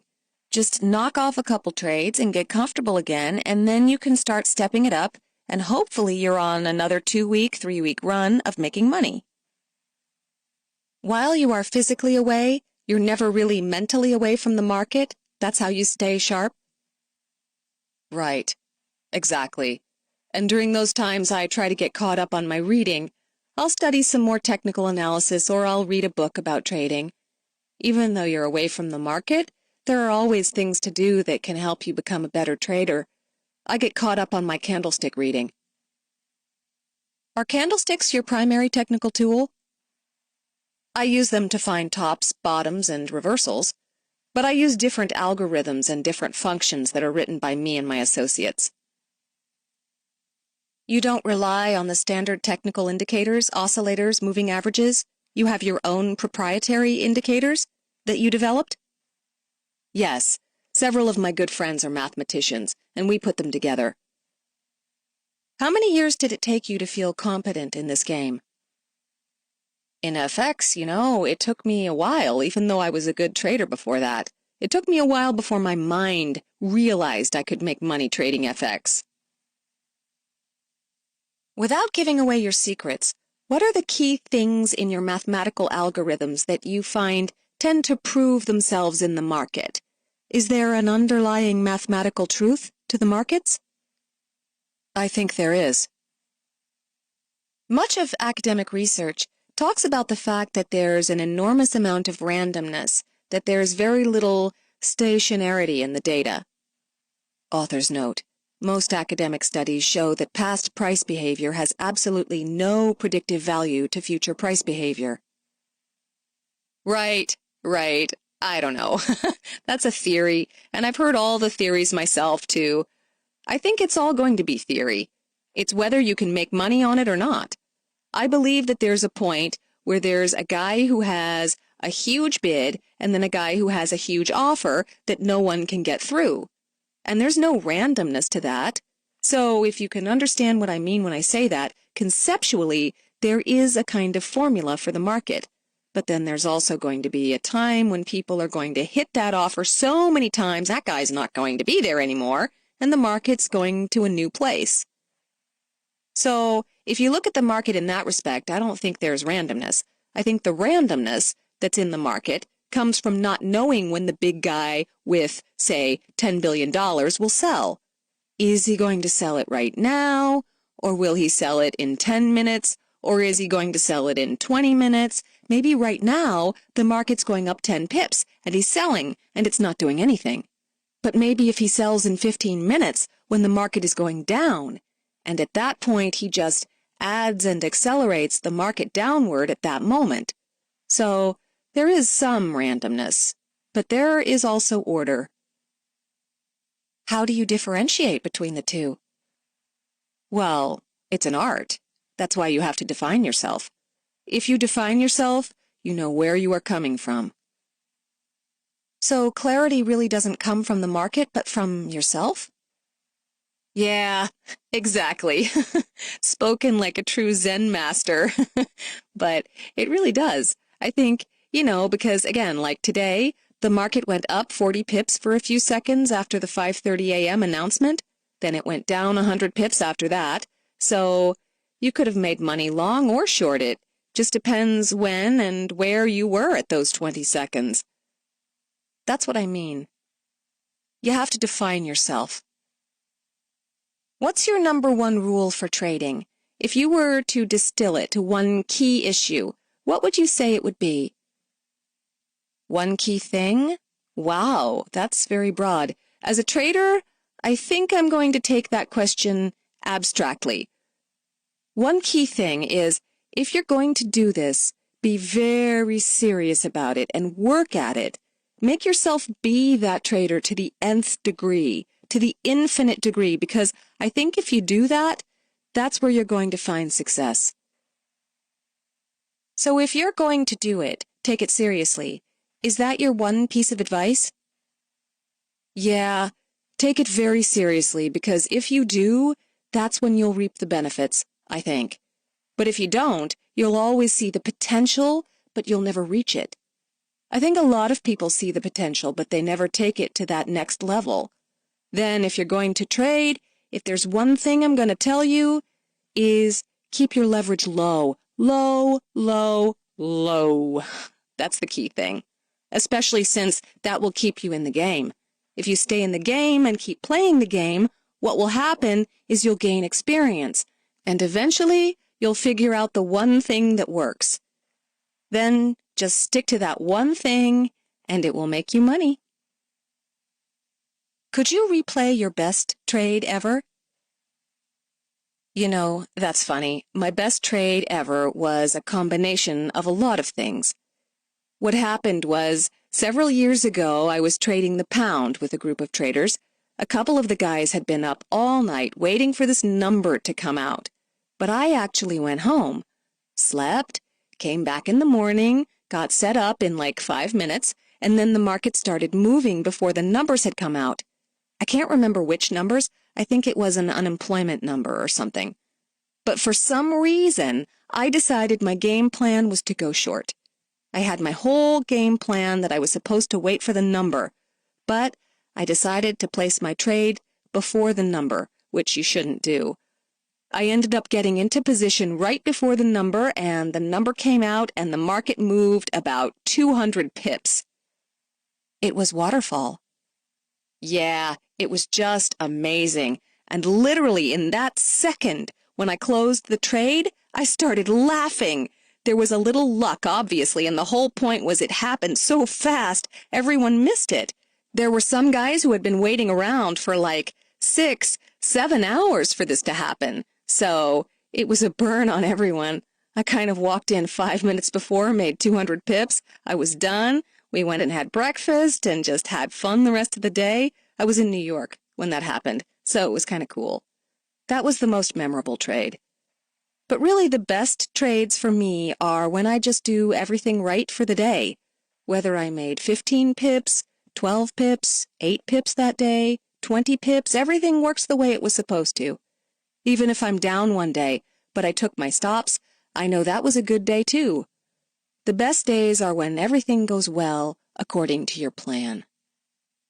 The question everybody hates, but everybody must answer: the worst trade you've ever been in? The worst trade I remember too. I was long the dollar, and the euro dollar was strengthening. I couldn't close the position out. At one time it was only down 22 pips, which for me is nothing. You close and you trade the next day, you make that back. But I couldn't close it. It was just mental block, and it ended up going higher. I had to close it at minus another 100 pips. It was just a weird thing. When I was a younger trader, I just couldn't get out of this one position.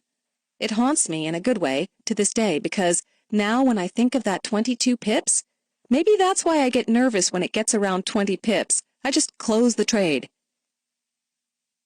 It created a sensory memory in your brain. Final question. You bring a couple of very interesting attributes to the game. You clearly have a highly quantitative mind and a very, very rigorous mathematical education, but also an education in psychology. And many people will argue that markets are not logical, they're psychological. So we are wondering if your education and background in psychology had any value, if it offered you any additional insights that you may want to share with us about the market. It has, I think, because I understand how the mind works and the way it processes information. Then I could use that information to adjust and adapt myself as a trader. How does the mind work? What does the mind do that helps you make yourself a better trader? Well, I think always having a plan and being organized produces discipline. If you're able to do the same thing over repetitively, I think that helps. Also, there are different ways of processing information by remembering the good moments and forgetting the bad moments, as well as having clarity of mind to know when to be more alert or when to pull back. As a person, if you're getting nervous about a position, what should you do in that moment? There is a psychology to that. You need to do something because once you start getting nervous, you stop thinking clearly, so maybe your cognitive action is to close half your position. That's what psychology has been able to teach me, to be able to manage myself. Like when you said, what do you do when you have several down days in a row? Well, my psychology has taught me that I don't reflect on that. I look at the situation with the logic of what's happened over the last several years, namely that I'm successful more times than I'm not. I focus on that rather than letting my mind go astray. Lessons from Ashkan Balur. Trend is continuous, but turn happens only once. Sometimes someone makes an observation that seems so obvious that you have a V8 moment, slapping yourself on the head to say, "Why didn't I think of that?" Ashkan's view that it is far easier to trade with a trend, because a trend is essentially continuous while turns are rare and difficult to time, is one such kernel of wisdom we picked up in our interview with him.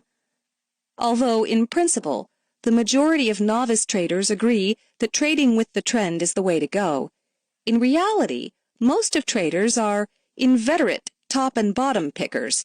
Too many times we have seen traders get seduced with the notion that they are smarter than the market as they try to fade every rally and buy every dip.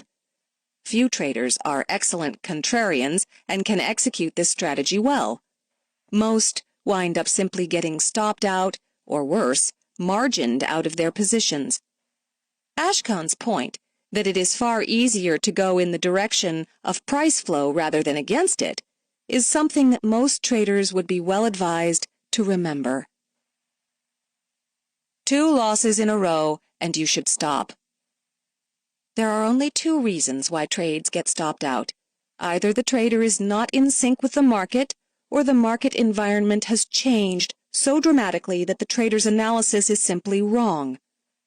In either case, taking a break from the market at that point is usually the best course of action. Ashkan's rule of turning off the computer after taking 2 stops in a row on any given day would probably save countless dollars of lost capital if most traders followed it. Typically, the greatest point of vulnerability for any trader is right after a losing trade. The need to get it back is one of the strongest and most destructive impulses of human nature. Study the history of any blow-up, from that of the tiniest of retail speculators to the phenomenal flame-outs of massive hedge funds such as long-term capital management, and you will see that the ruin is always triggered by the desire to recover losses quickly. This impulse typically devolves into random, seat-of-the-pants decision-making, which leads to destruction of capital. A physical pause in activity is one of the best ways to avoid the very unpleasant consequences of revenge trading. Take it seriously. Often success does not belong to those with the biggest talent, but rather to those with the greatest persistence. As with all other endeavors in life, talent can only take you so far. In the end, skill is a function of effort and experience. Ashkan's suggestion to take trading seriously speaks directly to that idea. Many novices regard trading as either an electronic version of a slot machine looking to hit a quick and easy payout, or some form of passive income stream like a vending route or a McDonald's franchise. The reality, of course, couldn't be more different. Would any rational person expect to become an expert in surgery, law, or molecular physics after only 6 months of training in the subject matter? Hardly. We accept the fact that those professions require years, sometimes decades, of intense training, but somehow scoff at the notion that trading could demand the same amount of dedication. As Ashkan says, if you don't take it seriously, you'll always see the potential, but you'll never reach it. I think a lot of people see the potential, but they never take it to that next level. Chapter 10. The All-American Trader. Paul Willett. If there was ever a trader to epitomize the classic, all-American values of dedication, hard work, and discipline, it would be Paul Willett. Self-taught, Paul started day trading stocks using a dial-up connection and a single old laptop. But despite these humble beginnings, within 2 years he was able to parlay his success into a mid-six-figure account. Next, Paul moved into the toughest trading arena of all, the electronic E-mini stock index futures market, where high leverage and whipsaw volatility destroy even the most seasoned traders. Again, he succeeded where so many others have failed by practicing the simplest, yet the most elusive rule of the game: cutting your losses short and letting your profits run. A very competitive, highly disciplined trader, Paul leaves little to chance, approaching trading with the intensity and focus of a world-class athlete. We had the pleasure to interview him from his Midwest home, which he shares with his wife and 3 children. Question: how did you come to trading futures? Answer: here's my story. I graduated from college in 1992, and from there I became a stockbroker. I actually saw the movie Wall Street in 1988, which kind of tipped me off that this is what I wanted to do for the rest of my life. Who is your hero in Wall Street, Gecko or Bud Fox? Bud Fox. You saw yourself as Bud? I saw myself as Bud. Unfortunately, many of us saw that movie, and many of us went to Wall Street for that same reason. Yes. So, I was a stockbroker until February of 1998. Were you working for a regional brokerage house or big wirehouse? I was working for a company called R.J. Steichen & Co. here in Minnesota, and then a company called Joseph Thal. How did you build your book as a broker? I built my book doing well for clients, doing my own niche, working on little Minnesota-based companies that were growing. They were kind of undiscovered by Wall Street. Would you do your own research and meet with management? Yes, I did my own. I think personally, just my opinion, for what it's worth, analysts don't know much. I mean, a perfect example was when I worked at R.J. Steichen & Co., and they were telling us to sell this company called Insignia Systems, and we could deal it out with $1 in it. I think it was about a $4 stock, as I remember. Then about 2 weeks later, they came out with bad numbers, and I find out that it was just the big guys at our firm. They just needed liquidity in the markets. They were just selling it to us, so they wouldn't screw up the market. There was no liquidity, so they're selling it back to you? They're selling it back to us, so then we'd sell it back to all of our clients. I said enough of this and went on my own. That way I could blame no one but myself. Was that the straw that broke the camel's back? Was that when you had enough of being a broker? That was one of them, and I also just thought that I could trade these stocks in my own account. At that point, you were already in the business for about 6 years, right? Yes. You built a book. What kind of tricks of the trade did you pick up in your 6 years as a broker? What was your methodology like then? It's more fine-tuned today, but it was just technical analysis, big, fat technical analysis. I didn't care what the company did. Earlier you said you were doing a lot of smaller Minnesota undiscovered companies. Right. Which would require a lot of fundamental analysis because you would talk to management, then find out what they were doing. Right. Then after being bagged in a couple of deals with management telling me one thing, the stock acting another way, I got more involved with the technical side of it, which really propelled my whole trading and career. Was there any particular book that you read at that time that had a very strong impact on you? No, as a matter of fact, I didn't read many books. I was kind of self-taught. How did you discover the basic concepts of technical analysis? There was a friend of my dad's who's a stockbroker. I interned with him before I became a broker in 1992. He taught me. He gave me the backdrop of moving averages and different formations, head and shoulders, double tops, etc. Was this your primary method of analysis when you were doing stocks? You started to become a pattern reader? Right. Then I got big into candlesticks, too. When did you get into candlesticks? Was that before you went to trade on your own or while you were still a broker? While I was still a broker. Were you applying these technical analysis concepts mainly to smaller, less liquid stocks, looking for big breakouts? Exactly. You know, the long base and then the big breakout, the longer the base, I found that the higher it would go. You were a classic breakout trader, where you wouldn't buy until it made a new swing high? Yes, that's right. And that worked well for you? Yes. Especially in 1998. If there was ever a time to be a breakout trader, that was then. That was then, yes. When I went on my own, everyone was golden back then. It was easy. So, let's go to that time you went on your own. You've been a broker for 6 years. You probably accumulated a little bit of trade capital at that point? Yes.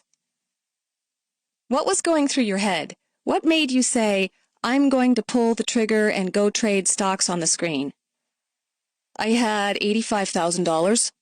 The reason I decided to trade for myself was because I had all these stupid rules that I couldn't basically do all this stuff for my clients and trade the stocks for myself. Did you have a 30-day holding rule? Some brokers won't let you trade in and out of a position for shorter than 30 days. Yes, it was crazy. I was being audited by the compliance officer every other day for the stuff I was doing. All of it was legal. But there were so many rules and so many sheets that I had to sign. I said, enough of this. I figured I could do it on my own. Were you married at the time? Nope. I was not married at the time.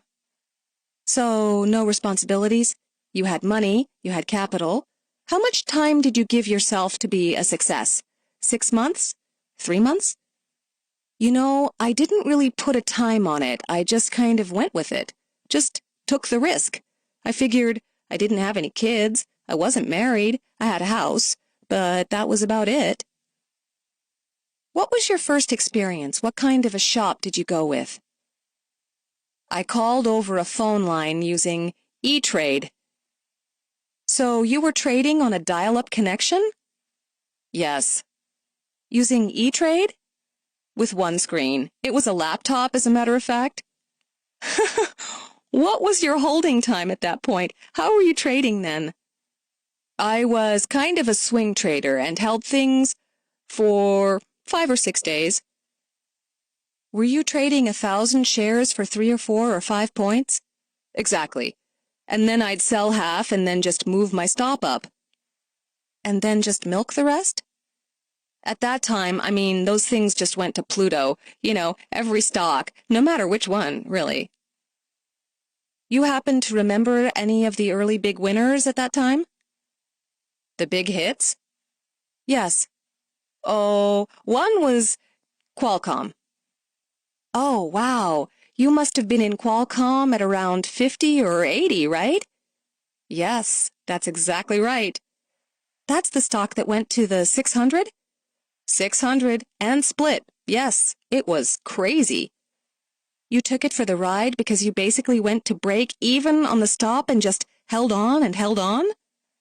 Held on, yes, pretty much. Then I sold a quarter, sold another quarter, then sold another quarter. I just kept riding it up. Most traders have a problem with holding on to their winners, and yet you tend to naturally do that. What do you think makes you different from everybody else? Why is it easy for you to hold to winning positions and not want to cash them in? Just learning from my past mistakes. So you also have an inclination to ring the cash register, but you've learned how to control it? Exactly. I mean, being around other traders and other stockbrokers, and they would always seem to add to losers. They'd double down. They'd sell their XYZ stock that went from 5 to 10 because they doubled their money. But they'd buy the one that went to 20 to 5 because it was so-called cheap. As I learned from my mistakes, that's not the right way to do it. If anything, you want to add to your winners and get rid of your losers.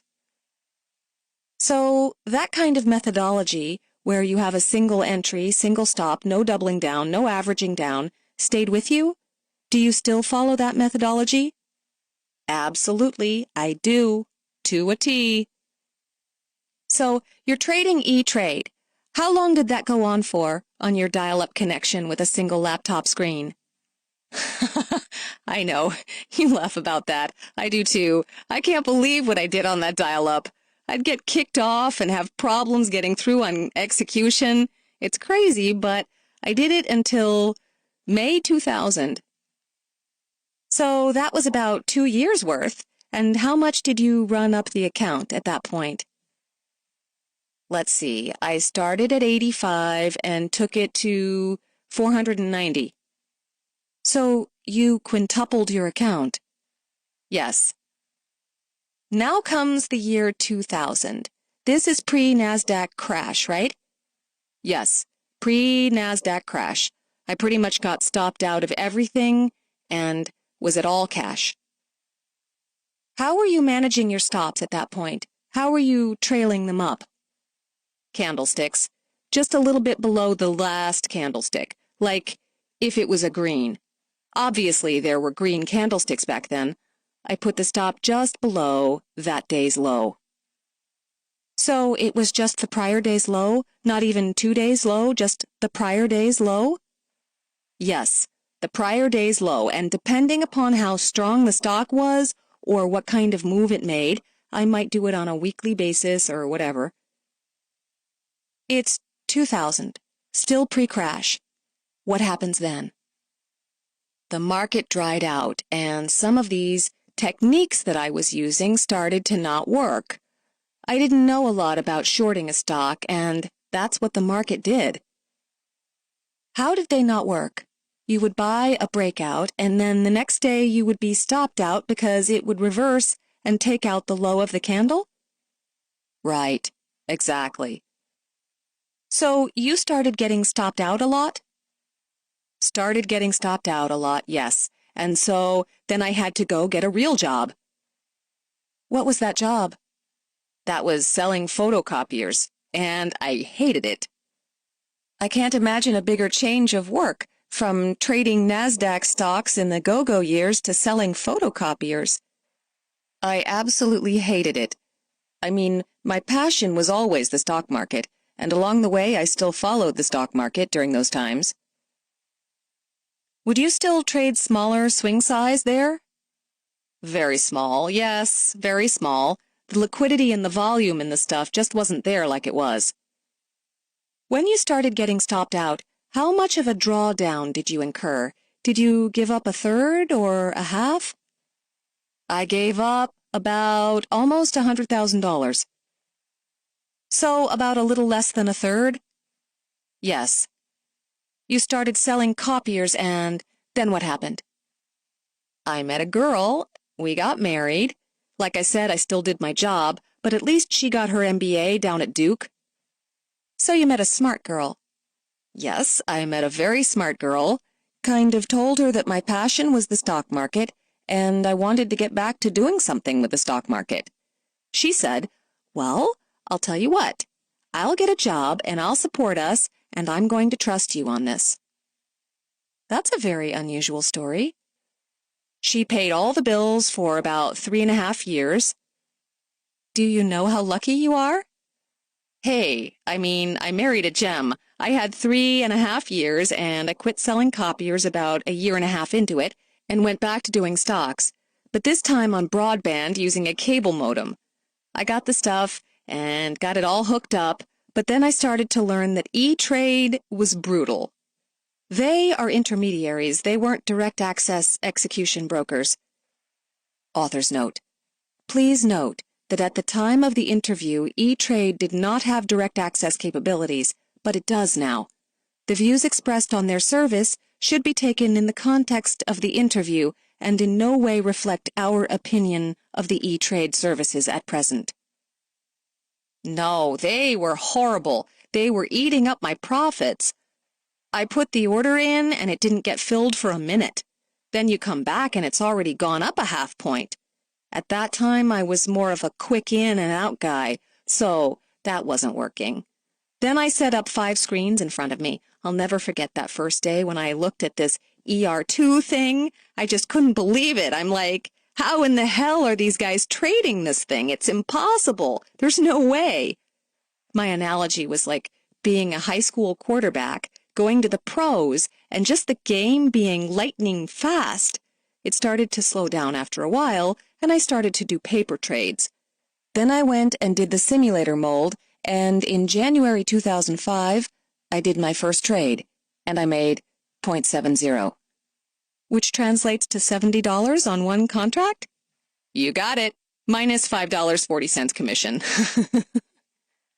So you were paper trading and simulator trading for how long, approximately? 3 months. While you were paper trading, were you keeping a diary and analyzing your style? Yes, on paper. I really didn't have a style yet. I was kind of doing scalps. I was very jittery. As soon as it got up, I'd sell it. I was overtrading. You know, I traded probably 20 times during the day. But this was all on simulator. You had a lot of data. Yes. Then what happens? How do you get a little more comfortable with the instrument? Then I added a couple little things to my work and my candlesticks, and slowly but surely developed a style. There was a guy by the name of Daniel in our room, aka Jazz. I was very impressed with how he would get these +5s and +4s. I had a different style, the quick scalp. So I really developed a system that was a little of my style and a little of Jazz's style, which holds longer for bigger trades. Using moving averages and candlesticks, I started trading in parts, selling 1/3 of a position at 0.6, selling a little more, and then just keep lowering my stop by using the candlesticks. You mean selling a little bit at the beginning just to bank some profit? Right. Lowering my stop and letting the profits run a little bit. The mentality I learned back in my stock days. Is your methodology that if the first target is hit, you go to break even on the stop? No, not necessarily. Again, I use candlesticks and I put the stop right above that. I basically trade off the 5-minute. I've got 15-minute and 60-minute charts that I blink on and off, but the 5-minute is what I use. In other words, if it takes out the 5-minute high or low, you are out? It's interesting that you were obviously a pure long trader in 1998 and forward, and now you say you're always thinking on the short side. Can you explain a little about that? Why do you primarily trade from the short side now? I hear from other traders that they go down a lot faster than they go up. So I've done all my statistical analysis looking back on my stats. I make way more money at picking tops than bottoms for some reason, and it's hard to get that thing out of my head. But that's just the way it is. I'm a better short trader than long trader. You say you're better at picking tops, yet you are using moving averages and candlesticks, which are primarily long-only type of tools. What do you do to figure out when momentum is waning? I use moving averages, MACD, and candlestick. So MACD is your momentum indicator. If you start to see divergence, that's going to be your clue to a turn in the price action? Exactly. Do you wait for a red candlestick to develop before you initiate a short? Yes. I not only do that, but I don't try to pick exact tops, and I don't try to pick exact bottoms. I don't really care if the thing is trading at 770 at the top and I get short only at 765 because I know it's going to 762. I've gotten burned way too many times trying to pick tops and bottoms. I'd rather know where it's going. All I care about is where it's going. What gives you confidence in knowing where it's going? The candles, the volume. In candles, what are you looking for? I'm looking for a medium-sized candle with a small wick on both sides. Those are golden. Okay. I'm looking for the big fight, like just a small wick on top and bottom. Then I will get inside that candle, inside that fight, and I will put my orders inside that candle and usually put my stop 3 to 5 ticks above the body of the candle. So not even above the top of the candle?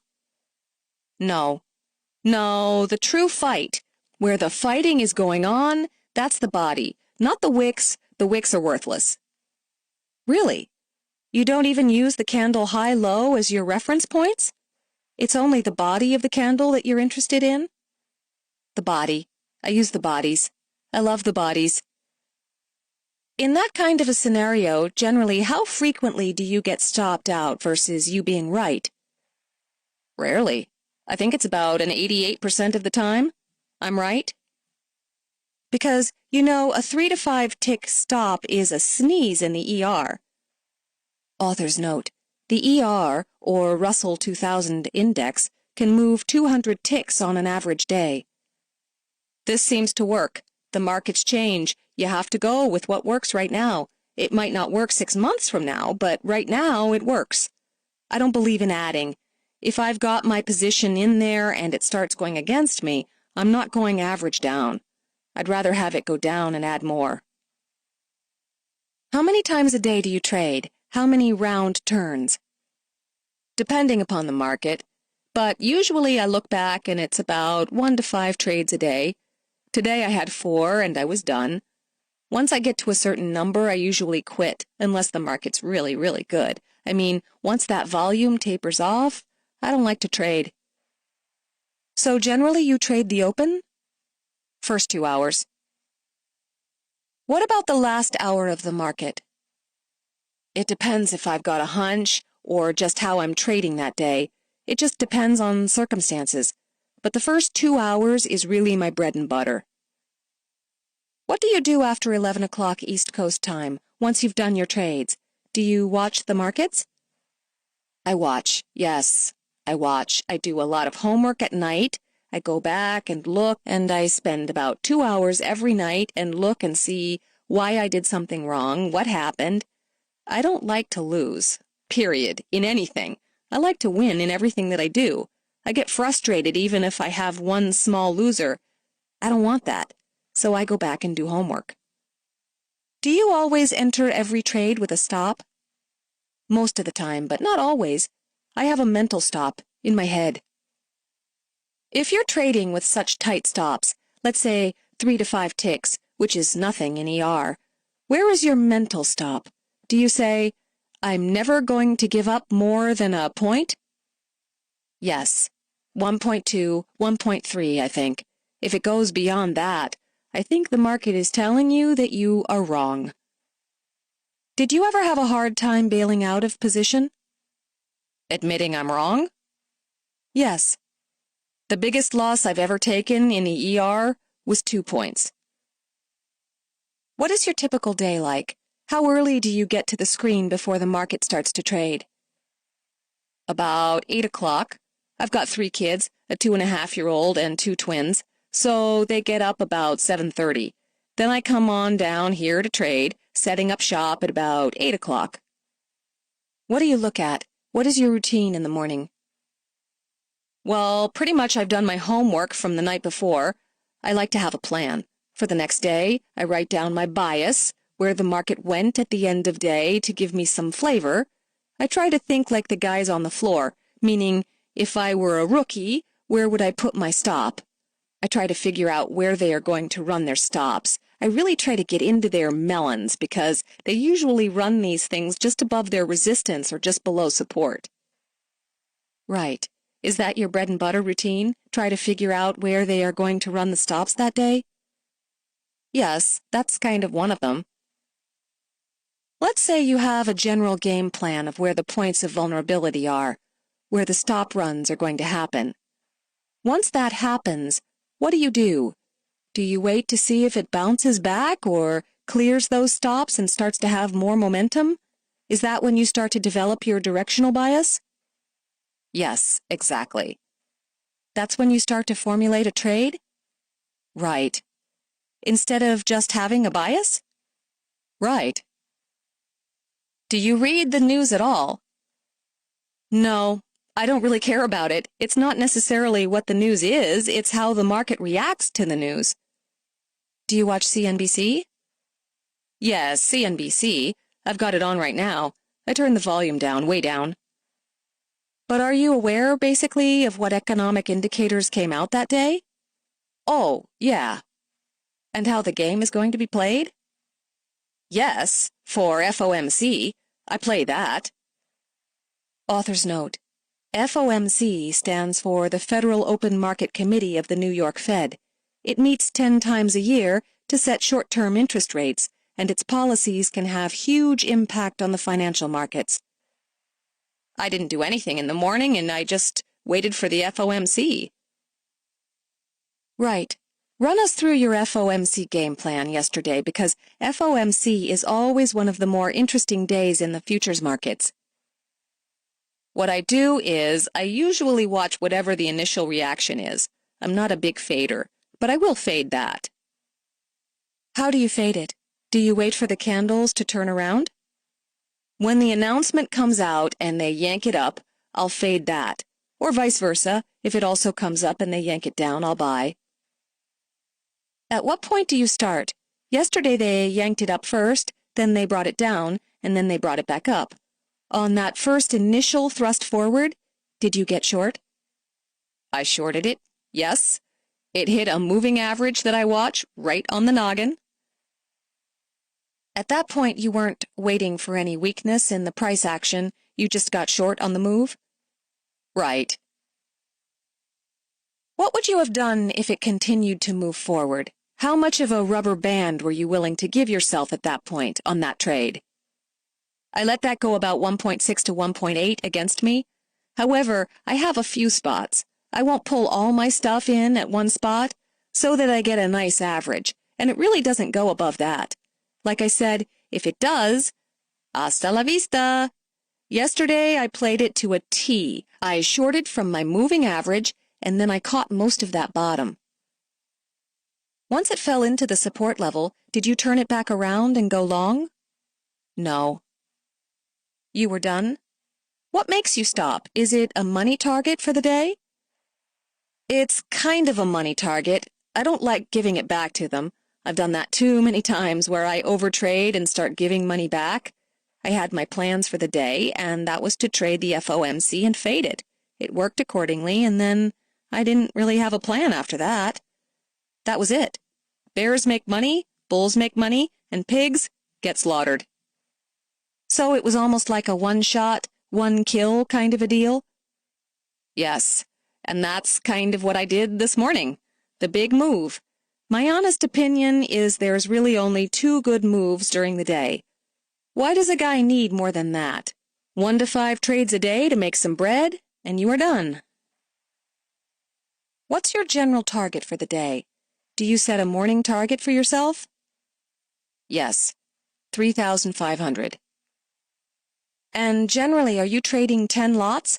How much leverage do you allow yourself to trade? Oh, I'm trading anywhere from 2 to about 25, depending upon what the move looks like or what my plan is. what I saw the night before I decided how many I'm going to trade? I traded that FOMC with 24 contracts. That was basically in multiple entries. You started out with 5 and then you added 5 more, right? Yes, but I won't be afraid. If it's going one way or the other, I will not be afraid to hit bids. I'll go market. I'll just bank it. You mean get into the trade with market orders instead of limit orders if you feel that it's the right trade? Absolutely. Is that because you'd rather be in a trade than miss it? Yes. Given your capital base, how much leverage do you allow yourself? I don't go crazy. I have a $350,000 account.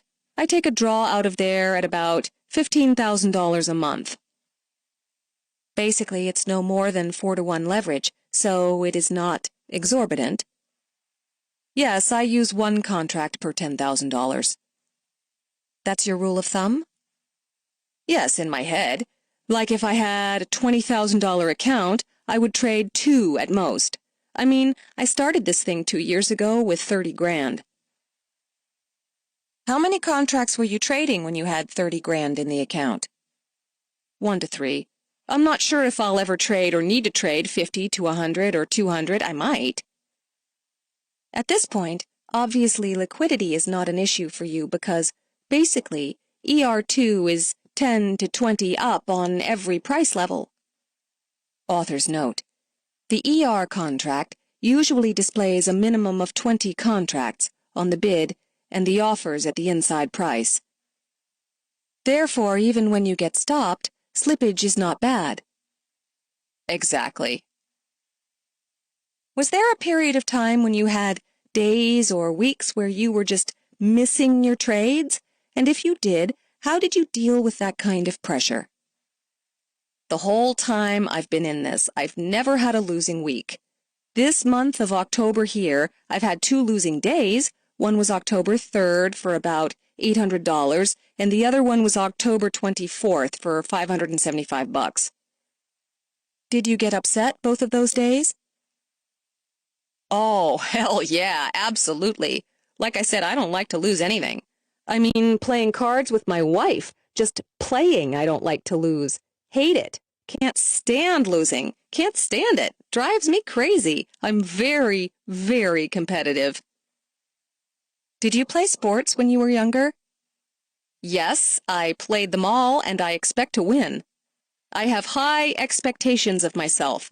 I do get bummed out when I lose. Yet, losing is such a fundamental part of this game.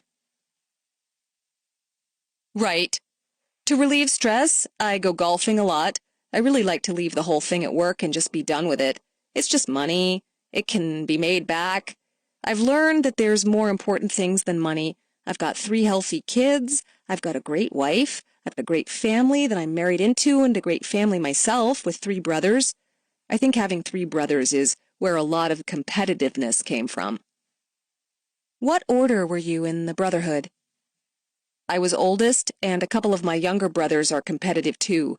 I have one that challenges me constantly in golf. Is that your off-the-field competition? Yes, absolutely. And my stress reliever, too. A lot of times after wrap-up here in Minnesota, I'll just play golf by myself. I like to go by myself, do thinking, and just kind of relax. You play 18 holes by yourself or just drive and putt? 18 holes by myself. So, as time has gone by, you learned to walk away from the losing days, just closed off the screen and said, "Hey, tomorrow's another day, tomorrow's another trade?" Yes. Obviously, your wife is very supportive, so that is a huge positive. Huge. It's come back to reward her because she hated work, hated the 9 to 5. We have 3 kids, and she wanted to spend more time with the kids. This has given her the ability to do that. So she was able to quit her job, and she found out by being home she didn't want to be a housewife, per se. So she started her own little gig and works 15 hours consulting. This whole thing has helped us to just be able to do what we love to do and spend a lot of time with our family. That's why I wanted to do this, because I hate working for someone else. I love my own hours, I love my own stuff, and family time is a big thing to me. I've been able to do that, spend a lot of time with my kids. Back in my day, the thing I regretted most is my dad and mom had to work 3 jobs, and I didn't get to spend a lot of time with both of my parents when I was growing up. That was one of the things I was hoping I would be able to do. And now you get a chance to do that. That's very nice. Yes. Did you have mentors in the business? There was a stockbroker friend of mine. He is the guy who taught me technical analysis early on when I was an intern. How about now? Do you mentor other traders? Is there any other community that you participate in, or are you pretty much on your own? Pretty much on my own. Have you traded any other futures instrument besides ER2? Yes, I traded the ES, the E-mini S&P 500, a few times. I found it was pretty boring, though. It moves in quarters instead of dimes. And it takes forever to move a quarter sometimes. It's much harder to make bid-ask on ES, almost impossible. Author's note: trader slang for being able to buy on the bid and sell on the ask. Right. No, I love helping people because it also helps me. I learn from it, and maybe someone who I'm helping out knows something that I don't. I want to learn. I'm a sponge. I don't claim to be great because I think you can always be greater, and I strive to be. I want to win 100%. I know that's impossible, but I strive to just get better and better. Would you say most of your own learning is derived from your own experience rather than from any academic environment? Absolutely. You basically study yourself, refine yourself continuously? Yes. There's no book, there's no class that can teach you any of this. My opinion again. My own experiences have helped me become what I am today, and the key is to learn from what you did wrong and use discipline. Speaking of discipline, would you say that trading is really about entries or exits? Clearly it's both, we all know that, but does the edge lie in the entries or does the edge lie in the exits? Exits. It's how you manage your exits that ultimately turn you into a winner or loser? That's right. Any particular insights as to how people should manage their exits that you might care to share? Do not let it get way out of control. It's easier said than done, but you can always re-enter. But you can never get back that one catastrophic loss. That's right. Final questions that we ask everybody. Your number 1 rule for trading, if you were to boil it down to one thing. Discipline. I don't know how many times and how many guys I've worked with that hang on to their losers and they get into this hope mode. They think it's got to come back. But no, it doesn't have to come back. Discipline. I've got discipline posted in big black letters right here on my desk. Discipline.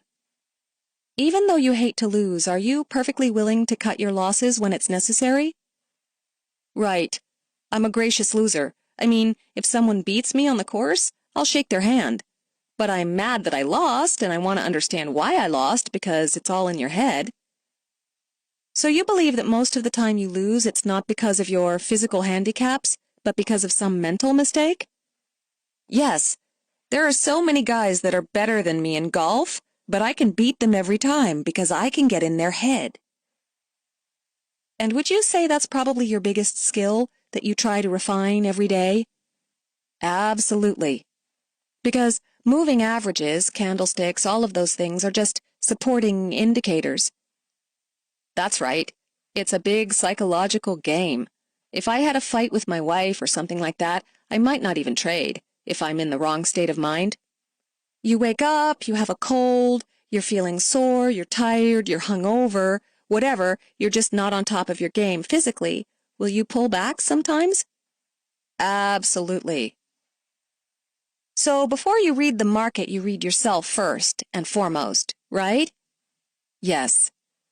What about the best trade ever? The best trade ever was in January of this year, or February, I can't remember. There was also another one in May. I made $12,000. What can I say? It wasn't anything that I did in particular. I just followed my rules. Everyone in the room said, it's got to turn, but I just kept lowering my stop, and it became a huge winner. You were lowering your stop by candlesticks? Yes. So basically your rule is I'm not going to get out of it until the market takes me out of it? You got it. Yes, the market will tell me when to get out of it. It's gone against me too, but my big, huge days have been letting the market tell me where the bottom is. How often during 20 trading days of the month does that kind of dynamic develop where it's just a one-way, you catch it, and it's the grand slam? For me, grand slam is taking 3-pointers here and there, and I probably get those, 2 to 3 times a week. I'm talking about where it goes 4 or 5 continuous points without really retracing a lot. The 4 and 5ers? Actually 2 or 3 times a month. That's quite a lot, actually. I got a couple 10-pointers. I think I had an 18-pointer, an $1,800 gain on single futures contract, once. Really? Yes. When you have those kinds of very, very long trades, are you scaling out? You obviously take 1/3 off an initial move just to bank some profit. Yes, exactly. What kind of proportionality do you typically use? What I like to do if, let's say I have 24 on, is to take 5 off right away, then another 5 at 1.1 points, and then another 5 at 1.9 points, and then I'll start breaking it down into 2s and 3s. 2s and 3s. So basically the last third of the trade, you'll just kind of let it float out there for a while? Yes. And what happens is that even though you're left with maybe 10 to 15% of the initial position, you may still be able to ride the move? Yes. That 10 or 15% has such a massive gain that it contributes disproportionately to the overall profit, right? Yes, exactly. What about the worst trade ever? Worst trade ever was that one where I thought I was right and then lost the 2 points. Then I added to it 2 to boot. That was when I tried to get a top. I tried to pick a top, and I shorted the top, and it just kept going. Lo and behold, it was good. I took the loss because it ended up going to the moon. After you did your post-market analysis, did that have a very strong impact on you? You never did that again. You never tried to pick a top the way you did in that particular trade. Oh, absolutely. That's another one of my big things. Don't try to pick tops and bottoms. No reason. What's the most interesting part of this job? Most interesting part is the high I get when I'm right. It's the flexibility. It's the ability to spend large amount of time with my family. Anything that's boring about this job? Well, it's tedious. Every day you start with 0 again, and there's no paycheck coming in if I don't work. If I don't do well, it's all on me. You make a few bad moves, and then things could get a little tricky. How do you deal with that type of daily pressure? Golf? Golf. Yeah, golf. And I just try not to think about it. I really do. I don't think about it. I focus on the trade, I come up with a plan, and that's it. You could say that you focus on doing the trade rather than worrying about the trade. That's right. Lessons from Paul Willett. Support from loved ones is key. One of the least appreciated aspects of trading is that it requires an enormous amount of emotional support and understanding from family members. Because the game is so fundamentally psychological in nature, criticisms from loved ones will exacerbate tenfold the normal doubts and pressures of the job. Every successful trader who we interviewed was either completely and totally autonomous or enjoyed the strong support from his family and spouse. No one exemplifies this dictum more than Paul Willett, whose wife essentially put him through trading school by going to work while he stayed at home and refined his day trading skills. Willette's story is extremely unusual. Few spouses would be willing to back someone in such a high-risk venture, but fortunately for both of them, it resulted in a very successful career for Paul that provides security and freedom for their whole family. Yet even Paul is the first to admit the fragile nature of the job. He will often pass up on trading if he has had an argument with his wife the night before. Just like athletes or actors, traders need complete peace of mind in order to perform well. The game requires not only concentration, but more importantly, emotional equanimity. While support from your loved ones certainly doesn't guarantee success, hostility from those closest to you will almost always result in failure. Do the small things well. Paul Willette's trading strategy is fairly straightforward. No fancy customized indicators, no complex statistical algorithms. He trades what he calls the meat of the candle, ignoring the wicks on either side, and while his entry criteria are proprietary, his exit rules are crystal clear. Paul maintains at least a partial position in the trade until there is a reversal in the trend. Plainly put, if he is short, he will only get out of the trade if the prior candle's high is broken. If he is long, he will only exit if the prior candle's low is broken. Note that Paul follows the classic definition of trend, with an uptrend defined by higher lows, while a downtrend is defined by lower highs. This is a very simple, disciplined approach that keeps Paul in position for those few long trending trades that can account for the disproportionate amount of profits. Although Paul's approach is exceedingly simple, by executing every detail of his trading plan with discipline and precision, he has become very successful. Don't overtrade. One of the most common mistakes traders make, especially when they are trading on a shorter-term basis, is to transact too much. Almost every trader is guilty of overtrading, and the consequences of this practice can be quite costly, especially in commission-based markets, such as electronic futures. Take, for example, a typical $10,000 account that trades electronic E-mini futures. Trading just one contract 20 times per day at very low $5 per round-trip commission rates would debit the account $100 a day, even if the trader managed to break even on all of his trades. After only 20 days, the account would lose 20% of its value just through the cost of commissions. One of Paul's strongest attributes as a trader is that he remains disciplined and very selective in his setups. As he says, there are only 2 to 3 good moves in the market on any given day. By not overtrading, Paul puts himself only into the highest probability setups and at the same time keeps his transaction costs to a minimum. Chapter 11. FX Family Values. Marcelino Livian. When we asked Marcelino Livian, who simply goes by his last name, how he approaches FX trading, his response was, "I never lose."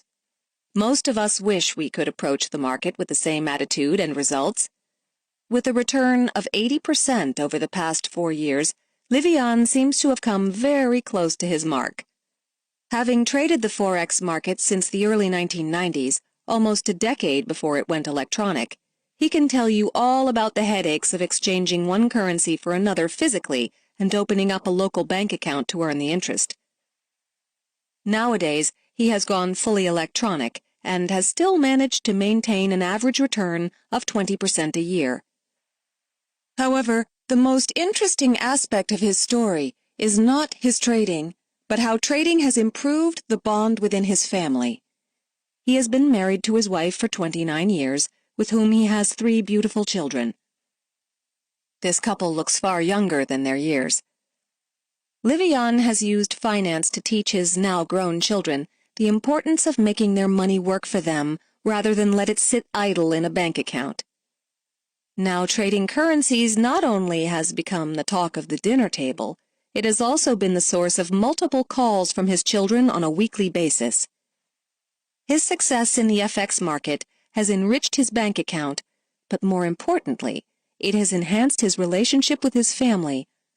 Timing really helped us on this interview, as we were able to invite Livian and his wife, who live in Spain, into our offices for an afternoon chat during their vacation in New York. Question. Livian, can you tell us a little bit about yourself? Answer. I have been a businessman and an entrepreneur since I was 19 years old. My business only requires me to work about 10 to 12 hours a week. To that effect, I trade the Forex markets about 4 hours a day.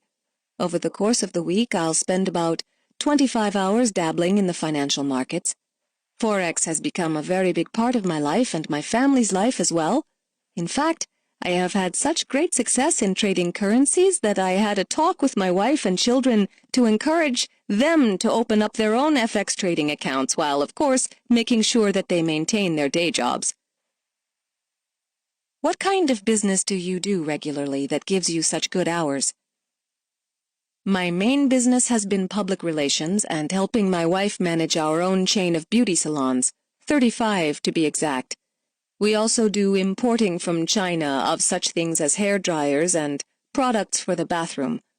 The reason why I am very interested in trading is because I feel that with trading, instead of just letting your savings sit there in a bank account, you can put it to work and hopefully multiply the fruits of your labor. So what was your first foray into trading? How did you become interested in it? 15 years ago in Spain, there was no one who was really doing Forex or currency trading. We didn't even have the euro at that point. But I started becoming interested in the fluctuations of exchange rates and began to change one currency to another in a very informal way and essentially try to speculate on how I think currencies will move. So, were currencies the first product that you tried trading? No, I began with commodities trading in Chicago, coffee and sugar, and then started trading the stock markets before I moved on to currency trading. How long ago did you start trading commodities, and why did you decide to pick that market? I started approximately 16 or 17 years ago. I began out of eagerness or the desire to get something started because I didn't have an academic background. I was really looking to start with something. I began paying attention to the price of coffee, and at the time, Brazil, which exports and produces 50% of the world's coffee, had a very bad crop. So I knew that prices were going to rise. I chose to take advantage of that, and that was when I started to trade.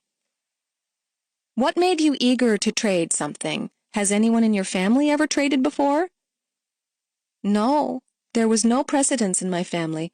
My family is very humble. No one has previously traded.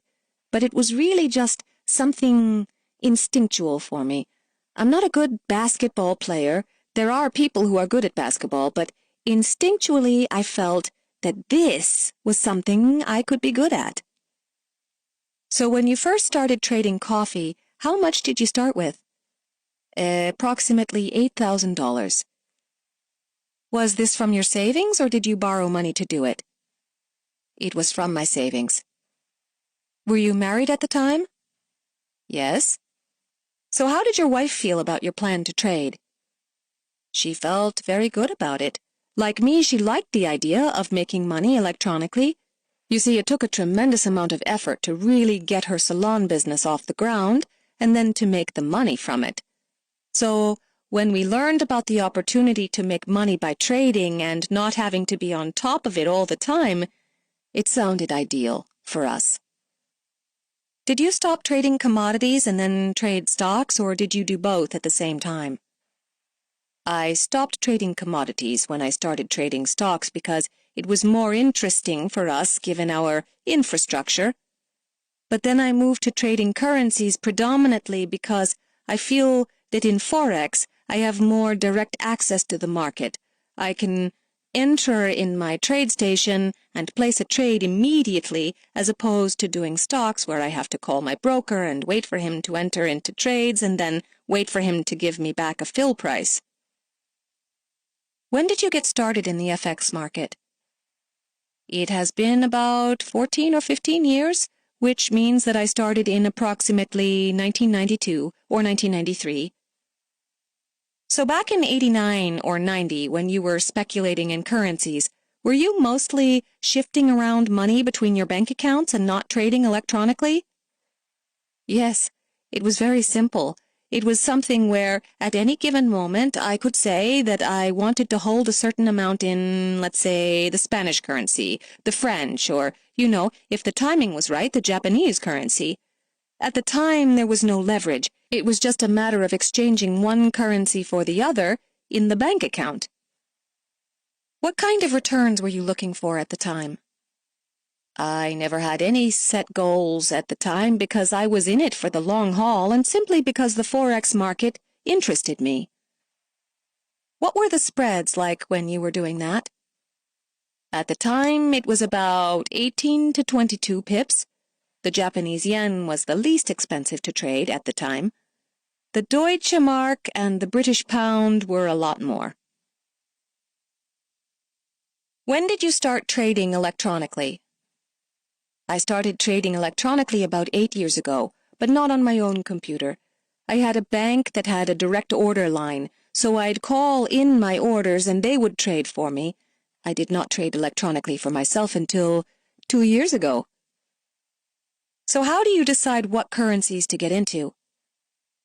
I look at the context of the general economy, political events, geopolitical risks, and things of that nature. It sounds like you are more of a fundamental trader then, right? Yes. How long would you usually hold your positions for? That is a very interesting question because it's really been changing.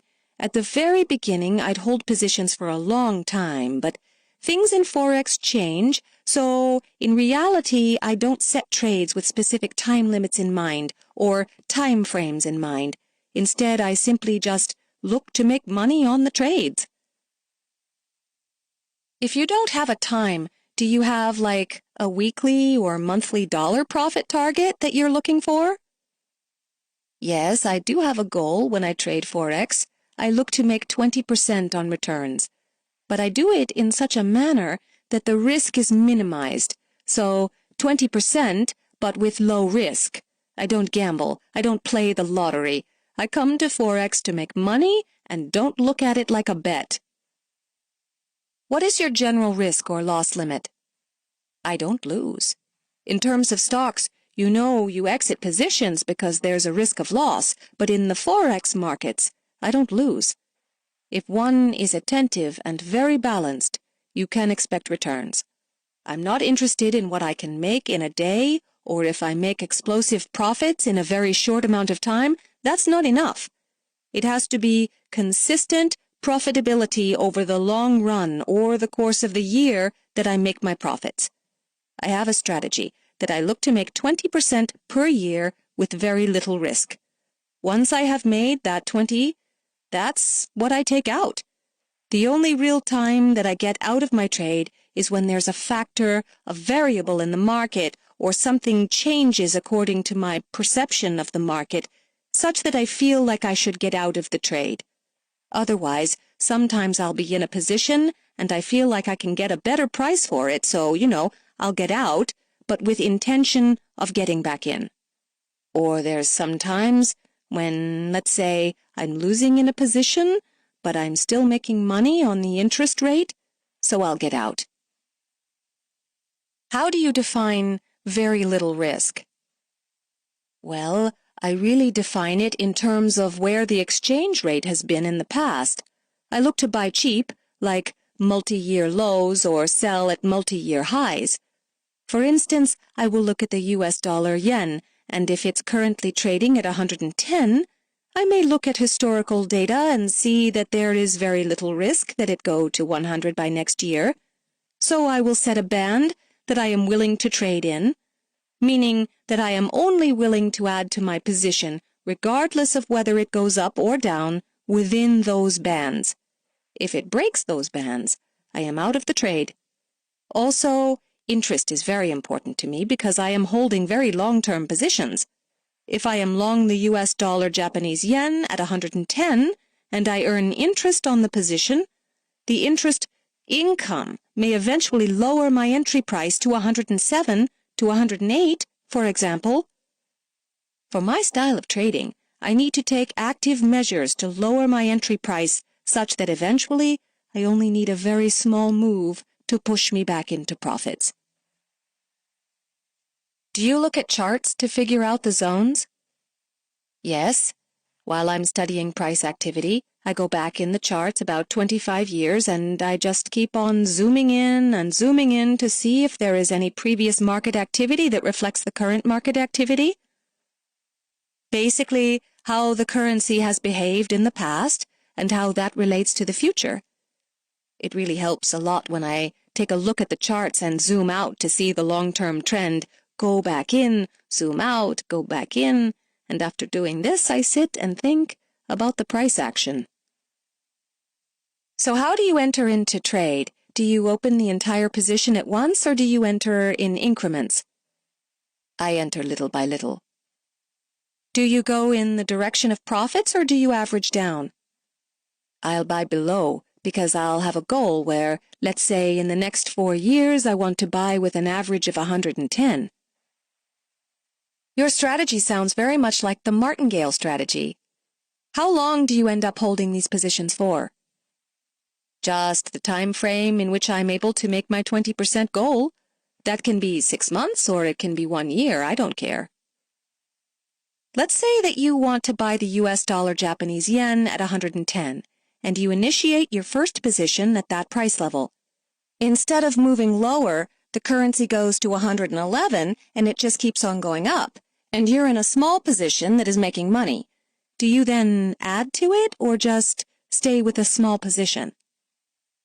Yes, if they continue to make money, I will also add to a winning trade. Even if it moves to 115, I will continue to average up because, remember, with the interest rate differential, my true entry 1 or 2 years later will be lower. Do you ever go into positions where you have to pay interest? I always look for favorable interest rate differentials, such that I'm not looking for short US dollar Japanese yen positions. Instead, I'm looking to long US dollar Japanese yen, and I'm not looking for long Euro US dollar positions. I am looking to short the Euro US dollar. I don't enter into these trades to lose. I know, no one does, but for me, this is an investment and not speculation. Therefore, it is important for me to find ways to optimize the probability of this trade winning, and one of the ways is to follow the interest. Following this strategy, I have had cumulative returns of 80% across the past 4 years. When did you decide to trade like this, averaging up and averaging down? Did someone teach you this? Well, it was really at the point where I saw that when you're losing, especially when you're losing on negative interest rate differential position, the interest rate doesn't help at all. It actually hurts you. So it's at that point I realized that I only wanted to enter positions that I received interest on. Not only that, I also don't want to enter positions into currency pairs that have very high volatility, for instance, the British pound, Japanese yen. Even though it has a very favorable interest rate differential, the trading range is so high that the risk may be huge. Which currency pairs do you like to trade? The US dollar, Japanese yen all the way, and, to a lesser extent, the Euro US dollar. But not as much the Euro US dollar in recent months because I feel the interest rate spread is going to narrow. So presently it's definitely with the US dollar Japanese yen. What do you not trade? I'll never trade something with an unfavorable interest rate differential. I can't keep track of all currency pairs, so there are a lot that I don't trade because I simply can't keep track of everything. Occasionally I will trade the British pound, US dollar, but not often. As for the commodity currencies, the Australian dollar, AUD, the New Zealand dollar, NZD, and Canadian dollar, CAD, There are too many factors that impact them, especially New Zealand, which has a very tiny population. This can make the economy very volatile.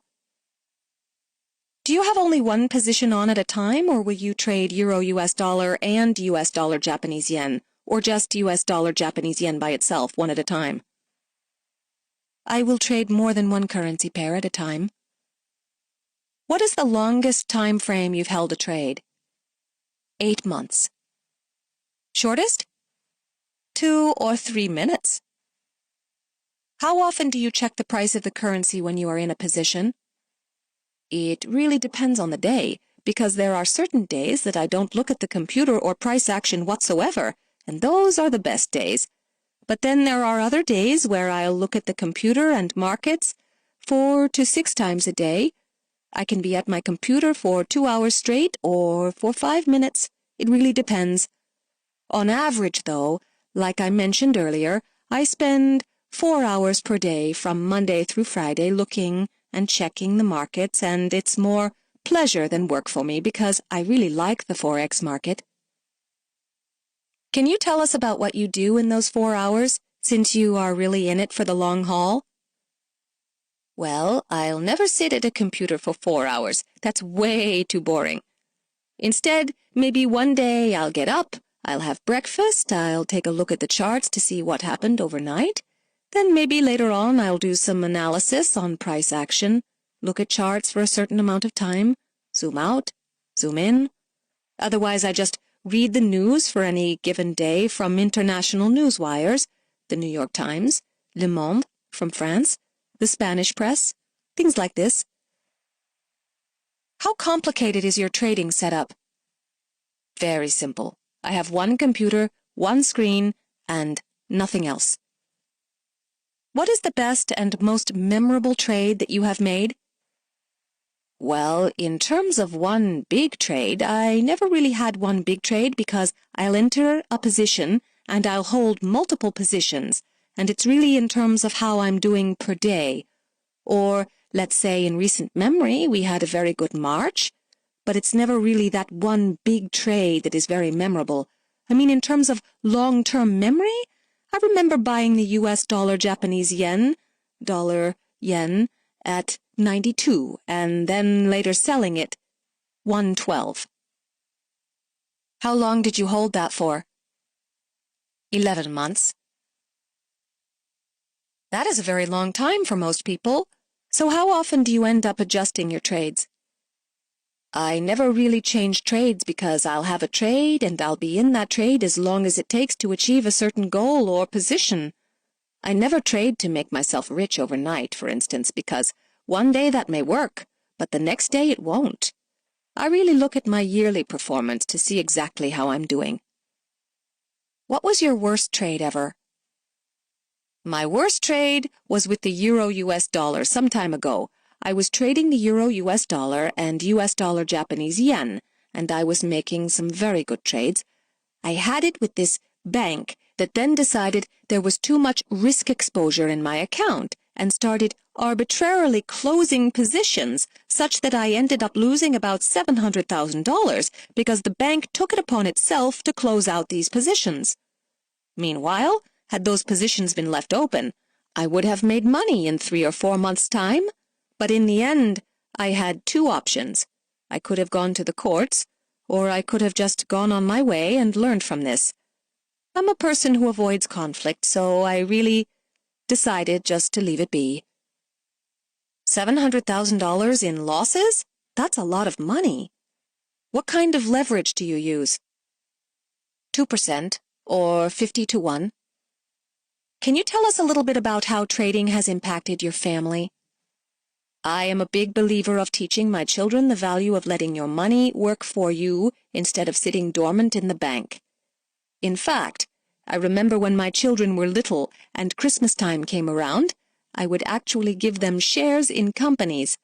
This was very unique because there's very little finance culture in Spain, and this was seen as strange in my family. At the time, I would buy 5 or 7 shares of a specific company like Microsoft, and tell them this was a company in the United States. The total value of the shares were no more than $100. How many children do you have? 3. 2 boys and 1 girl.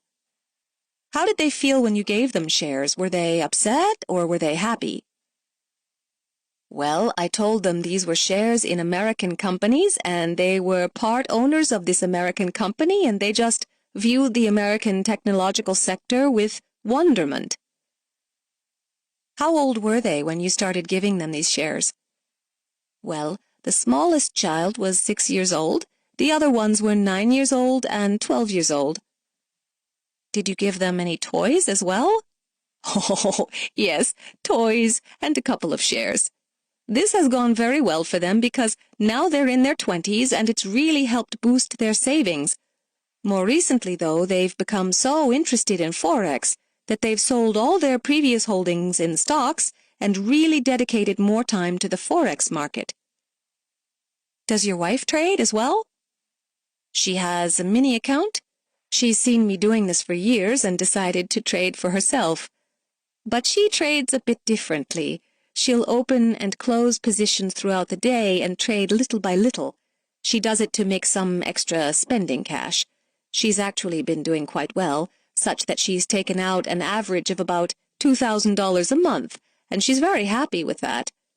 The best thing about her trading is the fact that we have something else to talk about.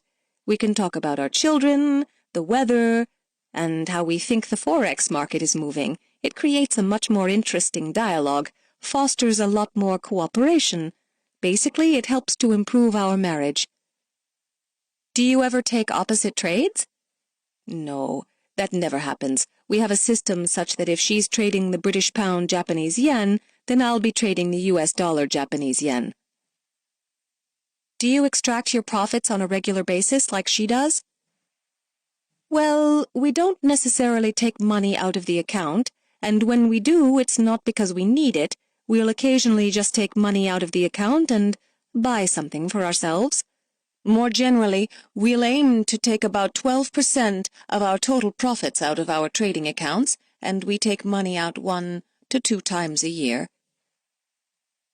Does your wife also follow your rules of trading, such as only trading positive carry? Yes, she trades in a similar style that I do. What about your children? How did you teach them to trade? Well, they've actually been even more prepared than we have because they've done the business track at university. But even so, they'll concede that a lot of success really comes with experience. Like my wife, my children and I will trade ideas back and forth. We'll call each other and say, I think this is happening, I think that is happening, and really try to come to a consensus. That way it's really within the family. Swapping trade ideas also helps to keep our family very close.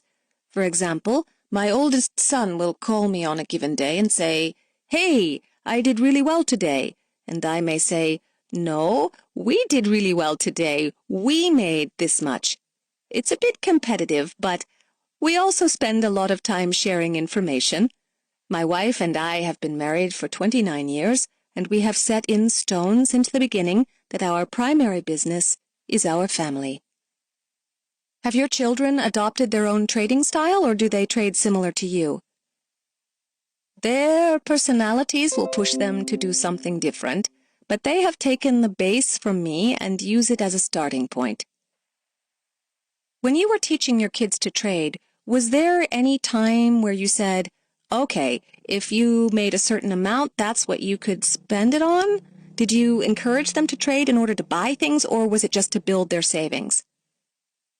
In the beginning, we would establish smaller trading accounts if they said they wanted to learn how to trade. I would teach them to keep risk low, but it was really up to them to make the money. My only real guidance to them was to trade well, but to never guide themselves solely by money or greed. How old were they when you gave them their FX accounts? It's been about 1.5 years. When they lost money, what would you say to them? Well, we would tell them that if a person is intelligent, they could actually learn more when they lose than when they make money. Also, we were worried that if they became successful too young, they would never want to get a real job.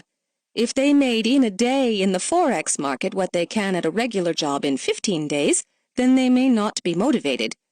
We wanted to instill a very powerful work ethic and not instill the notion that money is easy to come by.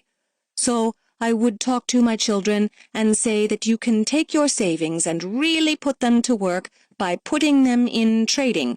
But first and foremost, you really have to become a useful member of society. You have to look at trading as this other resource that puts your savings to work. In terms of your own trading, what is the #1 lesson that you've learned from your mistakes? Well, the very first thing I have learned is that the only way to make money is to actually open a position. Once you open that position, the second big rule is that you need to have enough funds behind your position such that if it drops 1 or 2 cents, you are not stopped out of the position. Although I am very successful, my strategy does require a large amount of capital.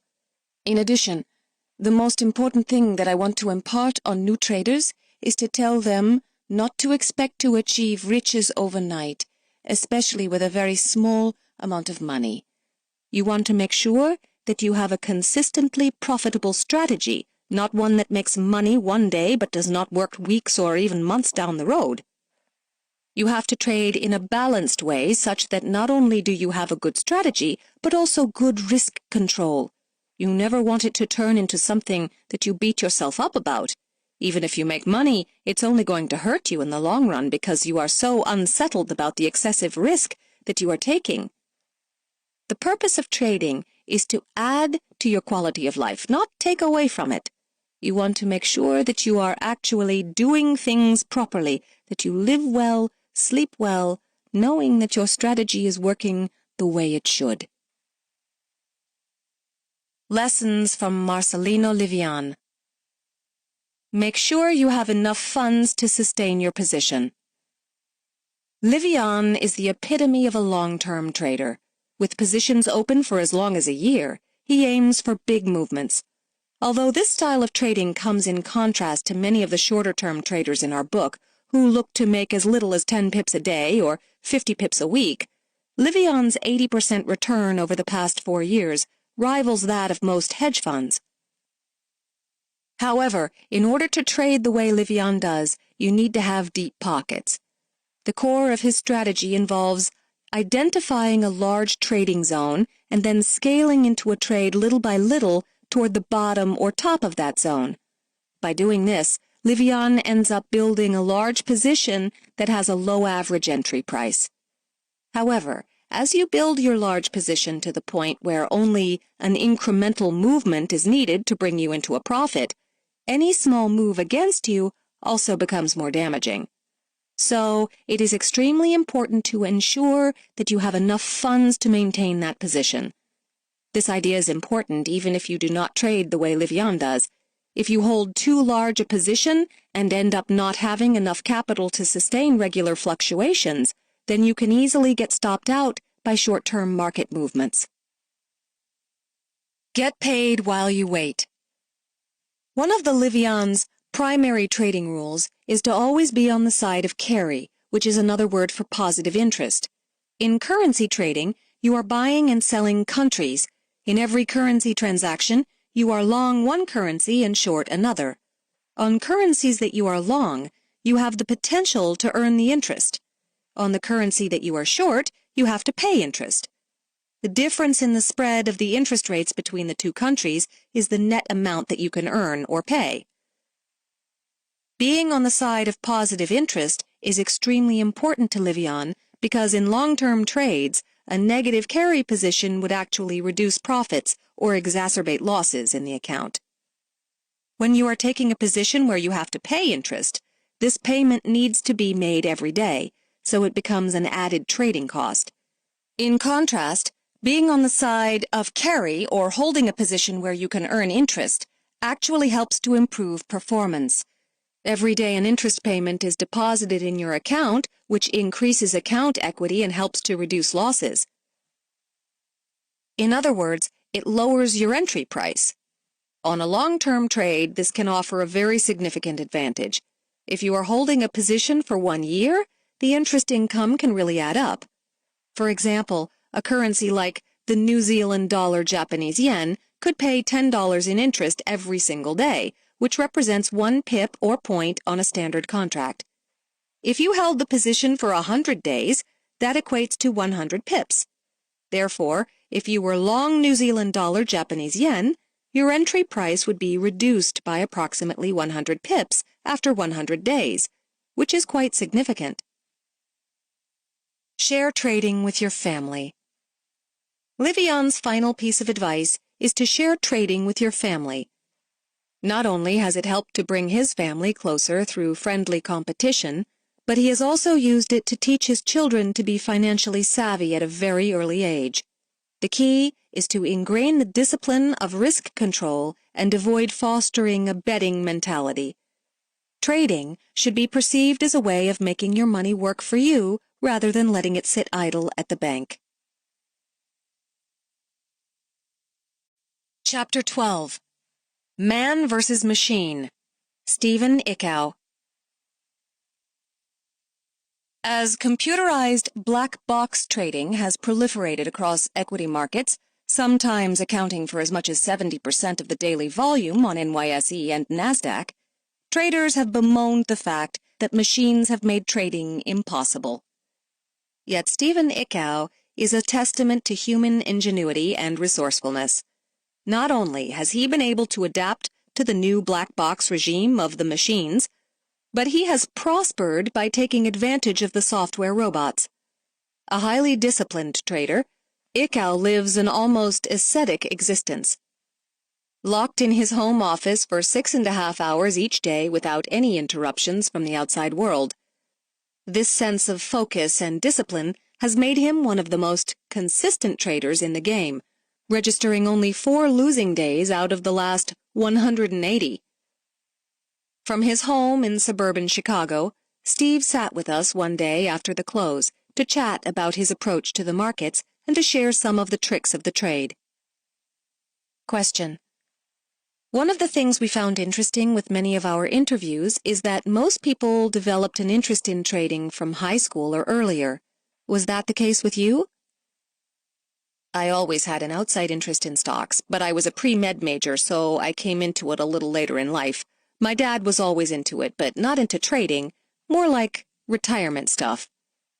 Was he a casual investor? Yeah, my mom too. But we always had, I don't want to say a gambling background, but an interest in gambling. My mom, especially, she liked blackjack, games of chance like that. My brother too. He is a professional poker player now. We had a heavy sports background in our house, watching sports, playing sports, and so on. And handicapping sports, too? Yeah, handicapping sports, too. Did you do any trading while in college? No, not really. I got into it later when I got a job as a clerk at the Merc. Author's note. The Merc is the Chicago Mercantile Exchange. A clerk is the go-between for the customers of big wirehouses and the pit.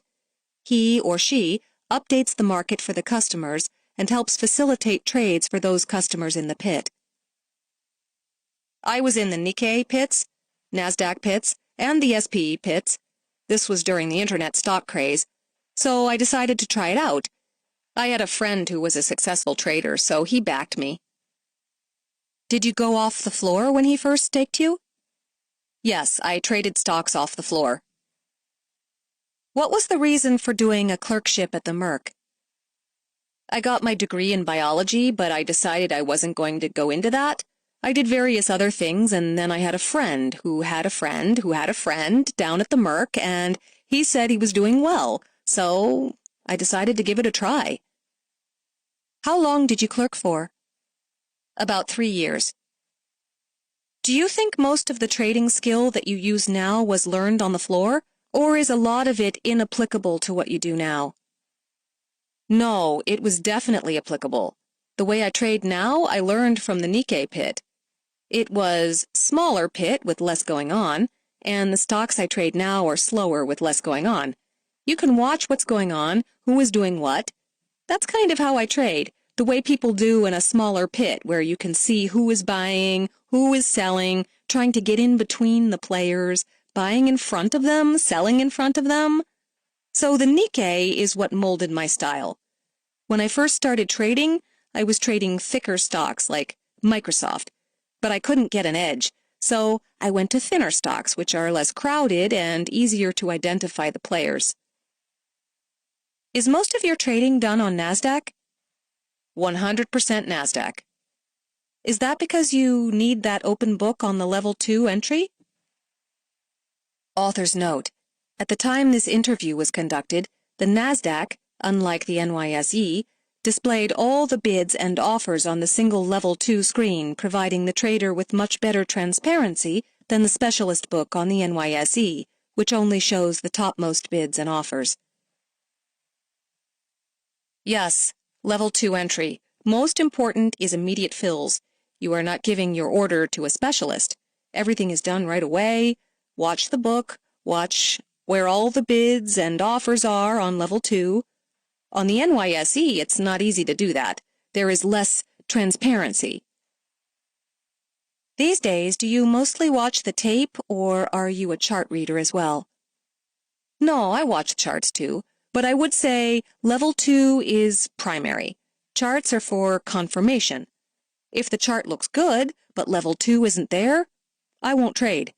But if level 2 looks good, but chart is shaky, then sometimes I will trade even if the chart is not good.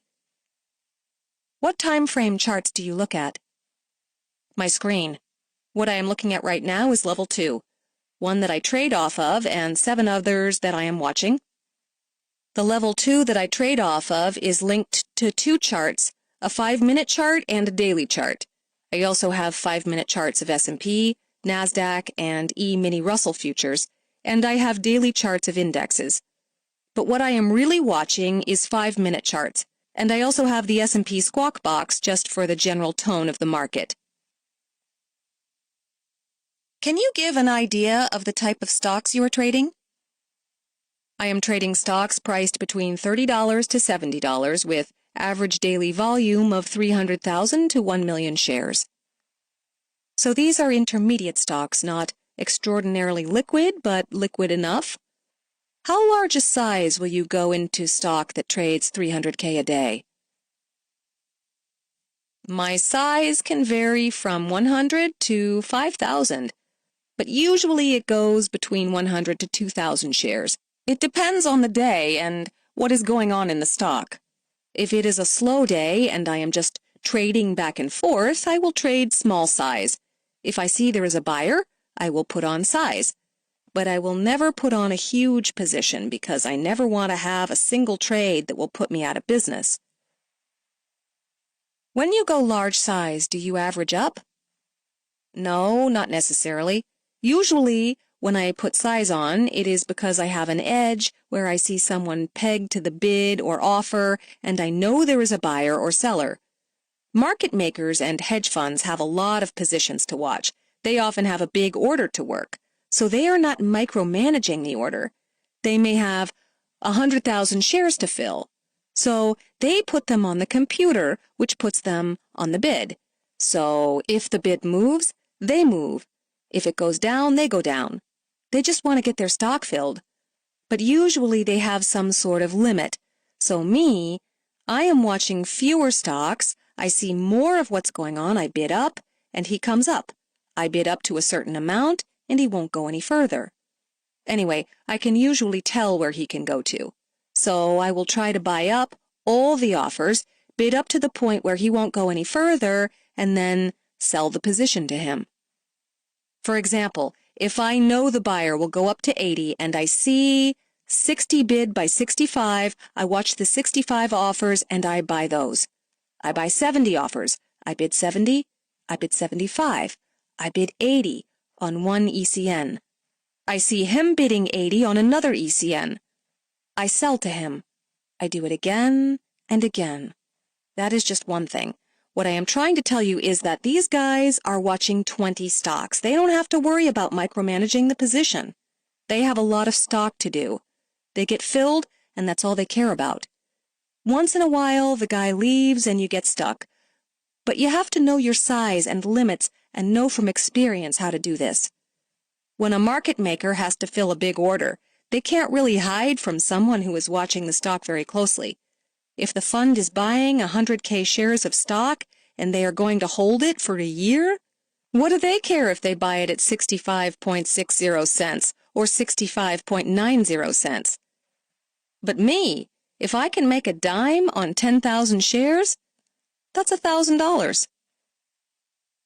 Do those 7 or 8 stocks change frequently, or do you sit with the same portfolio for a month or more? No, they don't change that often. As long as the stock is good, I am making money in the stock. I don't look at anything else. The only time it changes is if the stock goes bad. Let's say it has really bad news. Then I take it off my list and look for another stock. When things are good, I don't change at all. I am very focused on what I am watching.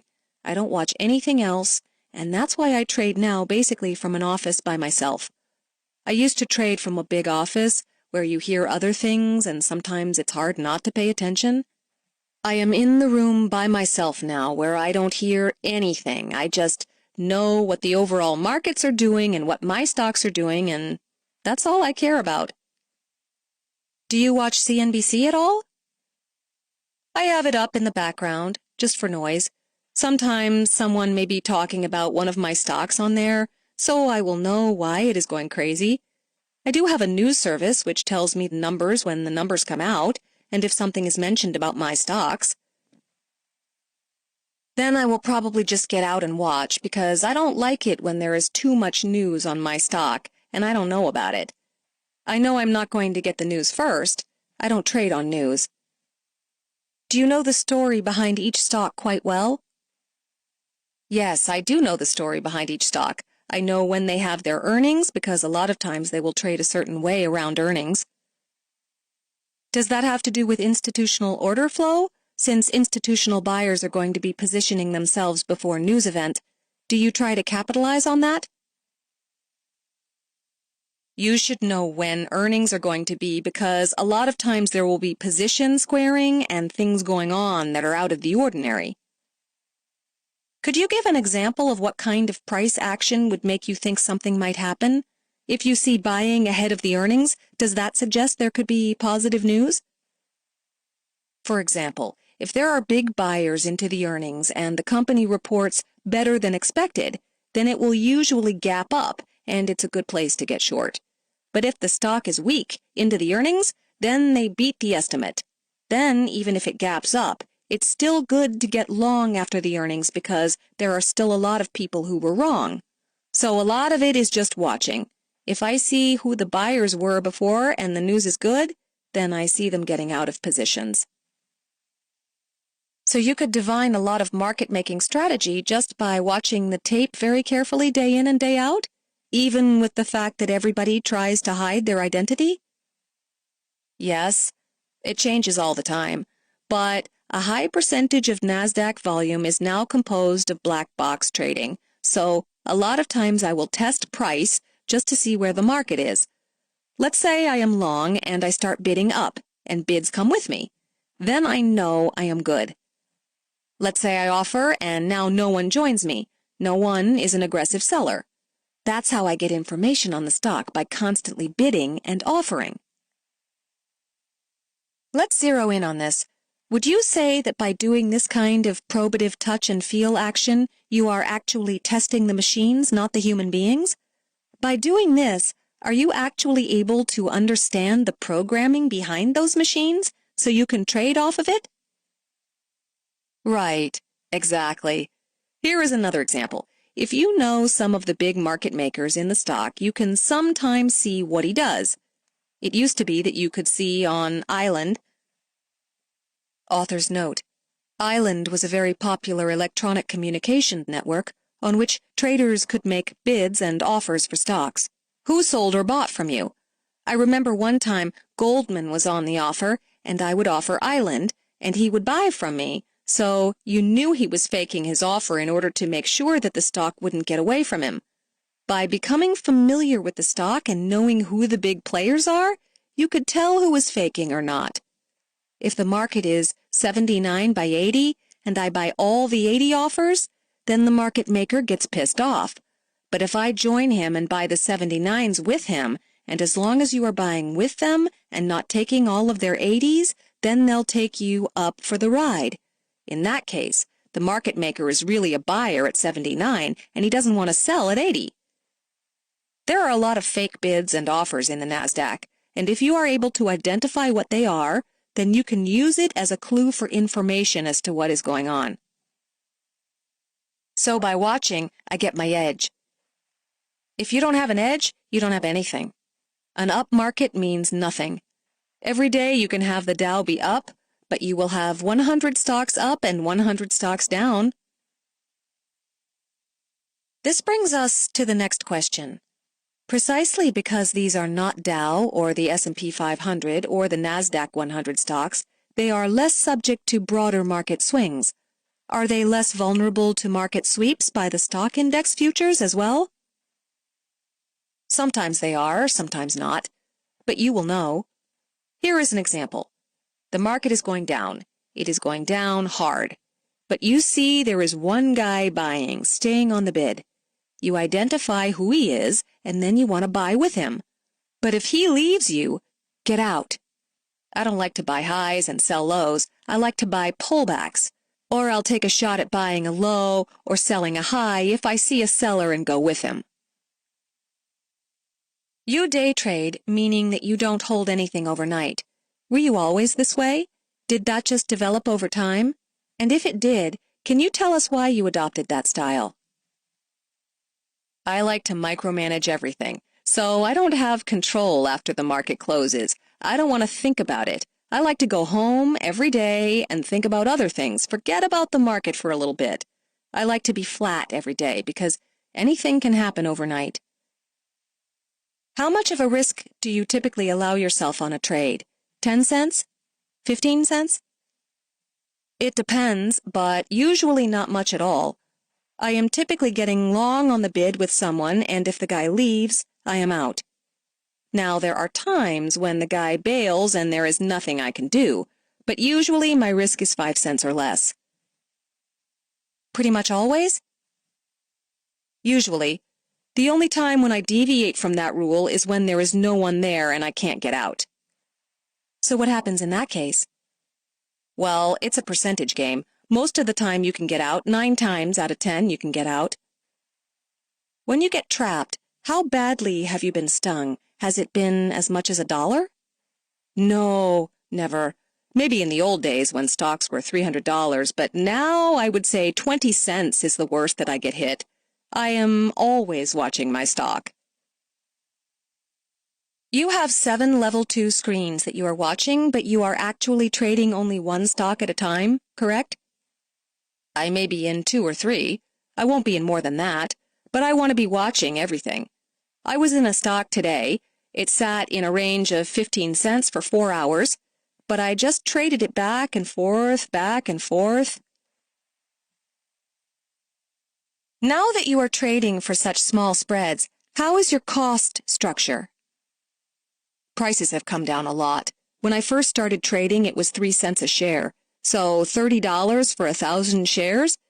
Then it came down to a penny a share, or $10 1,000.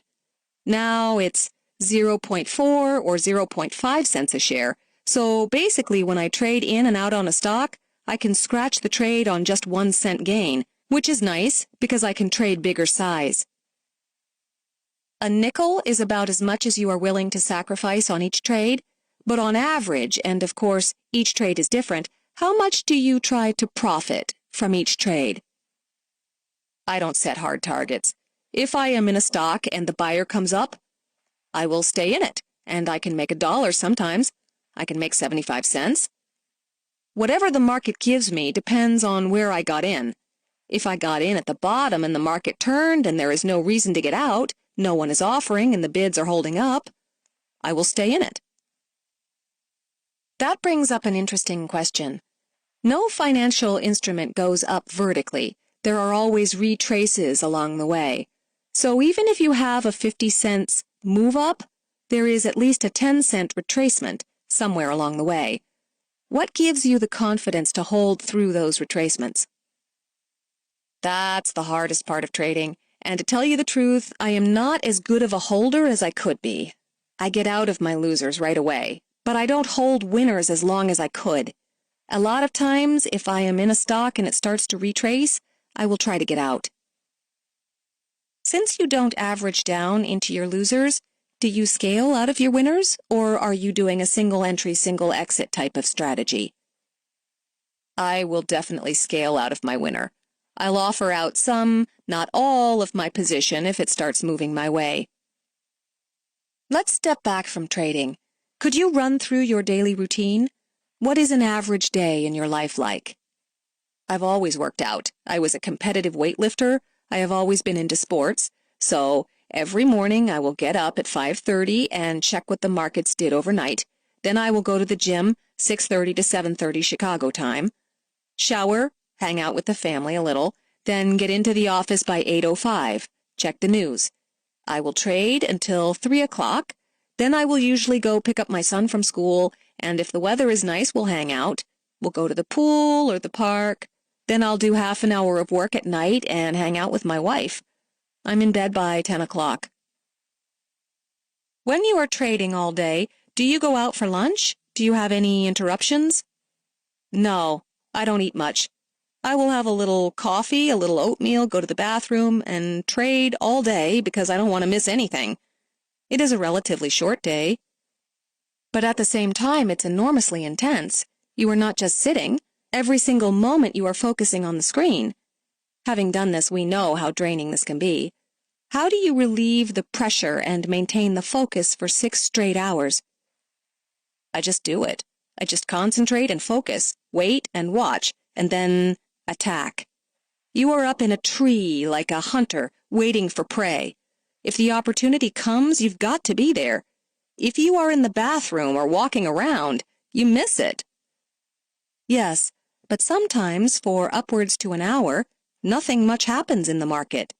If you ask a normal human being to stare at the screen for even 10 minutes, when there is no action, most people can't do it. Do you use any meditation or mental tricks to help you? No mental tricks. I am always watching, and something is always happening, whether it's something big or something small. Yes, sometimes I do get bored.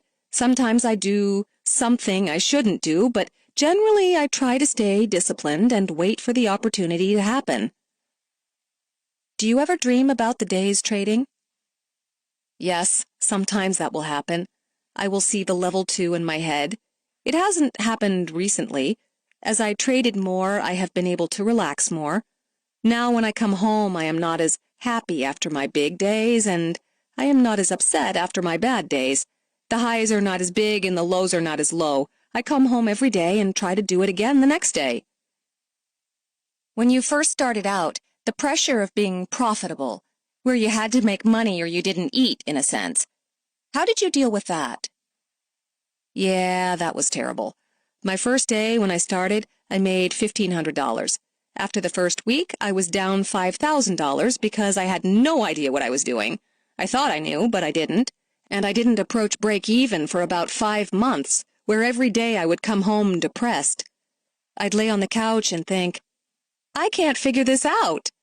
After 5 months, I was down $20,000. And then in the 6th month, I made $20,000.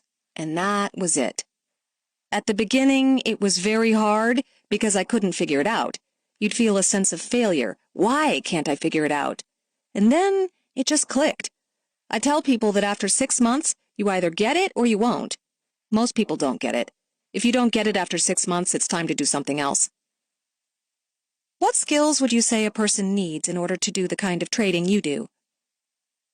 I would say someone who is disciplined, someone who can follow a plan, someone who is risk-averse but not so risk-averse that they are afraid to trade. I've had people whom I've trained who would make or lose $50 every day for a year. They were just afraid to trade. As soon as they got a winner, they would try to get out.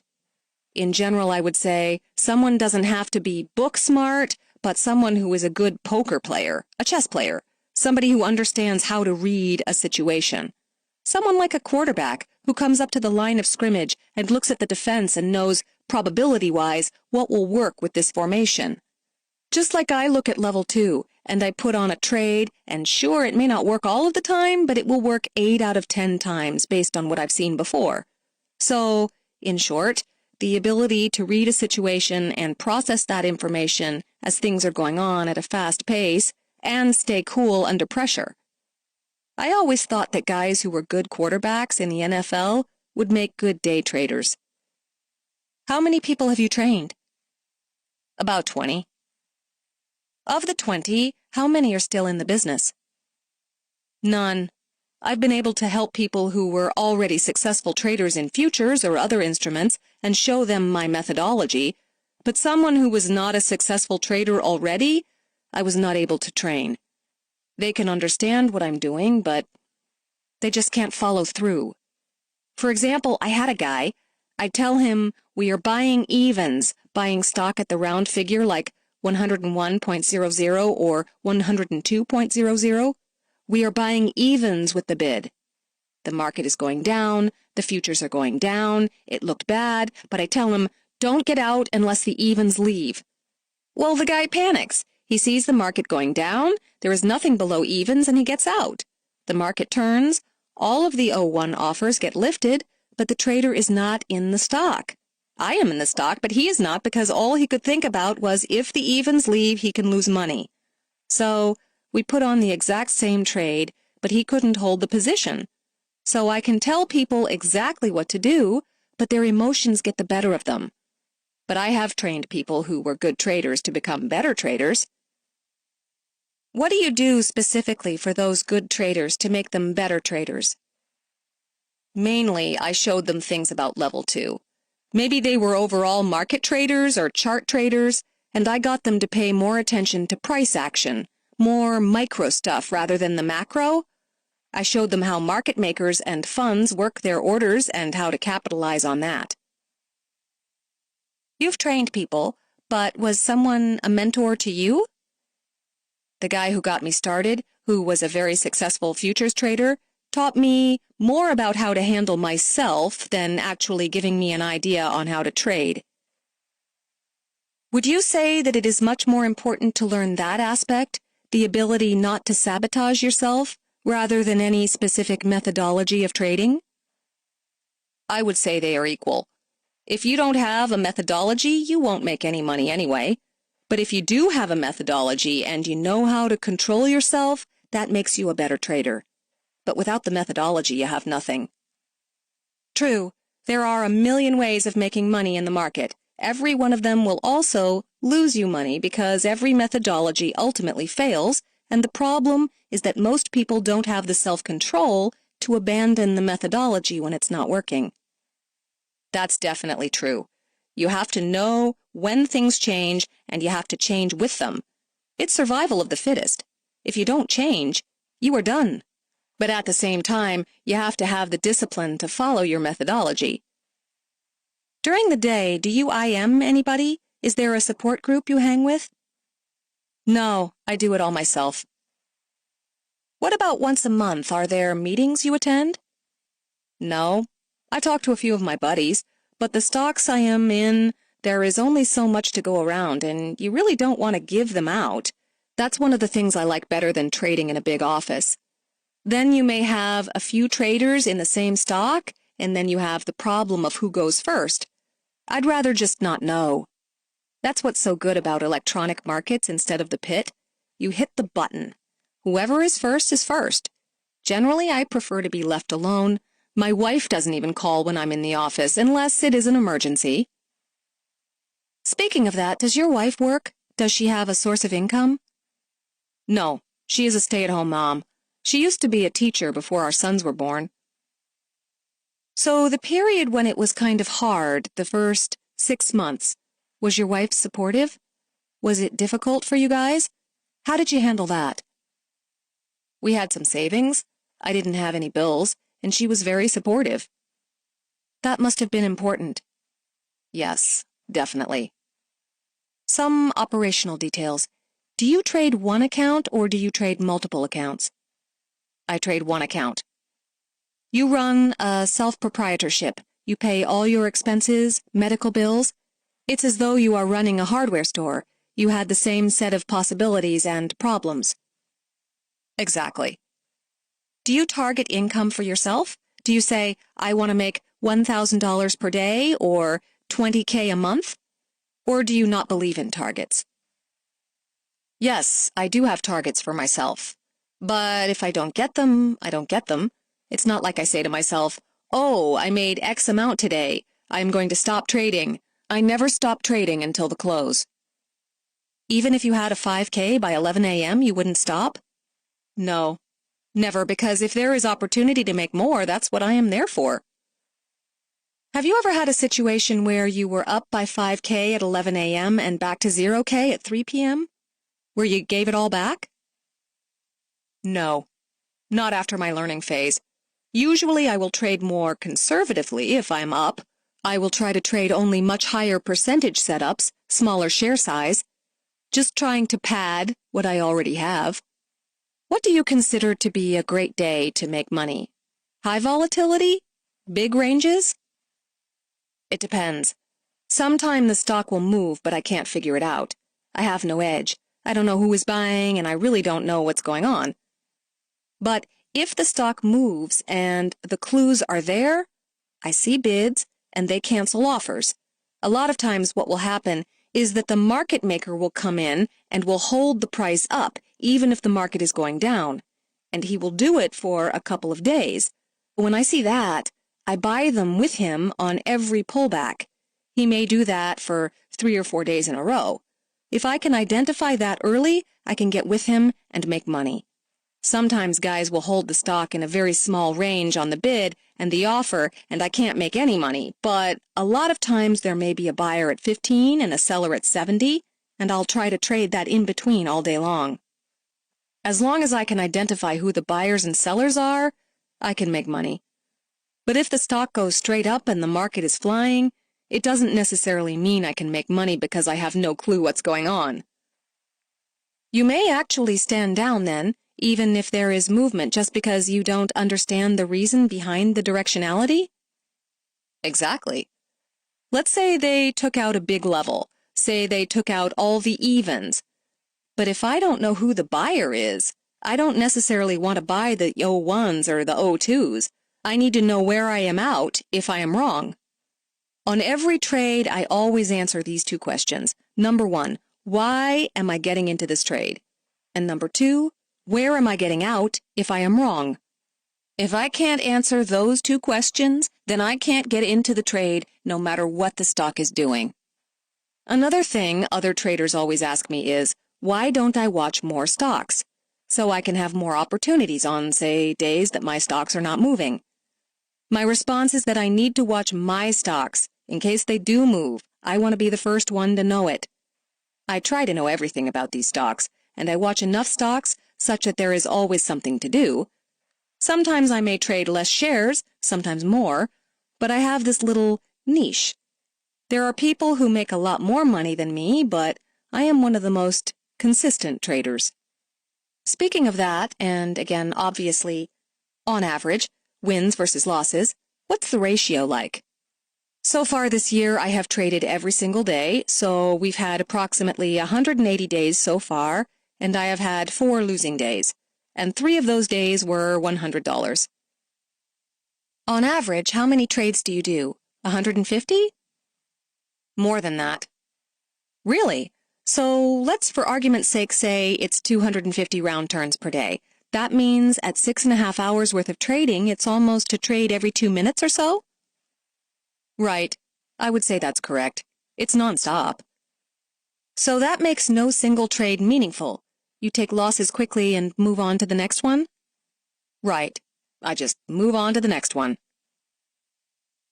Out of that basket of 250 trades, how many winners, how many losers? I would say more than half are winners, and my winners are always bigger than my losers. I scratch a lot of trades just trying to figure out what is going on. For example, if the stock is a 50 bid 51 offer, I may try the 51 offers because in stocks you can show anything you want on the size. You may have 1 million, but only show 100, and then just refresh all day long. If you show 1,000,000, you have to do 1,000,000 unless you quickly cancel. So I'll buy an offer or hit a bid just to see if the buyer or seller is real. Sometimes I want to see if the bid will come up, so I will buy the 51 offer, lift him, and then go 51 bid just to see if the 50 bid will come up and join me. Some final questions. What's your #1 rule for trading if you were to boil it down to one idea? #1 rule of trading is risk aversion. To make sure that no matter what happens, no one trade can put you out of business. What was your worst trade ever? The only thing I can tell you is once I was in a stock and the stock got halted. There was nothing you can do. I was long the stock, it got halted, and it was bad news. It was a biotech stock. It opened $1.50 lower, and I had 1,000 shares. So I got hit. So you never had a 10-point gap against you? No, because I don't hold stuff overnight, and the only thing that can happen to me is the stock gets halted. What about one of your better trades? I made good money on ImClone, IMCL, when there was congressional investigation. I got short, and the stock went down a good amount. Sometimes it takes a few minutes for news to disseminate, and this was one of those times. What was the most humbling experience for you? My first 6 months, I could not figure out how to make any money. I was just humbled. I was saying to myself, wow, this is not as easy as I thought. Trading is not easy and not for everyone. If it was, everybody would do it. What is the most interesting part of this job? It's just like sports. You come in, you play every day, and there is a scorecard at the end of the day. I liken trading to baseball. There is a game every day. Some days you play well and some days you play badly, but you play every day. When the game is over, you do it again the next day. Do you gamble at all? No. If I go to Vegas, I don't gamble because there is no edge. The house has the edge. If I know I can make money 9 out of 10 times trading, then why would I gamble when someone else has the edge? I have no interest in it. Lessons from Stephen Ickow. Make your stand in the right domain. Success in trading is as much a function of finding the right instrument as it is a matter of using the correct strategy. Building on his experience from trading on the floor of the Chicago Mercantile Exchange, where he found the smaller, slower Nikkei pit provided him with a much better edge than the more crowded S&P pit, Stephen Ickow took the same philosophy to the screen and decided to specialize only in medium-cap stocks that trade an average of 1,000,000 shares per day. Those types of stocks attract less attention from the day trading crowd and allow Ickow, who is a master of observation, to better handicap the price action, quickly picking up on the nuances of the move. This idea can be extended even further for most traders. We, for example, have never been comfortable day trading the stock index futures, which tend to move in a very herky-jerky fashion, quite often in direct opposition to the news. On the other hand, we took to the currency market like fish to water, instantly making the connection between macroeconomics, geopolitical events, and price flow. Therefore, struggling traders should consider their market of choice before examining their methodology. Use reconnaissance orders. A big part of Stephen's day is spent breaking even. Of the more than 200 trades that he puts on every day, a significant proportion ends up in scratch because he is using the small orders to probe the market. By watching how the market reacts to his moves, Stephen often gleans very valuable information about the intent of the players in the stock. He can then exploit this information for profitable setups. This use of reconnaissance orders is a technique employed not only by him, but by some of the biggest and most famous traders in the world. George Soros was well known to put out orders in the opposite direction of his true view, just to see how well the markets absorbed the order flow. If his opposite trade became profitable, he would reevaluate his thesis and would on occasion hold off on trading his real intentions until market conditions became more favorable. Focus, focus, focus. Speculation is observation. In order to observe carefully, a trader needs total concentration and complete focus. Stephen Ickow does not do lunch. He does not putter about in his backyard during market hours. He does not surf the net looking for gadgets to buy. During every second of the market day, Stephen stares intently at the screens, carefully assessing the price action. He eats lightly, takes no personal phone calls unless there is some sort of emergency from his wife, and even tries to keep his bathroom breaks to a minimum. It may seem like a monastic existence, but this is the price of success. Just like any other endeavor worth doing well, trading requires total dedication and complete commitment. The hours may be short, but they are intense. Know the reason to get into the trade and the reason to get out. Perhaps no other lesson in our book is as valuable as this rule from Stephen Ickow. The biggest difference between professional and novice traders is that professionals do not make random trades. They don't just go into a position because it looks good or looks bad or because it feels cheap or dear.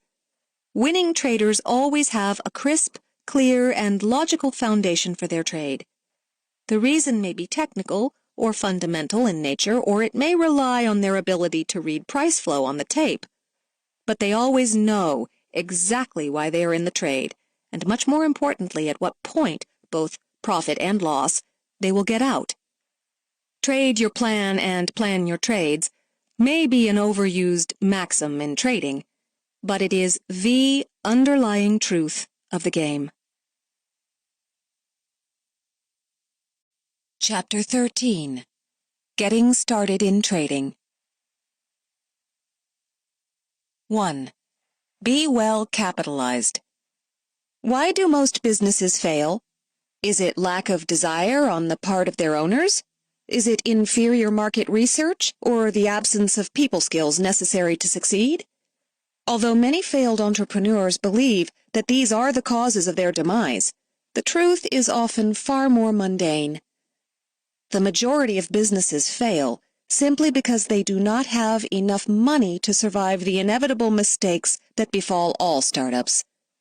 Often, the difference between an eventual profit and dead certain loss is the amount of capital the business owner can access. Money buys time, and time generates experience, which is the necessary ingredient to master any skill. Therefore, the need to be well capitalized is one of the key rules for starting a career in trading. Does that mean that a trader needs to have hundreds of thousands of dollars at his disposal in order to enter the trading business? Not at all. Many of our interviewees started with very modest amounts.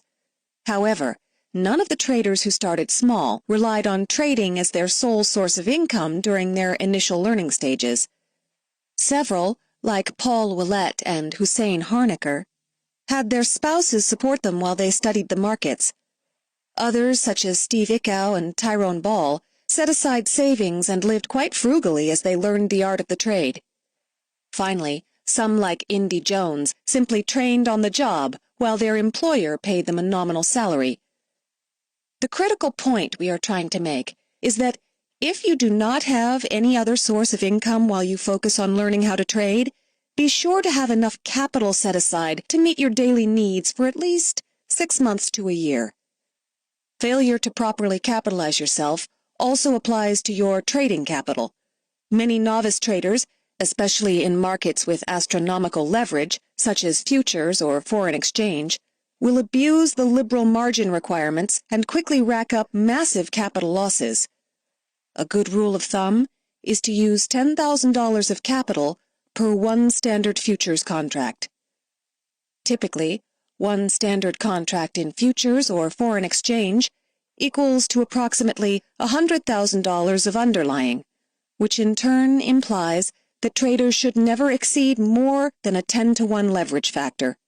Of course, it is very important to research the actual value of the instrument, as there is wide room for error.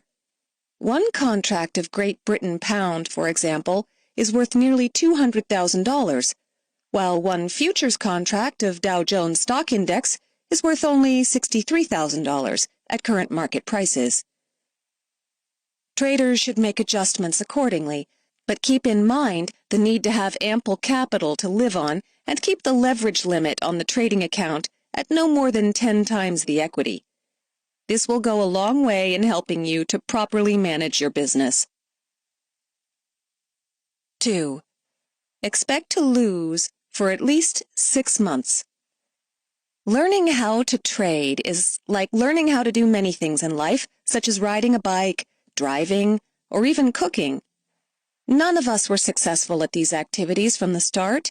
We are sure everyone has fallen off a bike once or twice, stopped short too abruptly when driving for the first time, and may have even added sugar instead of salt while following that new recipe. The same is true with trading. Don't expect to be successful right away. You will make mistakes and probably blow up your first trading account. But you are not alone, since this has happened to every one of our star traders. Steve Ickow made $1,500 his first day, but was down $5,000 in his first week, and after 5 months had lost $20,000. Indy Jones lost $8,000 on his first trade, which included both his own money and money he borrowed from his father. The difference between most new traders and our pros is their perseverance. It is much easier to give up trading and move on with our lives than to have the dedication to learn from our mistakes and ensure that we don't repeat them. Discipline is always easy to say, but hard to do. Not all of us can afford losing $20,000 or even $8,000. Therefore, we encourage you to demo or paper trade before you actually go live. Make sure you have a decent strategy and then start trading small and work your way up. Log your trades and analyze them on a regular basis. Expect to lose. Expect to make mistakes. It is all a part of learning to trade. But the difference between becoming a pro and being an amateur is the ability to improve. 3. Test before you try. Testing before you trade live is so important for new traders that it deserves its own section. Trading is very exciting. It is tempting to jump into the markets and begin trading before you are ready. However, if you are serious about trading, we encourage you to slow down, to test every strategy before you implement it. Hussein Harnacker imposed a very strict rule when he decided that before putting his hard-earned money at risk, he would have to triple his demo account 3 times in a row. Certainly not an easy feat. This was also a huge barrier to premature entry into the market. Yet in doing so, he forced himself to develop a disciplined trading style that he is able to replicate over and over again. At a bare minimum, every new trader needs to prove to himself that he, too, can double his account 3 times in a row or triple his account 2 times in a row. Many brokerages now offer virtual trading accounts that duplicate real market activity. We urge you to use these tools to your advantage. Along the same lines, trading strategies should also be tested. If you have a strategy that you think will work, review prior instances of this setup in your charts. Look at what happens on multiple time frames to make sure that the strategy creates more winning than losing trades. As you review your charts, you will also get a better understanding of how the asset trades.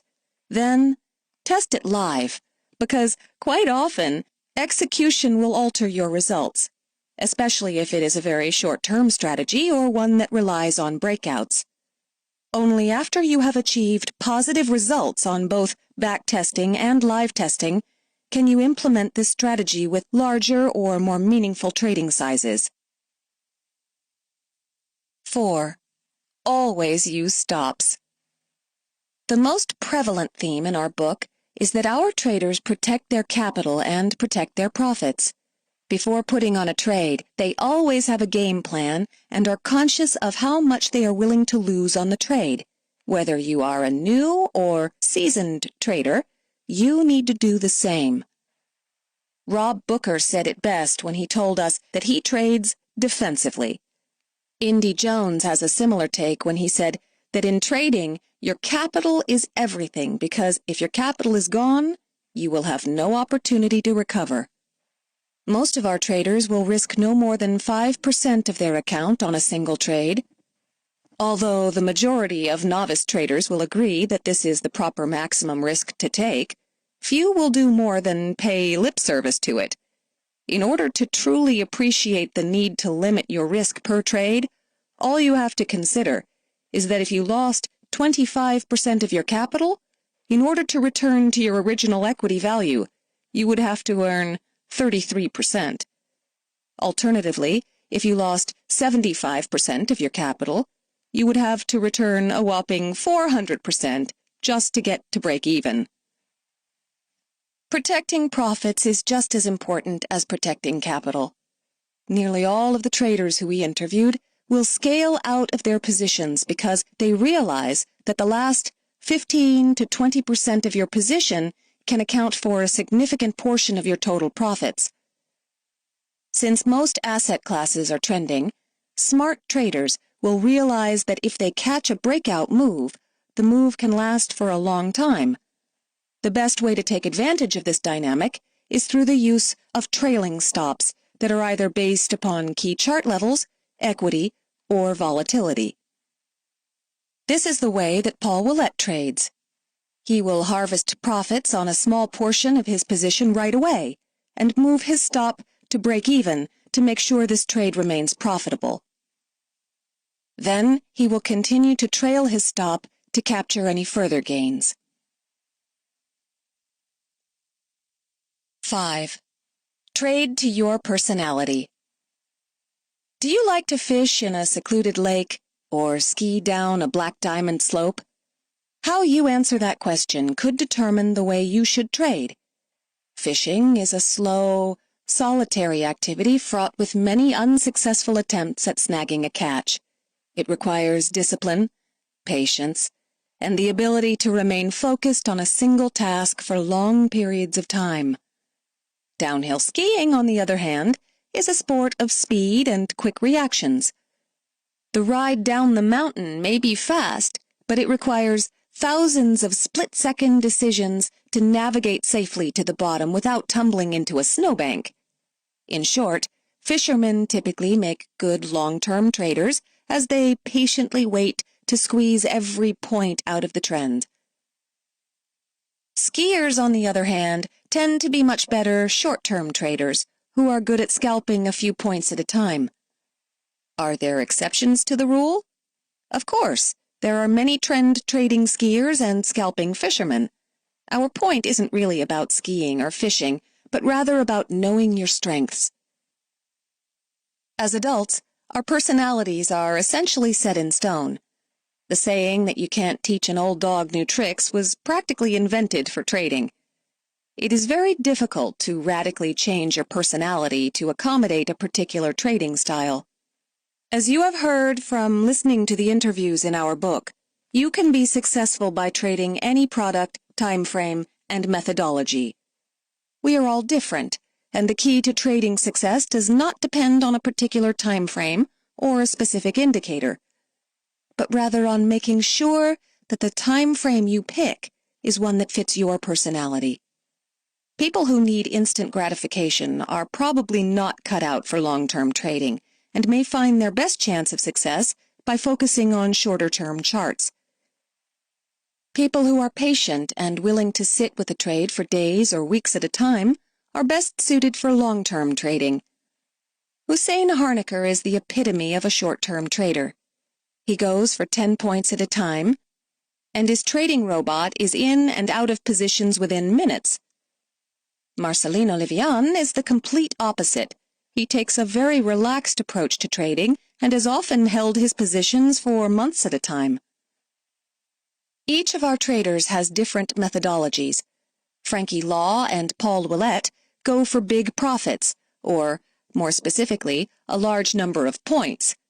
Steve Ickow places more than 200 trades a day, many of which end up in scratch just to probe the sentiment of the market. He takes small risks, but when the trade moves in his direction, he aims for big profits. The key is to figure out what works for you and stick to that strategy. Although it is important to know your strengths, successful traders also fully understand their weaknesses. Ashkan Baloor, for example, trades only the U.S. session in currencies, although the currency market trades 24 hours per day. Furthermore, he limits himself to only 2 trades per day. If he takes 2 consecutive losses, Ashkan will walk away from the screen, fully accepting the fact that he is out of sync with the market, but secure in the knowledge that he will come back tomorrow to trade another day. In fact, the success of many of our interviewees depends on knowing when not to trade almost as much as it hinges on their ability to make timely entries into the market. That requires the knowledge of both your strengths and limitations. Rob Booker said it best when he told us that after so many years of trading, no matter how hard he tries, he is only a 50 to 100 pip a week trader. Beyond that, he starts getting a bit crazy and a bit euphoric. Every one of us is similar to some degree. We just have to figure out our own capabilities and use them to our advantage. 6. Tools of the trade. Every craftsperson needs the right tools, and in trading, they can be divided into 2 broad categories: mechanical and analytical. Mechanical tools. The mechanical part of trading is by far the most mundane aspect of the game, yet it is responsible for the overwhelming majority of woe and pain among trading novices. Imagine stepping on the gas pedal instead of the brake as your car careens toward the garage wall, and you can begin to appreciate the feeling of hitting the buy button when one meant to make a sale, or vice versa. In trading, mistakes have immediate negative consequences. Worse, because most of us naturally like to avoid pain, novice traders will often compound their mistakes by sitting on the trade instead of immediately closing out a wrong position. To avoid this sequence of events as much as possible, traders should always practice on a demo platform for at least several weeks in order to fully familiarize themselves with their trading software. Almost every equity, futures, and FX broker-dealer allows the trader to set up a practice account and learn to set entries, exits, and stops on the system.